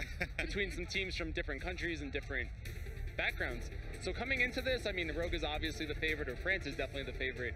And Norway's, they got their work cut out for them. I'll put it that way. I'm not sold on what they're going to do here, but they definitely had signs of life in Group A. Very true. And there you see the French roster. A lot riding on this, but on the other side of the stage, it's honestly a squad with nothing to lose but everything to gain in Norway. Absolutely. They got Aiko there. He's keeping track of the times for the enemy ult, so he's going to be calling some shots. We've got Envision, who's been doing a great job on Tracer, and of course Onigod, who's been a breakout star of the event. Fantastic players across the board, really all 12 of them without a doubt. But we want to remind our viewers at home that only T-Mobile brings you unlimited access to the Overwatch World Cup on America's best unlimited network. That's for our friends back home in the United States. Funny enough, both of these teams not from the, well, some play in NA. Rogue plays in NA, so, you know, maybe they use some T-Mobile here and there. Oh, yeah, I don't know. Great. If you travel abroad, you still got your data. I'm a fan. That's actually, and that's not even an advertisement. That is the truth, because I went to Gamescom so many times, and I never had data, and all my friends who are on T-Mobile are always like, "Oh, what do you mean you don't have data?" You got to play Hearthstone at the airport. What are you gonna do? Oh, now you sell out Rachel over here. Blizzard games, I love them. Oh man! All right, well, folks. Let's go ahead and send it over to Malik, who's down on the stage with a member of each team, and let's hear their thoughts. All right, we're getting ready to get into our last qualifier match. I got Wins from Team France and Decops from Team Norway here with me. I'm gonna start with you, Wins. I watch a lot of Rogue matches, and despite you guys performing very well and being at the top of your group, it seems like you guys haven't really been yourself this week. What was your mindset coming into this tournament? Well, the goal obviously is to win every match in the group stage. We did expect to win them, but more comfortably, I would say. We had some crazy maps, especially on Hollywood against Denmark. I actually don't know. I think we have some communication issues we have to work on. Okay. I have to say, did you expect there to be so many fans of you guys here in China? Because there's been a lot of people holding signs for you guys this entire time. Well, this is not our first time in China, and we actually beat Lunatic Eye in the final of APAC last year. I think that did create some fans. Thank you for that. How important is it for you guys to be here representing your country? It's obviously a huge honor, and we've had an enormous support. It's actually quite insane, and we're quite proud of that. Right. All right. All right, Decod. New kid on the block here at the World Cup. First off, you told me early on that you guys were afraid, not necessarily afraid, but you were kind of worried about going against France. But now you have your shot, and they're standing in your way to BlizzCon. So what's kind of the mindset going into this match? The mindset going into this match now is trying to do our best and show that Norway is actually a strong country and that we have players that can compete at the top tier level. Playing against France, also on a Rogue, is an incredible, what can I say, you have to perform really well. And it's an incredible experience to actually play against a top tier team. Right. You know what? One thing I like about you guys, the entire team Norway, is every time I see you, you guys are happy. Like, this seems like it's truly been a good time for you all. Tell me a little bit about how this experience has been for the team. Like, the entire experience for the team has been amazing. We have met together. We have known each other for over a year now. So seeing everyone together, it's a really good experience. And we meet every day, we chat, we have fun, we keep the mentality and the morale up. And I feel like it's been a really, really good time here. All right, well, last question, and you know I got to ask you this. I heard you guys had a secret weapon. You know what I'm talking about. Tell us about the secret weapon. The secret weapon to getting this far into the Overwatch World Cup lies in the natural power. It's his beard. This man has the best beard in Overwatch. Can I touch it? Can I touch it, please? Look at this. It's beautiful. Beautiful and love. It's so rich. Oh, my goodness. Well, hey, man. Best of luck to both of you guys in this match. And you know what? Let's not waste any more time. I'm going to go ahead and send it back to Golden Boy at the desk. Take it away, man.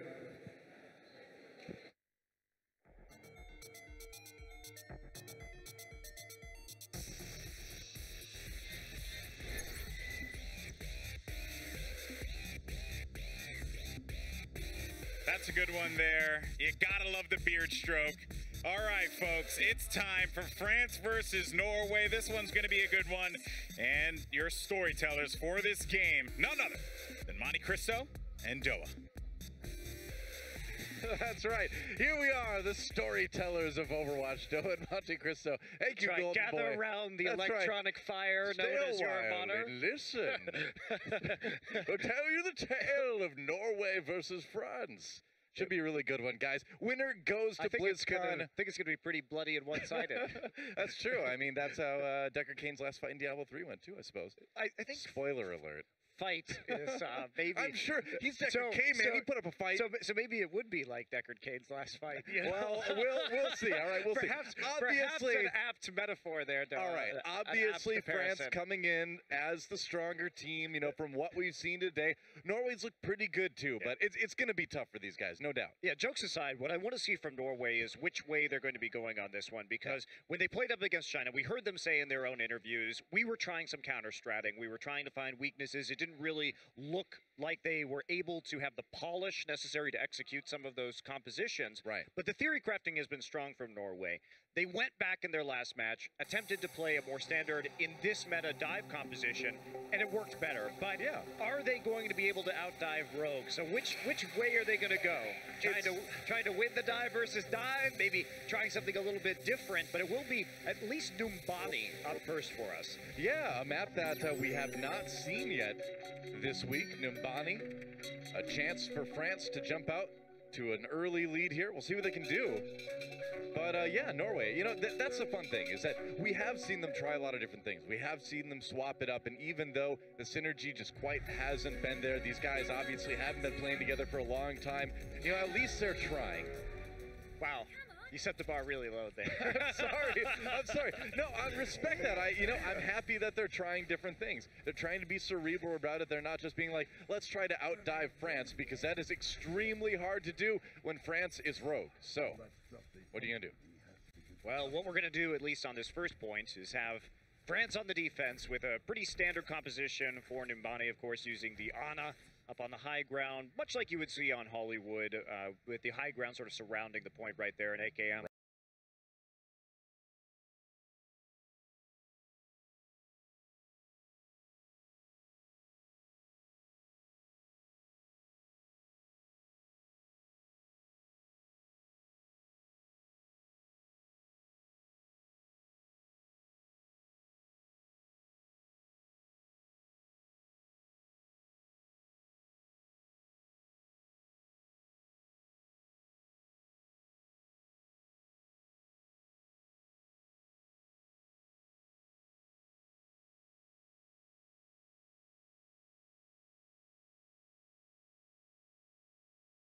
These dives have not been clean from Norway so far. They're diving one at a time, trying to alternate the Winston and the Diva. There's basically no high ground pressure. Where's the sleep dart? Where is it? Where is it? Oh, Unko? No, can you land it, Unko? No? All right. All right, let him go. Gonna let him go, and Norway, of course, with that really delayed respawn for the Diva, are going to have to take even longer to get set up for that next push. Yeah, I like what burnt off the clock. I like what France was doing too. Just go ahead and nano boost Nox. That has been their MO, their modus operandi throughout this tournament so far, is use that on Nox more often than not. And because he's able to sort of 1v2 in the backline right there, Onigod was not long for this world. Yeah. And it's a really good way to identify, you know, and exploit a team that's dive is looking kind of rough. Norway coming in, trying this one again. AKM holding strong in the hallway for the moment. Ooh, until he gets tagged by Envision's Pulse Bomb. Onigod jumping in. This is a good opportunity for Norway to maybe take the point. Couple kills for Rogue, for France rather. But maybe, just maybe, now Norway just not looking like they've got enough. I mean, I feel like that was their best chance, and with a minute 20 left on the clock, I think it's going to be tough for Norway to have anything but a full hold here in their attack round. Yeah, especially because AKM still has the tac visor up, and the sound barrier will be useful once Wins makes it back to the point. Nano boosting the tac visor, also another option. Norway, it looked like Decod fell a little bit short there on his initial jump in, and that left Aiko alone on the high ground. Not a great position. 60 seconds remaining, and Norway still scraping for a first tick. Oh, AKM with the nano visor coming in, gets a kill on the Trob already, looking for more. Backing up now, he's got plenty of health, though. Nice rocket on the Onigod yet again. We are down to just 40 seconds for Norway's attack run. Rough start for Team Norway, strong start for France. Wins holding on to the sound barrier too. The delay is going to be huge for France right here. Yeah. Nox will be able to most likely get the Primal Rage up in the interim while he has that sound barrier on him. So France in a very good position to stall this out for an extended period of time. That's it. Norway, if they want to get the payload moving, they need to have a successful attack right here, right now. Soon with that Pulse Bomb, he's been so clutch all week long. Oh, it got absorbed. Pulse Bomb absorbed. AKM with the kill onto Envision, though. Answering back, and there's the sound barrier now for France. They're set up great to win this fight. Self-destruct comes in, no kills with that one, and Norway not even able to get to the point. That is a full hold for France. Yeah, Aiko was resuiting after that self-destruct. What? Daring for the emoticons, I guess. I don't know whose emoticon that is. I'm not quite sure. I double dog dare you. I have no idea. That was pretty convincing hold right there. Norway didn't make too many variations. Yeah. And they could have gone perhaps for a harder dive at a certain point. They could have also changed up to a Far Mercy and at least tried to control the upper levels, but not going to make any changes. And now France, the dive team, should be well set up to deal with the first point of Numbani. Good start for France. AKM, a big part of that. Great soldier play on the high ground, but you know, I mean, when your opponents have as much trouble with the dive as we saw Norway have there, it's not too tough to have a good soldier performance. Yeah, the coordination just a little bit lacking, and every time they tried to get onto the high ground, it was just falling back into the corridors for France. And you either have to punish that by coming around the long side of the point into the corridors with something like a tracer, or you just have to switch up to a composition that can commit more to that high ground, because when France repositions up there, it's easy for them to catch you in a pincer. So you really need to be careful, and it does take a lot of coordination in order to make that work. You know, I think it's about time somebody cleaned out that airport. I mean, those robots have been lying there for a long time at this point. Months now, really. Yeah. I mean, you'd think somebody would do that. You'd think sometime this airport would have to be operational again. I wonder if this map is just going to be like this forever. I don't know. It's a good question. Actually, we'll find out. I have no idea. The pointless, broken, gauntletless payload that people are still delivering for some reason. It's still a fun map. I loved Numbani. But on the lore side of things, it may need to tweak it a little bit. We'll see. France on the attack now. Norway hoping for a full hold to at least tie it up, but France only needs that first tick on the control meter to win this one. They absolutely do. Soon will be wrapping around the side. Does get an eye on Envision right there, and we will see a Tracer duel starting up. Goes back, doubles back to the Mega Health Pack underneath. So sneaking in, and those are 2 kills already, Noah. Oh boy. Well, you know, it was a fun map, but Numbani's over. All right. Well, there you go. That's that. Okay. It was 1-0 for France. It was a good time while it lasted. It was short but sweet, I suppose. Well, what do you say? That was France's map selection. They did come in as the first seed into this, so at the very least, Norway will have further opportunities to at least try and play to maps that are more their strength. First time we've seen Numbani this tournament, and France looked good. I would say AKM, man, play of the match, and you know, again, his team set him up for success. And when you get the nano boost, when you get the kind of disjointed attacks that we saw from Norway, I mean, you're going to have some success. And AKM certainly had that. It is a best of 5. Norway, of course, still with chances to come back, but strong opening showing by France. Yeah, what do you say? Decod there, one of the bright spots for Norway on that map, but his DPS never really could get a hold on that. And I think that if you're Norway, you just have to start finding something that works. You're not going to beat them if you're trying to use similar compositions. So now's the time to come out with your Zaryas like we've seen before. Now's the time to come out with your Pharahs. Although, we have seen people try and play Pharah against AKM so far in this tournament, and it did not end well. I would not recommend the Pharah. That is going to be pretty tough. Now, the Zarya, perhaps, we could see that. Onigod, of course, bringing that one out in a few maps. Again, he's better on the DPS, I think, overall than he is on the D.Va or the Zarya. But at this point, it's kind of like we've heard Team Norway say in the past, you know, they don't think they can beat him straight up dive versus dive. It's time to see if you can sort of out-mind game. Yeah, unfortunately, with the meta the way it is right now, if you're Norway, like we're talking about, when we have seen the potential of a Pharah come out, AKM is just such an exceptional soldier player that it does end up in heartbreak. It's going to be tough. It's happened before this tournament. It's happened here in Shanghai at the Overwatch World Cup, and there aren't very many good answers to Rogue, which is why they have been so dominant in the North American scene over the last few months. Yeah, absolutely. I mean, Norway made it this far, but Rogue is just like, you know, in each group, we really saw a team that was kind of on another level than the rest of the teams in the group, I suppose. Obviously, in Group A, that was China. In Group B, that was Rogue, to a little bit lesser of an extent, but it is still there. And, you know, again, we're only one map in, but it's hard to anticipate anything being kind of different moving forward.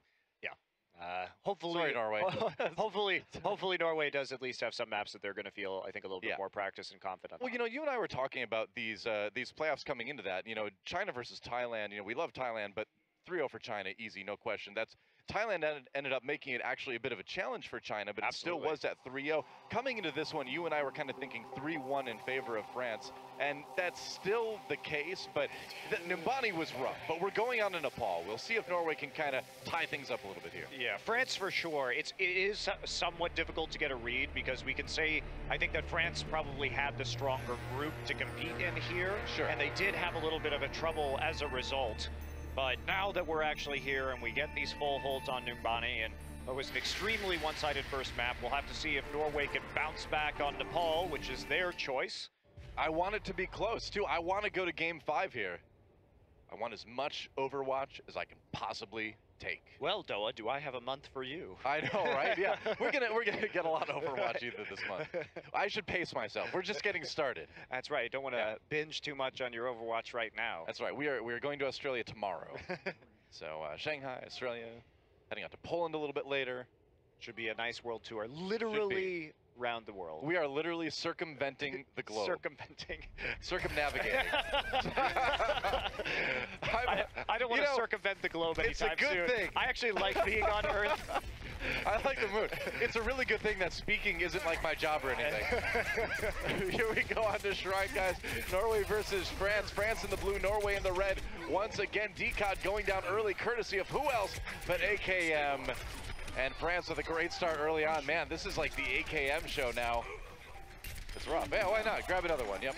Okay. Well, so I guess France is going to get the point first. Just walk up and, of course, use those Helix rockets to pick off the Tracer to start things. And France just simply runs into the point and takes it. Yeah. Not much to say there. Not so much, no. And we're not seeing anything from Norway. You know, previously we saw Norway at least attempting to run a Zarya on this map, but that's not coming forward yet. They were picked apart a little bit because I think their engages were pretty transparent. Put the bubble onto Decod, and then their backline sort of got ruined. You know, in this case, it's kind of a matter of, you know, clever strategy versus comfort picks. And right now, Norway still going with those comfort picks coming into this one. Decod falls again almost instantly. He's been coming in so early against his team, and man, another Helix rocket to the face of Aiko this time. It is always such a pleasure to watch AKM play Really Soldier. The accuracy on those Helix rockets is nearly second to none out of all players in the world, and you see that picking players out of the sky seemingly effortlessly. Great timing there on the projectile from AKM. And I mean, his right clicks are heat-seeking Helix rockets in this case. Except for Genji, I don't know how much heat he really produces. He is more machine now than man. But yeah, but he probably has a reactor of some sort, right? He must be producing some heat. Could be cold fusion though. Who knows? AKM trying to get Norway in his sights, looking for those kills. Nothing quite yet. Gonna get the kill. No, there's a Primal Rage on Decod. Norway not giving up just yet. That ultimate not working out for France. They do have the sound barrier though. Envision falls to Unko. Soon did get taken out. And here's the Dragon Blade now for Norway, but they've lost a few people already. Aiko needs to come up bigger than that. 2 kills is nice, but they need more. Unko nearly nailed a major right click right there, but does end up falling. Transcendence maybe a little bit late right there as the ulting Winston going to batter Norway into the corner. Well, it keeps the tanks up, right? And I mean, it's going to keep France on the point as well. Decod coming back in now, but he doesn't have the support from his team. They're just not there. Coming back in, but it's a little bit too late. And now we are up to 99%. France into overtime already.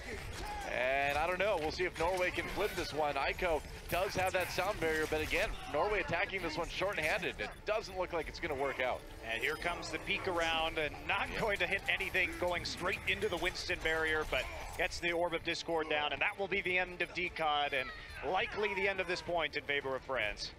Certainly seems that way. France takes Shrine 99-0. And these are best of 3 control maps, so this may be more one-sided than we anticipated. You know things are getting bad when Monte Cristo's analysis is, uh-oh. Well, a lot to say there. Well, what do you say at this point? Full hold on Nimbani, 99-0 on a map they selected. There's still more points left, though. I believe in you, Decod. We're moving on to Village here. Is that a Norway fan? I would imagine. Well, they're crying because there's no Sombra in this match. Could be. But yet they have Genji shirts. I'm getting mixed messages from these fans. Hey, they just like all the heroes, Noah. You don't have to choose just one. You can change it any time. That's true. Wow, great plug there. Here we go, France coming in from the high ground. We are on to Village. Norway really needs to tie this one up. If they go down 0-2, things are going to be looking pretty grim. That they will. We can hope for the big reverse sweep, but Onigod actually getting zoned out right there. Decod very low and getting his head shot in by Soon from the high ground. He's actually been able to stay alive for quite a long time. And yeah, well, France still getting the kills in the end with this fight, though. So it seemed close for a moment, but France able to eventually just kind of grind their way through Team Norway, and they will claim the point first. Team kill even. Well, there we go. Back over to France. We haven't seen a cap from Norway yet, and they're not going to get the first one here. Are they going to come through the high ground again? Wow, that's pretty aggressive. You know, AKM doesn't like that. Damn it. Oh, Soldier. Rated T for T. You know, it really feels like France has kind of unleashed themselves at this point. I think Malik got a little bit mad in the interview. He's like, you haven't been on your game this week. And now Rogue is like, you know what? You're right. It's time to get back in their game. And they certainly seem to be doing just that as they repel Norway once again with ease. Yeah, not even really using any ultimate so far. Everybody's stacking them up for the time being. Norway lost some members early, trying to come through the high ground. I think you need to switch up your approach now, Norway, and that's what they'll do. Walk through the gateway, lower down. Onigod, he's sneaking. He wants this tack visor. Who's in his sights? Nobody. Go. IPN goes down a little bit early here. AKM has his tack visor as well. Nico at 2 on the Diva, actually, man. Well, they were already walking through the gateway, and Onigod was sneaking up top, so it was sort of a 6v5 as France pounced on them on the low ground. If there are children in the room, you may want to cover their eyes. Except for the French children, right? Yes, that's right. The French children can watch. Yeah, they'd be happy to see this. It's getting hard for me to watch, though. Les enfants. I don't speak French, but whatever you say. Say it in Korean, and I got that. Here we go. Sound barrier for France as they try to repel Norway. Probably the last big attack chance Norway's got. They've dropped their own sound barrier as well. Onigod with the kill onto Wins, so maybe an opportunity here. The kill's coming in this time. Decod onto AKM now, and he's being pocket healed by the Transcendence from IPN, and it looks like Norway finally will flip this point.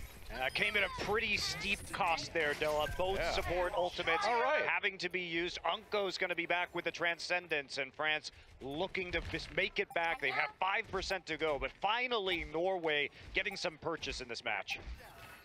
Yeah, getting some control percent building up. They've got some opportunities here, but France, of course, with all the time in the world to build some ults and then come back and retake this one. That's got to be careful. Falling pretty low there, but at least they're going to take out Wins. Oh, this is not great. AKM with another kill from that attack visor. A few members of Norway already fell. Self-destruct. Self-destruct does get AKM, but he took out the Diva on the way down, so it's okay. He knew that his fate had been sealed, so you might as well just prevent the Diva from resuiting if you can, and that's going to be it. Get there? That's sad. All right, well, France with the 2-0 lead in this series already. It's kind of one of those blink and you miss it best of fives, I suppose. Well, we'll see. Again, another map can be selected here by Norway. Will be an assault map. Sure. Probably will be Horizon, you have to assume. And France, even though they have limited experience on that map so far, has still won the Horizon maps that they play. They haven't seemed to really be slowed down by it at all. Unko with a play of the game. Definitely one of the better players. I mean, everybody's good on France. I mean, you look at Unko, though, and he is without a doubt a top 2 Western support. It's basically, when we talk about Western players in NA and EU, it's him and Chips Hyan that really come to mind as the very creme de la creme of the support class. Yeah, for sure. Continuing to show it here. Yep. Well, we're going to have a little bit of time here for Norway to regroup. Get a little bit of time to sort of think about what their strategy is going to be in the next map. They've got another chance to pick, like you said. They can choose that assault map. And so we're going to take a quick break, and when we come back, Norway will fight for their life against Team France. We'll see you then.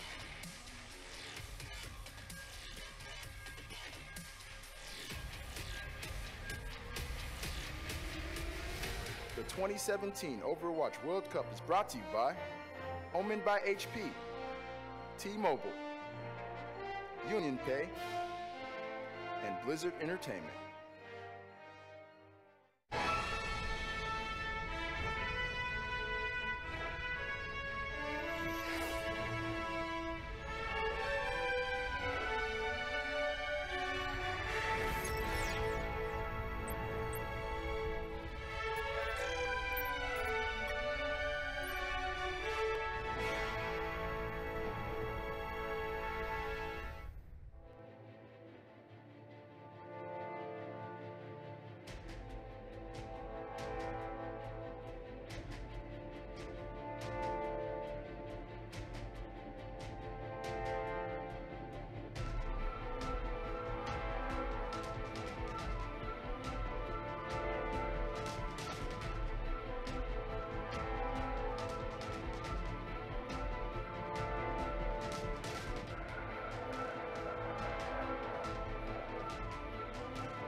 Welcome back, everyone, to the halftime show here for France versus Norway. France taking a commanding 2-0 lead, and commanding is the nicest word that I could possibly use in this situation because they are on fire. France is not looking back. Yeah, I think every French person would just look at their screens and go, "Ça parle popette?" What was that? France is back in shape, and they really showed up in that match against Denmark. Then again, I'm not actually sure why Denmark stayed on their comfort picks, and I don't know. Norway?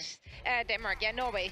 Wrong Scandinavian. Wrong Scandinavian people. Yeah, I'm sorry. You're sorry gonna for get that. roasted But, on Twitter, by the way. Yeah, that's all right. I can get roasted too every now and then. But yeah, I don't understand why Norway went for their comfort picks. I really don't think they can win a straight dive versus dive against France. I don't know if they really had a choice. I mean, I think it was just a difficult decision. We'll see if we can take them to Numbani and then maybe catch them off guard. Yeah. It was just a hard game. I mean, at the end of the day, that's all it really was. I feel like a majority of the time we had AKM vision going, which was more or less the 76, shooting whatever he wanted. And when you let him do that, he was playing really cocky. You saw him diving the Zenyatta. You saw him shooting the dead bodies of Envision. He knew it, like, they just felt like they were in control. It was very apparent, and I feel like it's going to be a quick series. That mid-air helix rocket was pretty filthy. Had to take a shower after that one. You know what? This is what the Overwatch World Cup's about, though. Not only do we get to appreciate what kind of team each nation can field, you can appreciate the stratification of skill in some of these nations. You see now what it looks like to have a diverse and strong esports scene in your nation. France gave us this incredible team. Norway almost there. If they can work on their home scene a little bit longer, I'm sure bigger and bigger contenders every year in the World Cup. But gosh darn it, France, that looked so cool. Yeah, well, okay, I am going to say, though, for Norway, the shining light here is the pick coming up next, which will be more than likely Horizon. Flame, I can't see a world where Volskaya is picked. So for the life of me, can you just say that they're going to go with Horizon? I will end on the high note. I will go with Horizon. If I am wrong again, I'll walk out of here. We'll be done anyway, though, right? Yeah, so no, it's true. It's whatever. You know, it's just a hard. I feel bad for Norway, but I do think that they proved themselves. They got this far. They played out. They're playing their hearts out, but it's just France, man. They had a rough group. The group trained them for this moment, and now it's really coming through. And you can tell just in their play and their confidence that they know what they're doing. They want to go to BlizzCon. They're probably going to BlizzCon, and we'll find out. Well, I will say this much, though. For the Norwegian team, they are a little in their own heads because since the start of this tournament, they have been nervous about France. Yes. Like going into it, they were like, okay, well, the best chance we're going to have is to get second in our group, and then we'll have to go against France. And that was their mindset from the beginning. So they are nervous against this French roster, and for due reason. Yeah, I mean, Decut seemed very, very nervous on stage there as well, like even at interview beforehand. It also could be a first-time interview, yeah, though, we don't know. But still, I just love the fact that they were still sitting there smiling. When the camera panned over them after the second map, they were still having those high spirits and the morale he was talking about. Yes. And I just hope that they continue exactly like that because that makes them incredibly likable. I mean, to be fair, I do think Malik was pretty intimidating. He looked so good in that suit. I'm just throwing that out there. We haven't seen a lot of Malik on stage, but... He had a tip for you. It's the sewn-in pocket square. That's true. Oh, all right. I just busted that out on camera. I just hope that on Horizon, Norway is going to come together more as a team again because we did see them playing as a unit, and I really felt like that was lacking in the games we just saw. They went in one after one after one, and they just didn't come together. All right. Well, we're going to talk more about what we could see going into maps 3, 4, and 5 after this. Norway has to pull off a full reverse sweep. Or for France, very similar to their friends over in China, one game and that will do it. They could sweep their way into BlizzCon. Well, folks, don't go anywhere as we determine who will be punching their ticket to Anaheim, California. Don't go anywhere.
Well, I'm glad you didn't go anywhere. Here we are. Reminded you 2 times, so you better not have. All right, so guys, this is it for France. this could be it. They could go to BlizzCon right here, right now. And I'm very certain that's exactly what's going to happen. I'm You're sorry. so confident, it's disgusting. I am. But you're well, you know. I mean, the match we just saw, that was confident-inducing. Like, can't really help it. Even if it goes to Horizon, even if Team France wasn't really, like, practicing their map, I think after 3 days, a team like that, they figured it out. I know they sat down yesterday with their coaches, and they did talk it over, and they did talk about all the possible strats they can pull, and I do think they're even confident on such a map. Yeah. Flame, what about you? I mean, likewise, there's not much else to say. It's Norway's backs are against the wall. They feel the pressure. They look like they feel the pressure. They've been acting as if they felt the pressure. And the confidence thing that we talked about earlier is definitely a huge part of it. They were nervous against China. They've gotten their heads a little bit against China, and they were already prepping for France before then, and now they're scared against France. So I want the mentality to be a little bit more confident when they're coming into this match, because they are selling themselves short a little bit. They have a lot of talent on this roster, but it's hard to get it all going when all of France is playing so well and just so precise. Yeah, there's never going to be a time that they can perform better than right now, right? They just had 2 rounds against this team. They've learned everything they can learn. They're as warmed up as they can be. So this is their best shot for an impressive performance against France. Yeah, this is it, right? To take this next map, this third map would be pretty big. Pretty big. But of course, we want to thank our partners for this, Omen by HP, T-Mobile, Union Pay, and Blizzard Entertainment. It's time to set this one up, though. Set the stage for our next matchup. Here's France. You know them, you love them. Some of you maybe don't love them that much. I love him. I love him too. I've known ACAM and Wins for a long time, and I've been a big fan of those two players for a long time. But they get a lot of flack on social media, man, you know? Unfairly. Haters love to hate. Haters love to hate. Oh, girl. Man, you should come out to New York sometime. You fit right in. All right. And then on the other side, they have Norway, a team, as Flame said before, with a lot of talent. They just got to find it. They got to put it together. This is their opportunity. Not much can be said, though, guys. We've reviewed everything. Bless Decod. Look at him. That Still beard. trying to cheer them up. Everyone should rub the beard. Rub the beard for good luck. Is it like a Buddha thing? Like yes, with the band? That's the way I look at it. All right, guys. Yeah. Well, let's see what Mani and Doa have to say about this upcoming matchup. Is the power in the beard? Doa, I'm sure you have many thoughts on that one.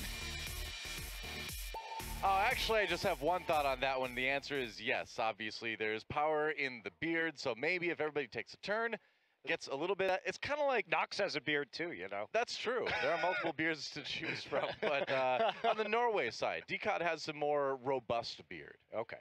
I mean, I can't argue with that. You got to be careful. You are like the Nox to Wolf's Decod in the beard department. I'm not even going to touch that one. I'm not even going to touch that one. You have to be careful, though, when you're drawing power from the beard, because you don't want to get into like a Space Jam situation where you draw too much power out of the beard, and then you leave the bearded individual with no power left. I see. That's not it. And for the first time in the Overwatch World Cup, Flame has correctly predicted the assault map. It is indeed Horizon Lunar Quality. Congratulations, Flame. You've finally done it. Way to go, buddy. Once again, though, the obvious choice, if you're going to be facing off against Rogue. That's right. Prediction skills. Well, I mean, map prediction skills. I think prediction skills in terms of this match, very good. Very good indeed. That's true. At least so far. I feel so small now. Is that right? Wow. Behold, the final frontier. Yeah. Oh, now I feel like I'm just inside a space station. Look, see, Atrium 06, that's where they grow the peanuts. There you go. Now we know. Yeah. That's where they waste their water on growing peanuts. That's right. Uh-huh. The cameras are watching, but who? Why is there a microphone hanging from the ceiling? It's probably more efficient for them just to import peanut butter from Earth on rocket ships than it is for them to grow peanuts on the moon. Yeah, but it's way less scientific. Is rocket science way less scientific than botany, Doa? I'm not sure. At this point in the future, we can shoot stuff into space all the time, every day, but we can't make peanut butter on the moon. That's important to remember. I agree. We can't make peanut butter on the moon. Thanks for helping me win my argument. We'll get there, and that's what Overwatch is all about. A bright future with moon peanut butter. Norway on the attack here on Horizon Lunar Colony. France, of course, on the defense. AKM up on that high ground with that deadly, deadly Soldier 76. Wow. Tracking. Wow. Dude, he's not even ulting. I know, right? Hashtag beautiful tracking. Oh, Envision ends the tracking right there. Decot taking a nap as Norway tries to get onto the point, but Nico and Nox saying no, no. That's a lot of alliteration, but it's also a lot of death on Team Norway. France looks like they're going to be holding for a bit. Now they are pushing Norway back, at least for the time being. An encouraging early kill, but the back line of France was dove, or the back line of Norway, rather, was dove in the meantime, even though they did manage to get the kill onto AKM. True enough. Unco with that kill onto Decot at the very end, and Norway regrouping. They are. So AKM moving back up to the high ground now. His favorite place in Overwatch, the high ground. That's where Soldier lives. He lives on the high ground. Are you ready for another nano boost onto Nox, Noah? I think so. I'm ready. I think I am. You ready? Okay, I was gonna check. It's good. Nano Nox is my favorite kind of Nox. Nano Nox? Really tiny Nox? Yeah. All right, well, you know, to each his own. Norway trying to come in, and Vision does have that pulse bomb, but they need a little bit more here. They just let AKM have 50% of his ult charge by poking them at long range. I'm not exactly sure what Norway's plan is here. Apparently it's to go into space. Let's go. Find that peanut butter. AKM, there it is. I saw it. Oh, no! Econ! He died in space! France is well situated now to keep defending. I'm pretty sure AKM knew exactly what he was doing and foiled that attempt. In space, no one can hear Winston die to a machine gun. You know what? Envision did back cap it up to a third. I guess so. You're going to need a bit more than that, though, I think. The moonwalk at least got something for Norway rolling there. The distraction power. I want to see another defense like we saw earlier today that starts outside in the moonscape. Everybody's back outside again. I know that's a great idea, but... All right, let's get some low grab battles going on. That's what I really need to tie off my Shanghai experience. Right, get my Unreal Tournament fix. Here we go. AKM gets a nano boost, gets the sound barrier, and gets the kills. Quite a few. France, unfortunately for Norway, easily handling this attack yet again. Only got stomped by Nox at the end. Must be an unpleasant way to go, Doa, getting landed on by an 800-pound gorilla. Yeah, that's right. And you know, if it was outside and low gravity, it wouldn't be quite as bad. But we're inside the space station right now. It's a full weight. It's simulated, but it's a full weight. You know what's funny is it does the same amount of damage even if it's outside. That's true, I suppose. Maybe he rakes them with his claws, his gorilla talons. Oh, Unco actually getting killed by Decot there, and Norway maybe coming back into this. Okay, Norway with a shot here.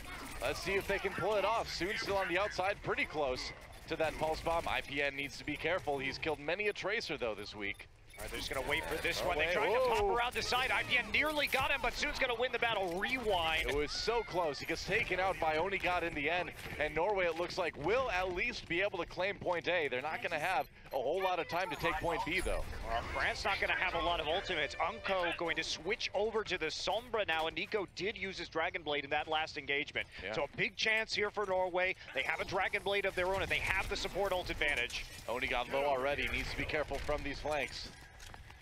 Under pressure. Norway really has a big chance right here. They have a huge window of time to work with on this first attack. That's better.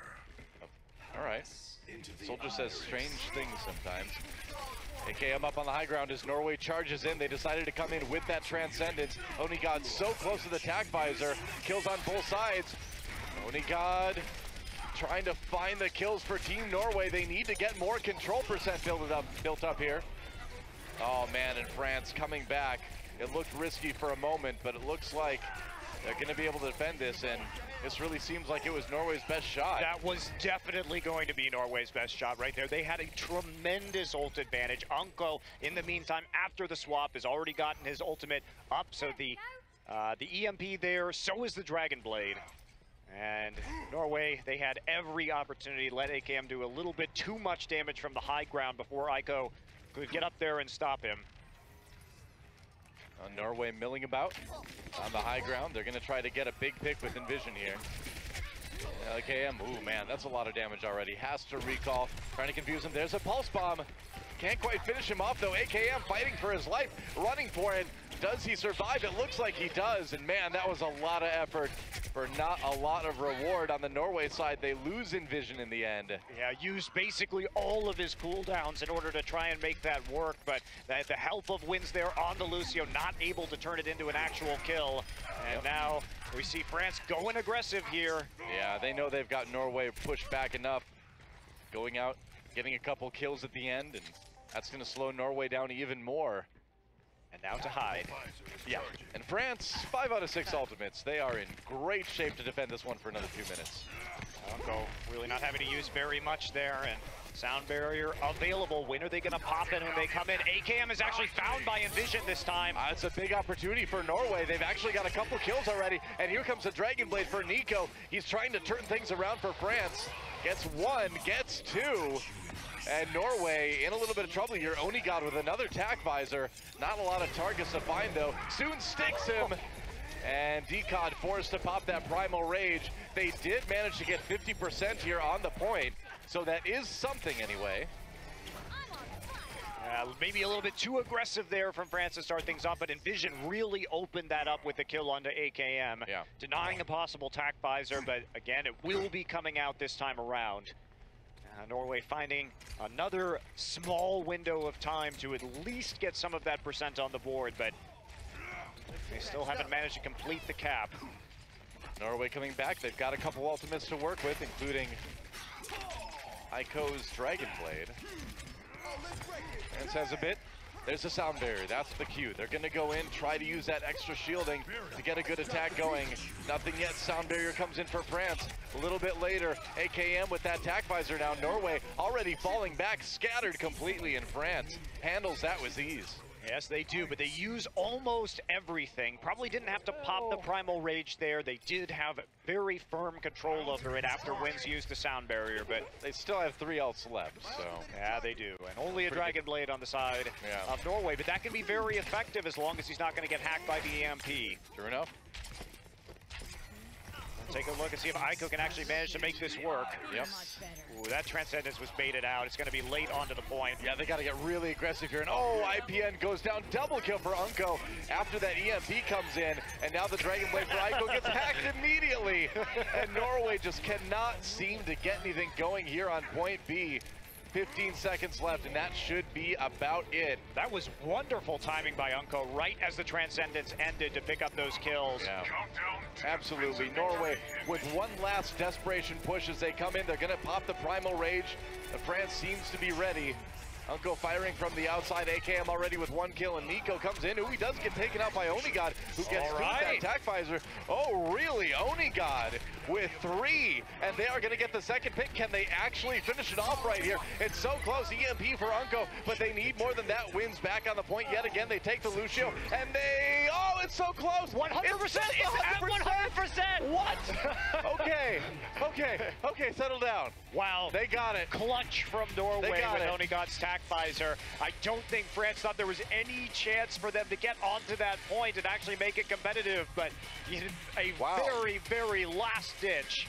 It will be Norway in overtime taking the second point, so they have made Horizon competitive now. That must have been like 99.999 and just rounded up on the counter. I don't know. That was crazy, man. Some really close matches this week. But Norway, hey, they got both points.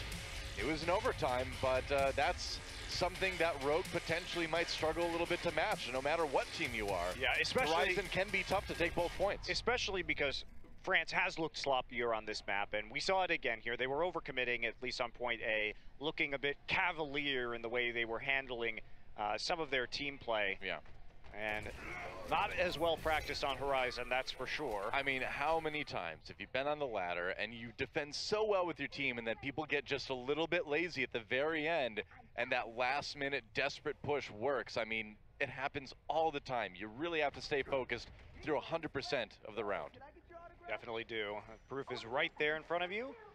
France looking like they're not going to really shake anything up this time, except for Nico on the Diva, and Norway looking pretty standard themselves from what we've seen. 2 Divas, however, will be going head-to-head at the start of this attack round for France. Yep. France. What'd you say, Wes? Didn't quite hear that. He was just mumbling in space again. Oh, all right. I see. France on the attack now. Got to get both points.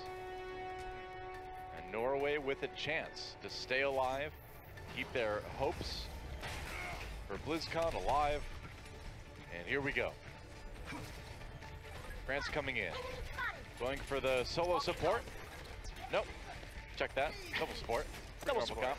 No, gotta go on the Zenyatta, you know. And Zenyatta's a DPS. That's how you play him, I know. That's right. All right, well, Norway going to be spread out here onto the high ground. They're going to cluster up a little bit in the center of the point, but going to get some good damage there on the clear sidelines. Traub got to be careful. Throw the grenade at his feet, and now France inching their way up onto the high ground. No tracer flank coming in yet, though. Just trying to send all 6 people up here, and they're soon zooming over to the point and trying to at least get some pressure on there as he duels with Envision. Wow, yeah, one-on-one tracer duel on the point. There can be only one. Envision taken out by Soon in France, grabbing a couple kills on the tertiary side of that fight as well. And it looks like they are primed to take a very fast point A. Yeah, Ico will be demacked. Meanwhile, that just keeps ticking up. One member of France on the point while the rest play the cleanup squads. And that's going to be AKM with a fast attack visor. Could be useful on their next attack. Yep. Oh man, Ico's still alive. Not anymore. Oh, that's very bad. Ico not going to be respawned by the time this attack begins. And here comes the attack visor. They needed that D.Va to block a lot of this ultimate. It's a huge 6v5 advantage. Actually, Ico respawning in the spawn is so Soon, close. He great gets back. pick from Onigod. That actually might have just saved that round for Norway. Would have been a very quick pick, but instead, Onigod gets the crucial kill. My ultimate is charging. That'll delay France for just a little longer, allow them to get the mech D.Va back up before the threat of that attack visor. Yeah, and there's no rush for France. They've got plenty of time here to build a few more ults. They can go for an eco push or two before they really commit. Wind's nearly there. Yeah. 100% now. Soon looking for he's going to get the stick. He did. IPN taken out. Unco on the return. Bull Zenyatta's going down. Norway on the defense, though, of course, and France with a lot of ultimates to work with if they choose to continue this attack. It looks like they're pulling back, and ooh, late pick on to Soon. Fight still going, though. AKM still hasn't used that attack visor. He's going to force the attack out of Onigod instead and back off. So Norway using a lot of ultimates there. France baiting them out, and they're moving up into 5 ults, and Soon will have his pulse bomb back relatively quickly as well. IPM has the Transcendence. Sound barrier for France, though, as they come in. First defensive ult used. There's a trance now for Norway. And they are going to try to win it. Decod with the kill on the wins. Good start for Norway, but Nox responds as IPN goes down. Onigod coming around the side right now, and Nico looking for another one of those big Dragon Blades that we've seen all week long, but Ico takes him down. And Norway seems to be holding strong for the moment. France not done quite yet. And oh, as I say it, France turning this fight around. This could be it. Attack visor still there. Now it's finally going to be used. The patience for the cleanup. Nobody's safe coming through these doors. And the control percentage going to tick up. Vegas can't get to that point fast enough.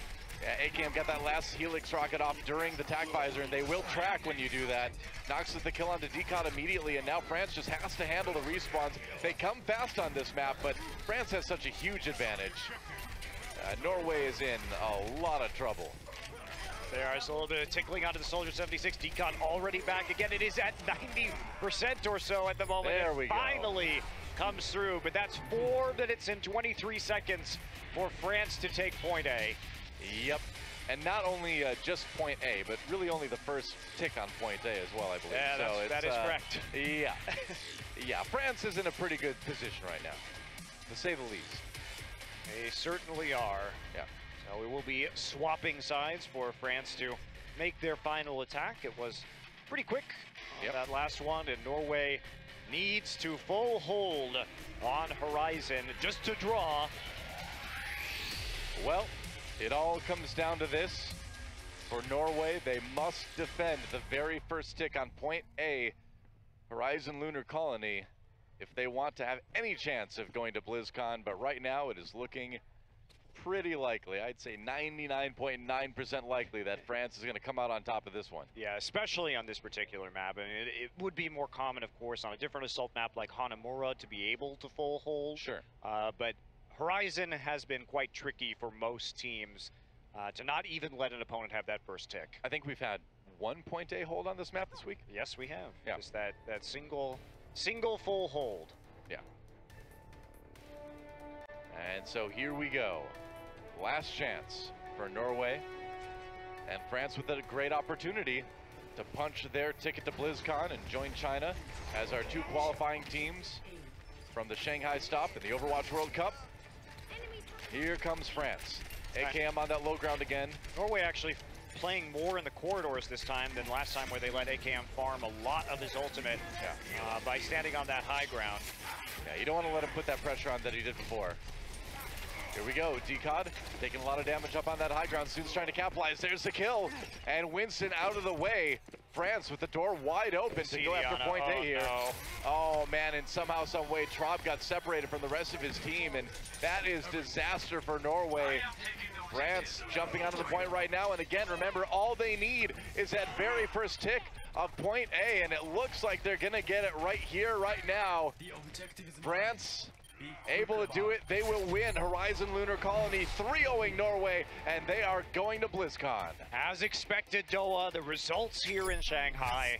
France topping their group, going to the Overwatch World Cup playoffs, and China joining them. We have our first 2 of those 8 teams in the brackets. That's right.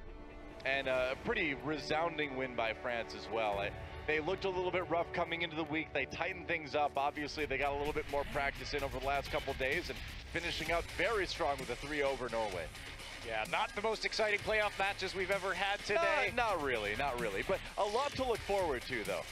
Yeah, 2 very strong teams coming out of this stage. And this is what you want, right? Sure. Even though we haven't had the greatest matches today, these have been tight games by France and China. Yeah. And you have to look forward to that, because that means that we've got some really strong squads going into the playoffs at BlizzCon, and that should make for a fantastic bracket stage. You know, and again, we've mentioned this before too, there's a lot of value even for the teams that are not making it to BlizzCon in just showing what they've got for these prospective Overwatch League teams that may be looking for players too.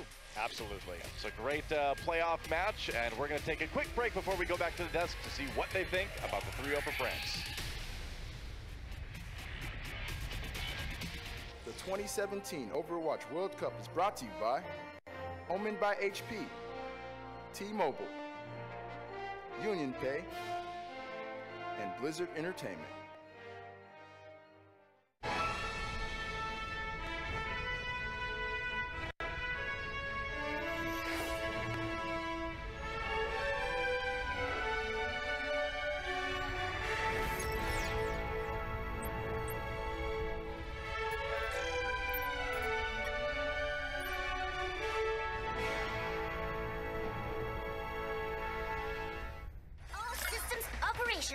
Diva, ready for combat.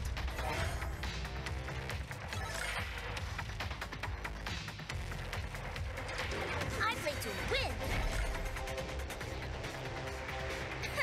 Check me out.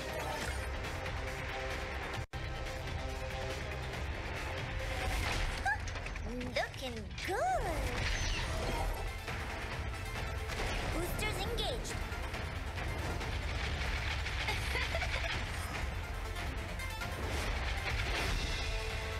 How do you like that? All systems operational. Diva, ready for combat. Let's do this!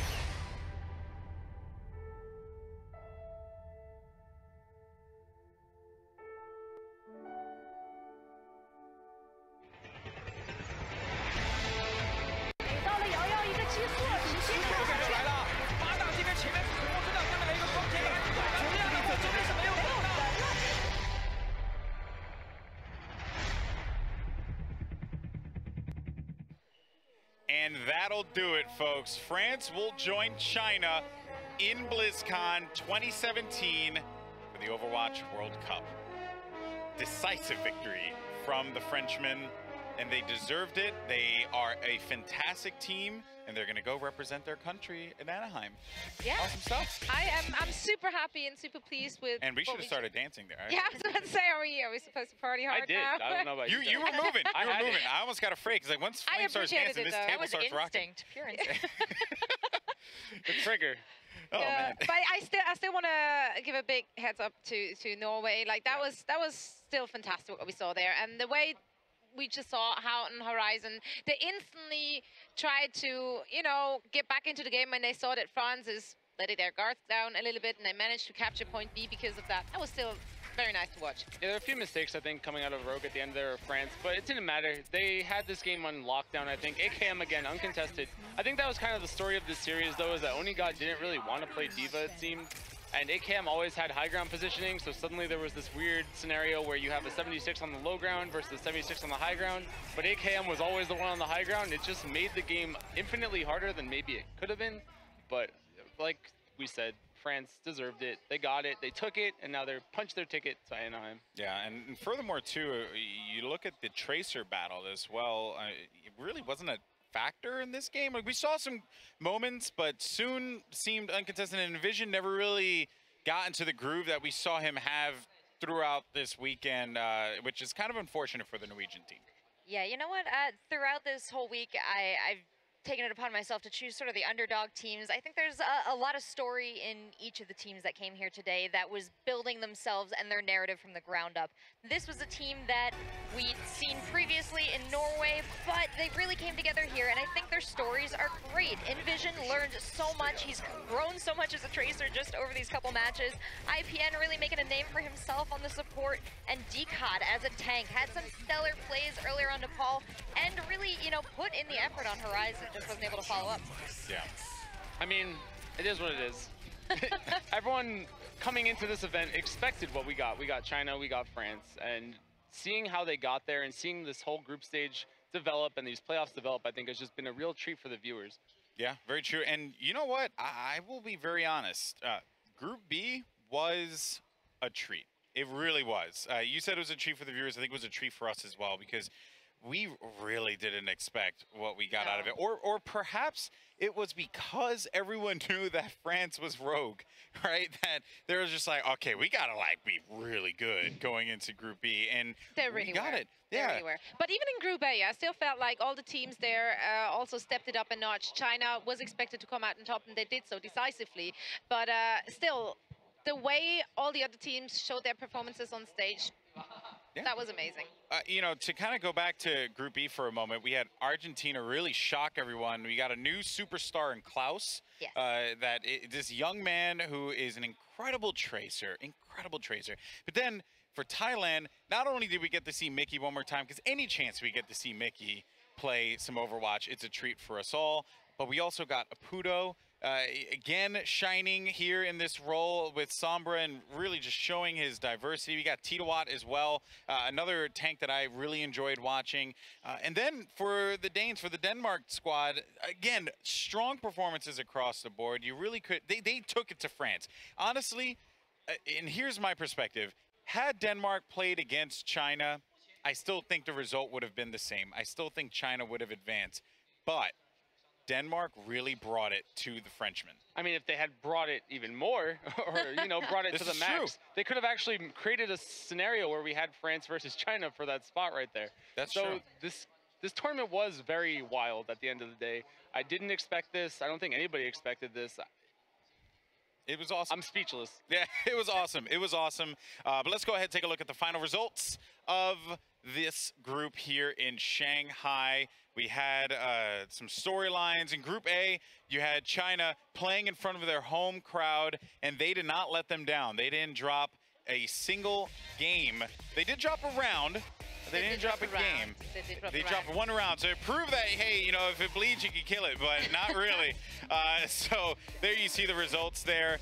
China taking on Hong Kong, really just, great work from them. And then 3-0ing Thailand in the end. But then for France, they had what was considered, and I think Ilios and Wolf said it best, it was just an incredible game of Overwatch, that France-Denmark matchup. Seriously, if you were just joining us here and you're like, oh, well, what happened? Because you only saw the bracket play, just go back and watch the VOD of France versus Denmark.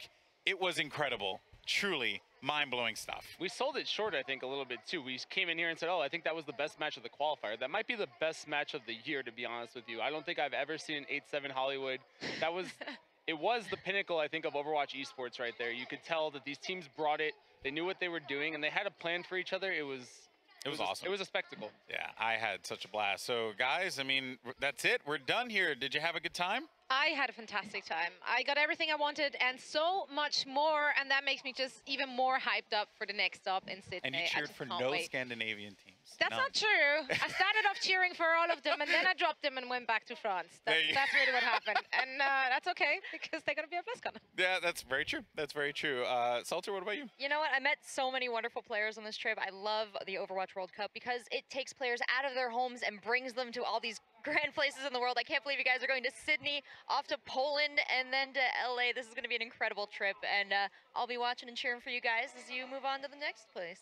It's been a blast. I mean, I couldn't have asked for more. I think it's just phenomenal how all of these players culminate. They come here, they have a plan, you know, they have a goal, and they're all here for their country. It's insane, to be honest with you. Everyone's just so happy. They're so excited, and just having all this talent to work with has been phenomenal. First time out of the country, too.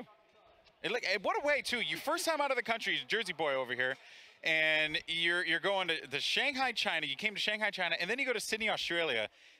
I've been working esports for, I think, like 6-7 years now, and I've never had 11. Okay, I'm not that old, and I never had a chance to come out to China and Australia. And you're doing it in your second event, so that's pretty awesome. Congratulations to you. Bravo. You're going places, Flame. All right, guys. Well, that's going to wrap it up for us here at the desk. But our next stop is down under in Sydney, Australia, where we will see the Australian national team and many more battle it out for the opportunity to punch their ticket to BlizzCon and join France and China. Thank you so much for joining us here. It's been a pleasure to be your host for this trip.